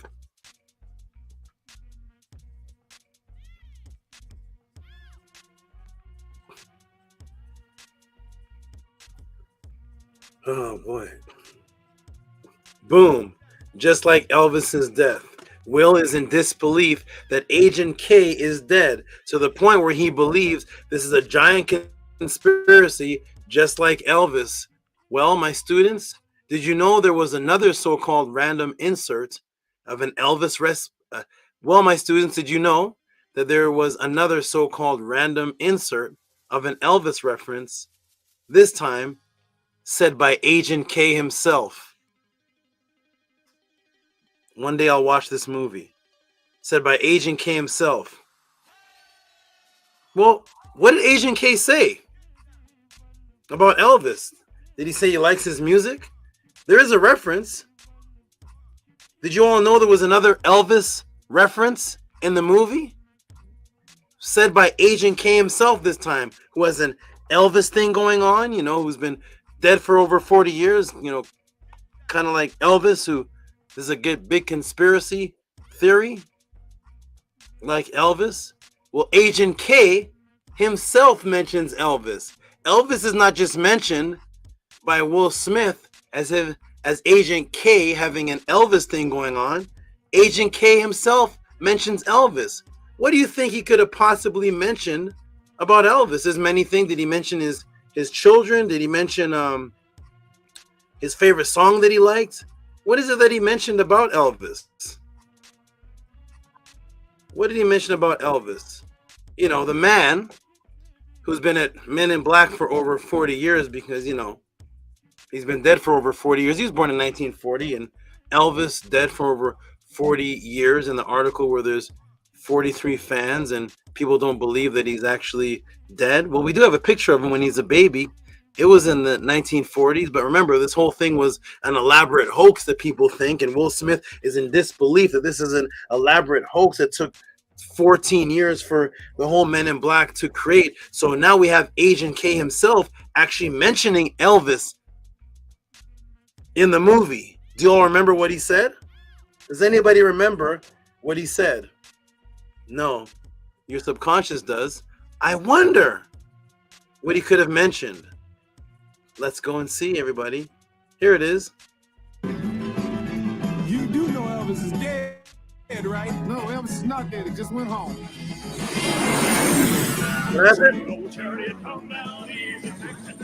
What was that again? Did you all hear that? What did Agent K say about Elvis?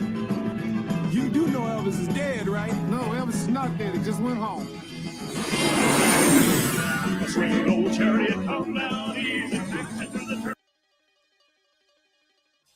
Let me play it one more time. Maybe I misheard it. Tehuti wrote the movie. He made it all up. You do know Elvis is dead, right? No, Elvis is not dead. He just went home.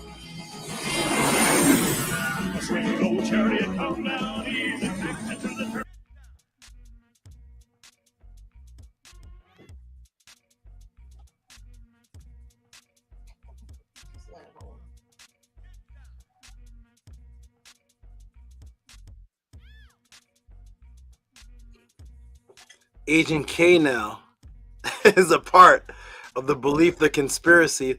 Elvis is not dead. Why is that in the movie?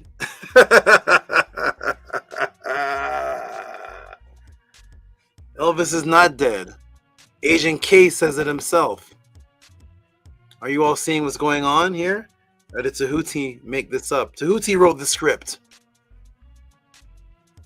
Did the pseudo wrote it.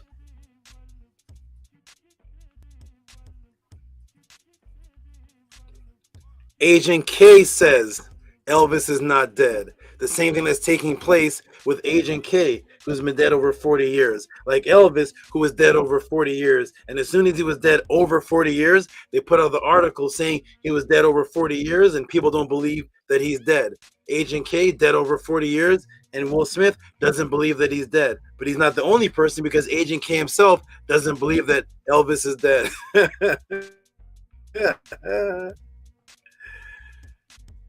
Boom! We have Agent K saying Elvis is not dead. That is comporting or agreeing with a conspiracy that Elvis's death was a hoax. So boom, we have Agent K saying Elvis is not dead. That is comporting with a conspiracy that Elvis's death was a hoax. Right there in Men in Black, from K, who was compared to Elvis. Because remember, Agent K, he has a surreally Elvis thing happening with him. But wait, there's more. Coding Tehuti? Why is Agent K in this long black car while declaring Elvis is not dead? He's in this long black car. Do you see it, everybody? What is this? Does your dad have a car like this? Have you ever seen this kind of car before? Do you drive a car like this? Harass did. You drive this? Never Keparet. Scribe, this is what your car looks like? He's in this car while he's saying Elvis is not dead. If you turn the car to the front, it has this grill, which looks like what kind of car, everybody? A Cadillac. Do you see the grill? Do you see that? The Cadillac grill? While he's declaring Elvis is not dead? Are you ready, everybody? Are you ready? Let me take you to Mortar Trend Business Wire, December 28th, 2005.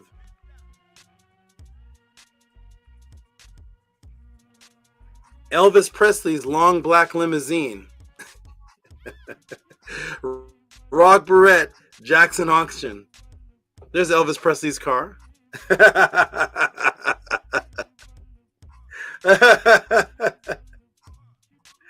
There's Elvis Presley's long black limousine with that big grill. You know, just a coincidence. They're in this long black car, looks like the Cadillac, while he's yelling out, Elvis is not dead. And here's the auction with Elvis's car, with the long black limousine, with the front grille looking like this. Looking to us like a Cadillac or a Continental. That's Elvis's car in the subliminals. Welcome to the Matrix, everybody. Welcome to the Matrix. There's more. There's more. You notice that the highest degree in Freemasonry is 33, but again, as I've stated for you before, why do you think they use the word degree? Because it represents temperature. Here's the highest degree, 33 degree, because degrees are actually temperature. Because it represents temperature. And the subcoding that sometimes appears to have, and the subcoding that someone that appears to have died is really resurrected or still alive, even though they've appeared to have died, you know, like Agent K, that Will Smith thought was a hoax, you know, like Elvis, who people thought that he was still alive in that Masonic coding.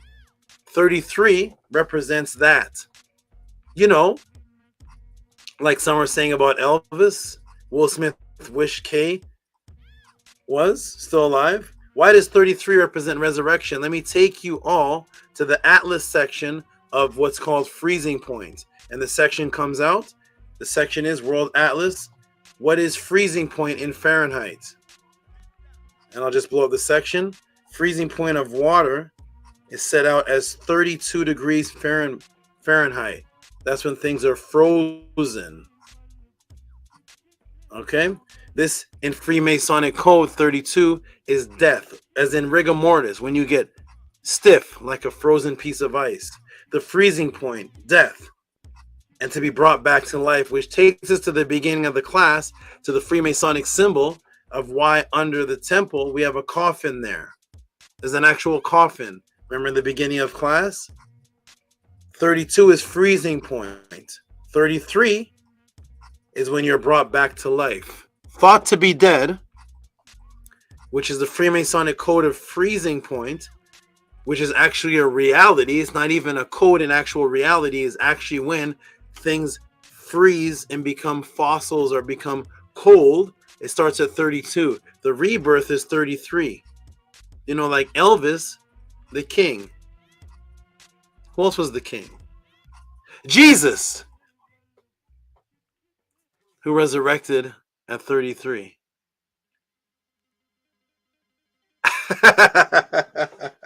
The King of Kings, Lord of Lords, who died and resurrected at 33. Because freezing point is 32. All coding that you all are living in. It's a beautiful, sick type of beautiful, disgusting game that's being played. Because if you go back to the great Aku, what whites have insultingly renamed as the pyramid was what they call the pyramid. According to the pyramid text, that was the body of Osar who died, then resurrected. The Aku sits at 33-degree parallel. 33 represents the death and resurrection of man and woman into the afterlife, because that is where the oldest structure that represents death and resurrection, the great Aku, sits at the number 33 degree, where Asar died and resurrected, or where he resurrected. This area in Kemet was called Amen, Amen-Ta.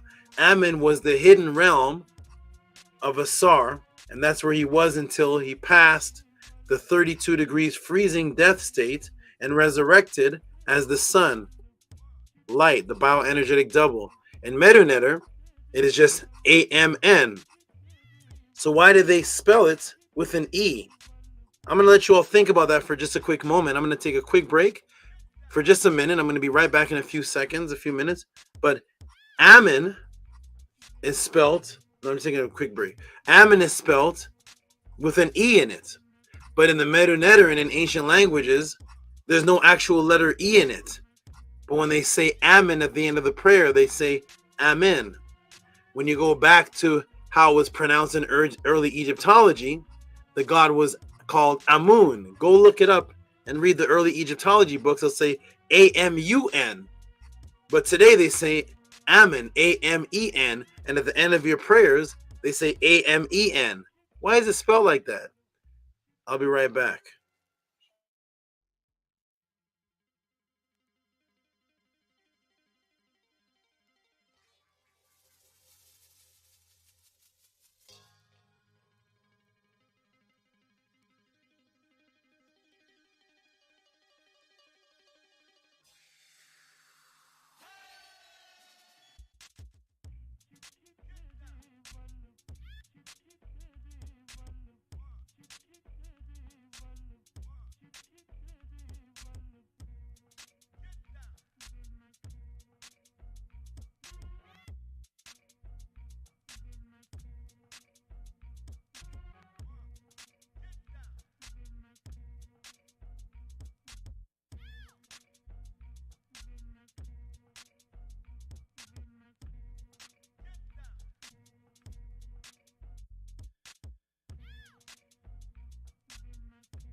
Wow, what a class this.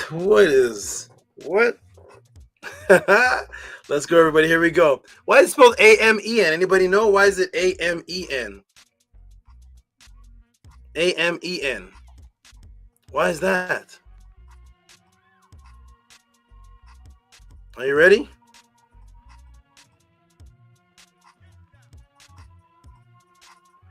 So they give you Amen as A-M-E-N.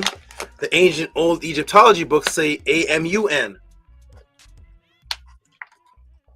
Why is that?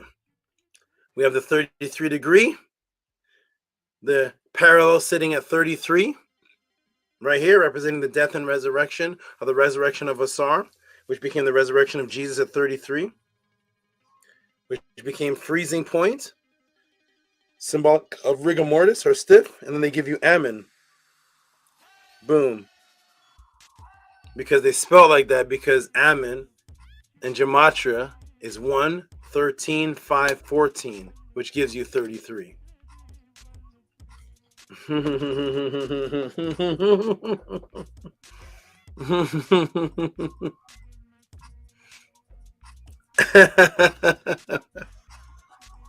Tehuti, you wrote the gematria, you made it up. Maybe. Amen, Amenta, the area in which Asar resurrected, the hidden place, where the Aku, the pyramid, sits at the 33 parallel, representing the resurrection of Asar, freezing point, which is rigor mortis, 32. And then when things melt, they come back to life, such as ancient fossils, which have been frozen for millions of years. They found fossils that have been frozen, and they bring them back to life because it represents rigor mortis. Amen, the hidden one. So they give you Amen, A-M-E-N, which is the gematria equaling 33. Tehuti wrote it all. What do you say? Maybe. Here we go. Ready, everybody? Harassed. I said I wasn't ready. Oh my! I have to see what's gonna happen after this class. I have to see what's gonna happen. Here we go, everybody. Ready? Boom. Let's go. Let's go, everybody. Amen. 1, 13, 5, 14. They spell it like that because it equals 33 in gematria. There's your Amen, or Amenta, which sits on 33 degree parallel, where the Aku sits right there. Boom. 33. Amen. 1, 13, 5, 14. Now you see why when I go on the other channels and Sonetter says, anybody want to come to the panel to ask Tehuti a question? Challenge him, ask. Silence. Boom. Hidden. The silent K. Now in our Masonic wording system, which leads us right back to Agent K and the 4, the 4T, and the 4. How so, Tehuti? How is that? Have you ever noticed how else they spelled his name? Look at this, everybody. Remember Agent K, who was introduced in his bio, as he's the one that explains the secrecy? And look at how they spell K. The arrow moved a little bit, but now it's K-A-Y. Why is it K-A-Y? What's that? Agent K, K-A-Y. I thought it was K for Kevin. It's not K like a spelled word. It's just he's supposed to be Kevin Brown. But now it's Agent K, K-A-Y. Why is it spelled like that?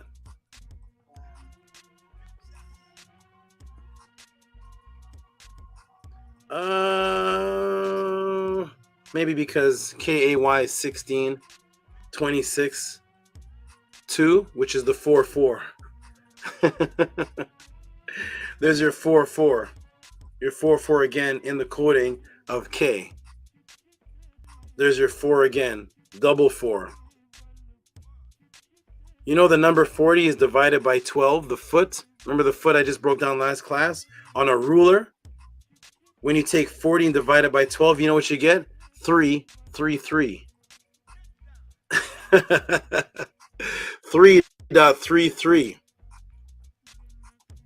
Wow, Tehuti, that's crazy. I understand the 40, the 4 4s and the 40.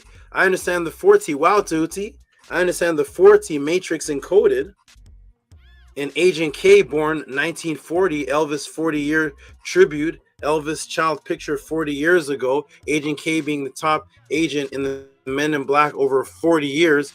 Why are you, and he's dead 40 years ago, Agent K, why are you associating the encoding in the Men in Black movie with the number 12? to give us 33. I mean, that's crazy. If the number 12 was a part of this, that would be mathematically included perfectly. I just don't see the number 12 in this equation. How's the number 12? What does the number 12 have to do with this movie Men in Black? Anybody? What does the number 12 have to do with this? How did the number 12 fit into this?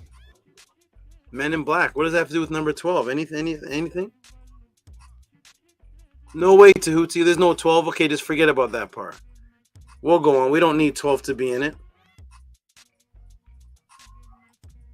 Or do we?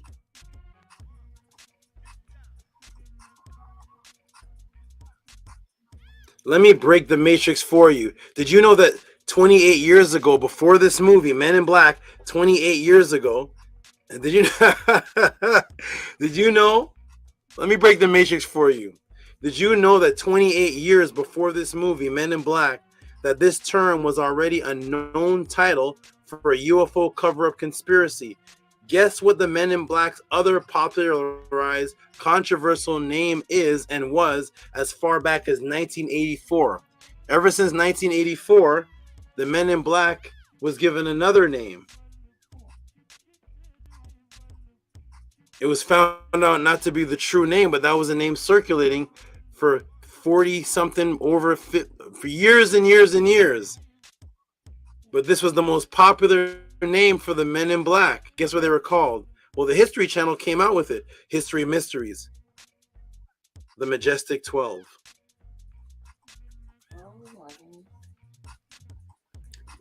The Majestic 12. Truth behind the Men in Black.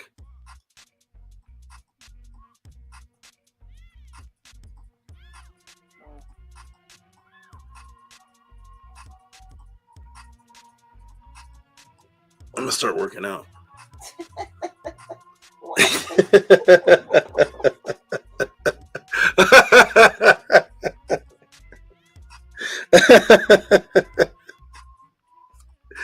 The Men in Black were known as the 12.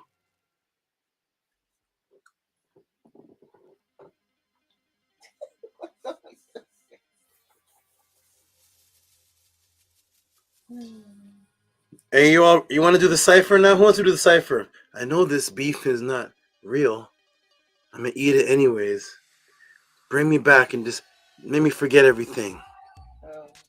Put me back in the Matrix. Who wants to go back to the Matrix? I want to forget all this. Forget all this Tehuti talk.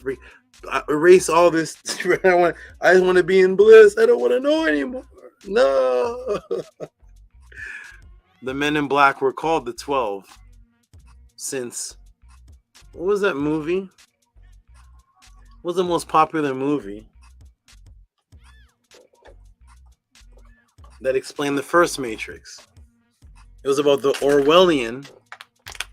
Somebody look up the Orwellian movie about the first Matrix. Let me look it up and see. I don't know. I'm gonna see something. I don't know. Maybe who knows? I don't know. This look it up live for you. Could be nothing. Who knows what's who knows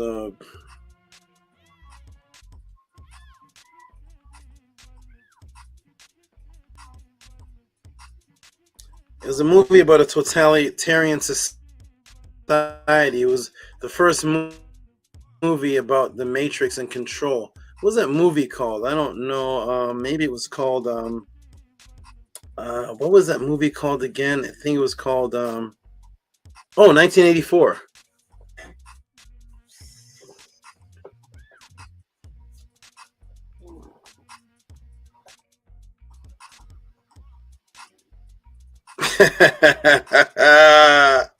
The Orwellian movie about the first Matrix, before the Matrix even came out, about the control of a totalitarian society. It's called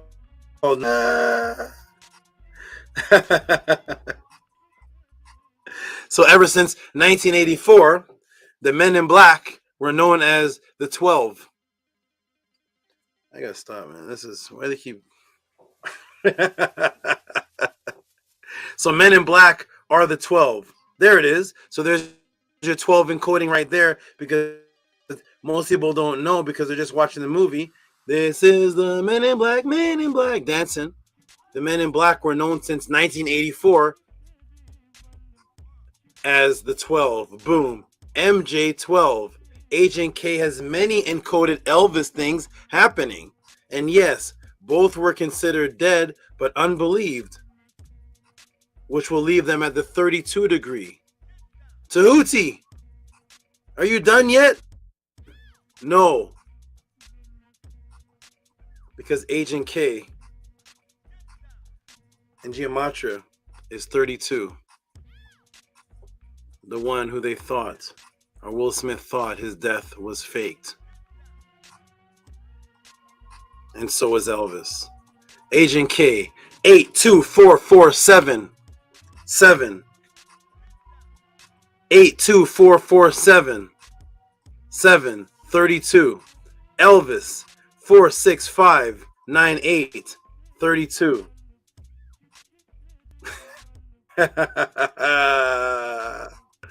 Hotep, now I'm done.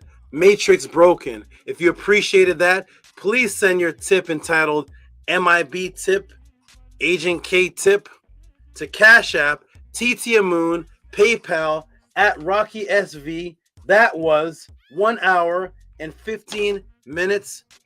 I'm done.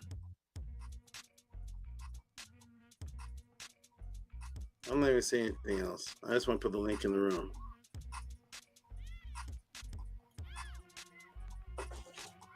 There's the link in the room. Team, jump in.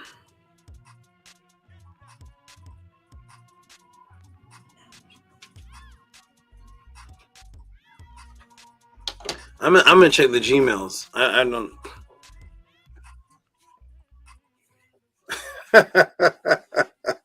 Where's Robert Williams? Robert Williams is passed out somewhere. There's Bijan Farrow. Peace, Bijan Farrow. How you doing, Hey. good brother? Hey, peace, Saba. Hotep, my aunt. Peace and love. How you doing? Hotep, I'm doing great. Did you see that answer? Nah, I gotta rewatch it, Saba, because I'm at work right now. So, but I'm definitely gonna send you something. That's for sure. That's for sure. You got to see these answers. You got to come on. When's the earliest you can come on? You said 2 a.m. my time. I was expecting you in the beginning of the podcast. I thought you meant 2 p.m. when the podcast started. Yeah. I got mixed up with the time. Okay, so Becky's sleeping again. It's almost 12 o'clock at night. He goes to bed at 8 o'clock. So wait, you have from 2 p.m. till about 8 o'clock for me to bring him out because he's in bed. And once you try to wake him up, he's all grumpy. Okay. All right. So maybe next Friday. I mean Okay, next Saturday. Sorry about that. We'll do it. All of you who saw that answer. PayPal at RockySV, Cash App TT and Moon. I'm gonna check the Gmails.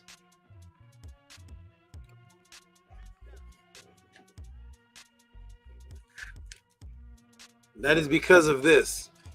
Because Robert sent this. So I decided to do the impossible for him. There is no answer to that question that he asked, other than what you just heard. And you're only hearing it here for the first time. Saturday, January 27th, 2024, at the Tehuti Podclass. Robert needs to jump on the panel. Where's Robert? Did he pass out? Robert says, I didn't know if the question was answerable. But this is Tehuti Amenhotep Ra of the House of ATTON. I yield to your teaching. Let's see what you all thought. I'm going to check the room and see what everybody thought of the answer. Big Bates put fire. Sheshayet put super Tehuti overdrive. Harass has the book. Podclass sponsored by the number 12. Robert says my head is spinning. Sheshayet says let's go. Nicholas Noetic says wow. Sheshayet says wow. There we go, everybody. And I'm sure more comments are coming in. There's Nicholas. How you doing? More comments are coming in. Hey man, yo, Hotep, this is crazy.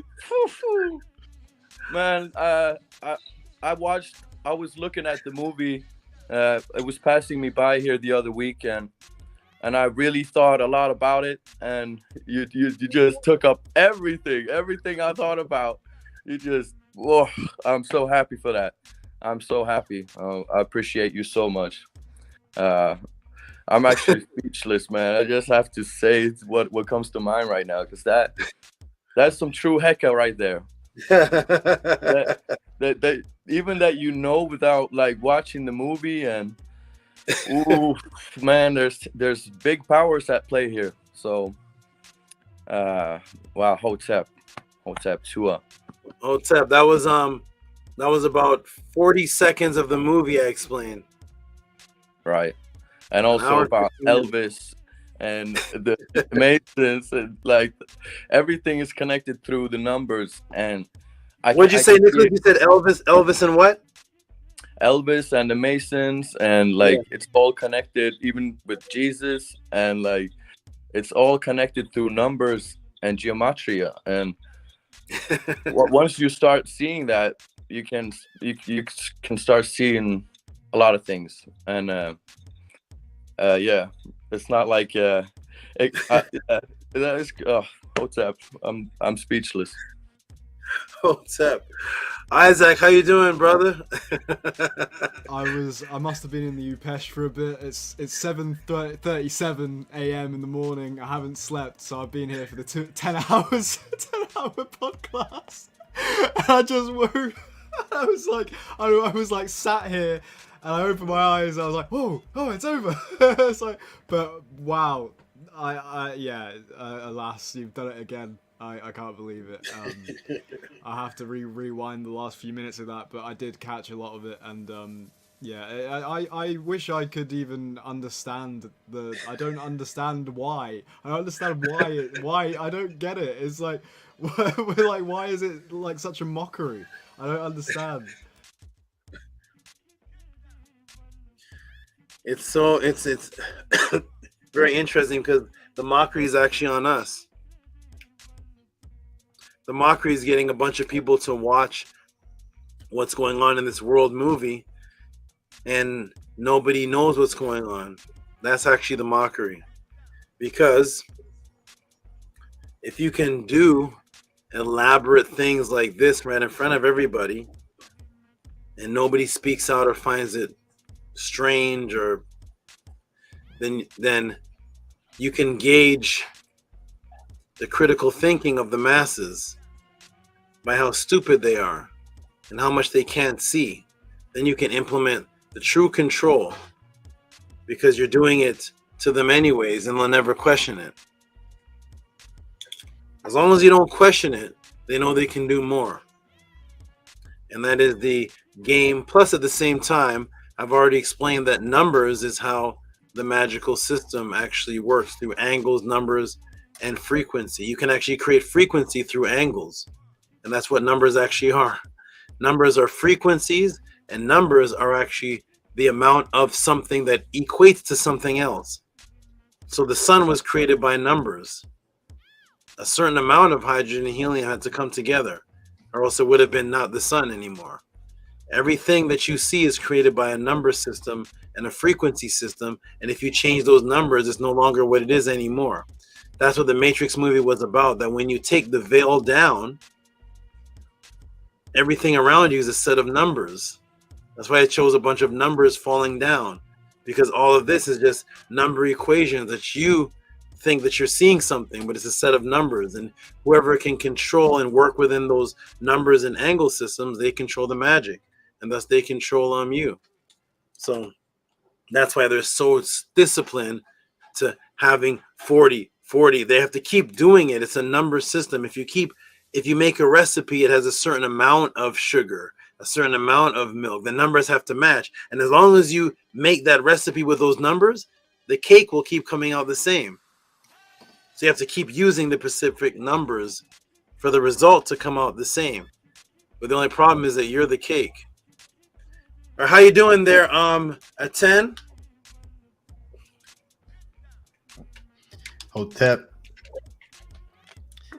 I'm doing excellent. It's another one of those just speechless classes. Showcasing, just the, what really is behind all of this, this illusion that we see.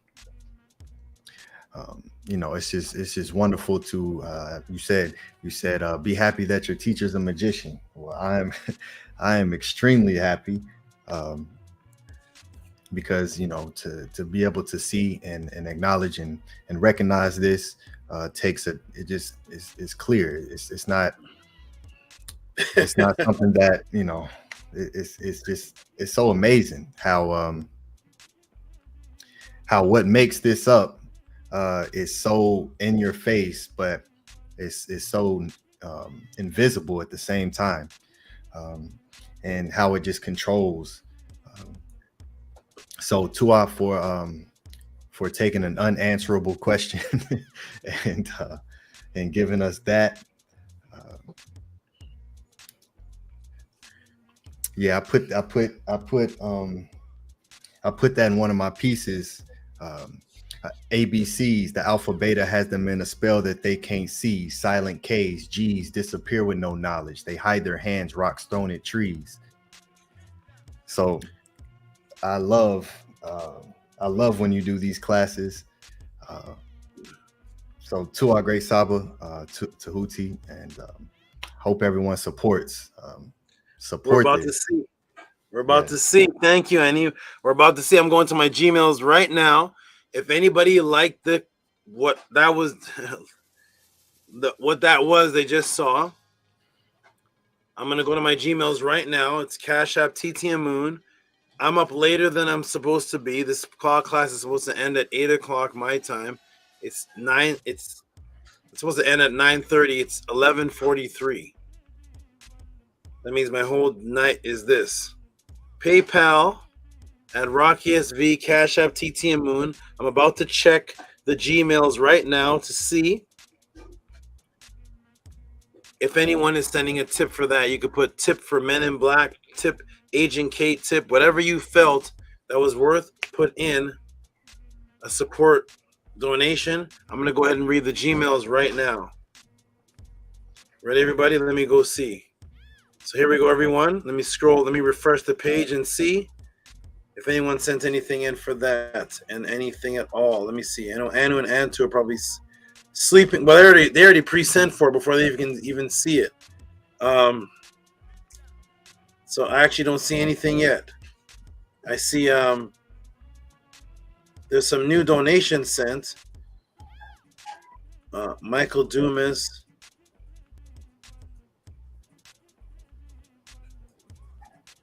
Michael Dumas. What is this? Oh, wait a minute. Let me scroll.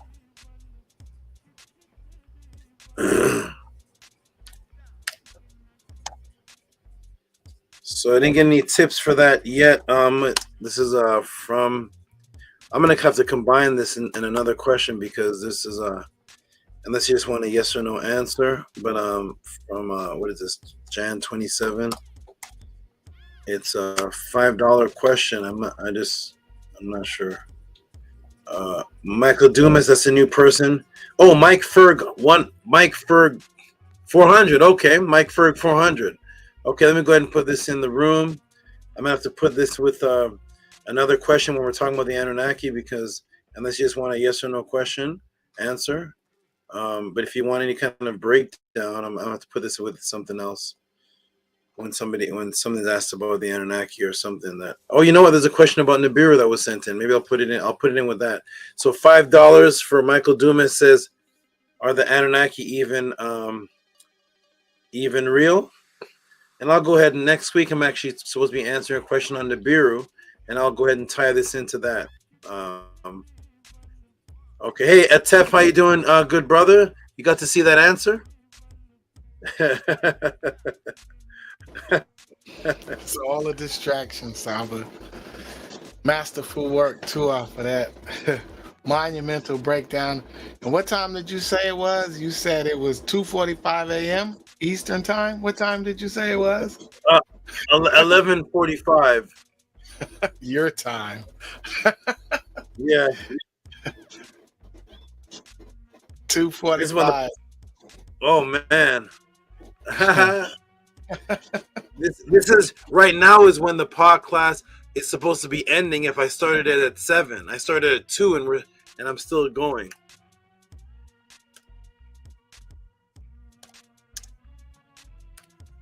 Tip. I'm still going. This is wow. Can you hear me, Etef? Yes, I can hear you, Saba. Okay, so let me go ahead and go through these donations. And we did get one tip for this answer from the person who actually asked the question. And here it is right here, Robert E. Williams. Where's it? Window. Go ahead and give him a round of applause. Robert E. Williams, the person who asked the question, send another extra $20.72. Men in Black, amazing breakdown to a. Make some hand claps for him.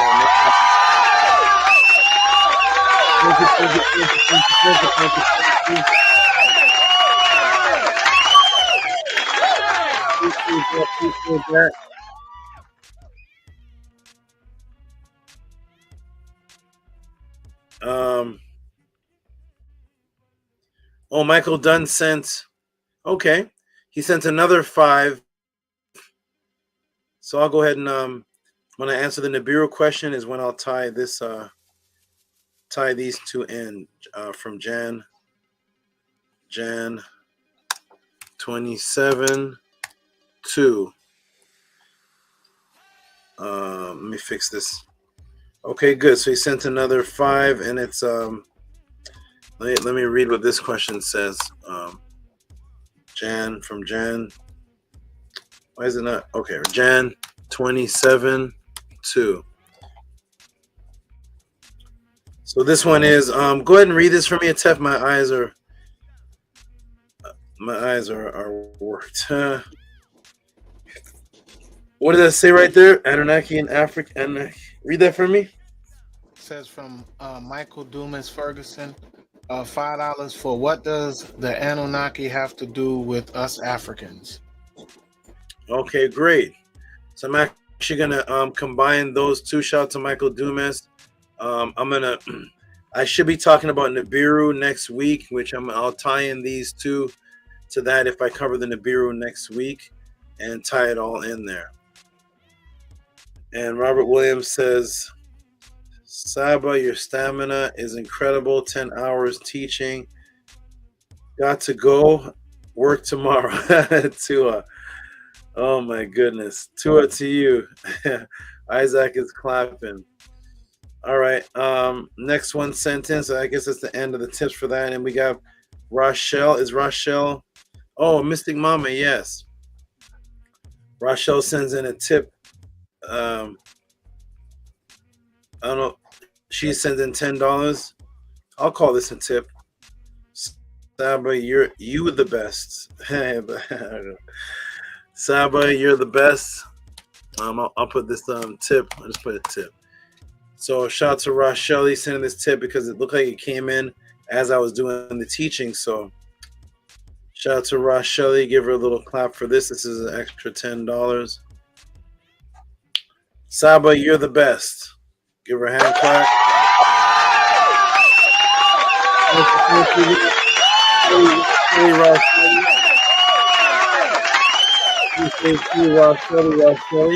Now we're going to scroll down to the bottom and go down to what's this? Sincere Austin. That's Bijan Farrell. That's an old email.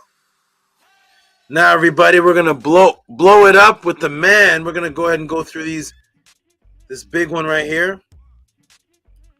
The man that's on the screen right now for the second highest donation ever given tonight.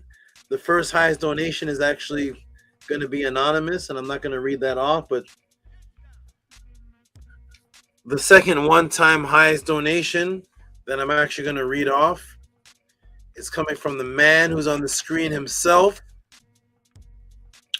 go ahead and give some big noise to VRI 80 Thieves, who sent $121.40.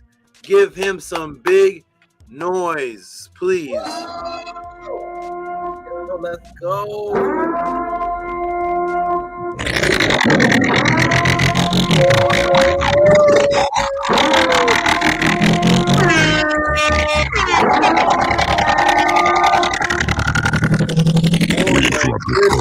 Don't nobody really want no smoke.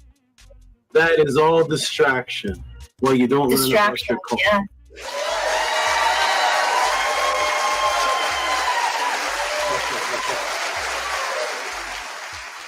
yeah. We gotta get that. Everything is beautiful in life. We gotta get that soundbite from Minty. Minty has a soundbite. Oh, Annie, I didn't tell you. Atef, I didn't tell you. I'm not gonna say anything about it or my opinion, but I just found something quite interesting. I was going through some of the channels and I saw the good brother. I went onto Smash Rockwell's channel and I was watching it, and they were breaking down the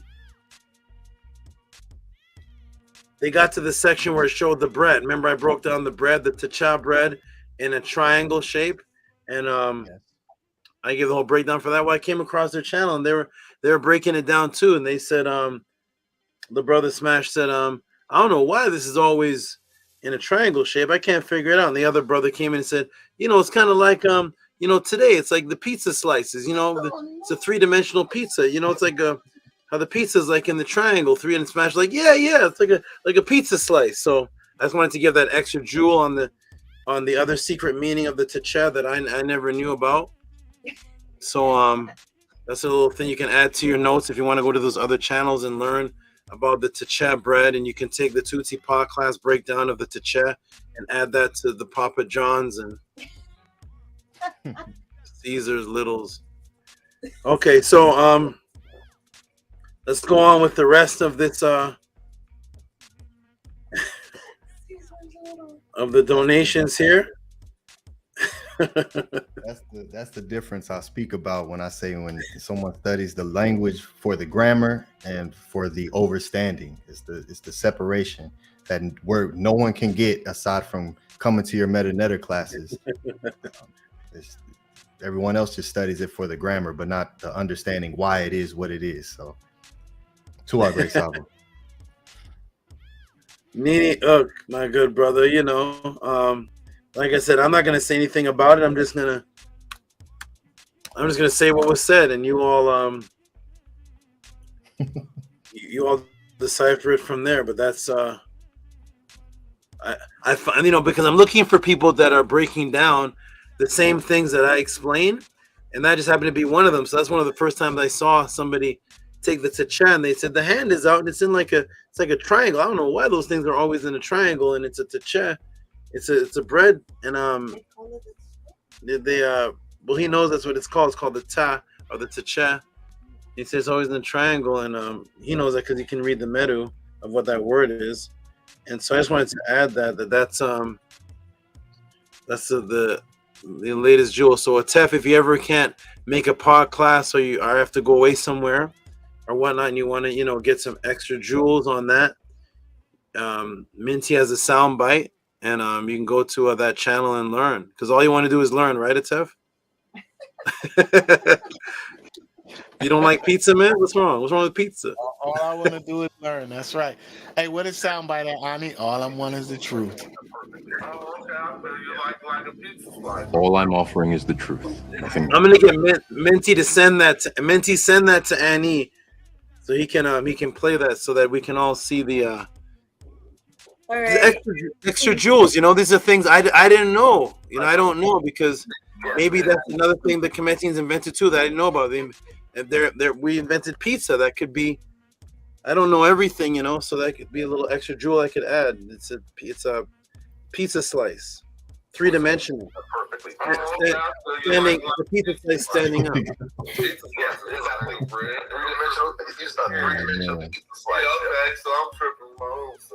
I mean, of course it was. It wasn't. I didn't even hear any of that. Send that to Annie. He'll put it in better quality, and he'll He'll You plan. got it. You got it. Okay, let me go ahead and get to these donations here, but you know, Minty's learning, so we're all learning. We're all learning, and we can all learn from each other. And you know, I like pizza, so maybe there's something to that. And the circles are extra onions. I like an onion. It's not Yeah, to maybe- cha.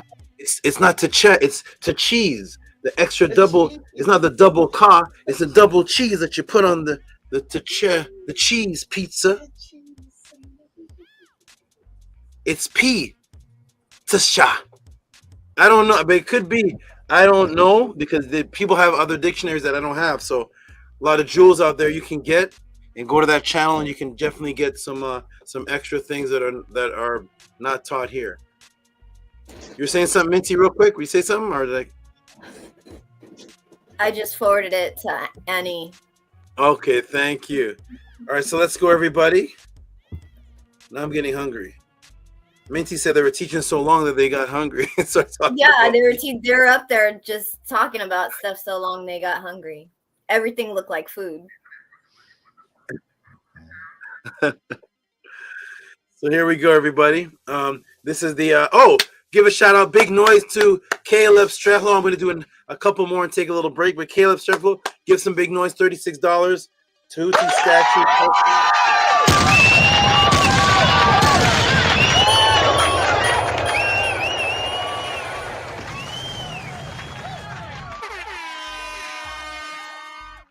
It says Tehuti statue question. Tehuti statue question. And he sent that in an email. Okay. Shout out to you for the Tehuti statue question in the email. And let me go ahead and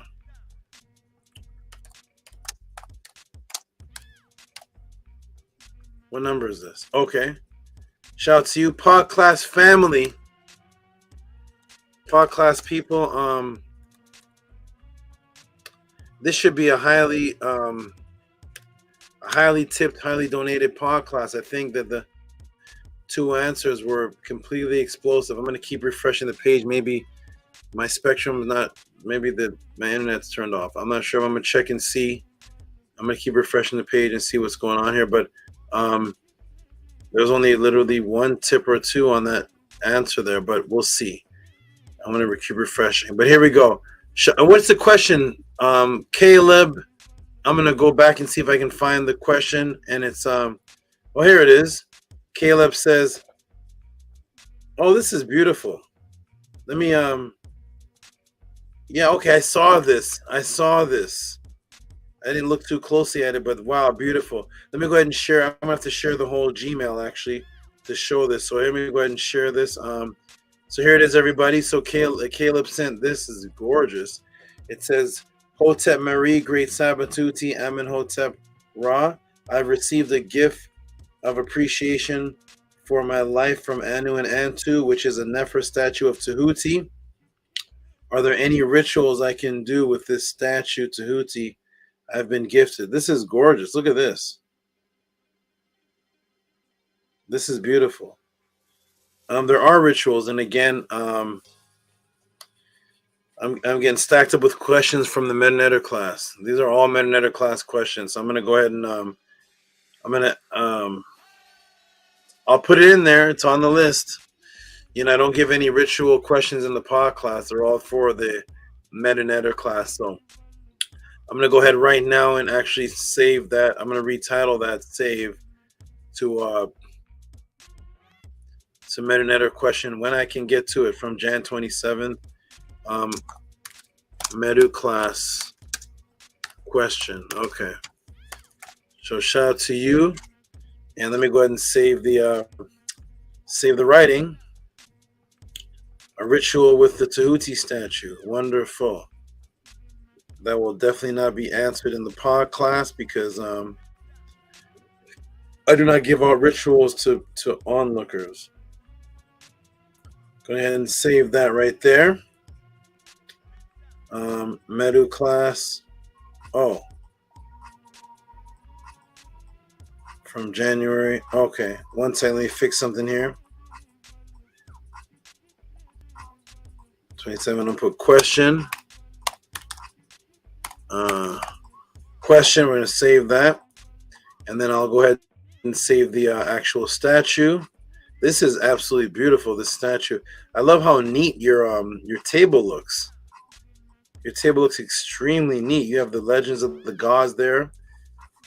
Caleb is serious. I don't know where Caleb just popped out of nowhere with full seriousness. Question. Picture. He seems like somebody that was studying before, but he said it was brought to him by Anu and Antu, and that's amazing. That's truly amazing. Shout out to Anu and Antu. I don't know. That's amazing. Okay, good. Shout out to Caleb right there. Next donation is this one is Black Alucard, which we're finally getting to Black Alucard's donation for the Menetter class that he gave that he was sent 2 hours ago. Medu sent. So Big Vase is probably in here somewhere also. Okay, I'm going to show this. I'm going to take a little break. This is an all-nighter. Look at it. There's 33 people in the room. Okay. Give Black Alucard some hand claps he gave for class number 58. And I sent it to him 2 hours.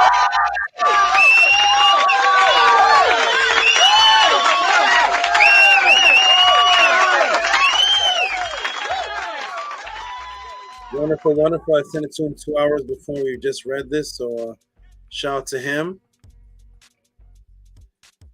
Why am I getting a reminder? TT, if you're listening, can you reject this request? Somebody, I don't know if this is a troll. I'm not sure what's happening. Somebody's requesting money from me. Never been in the Podclass. Never sent a message. What's that? Yeah, never talked in the chat. Never came to the panel. There's no donations under his name. I don't even know what type of thing this is. Shout out to Israel Hoyley, one of the greatest consistent donators. I'm going to read this and I'm going to take a little break for about 6 minutes and I'll be back. So shout out to Israel Hoyley. Shout out to the good brother Israel Hoyley. Give him some big noise, and then I'm going to take a break after this.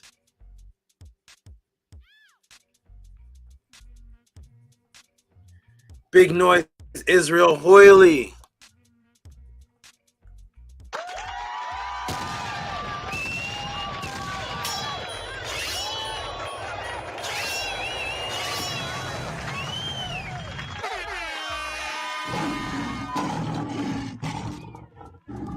Okay, everybody, I'm going to take a quick break for about 6 minutes. I'll be back, and then we're going to get into the big, there's some big donations here. There's some other donations. I'm going to refresh the page.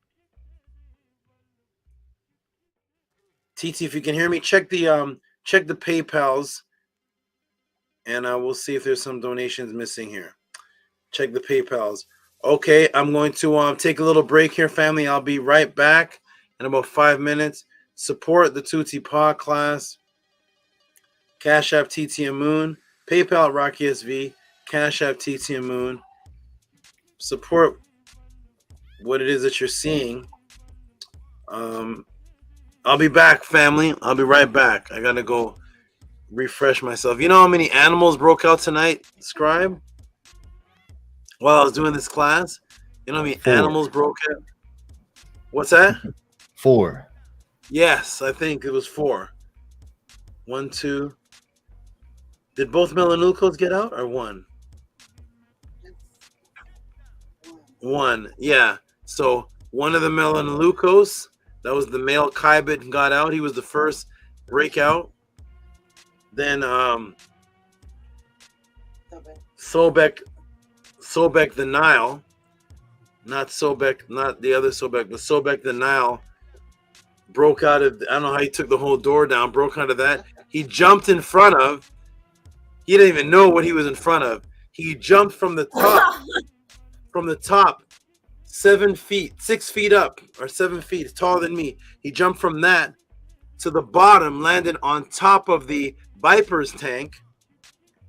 So he's on top of the Viper's tank, and over here is the other Viper's tank, Big Mama. Big Mama, who's about the size of Minty, is over on this, there's a big tank here, and he's on top of another two, and there's a Big Mama's here. Big Mama saw him through the glass, immediately went into this strike pose where she sits in one position, but she's somehow levitating and moving towards him, but there's glass there, so she's just rubbing up on the glass. She's just going crazy. She doesn't understand there's glass here. He's a perfect snack. He's going like this. He's going crazy. He was on top of Vipers and in front of Big Mama, and Sobek is just looking around like this. He doesn't know what's going on. Wow. And then two anacondas broke loose. One is still on the go. So I'll be back, everybody. I gotta fix this. We got anacondas. We got everybody on the loose. So Atef, I'm gonna start you with a small snake. I'm not start you with something manageable. I'm not gonna start you off with this wildlife world. This is crazy. Your family, we're gonna have your wife, your mates are gonna be up on the wall. I was checking for eggs today because I redid their tank, and I was checking for eggs. No eggs yet. Oh yeah, it happens once every maybe a year or so. And they gave birth to 2 clutches already, so maybe in a couple months we'll see. All right, I'll be back, everybody. Enjoy your break, Saba. Thank you. I'll be back. Peace. Yeah, a great day when we get a picture of Shantae holding a snake. That'll be amazing. I'm like, wow, look at that. That'll be amazing. Baby steps. We gotta take baby steps. I don't want to scare away. We gotta break the fear. We gotta break the fear, man. Yeah, that's what that's I was talking to a brother at work. I be teaching these young brothers, and he said that he hated cats. He's like, I hate the cat, and I let him talk, and then I told him, I pulled him close and I whispered in his ear everything that he said, all the negative things that he said, which none of it was truth. It was all based on fear. It was all illogical. I pulled him close to me and I told him, I said, less than 100 years ago, I said, there's a group of people that felt the same way about you. They hate you just because they want to kill you. I said, why can't life just exist? Why can't you just respect the life? You have a preference. You don't like salt. You do like salt. Everyone has a taste preference. You have a palate. Everyone's palate is different. I said, but to just hate something for no reason. The cats aren't even bothering you. They're just living their life, and they're very playful. At my job, they're just living their life, playful, and most of the people feed them and take care of them. Most of us, we take care of them, feed them, all of that as a community, But just that frequency by itself, it's so easy to slip into that, because of how we're taught. We're taught to be in that fear frequency. We're taught to fear and to be scared of things that aren't really scary, And I told him when we were finished, I said, but you walk past the police with no fear, but you hate the cat. You don't have the same energy toward, the people that are out there doing you harm and that will wish you harm. I said, not all, but, just in general. And then he just, he smiled at me and he was like, that's why I love talking to you, because you always give me a different perspective. You give me a better perspective. I said, brother, it's just the truth. I said, as long as you're hating and you're on that negative frequency, there's no way for you to appreciate life and appreciate, the things around you, nature. Beautiful. It's beautiful out here where we live. It's a lot of nature, a lot of green grass and beautiful trees and exotic wildlife. Because I'm in a tropical environment. So I love just taking walks in the park and just taking walks on trails. A lot of walking trails where I live at, and it's just beautiful to just take it all in and to marvel at it. This week it was beautiful. The moon was absolutely stunning. I got some beautiful pictures of the moon, and its and its showings. So it's just like Saba said, removing that veil of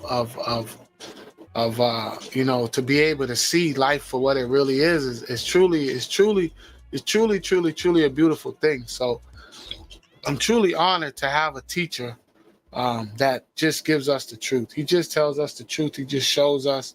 It's not just a bunch of talk, a bunch of rap, just talking to be talking. And the things that he breaks down for us, they may seem irrelevant. Like that question may seem very, it don't seem like it's much. Like he said, it was only 40 seconds, worth of the movie. But the breakdown that he gave us on just those 40 seconds was, it was, you really can't really,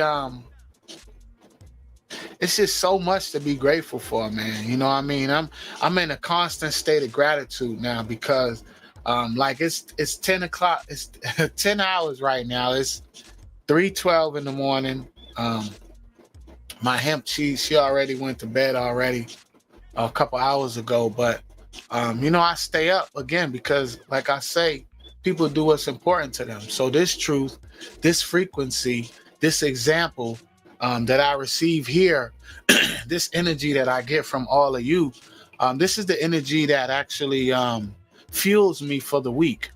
This tomorrow's class, or I should say today now, and Monday's class, this is the fuel that I need to get through my week.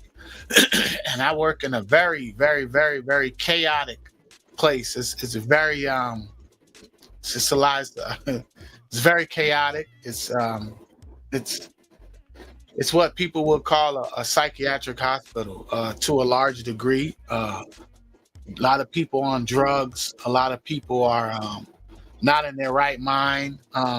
They're heavily medicated with these medications that may benefit them, may not. I have my own personal opinion. I don't think that I don't think that some of it is beneficial, because we're in this matrix. But this is the fuel. This is the truth. This is the fuel that gets me through my week.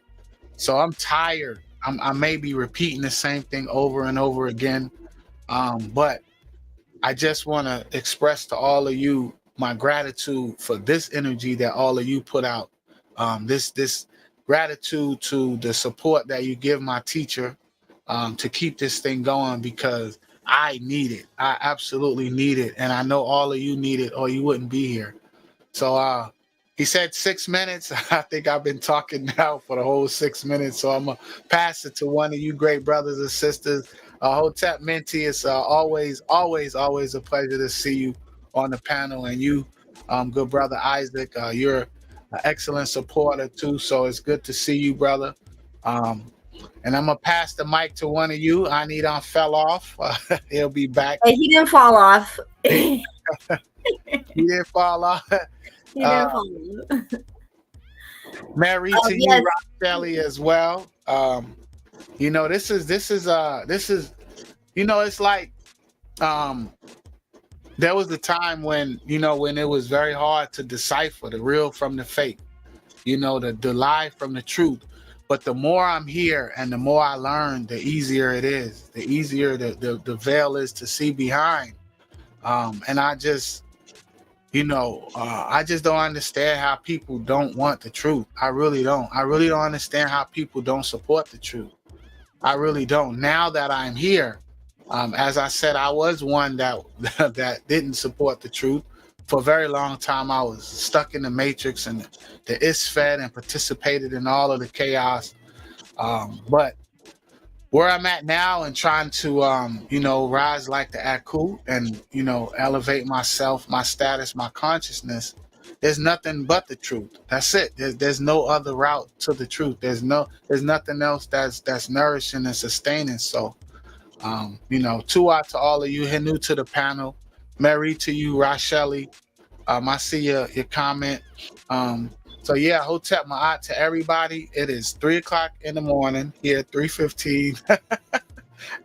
And I'm talking in circles, so I'm gonna let one of you great brothers and sisters Hotep, brother, that just shows how dedicated you are. That you're spending this time past late hours up here with us. That takes a lot of sacrifice and dedication. So Tua for you for being consistent on that. That's what our SABA has taught us. Isfet is not being consistent. It's chaos. It's all over the place. Here, there, all over the place. A little bit of this, a little bit of that. So yeah, consistency, Ma'at, putting everything in balance, putting everything in focus, and just striving, just striving to be better, striving to do what we can, just play our part, and building this great nation that I know that we can, and I know that we will, and I know that we are, because this isn't happening nowhere else on the internet. You see, they're talking about pizza slices and Saba said onions, add the F to the onion and we got Funyuns. It's just a bunch of trash, man. It's just a bunch of garbage. So I don't even waste my time with it no more. I don't even entertain myself with it. I can't, I tell y'all, my mate asked me a long time ago. She said, "How did I?" Because she was watching one of the other channels, and I told her that's how I came, into this knowledge through that. And she was like, "How did you navigate that chaos, pure chaos?" And she's, I'm a baby in this, and she's really a baby in this as well. But I didn't have to drag her here. I didn't have to drag her to this frequency. She's always been a supporter of me, and the things that I do and I bring forth. And it's just it's beautiful to have my family on board. It really is. It's beautiful to be building this thing together. What we're doing. Me and her have been working on some things behind the scenes, that are strengthening our bond, of course. And it's just beautiful. I remember when he taught the class a couple of years, it was at least a year and a half ago, on being together with your family after this realm. And I ran upstairs to her. The class was still going on. And I woke her up, and I, what does forever look like to you? You know what I mean? When I learned that, because that was so, I don't know. I think I remember you saying that. Yeah, that blew my mind, because, it's like, what are we doing this for? To put it simple, what greater gift that you could have than immortal life? What greater gift can you have than to know that you're a netter, and that you have to strive to do that being your best, that's what it produces, right? That, consistency and the things that Saba shows by example, that we can do that too.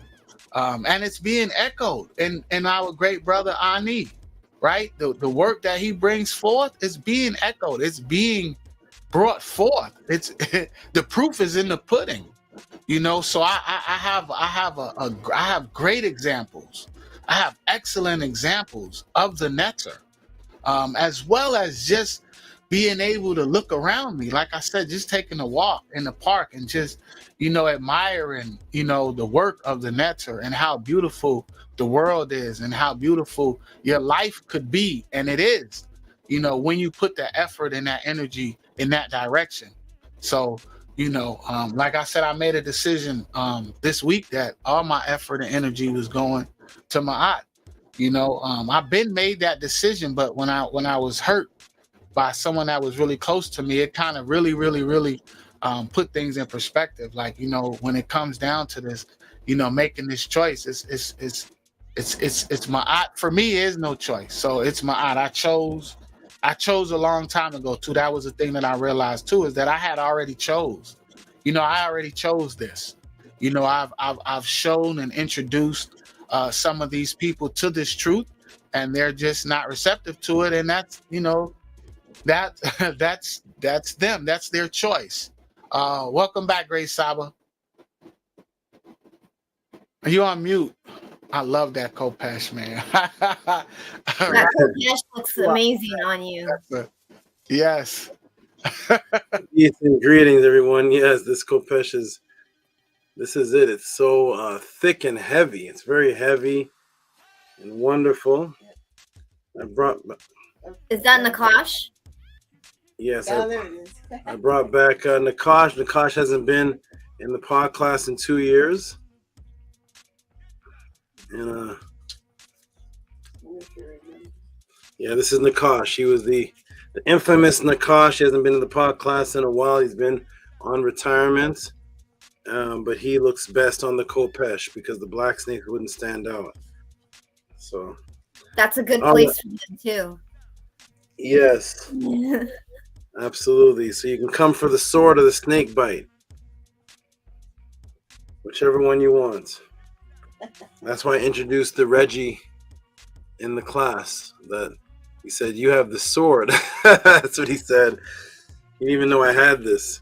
So everybody, okay, here we go. We're gonna go VRI. You seen this one? I have not seen that snake yet. I don't think I have. Wow, it's beautiful. Yeah, that is Nakash. Okay, everybody, we're gonna go ahead and get these donations done. This is the whole night. I gotta have to. This is the whole night. Okay, Nakash, we're gonna put you over here for just some momentum. Kind of chilly, but that's okay. Over here. I'm glad he's not the snake that he looks like. Not the hemotoxin snake, not the hemotoxins. Okay. Okay, Nakash, you're gonna go right in there. All right, everybody, we're gonna go through these donations. We're gonna 1223. This is when I would. Oh my goodness! Oh boy, let's go. Let's go. Let's go. Here we go. Okay, next supporter donation is Oh my goodness! Here we go. The massive donations from Anu and Antu. I didn't even see this one earlier, but what is this? This is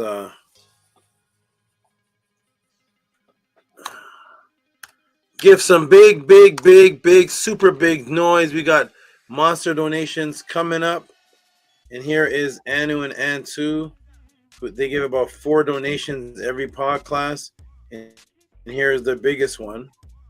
And give some big noise, please. Give some big noise, please. Massive noise. For one, let me read it first. Woo! All right. Let me get VRI, could you read that for me, please? Read that for me. What does it say there? For the Netta Divine self-produced Our Breath of Life tour. Beautiful.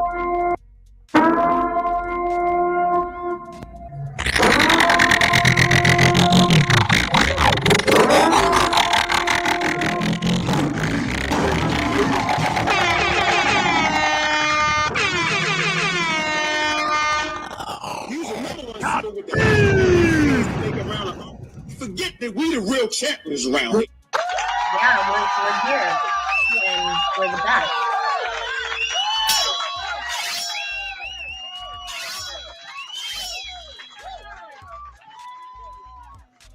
Where's it? We have to somehow incorporate the pizza slice into the pizza slice has to get in the soundbite somewhere. We got to get. I know. Why is it triangle bread? Oh, you talking about that? Yeah. No, yeah. I don't get that triangle bread loaf stuff. Yeah, they got those in museums. You actually can see some of those. That was just one where they made bread. I mean, of course, it wasn't a perfectly. Oh, okay. I feel you like a pizza slice. I'm tripping. Huh? Pizza slice. Yes, is exactly. Bread. A three-dimensional. Use a three-dimensional pizza slice. Yeah. Okay. So I'm tripping my own self. Don't nobody really want no smoke. I'm learning every. Shocking. That's shocking that they won't come over to the information. Like, No. Well, you said it's shocking that they won't come over to the information. it really is. That's what surprises me, because for me, it's like I always knew Africa was the cradle of civilization, and I always knew Kemet was the origins, but I couldn't find the doorway into how to study it. There was no way to do it. And now you are here. Is I don't understand why people don't study. It doesn't make sense to me. They do. They study hard. They study really, really hard. The structure coming over towards me means that there has to be a structure in place. The structure is what everybody fears. So if you come to the Tehuti Podclass, you're going to be put in a ranking system. You're going to earn yourself up to a ranking system. And if you're the best Merunetter person, that's what you will be. But the ranking system is what the black man and woman hates. Especially the black woman, she hates it more. But the ranking system is completely despised by melanated people, because it means that you have to be accountable. Studying the knowledge and information is just a hobby. Being in a ranking system means that you have to be accountable and you have to have a consistency, and that is what melanated people hate the most. And that is what keeps everybody down, is that they don't want to have any type of structure. And that is despised by the black man, as they call him, the black man, and it is in-depthly despised by the black woman. The despise that the black woman has is for that structure is even worse, and that's why there's no organizations about consciousness formed by black women. Because in order to have organization, there has to be structure. So thus, they'll never form that. So it's something that the European did purposely. So when you hear these people, you're innocent. You want the knowledge. Atef wants the knowledge. He says, I'm just here to learn. But when you already have a position and you have a YouTube channel and people look up to you, you don't want to come in under anyone else, especially if you don't believe in the spiritual system. That's what it actually is, VRI. They don't want a structure. Because when you come to the Tehuti Podclass, imagine they came to the Tehuti Podclass, and once again, I'm not saying anything about what they did, but imagine, this is why I want a panel, my dream, which I can never seem to get. I got it once with Jabari quick, but my dream is to have a panel with all of us on the panel, and a question is sent in, and we all have 5 minutes to answer the question. All of the so-called teachers have 5 minutes to answer. So imagine, VRI, imagine there's a panel set up where a question is sent in. What is the triangle bread? Why is it in a triangle? What's the word for it?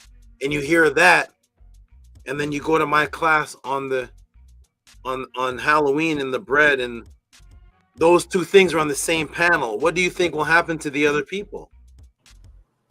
Oh, okay. I feel you like a pizza slice. I'm tripping. Pizza slice. Yeah. That's what's gonna happen.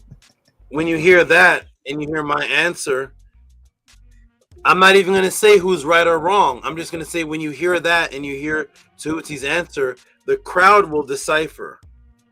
The crowd will decipher. When the crowd deciphers, something will happen to both people in the bumping system. I'm going to get back to these, though, because time is ticking. So they don't want to do that part. That's the part they don't want to do, because that part takes discipline. So they don't want to do that part. Yeah, it's...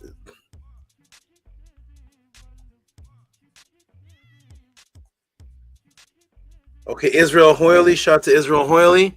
He gave another big donation.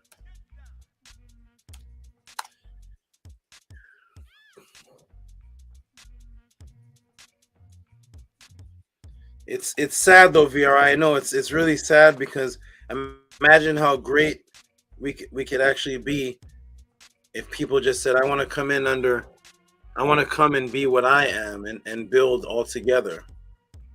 I'll do that. Okay, here it is. $15 from Israel Hoyley. Shout out to Israel Hoyley. Give him a hand clap, because he's giving so much donations tonight. He's giving donations.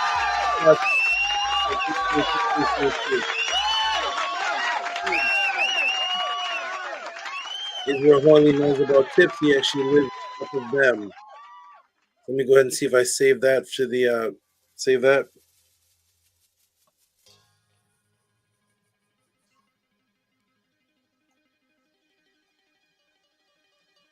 I think you said before that attending this podcast every week is the beginning of consistency, and that's been so true for me. And just attending the pod classes, the Medu classes, it's helped.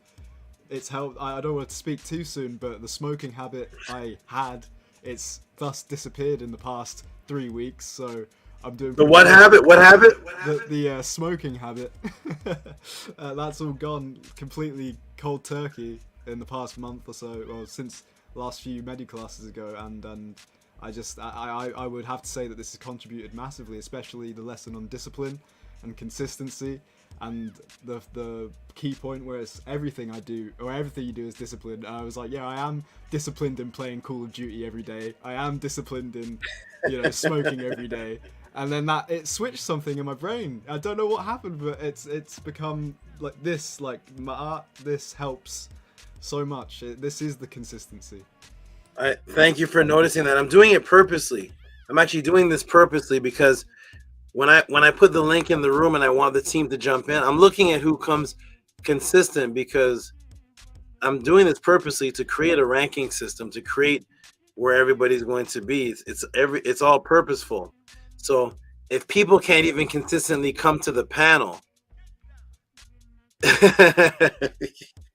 if people can't consistently come to the panel, how can I put you in any kind of what can I do with you, right? Because I'm consistently teaching. I'm not even asking you for a responsibility.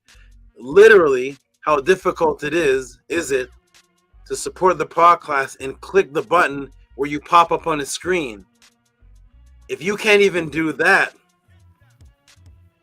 push the button. Push the button. Right. So if that's not something you can do, I'm doing that to see who can stay consistent. Can you even consistently come on the panel? So all this is done purposely, VRI, because that's why you see Scribe in the position that he's in. That's why you see a Tef where he is. That's why you see people are where they are, because as you get closer to me and do more things that I see, you're going to automatically be put in a position, and that will be your ranking system until you're in another one. So I'm glad, and that will definitely help you quit smoking. You can quit smoking simply because you want to. Because you started smoking simply because you want to. Do not believe that there's any type of addiction that takes place with that. The addiction is because you want to do the thing, and that is it. Absolutely, period. And the reason, and I'll say this before I continue, is very, very important. The reason I'm saying that is because go to a hypnotist show. I can show you videos of people getting hypnotized and they become great piano players. Where's the practice? They're hypnotized, something switches in their mind, and now they can play the piano, now they can play the guitar. People are hypnotized out of smoking. People are hypnotized to bark like a dog. Where's the practice in that? So you literally choose what you want to do. And the weakness of you wanting to do it is because you're choosing to want to do it. It is very, very actually simple. I used to walk through the grocery store and stick my face into all of the sweets that I was attracted to and just put my face in it. That was my ritual. Go to the grocery store, find the sugar aisle, put my face in it, and then walk away. Put my face in it and then walk away. And I said, so that means I can always walk away from it. What? I'm the one walking away. So once I realized that I'm a netter, then I realized that if something is making me do something, that means that's my netter. So if you're smoking weed, cigarettes, drinking, or any kind of vice, and you have to keep going back to it, just go ahead and make an altar. That's your God. That is your netter, because it's not coming to you. Imagine something that has no consciousness. It doesn't have any consciousness to come towards you. The only reason why you're doing it is because you're going towards it. So the inanimate object has no care for you. But the reason why you're engaged in it is because you went to it. That means that is your netter. That's your statue. Like in Kemet, they had statues, and the statues could never come to you. You have to go to the temple. So if you're going to the cigarette, if you're going to the sugar, if you're going to this, then just go ahead and set up your altar and just start doing your praises. Henu cigarette, Henu alcohol, Henu whatever it is that you're doing. And so once you click in your mind that you are the netter and that thing is actually not alive, then you can just turn your back on it. Well, that's another. I'm getting this too much. We're going to get into this. Let's go into the rest of the donations. But I'm glad you use that to get off the of cigarettes. I get people off of smoking in one day, depending on how connected they are to me. But that's a whole nother class. Okay, here we go, everybody. I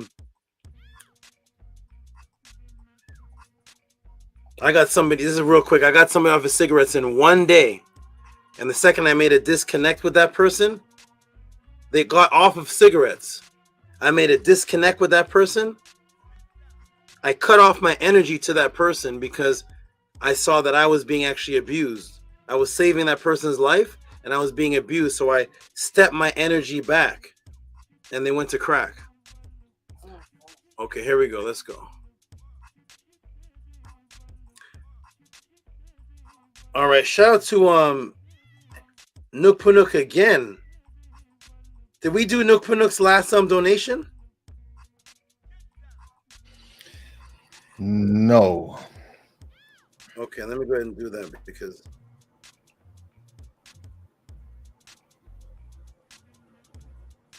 yeah, the last was Israel Hoyley.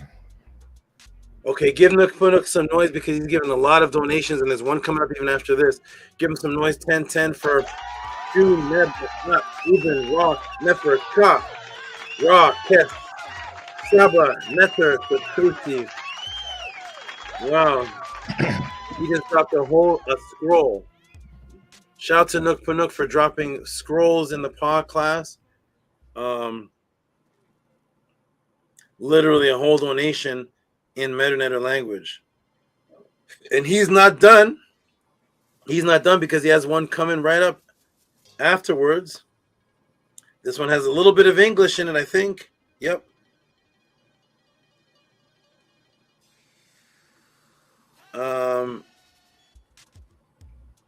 I don't know what this one means, but it sounds great.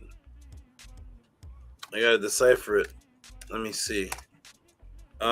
Minty, could you read that for me, please? Sure. Thank you. It's not on the screen. Oh, thank you.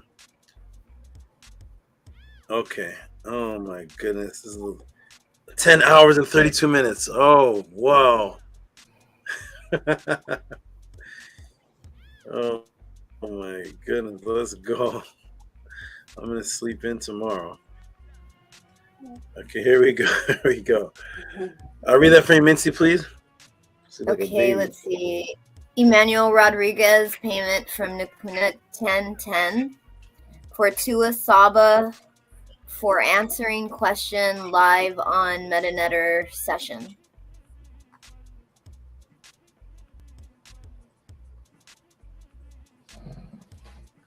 Okay.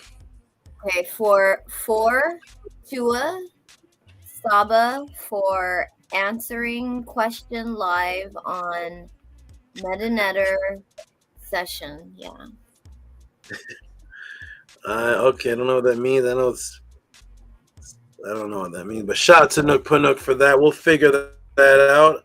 Maybe I answered something that I didn't even realize I answered, and Scribe says sessions, and maybe that was combined into one. I'm not sure, but shout out to Nukpunuk for the donation and support. And we have SHARIKA. Is SHARIKA in the room? I haven't seen SHARIKA. I'm not going to read her. She put a question in here. There's no donation, but maybe she wants to know if this is a good question to send a question for. I'll get to her. I'll respond to that maybe tomorrow. Wow, Nukpunuk is just, I don't know how many donations. I'm losing track of how many donations Nukpunuk is giving. And he's Shout out to Nook Panook. He's breaking up all his donations into these nice little small packages, and I appreciate that. I appreciate the one big donation that people make. I appreciate breaking them up into small packages because you want to put in more comments. And this one is to SABA for showing us what a real Naturt is. Oh, this is a tip for the last class. Give him some big noise, please. Ouch.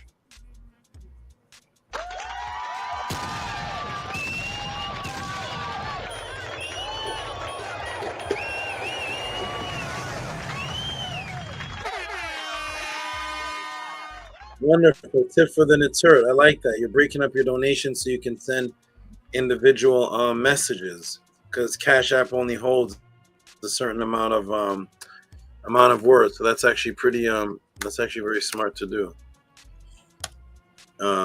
Tip for Naturt.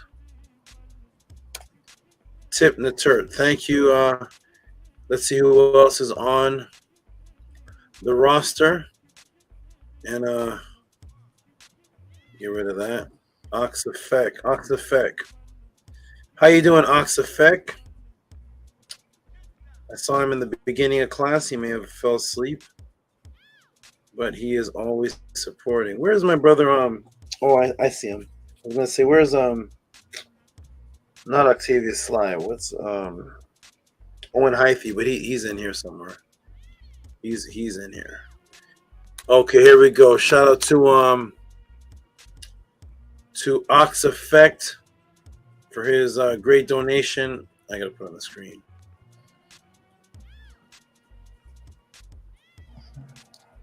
We gotta find Baby. Baby the Anaconda must be found. Shout out to Ox Effect 2772. It looks like a palindrome. Atef, could you go ahead and read that for me, please, my good brother? It says for Tua Ishin, Tua Saba, Tehuti. Thank you. Give him some noise for Ox Effect, please.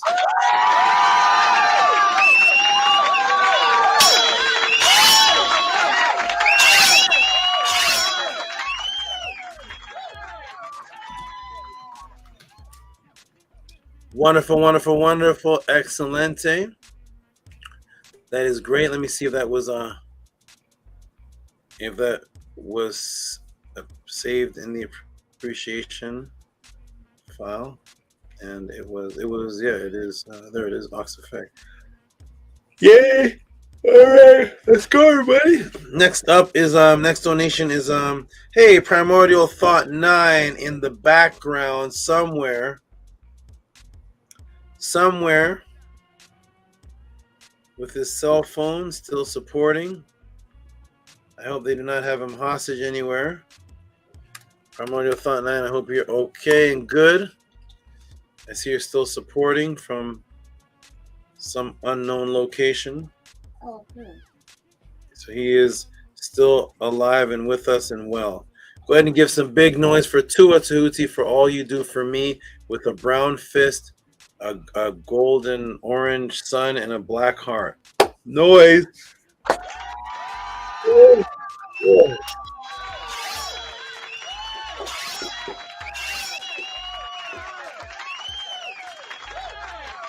Thank you, Primordial Thought 9.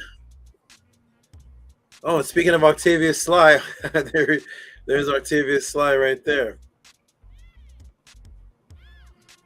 Shout out to Octavius Sly, who's consistently steady learning. And what's this? Shout out to Octavius Sly. Thank you, good brother. Always learning. That's not on the screen yet. Okay, my eyes are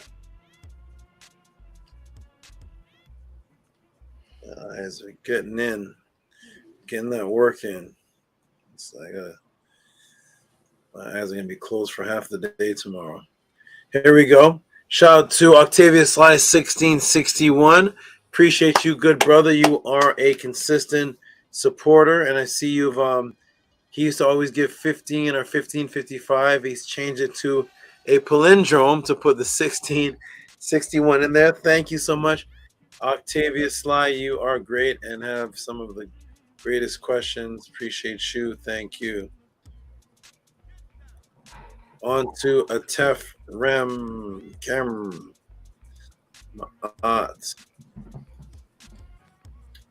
What is this here? Oh, this is the, speaking of consistency, he lands on, okay. Yeah, 777, here we go. Speaking of Mr. Consistency himself, the father of fathers, probably my father, $7.77, back to back with 20. So we're gonna give him a hand clap because that's $27. Give him a hand clap. I'm sure the 20. $27. That's the 777. It's a Tua Ishin, and that is back to back with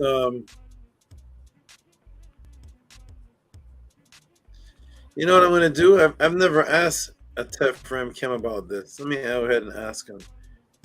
So first, let me go ahead and give him another hand clap because here's this. This is the second part, and here it is right here. Oh wow! Yep, it is $20.72. Give him another clap. That is the that's like $28 he sent.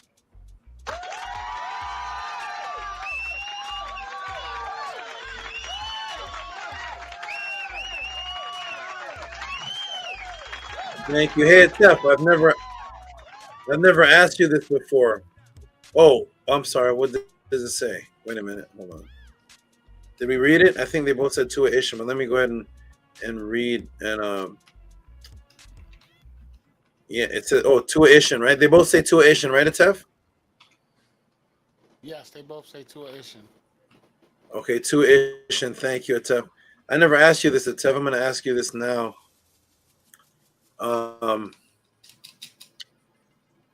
Why do you break that always up into the two? I notice you always it's always 777 tuition and then the $20.23 tuition. Is that some symbolic numbers for you? Why you break it up like that? Does it mean something to you?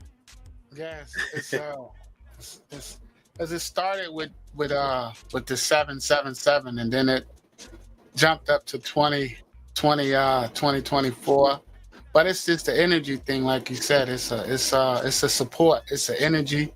It's a whole lot more than that. It just you just can't see it yet, but yeah, it's an energy thing. Definitely, I'm a lifetime supporter, as the asker Owen Hyphy. I think that's who that is. As he put, lifetime supporter of the truth, SABA. So it's an energy thing for me. Yeah, so that's it. It's two. Thank you. You taught on the double a long time ago. Okay, thank you. And so I'll tell you what it means to me. The 2027, the $20.23 is a great support, but the when I see the 777, it always reminds me of your beginnings. It always brings back old time memories. That's how you started. And so when I see that particular one individualized, it reminds me of years ago. So I actually like that you do that. I wanted to tell you that I like it. Many SABA. Okay. I like doing it, SABA. I'm honored to support you any way I can. And just to piggyback on what you said to Isaac earlier, I do feel like I earned my position, and it's a process. And even that, great brother, is an honor to earn to be a moderator. I remember watching my teacher on the platform where I first saw him at, and I saw a person that was doing the things that I was doing for the other brother, and I just had aspirations to be able to help any way that I could. So now to be in this position and to be able to support and help, I just want to do my part, and I'm honored to do it. So any way I can support you, I'm a moderator, financially, whatever it is that I can do, I will do. Listen, and this is the thing too. I don't want to be long-winded, but how can you not support the netter? Like, this is, I'm able to, in my lifetime, support a live netter, a living example of a netter, a living example of what I want to be. I'm giving that energy to my teacher. So it's an honor for me, and I look forward to. I hope that the Natiru show favor to me. So Thank you. That's beautiful. Thank you, Atef. Appreciate that. Every word was beautiful. Thank you. I appreciate you. Appreciate all of you. But I like what you. I like the. I like that magical thing you're doing. Okay. So here we go. HERU Hancock, another consistent. HERU. Sorry, Komet. HERU Hancock has become a literally all-time every Podclass supporter. So I'm going to go ahead and appreciate you, HERU Hancock. I'm going to give you a personal appreciation because you were all the way from the Killer Pre-show, and there was a time where you would, pop in, pop out, but now you've actually every single Podclass you're there as a donator. So I want to welcome you and thank you for being a dependable, consistent donator watching for years. There's people that are watching from the Killer Pre-show that are not doing that. So thank you. I'll give you a special shout out. And I didn't read it. Oh, I didn't read it once. I can't read it. I can read it, but I want to save my eyes. So I'm gonna go ahead and I can do it. I just choose to save my eyes for tomorrow. So Scribe, could you read that for me, good brother? Yes. It says, for supporting Ma'at teachings. Thank you. Appreciate that. Yes. Appreciate all of you. Thank you so much. Here we go. This is oh, look at that. And Scribe falls right afterwards. Oh. Hey. Shout out to you know what I want you to do, Scribe? Used to do it consistently. I want you to continue doing it, even if it's only for like a couple of minutes in one of the breaks. One of the shirts. A couple of minutes for one of the breaks. I want you to continue doing the advertisement of the House of ATTON website, at least in one of the many breaks, even if for a couple of minutes, just to show the website, go through it. There's some brand new people here that need to see that, to trigger them to make. They just need to see that, need to see an established website and all the beautiful animation and where you can get the shirts and the newsletter, and just do that like every Podclass, at least one time for about 2 minutes of one of the breaks I take, and let people see. So when I show this next donation, people have a kind of a comprehension of what is going on. So if you could do that for me, I appreciate it. Yes, I will do that. Okay, thank you. And so speaking of which, you can go to the website, and this is just some of the residual donation from shirts that were picked up from Primordial Thought 9. Shout out to you, Primordial Thought 9, and give them some clap. Give them some claps for the support, please. Thank you.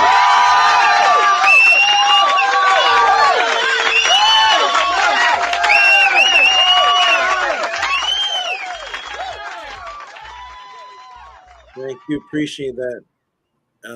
And just to show the class and everybody the transparency of the House of ATTON, no company will actually show you that. So when you buy a shirt, when you buy a Nike shoes, you okay, Nanny? Okay. When you buy Nike shoes and you buy them for $200, they don't show you the divided profit or anything. You just know that shoe to you is worth $200. It cost me about $1.50 to make in China, maybe $2, and but they'll never show you that.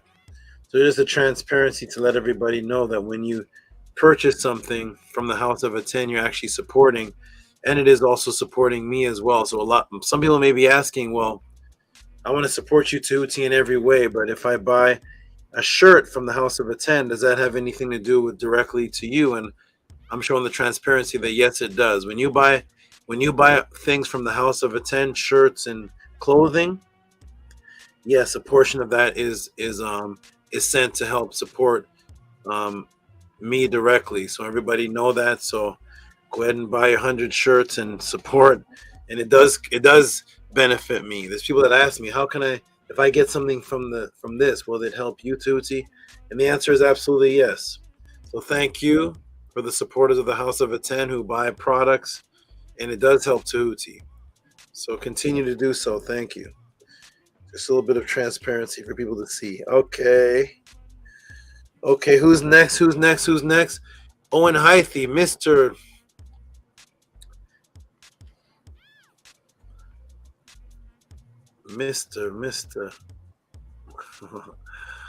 Owen Hythe, who sent the money donation in a palindrome again.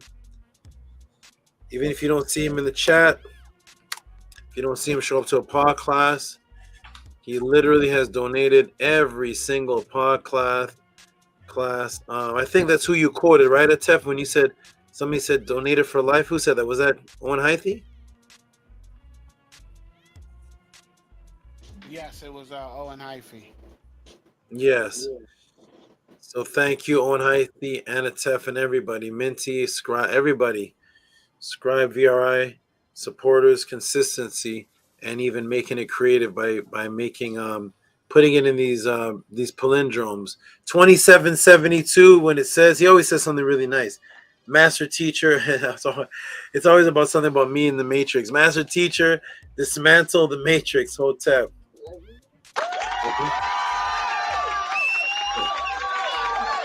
Owen Hythe, appreciate your support. And by the way, Owen Hythe is a openly dedicated or open Mason, and he literally watches my classes on Masonry and says, "Yep, that's what it is. That's what it taught." So it's not something that Tehuti's making up or anything. There's actual Masons. There's Masons that learn from me and they stay Masons. I have pastors that have learned from me and show me their Masonic ring, and they stay in it for the brotherhood support and different things that I have nothing to do with. But it's good when they come and say, yes, that is true. And just because you see somebody who has a G ring and a Mason, doesn't not necessarily, in most cases, they have no idea what's going on. When I'm teaching something, I'm teaching from the higher architect plot and plans from the Masons that are actually controlling the Matrix, not your dad that has a ring on, not the guy you see walking on the street with the Shriner's hat collecting donations. Not that. Most of them have no idea what's actually going on. Just like the police department is a Freemasonic brotherhood, and most police have no idea what's actually going on. Most people in all these organizations, they're as ignorant as the people on the street. So just because you see a Freemason doesn't mean that he's a part of some big master plan. But when he learns about it, he should make the proper decisions based on what to do with what I teach. So shout out to Owen Hythe. I don't know what he does in his personal, but he's an admitted Mason, and he says that when I teach a class on Masonry, he says, yep, that's true. So shout out to Owen Hythe. Appreciate you, good brother.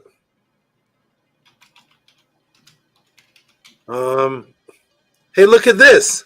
We have some help. The brother that sent $5 about the Anunnaki, look what just happened. We have some help. We have some motivation to get a more elaborate answer. I don't know. My brother Anu is really asphyxiated with the Anunnaki. So I'm gonna put so there it is. It's gonna get a good answer. From Jan. I'll probably put it all together, Nibiru, the Anunnaki, and just clear this mess up. There's a lot of mess, a lot of foolishness that's going on, being taught. It's not coming from the actual tablets. It's, a lot of silliness. I'm just gonna give straightforward what it actually is. Don't need fluff or anything. Shout out to Anu and Antu for a question breakdown and build up for what is an Anunnaki. That's gonna mash the brother 400 who asked the same question. Give some big noise, please.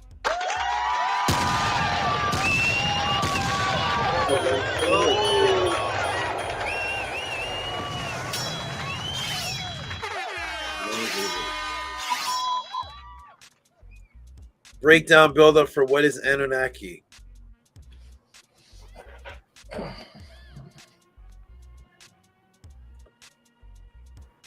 That's another one that we did in the MetaNetter class. Wow, I don't even. Thank you. I don't even know what I teach. Seriously, thank you. Yeah, I'll go back and look at that, or I'll. Yes, I was in a MetaNetter class. Okay. Yeah, I need to start.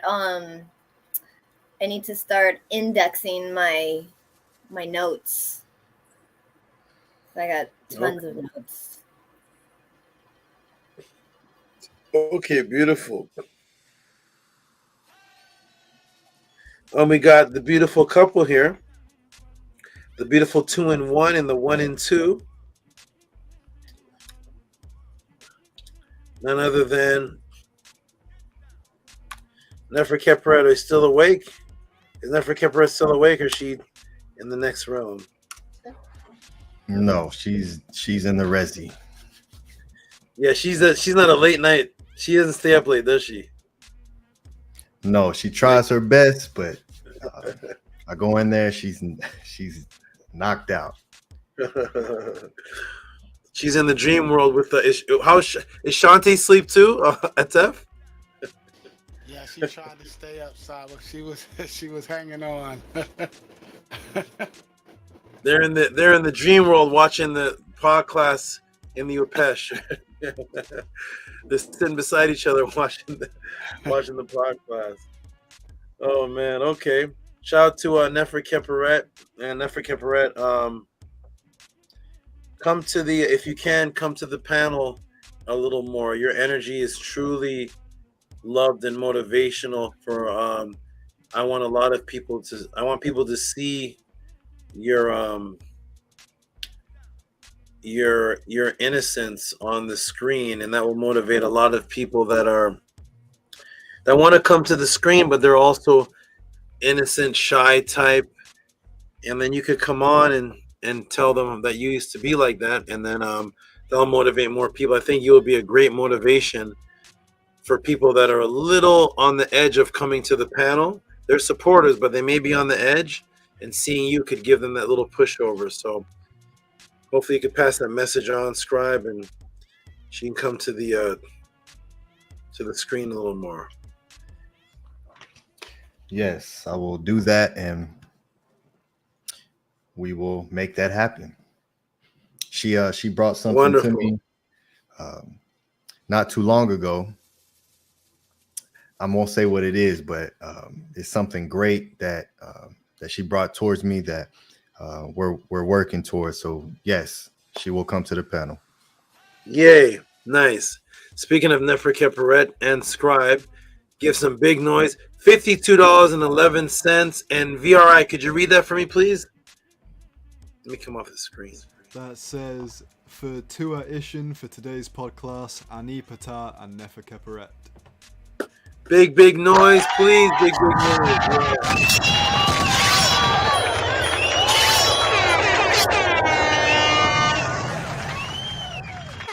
He does.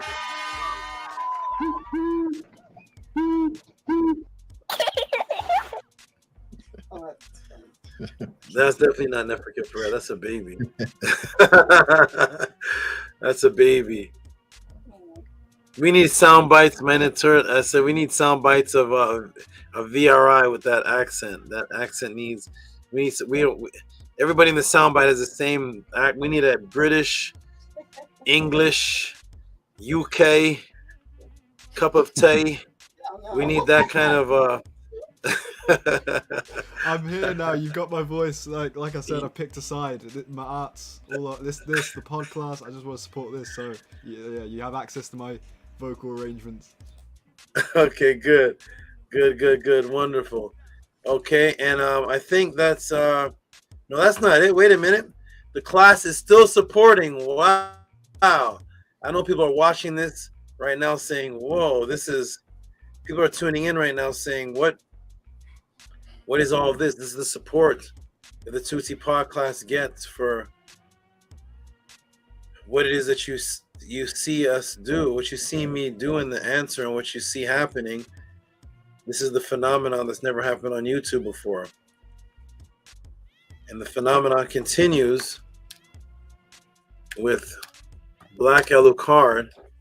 You don't see this on YouTube channels because this is a result. Hey, Scribe, do you know the first that the Podclass is in night? And I think I told Minty this, and Atef and VRI. You know the Podclasses in 2022 when they first started. Yes. You know the collection of donations of the whole class I would give, what it would be at the end, the entire collection of support. Guess what? No, I never counted that. No. $198.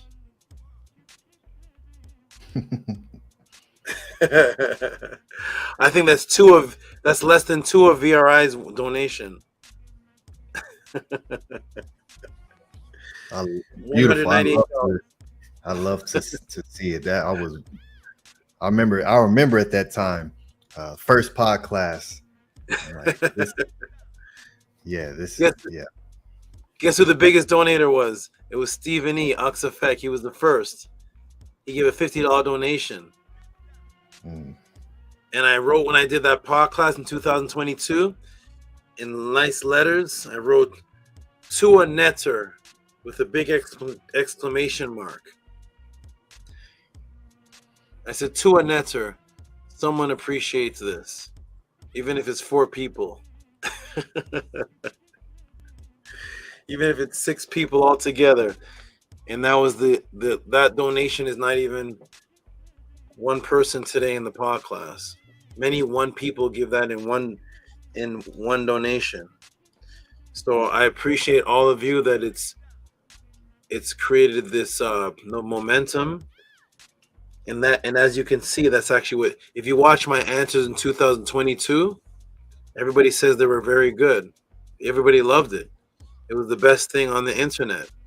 Watch my answers in 2022 in the beginning of the Podclass, and watch this one today. You're going to see something much different. And that is because of the motivation of the donation. Donations changed it to be much different. So I appreciate all of you. And thank you.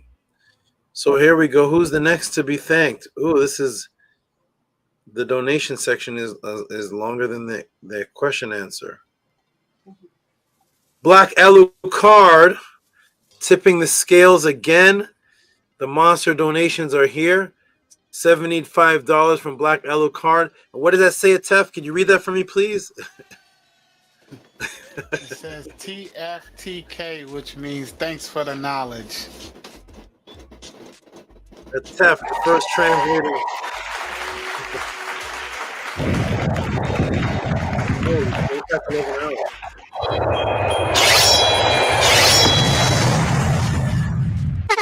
Wow.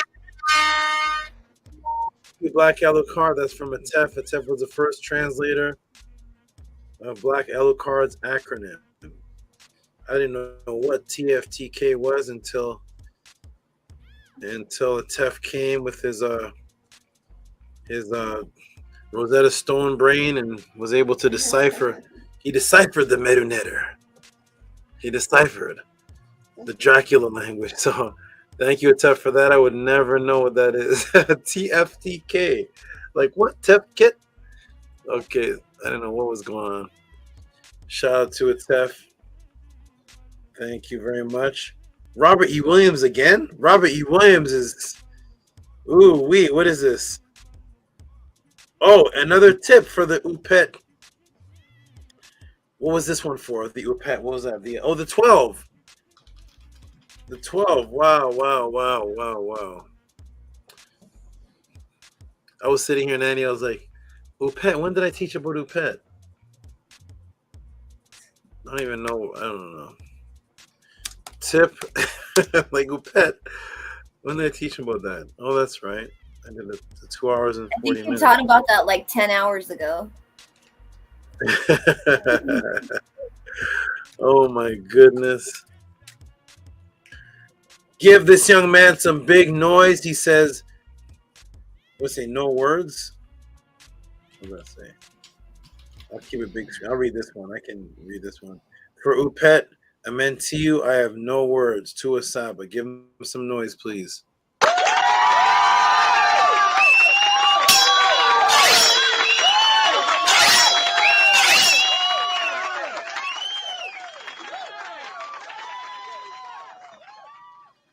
Thank you, Robert E. Williams. I have no words. And there's more. You guys are doing great. Well, that's Speak at Leisure from Minute or Monday. Okay. Who's this one?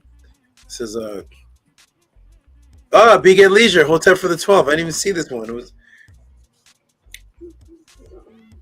Oh man. Big at Leisure is he's a living... When the Bible said that now man has become a living spirit, that was him. 42 tip. Big at Leisure is a living spirit. His body is just to survive here. That guy, Big at Leisure is he's not even shout out to Big at Leisure. I'm gonna put his donation on the screen. Big at Leisure is he is a true incarnation. That's what I can say about him. He's an incarnation that doesn't even look like he's comfortable being on earth, but he's just here. He's just here. Big at Leisure, $30 for Hotep Saba for 12. Give him some big noise, please.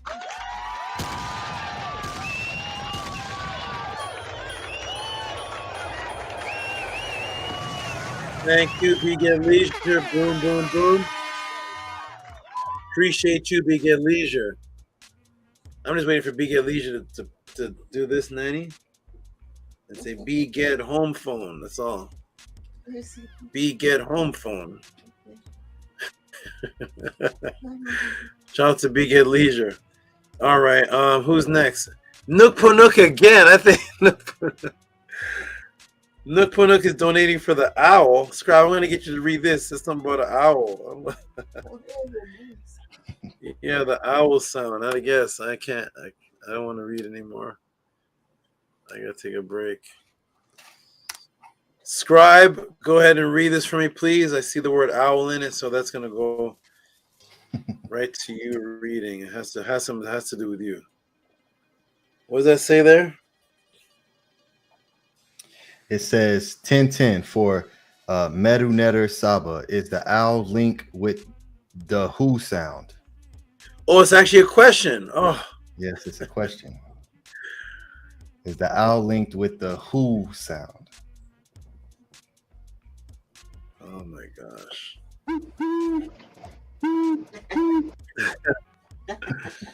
Oh man, I'm too tired for this. Hold on, let me go ahead and put this in the file. He says it's for Merunetter class. Okay, the Merunetter class questions are it's becoming another podcast now.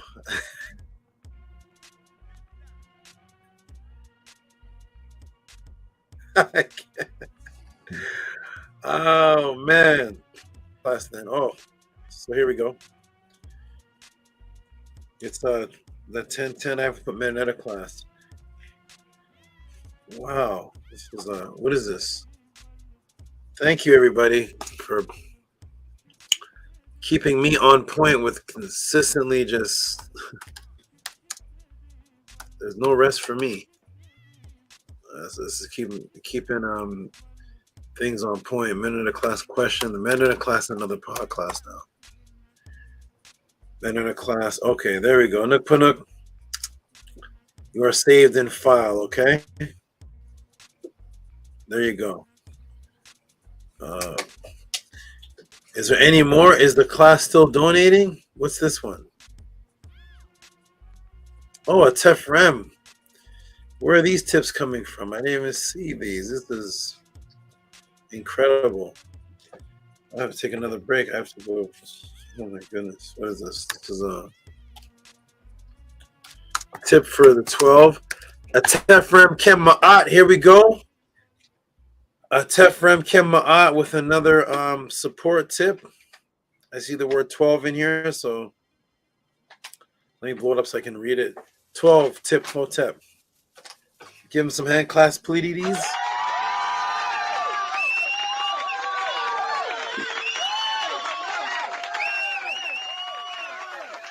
Can you believe it? Come join us, House of ATTON, Ancient Tehuti and Teachings under HERU. Back to the source, we the original Axemen. Is it a concert? What is it? Is that a DJ? What's that? Why is there so much hype in there? So much like everybody say ho. I don't know. It's like oh my goodness. A Tef is a Tef was a man that started off laying sideways on his bed. That's all he. This is what he would say. That's what he'd say for the Podclass. The men, whatever class that was. Now he's the original Axeman. He's like super hype. Oh, everybody's development is so great, man. It's so great. Wow. Okay, we got two more. I'm gonna go ahead and read this one big one that I'm gonna tell Bella what to do from this point. What we're gonna do. But here is I think this is a tip. I think this is a tip. I'll put tip. I don't know. Yes, it is. It is a tip from Ox Effect. I think this is the second or third MIB tip. Oh, what's going on? Uh-oh. Tip. Oh, I see. Okay. Tip.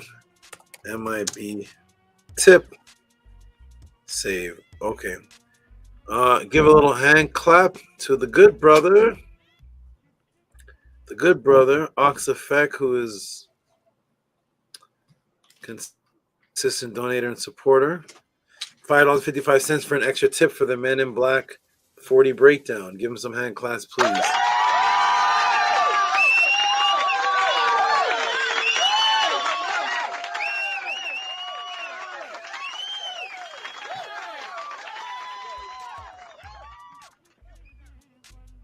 Let me scroll down and see if I'm missing anyone.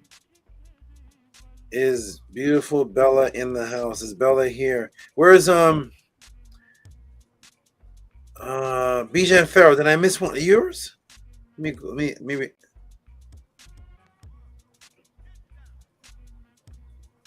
Bijan Farrow. Let me go over to the other page.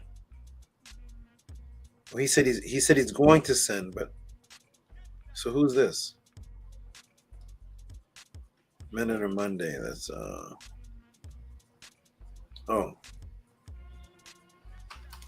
brother Minute Class Monday to SABA. Okay, Minute Class Monday. That's begin again. That's begin. So okay, maybe he'll sell it. Maybe he'll probably send it when he gets off work. So he hasn't sent it yet. Okay. Shout out to Bijan Fair. Appreciate you, brother, for when you do send.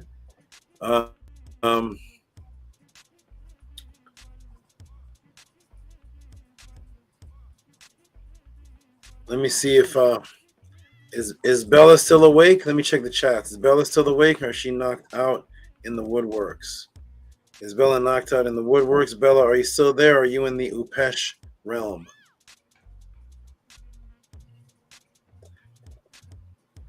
And now, ladies and gentlemen, to end off this podcast with the largest donation, I'm going to. Oh, man. The largest donation. Is she there? Yeah, she says she's here. Okay. For the largest donation to the House of Attent, to the Tehuti Podclass. And Bella, I'm going to talk to you after this. I'm going to tell you how to what to do from this point. I appreciate you very, very much. You do a lot of things. I can't even begin to name what you do as far as supporting me and everything that I do. You have most of my life schedule memorized, and appreciate you. And now I'll talk about the donations, but I'm just gonna go ahead. I was gonna keep this anonymous because I didn't want to scare anybody, but since I think this is the very last donation, and I want people to know the true appreciation that people have for the movement, what it is that's happening here. I mean, 11 hours plus of teaching, and tomorrow I have a meeting with Scribe in about 2 hours. I'm not sure what's happening. I have a meeting with Scribe in a couple hours, and sometime today I have a meeting with Scribe, probably as soon as I wake up. And so shout out to the largest donation. Then what I'm gonna do is I'm gonna come off the screen after this. You all do your closing remarks, and I'll come back and close out, or come back before you close out. But I'm gonna read this one. Get ready to give the Red October and every noise in the book. The Transformers, Minty screaming in the back. For the largest donation ever given tonight for the Tehuti Podclass, at least one time. I think N2 and Anu, they're up there. Actually, they're right there with individual donations. But as far as the one-time largest donation, for the true appreciation of what I do for this young lady, $255 for being trustworthy and making me who I am. You have all the noise in the book. Thank you. I'll be back, everybody.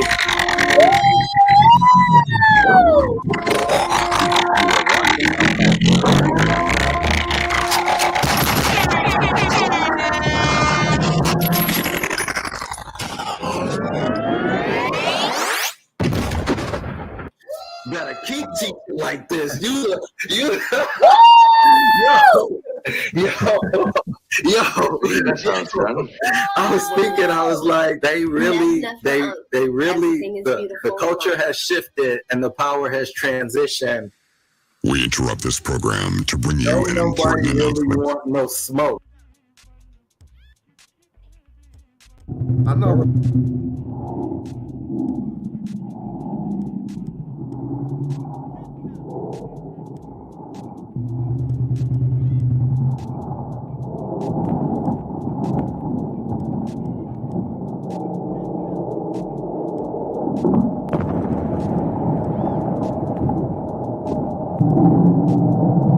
Wow, we're here. And we're the best.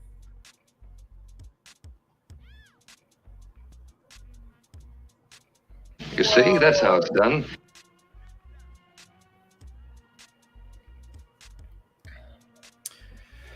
Did you see Yeah.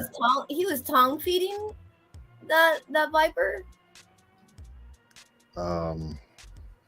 Not really sure. I think I saw a little piece of the metal tongues.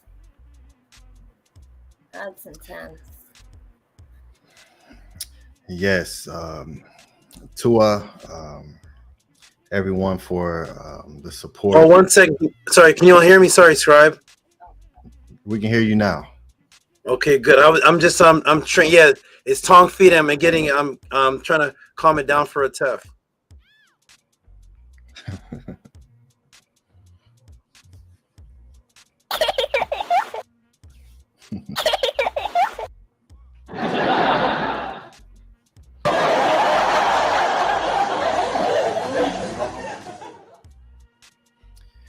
yes, to Bella for the support that you are providing to the great Saba Tehuti, and for everything else that you do behind the scenes to assist him and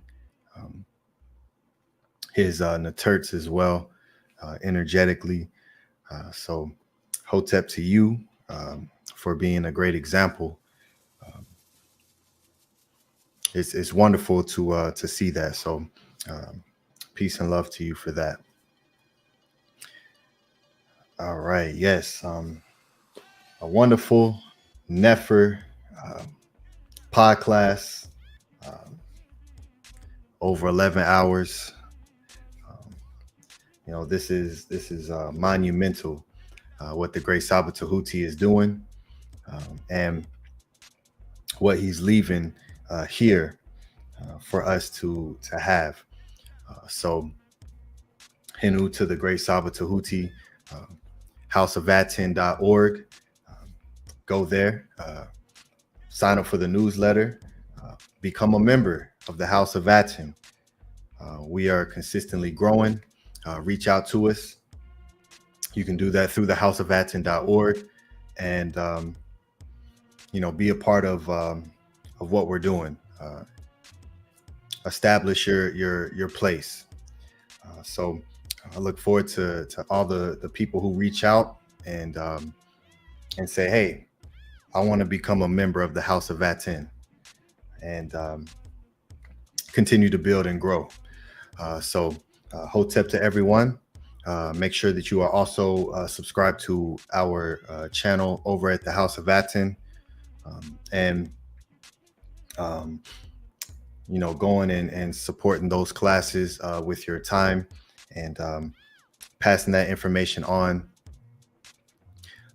You know, we have a great system that we're running. We're going to do a reading tomorrow. The great brother Atefrem Kema'at is going to be reading the creation stories, creation story A and B. So make sure you're there. It's going to be a wonderful Nefer class, and we're going to break down some beautiful information, and we're going to read some ancient literature by the ancestors. So make sure you're subscribed there, and you know, continue to show your support to the great Saba Tehuti. Continue. We appreciate and love each and every one of you who do that consistently, and show up and come to the panel too. You know, this is great. So I'll pass the mic to the great brother Isaac, who's right in front of the great Mother Vulture. So peace and love. Sekim M Arit, murder Ka'a, Semu Hatuna Tiru, Per in Hetep. I have obtained the power to do what pleases my Ka. May the hearts of the Natiru lead me. I come forth in peace. Hotep. What's up, everyone? I'd just like to say it's been another amazing podcast, and I am almost certain that this is where I've always supposed to be. Like I've said before in a MELANATED class, it hasn't been possible for this to ever happen. So for me to be born in this generation, to be born in the 21st century, where we have access to this information, or have access to the Saba, who is miles away from me, and to be able to have contact, and not only contact, but to speak directly through these portals, it truly is a blessing. And if I was born in any other time, could have been a chimney sweeper or something, but we're here now, and this is where I'm supposed to be. And I know that this is the way to immortality, and that's what we're aiming for here. I don't have time for anything else. I really don't. And I just have to praise Saba and praise everyone here for carrying that as well, because without that, being made to feel insane because you value immortality like our ancestors did, or being made out to seem weird by family or friends, that isn't right. And to have you guys here to ground me and to make me not feel like I'm crazy is really beautiful. So thank you. Nini Ook to Nini Ook, VRI, and Scribe. You were the only one right before him, right? So only was you and him so far? Yes, correct. Okay, yes, Nini Ook to you, VRI, and Nini Ook to you, Scribe. You're the only two I've heard before I came in, so I'll say Nini Ook to you, and then you all go ahead and continue, Menti and Atef, and then we'll do the affirmation. Atef will do the affirmation, and I'll close out. To SABA. So Hotep, Henu, and Mary, to SABA Tehuti for being here and showing up for us every week like he does in various ways. Just to echo what Brother Isaac said, you know, this is where we ground in our beliefs and our knowing and our spiritual practices. Being in the Matrix, we see how the Matrix has hypnotized us into doing their rituals. So now it's time for us to take our power back and go back to the ancient teachings of the Natiru through Tehuti. I feel extremely proud and I feel extremely grounded in this energy. And I just want to thank SABA Tehuti for allowing this space to be open for everyone to come together. So Hotep, Henu, and Mary. Nini, that's beautiful, beautiful words. I appreciate you. Thank you. Beautiful, beautiful words, and I appreciate you. And I love the energy you had when when you came and dropped off that thing for me. Good energy, and I think I've given TT got hers, and I think I just have to give. I don't know if I give Nana the glove yet. I still got to give the glove. So thank you. It was kind of goofy, but I thought maybe she could use it for something. For yes, holding an animal with nails. I don't know how thick the leather is though, but thank you. And it's interesting because right before that, a little while ago, Nanny had she wears gloves and she lost one. So that was interesting. I like that. So thank you. I was thinking that too. I was like, maybe she's missing a glove, so now she has the pair. So yes, Nani Tua. Yes. Okay, on to you, Tef. Rem Kamat. Hotep, great Saba. Tua for all you do. I'm extremely tired. It is 4:30 here. 11 hours, 11 and a half, almost 12-hour class. I'm truly honored, truly grateful to you. Harass said she thought she had to sit in the woods alone to find her teacher. Tua for you revealing yourself to us. I echo that sentiment. Hotep Ma'at to all the great supporters, especially you, great sister Bella. That was very, very inspirational, motivational, got me very emotional because I love my great teacher as much as you do, as much as I know we all do. So Hotep Ma'at to all the supporters of the truth, and to echo the immortal words of the Netter, just so may you recite the offering prayer in the manner found in the writings, and the invocation offerings as spoken by those long dead, just as it came from the mouth of the Natiru. Anyone who shall hear, bend his arm, shall grow in the counsels of righteousness. So it's an honor to be here with you too, our great Saba. Hotep Ma'at. Beautiful, beautiful. Wonderful words, and that's very impressive quoting the actual ancient words like that. That's beautiful. Harass did said, could you read that again, what she said? Read that on the screen for me, please. She said, I thought I had to sit in the woods alone to find my teacher. To SABA for revealing yourself to us. Thank you, Harass. Did appreciate you. Thank you. Okay, that concludes the Tehuti Podclass, and we're gonna go ahead and do the affirmation. I'm gonna refresh the page. The TEFK for Magneto class, of course. So that's great. And I'm gonna go ahead and do the Tef. You can go ahead and do the affirmation. Like you feels like you haven't done the class affirmation in a long time. I don't know what happened, but I'm gonna get back to you. Last week, yeah, we were off and on. I'm here now. Okay, that's right. Oh yeah, you've been yes, that's right. You've been you missed a couple of classes, right? Yes, that was in December. Yes. Yeah. Okay. So you are back. So Tef loves the affirmation. We're gonna go ahead and read it. Go ahead, Tef, and close this out with. Oh, let me get that from the bottom. Okay. Move this banner from the bottom. Okay. Go ahead, Tef. On the count of 3. 1, 2, 3. Unki Ma'at. Un NS. Nintet or Set Ma'at. Min Hapapet Ma'at. Her in Hukui. Her Iku. I live for Ma'at. I exist within her. I do not speak in the place of Ma'at. Every day I advance towards Ma'at. My being is surrounded in darkness. I come forth as conscious light.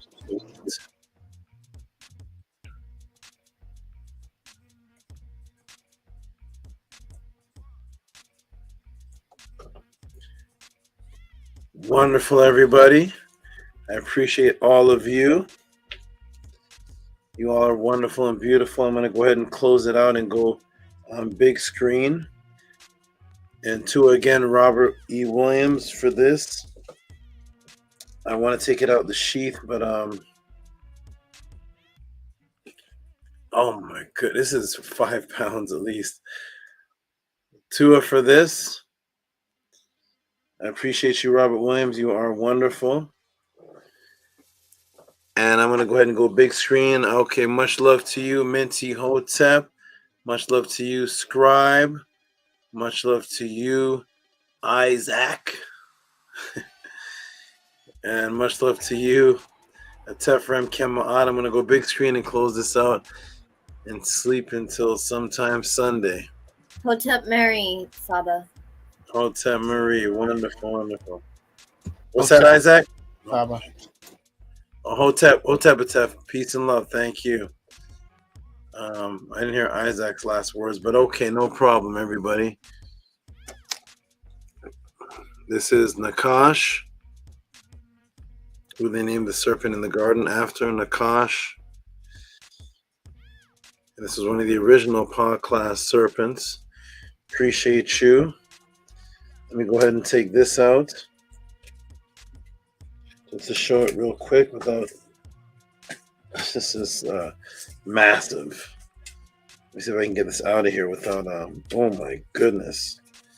This is a very, very, very, very powerful, it won't even come out. This is powerful and dangerous. Let me go ahead and see if I can, there we go. Woo-wee. Let me see if I can. It's heavy. And there it is, everyone. It looks bigger than me. This is the Kopesh, Nakash. Peace and love, everyone. You all are greatly beautiful, greatly appreciated. And there's nothing that compares to what's happening here at the Tehuti Podclass. And it's only happening because all of you want a class like this that you all control. Peace and love, everyone. You all are wonderful. And tune in tomorrow to the type in Teachings of Ma'at in YouTube. You will see 5 o'clock Pacific time, my students will have a class. I believe it is Annie's turn to teach. My students do a class every week. And you all continue to support, and you will continue to get these type of answers that you are getting. This is absolutely wonderful and beautiful. And thank you all for coming. I can get this all the way in the screen. The shine is actually changing the color of the background. And there we go, everybody. Get the bottom there. Bottom is pure wood. A gift from my good brother, Robert E. Williams. Let me get that so it doesn't cut out the light. Peace, everybody. You all are beautiful and wonderful. Let me go ahead and close the Podclass out. Continue to ask questions. There should be an unlimited amount of questions because there are unlimited amount of curiosities that all of you have. So I appreciate all of you. You all are wonderful and beautiful. Anki and Ma'at.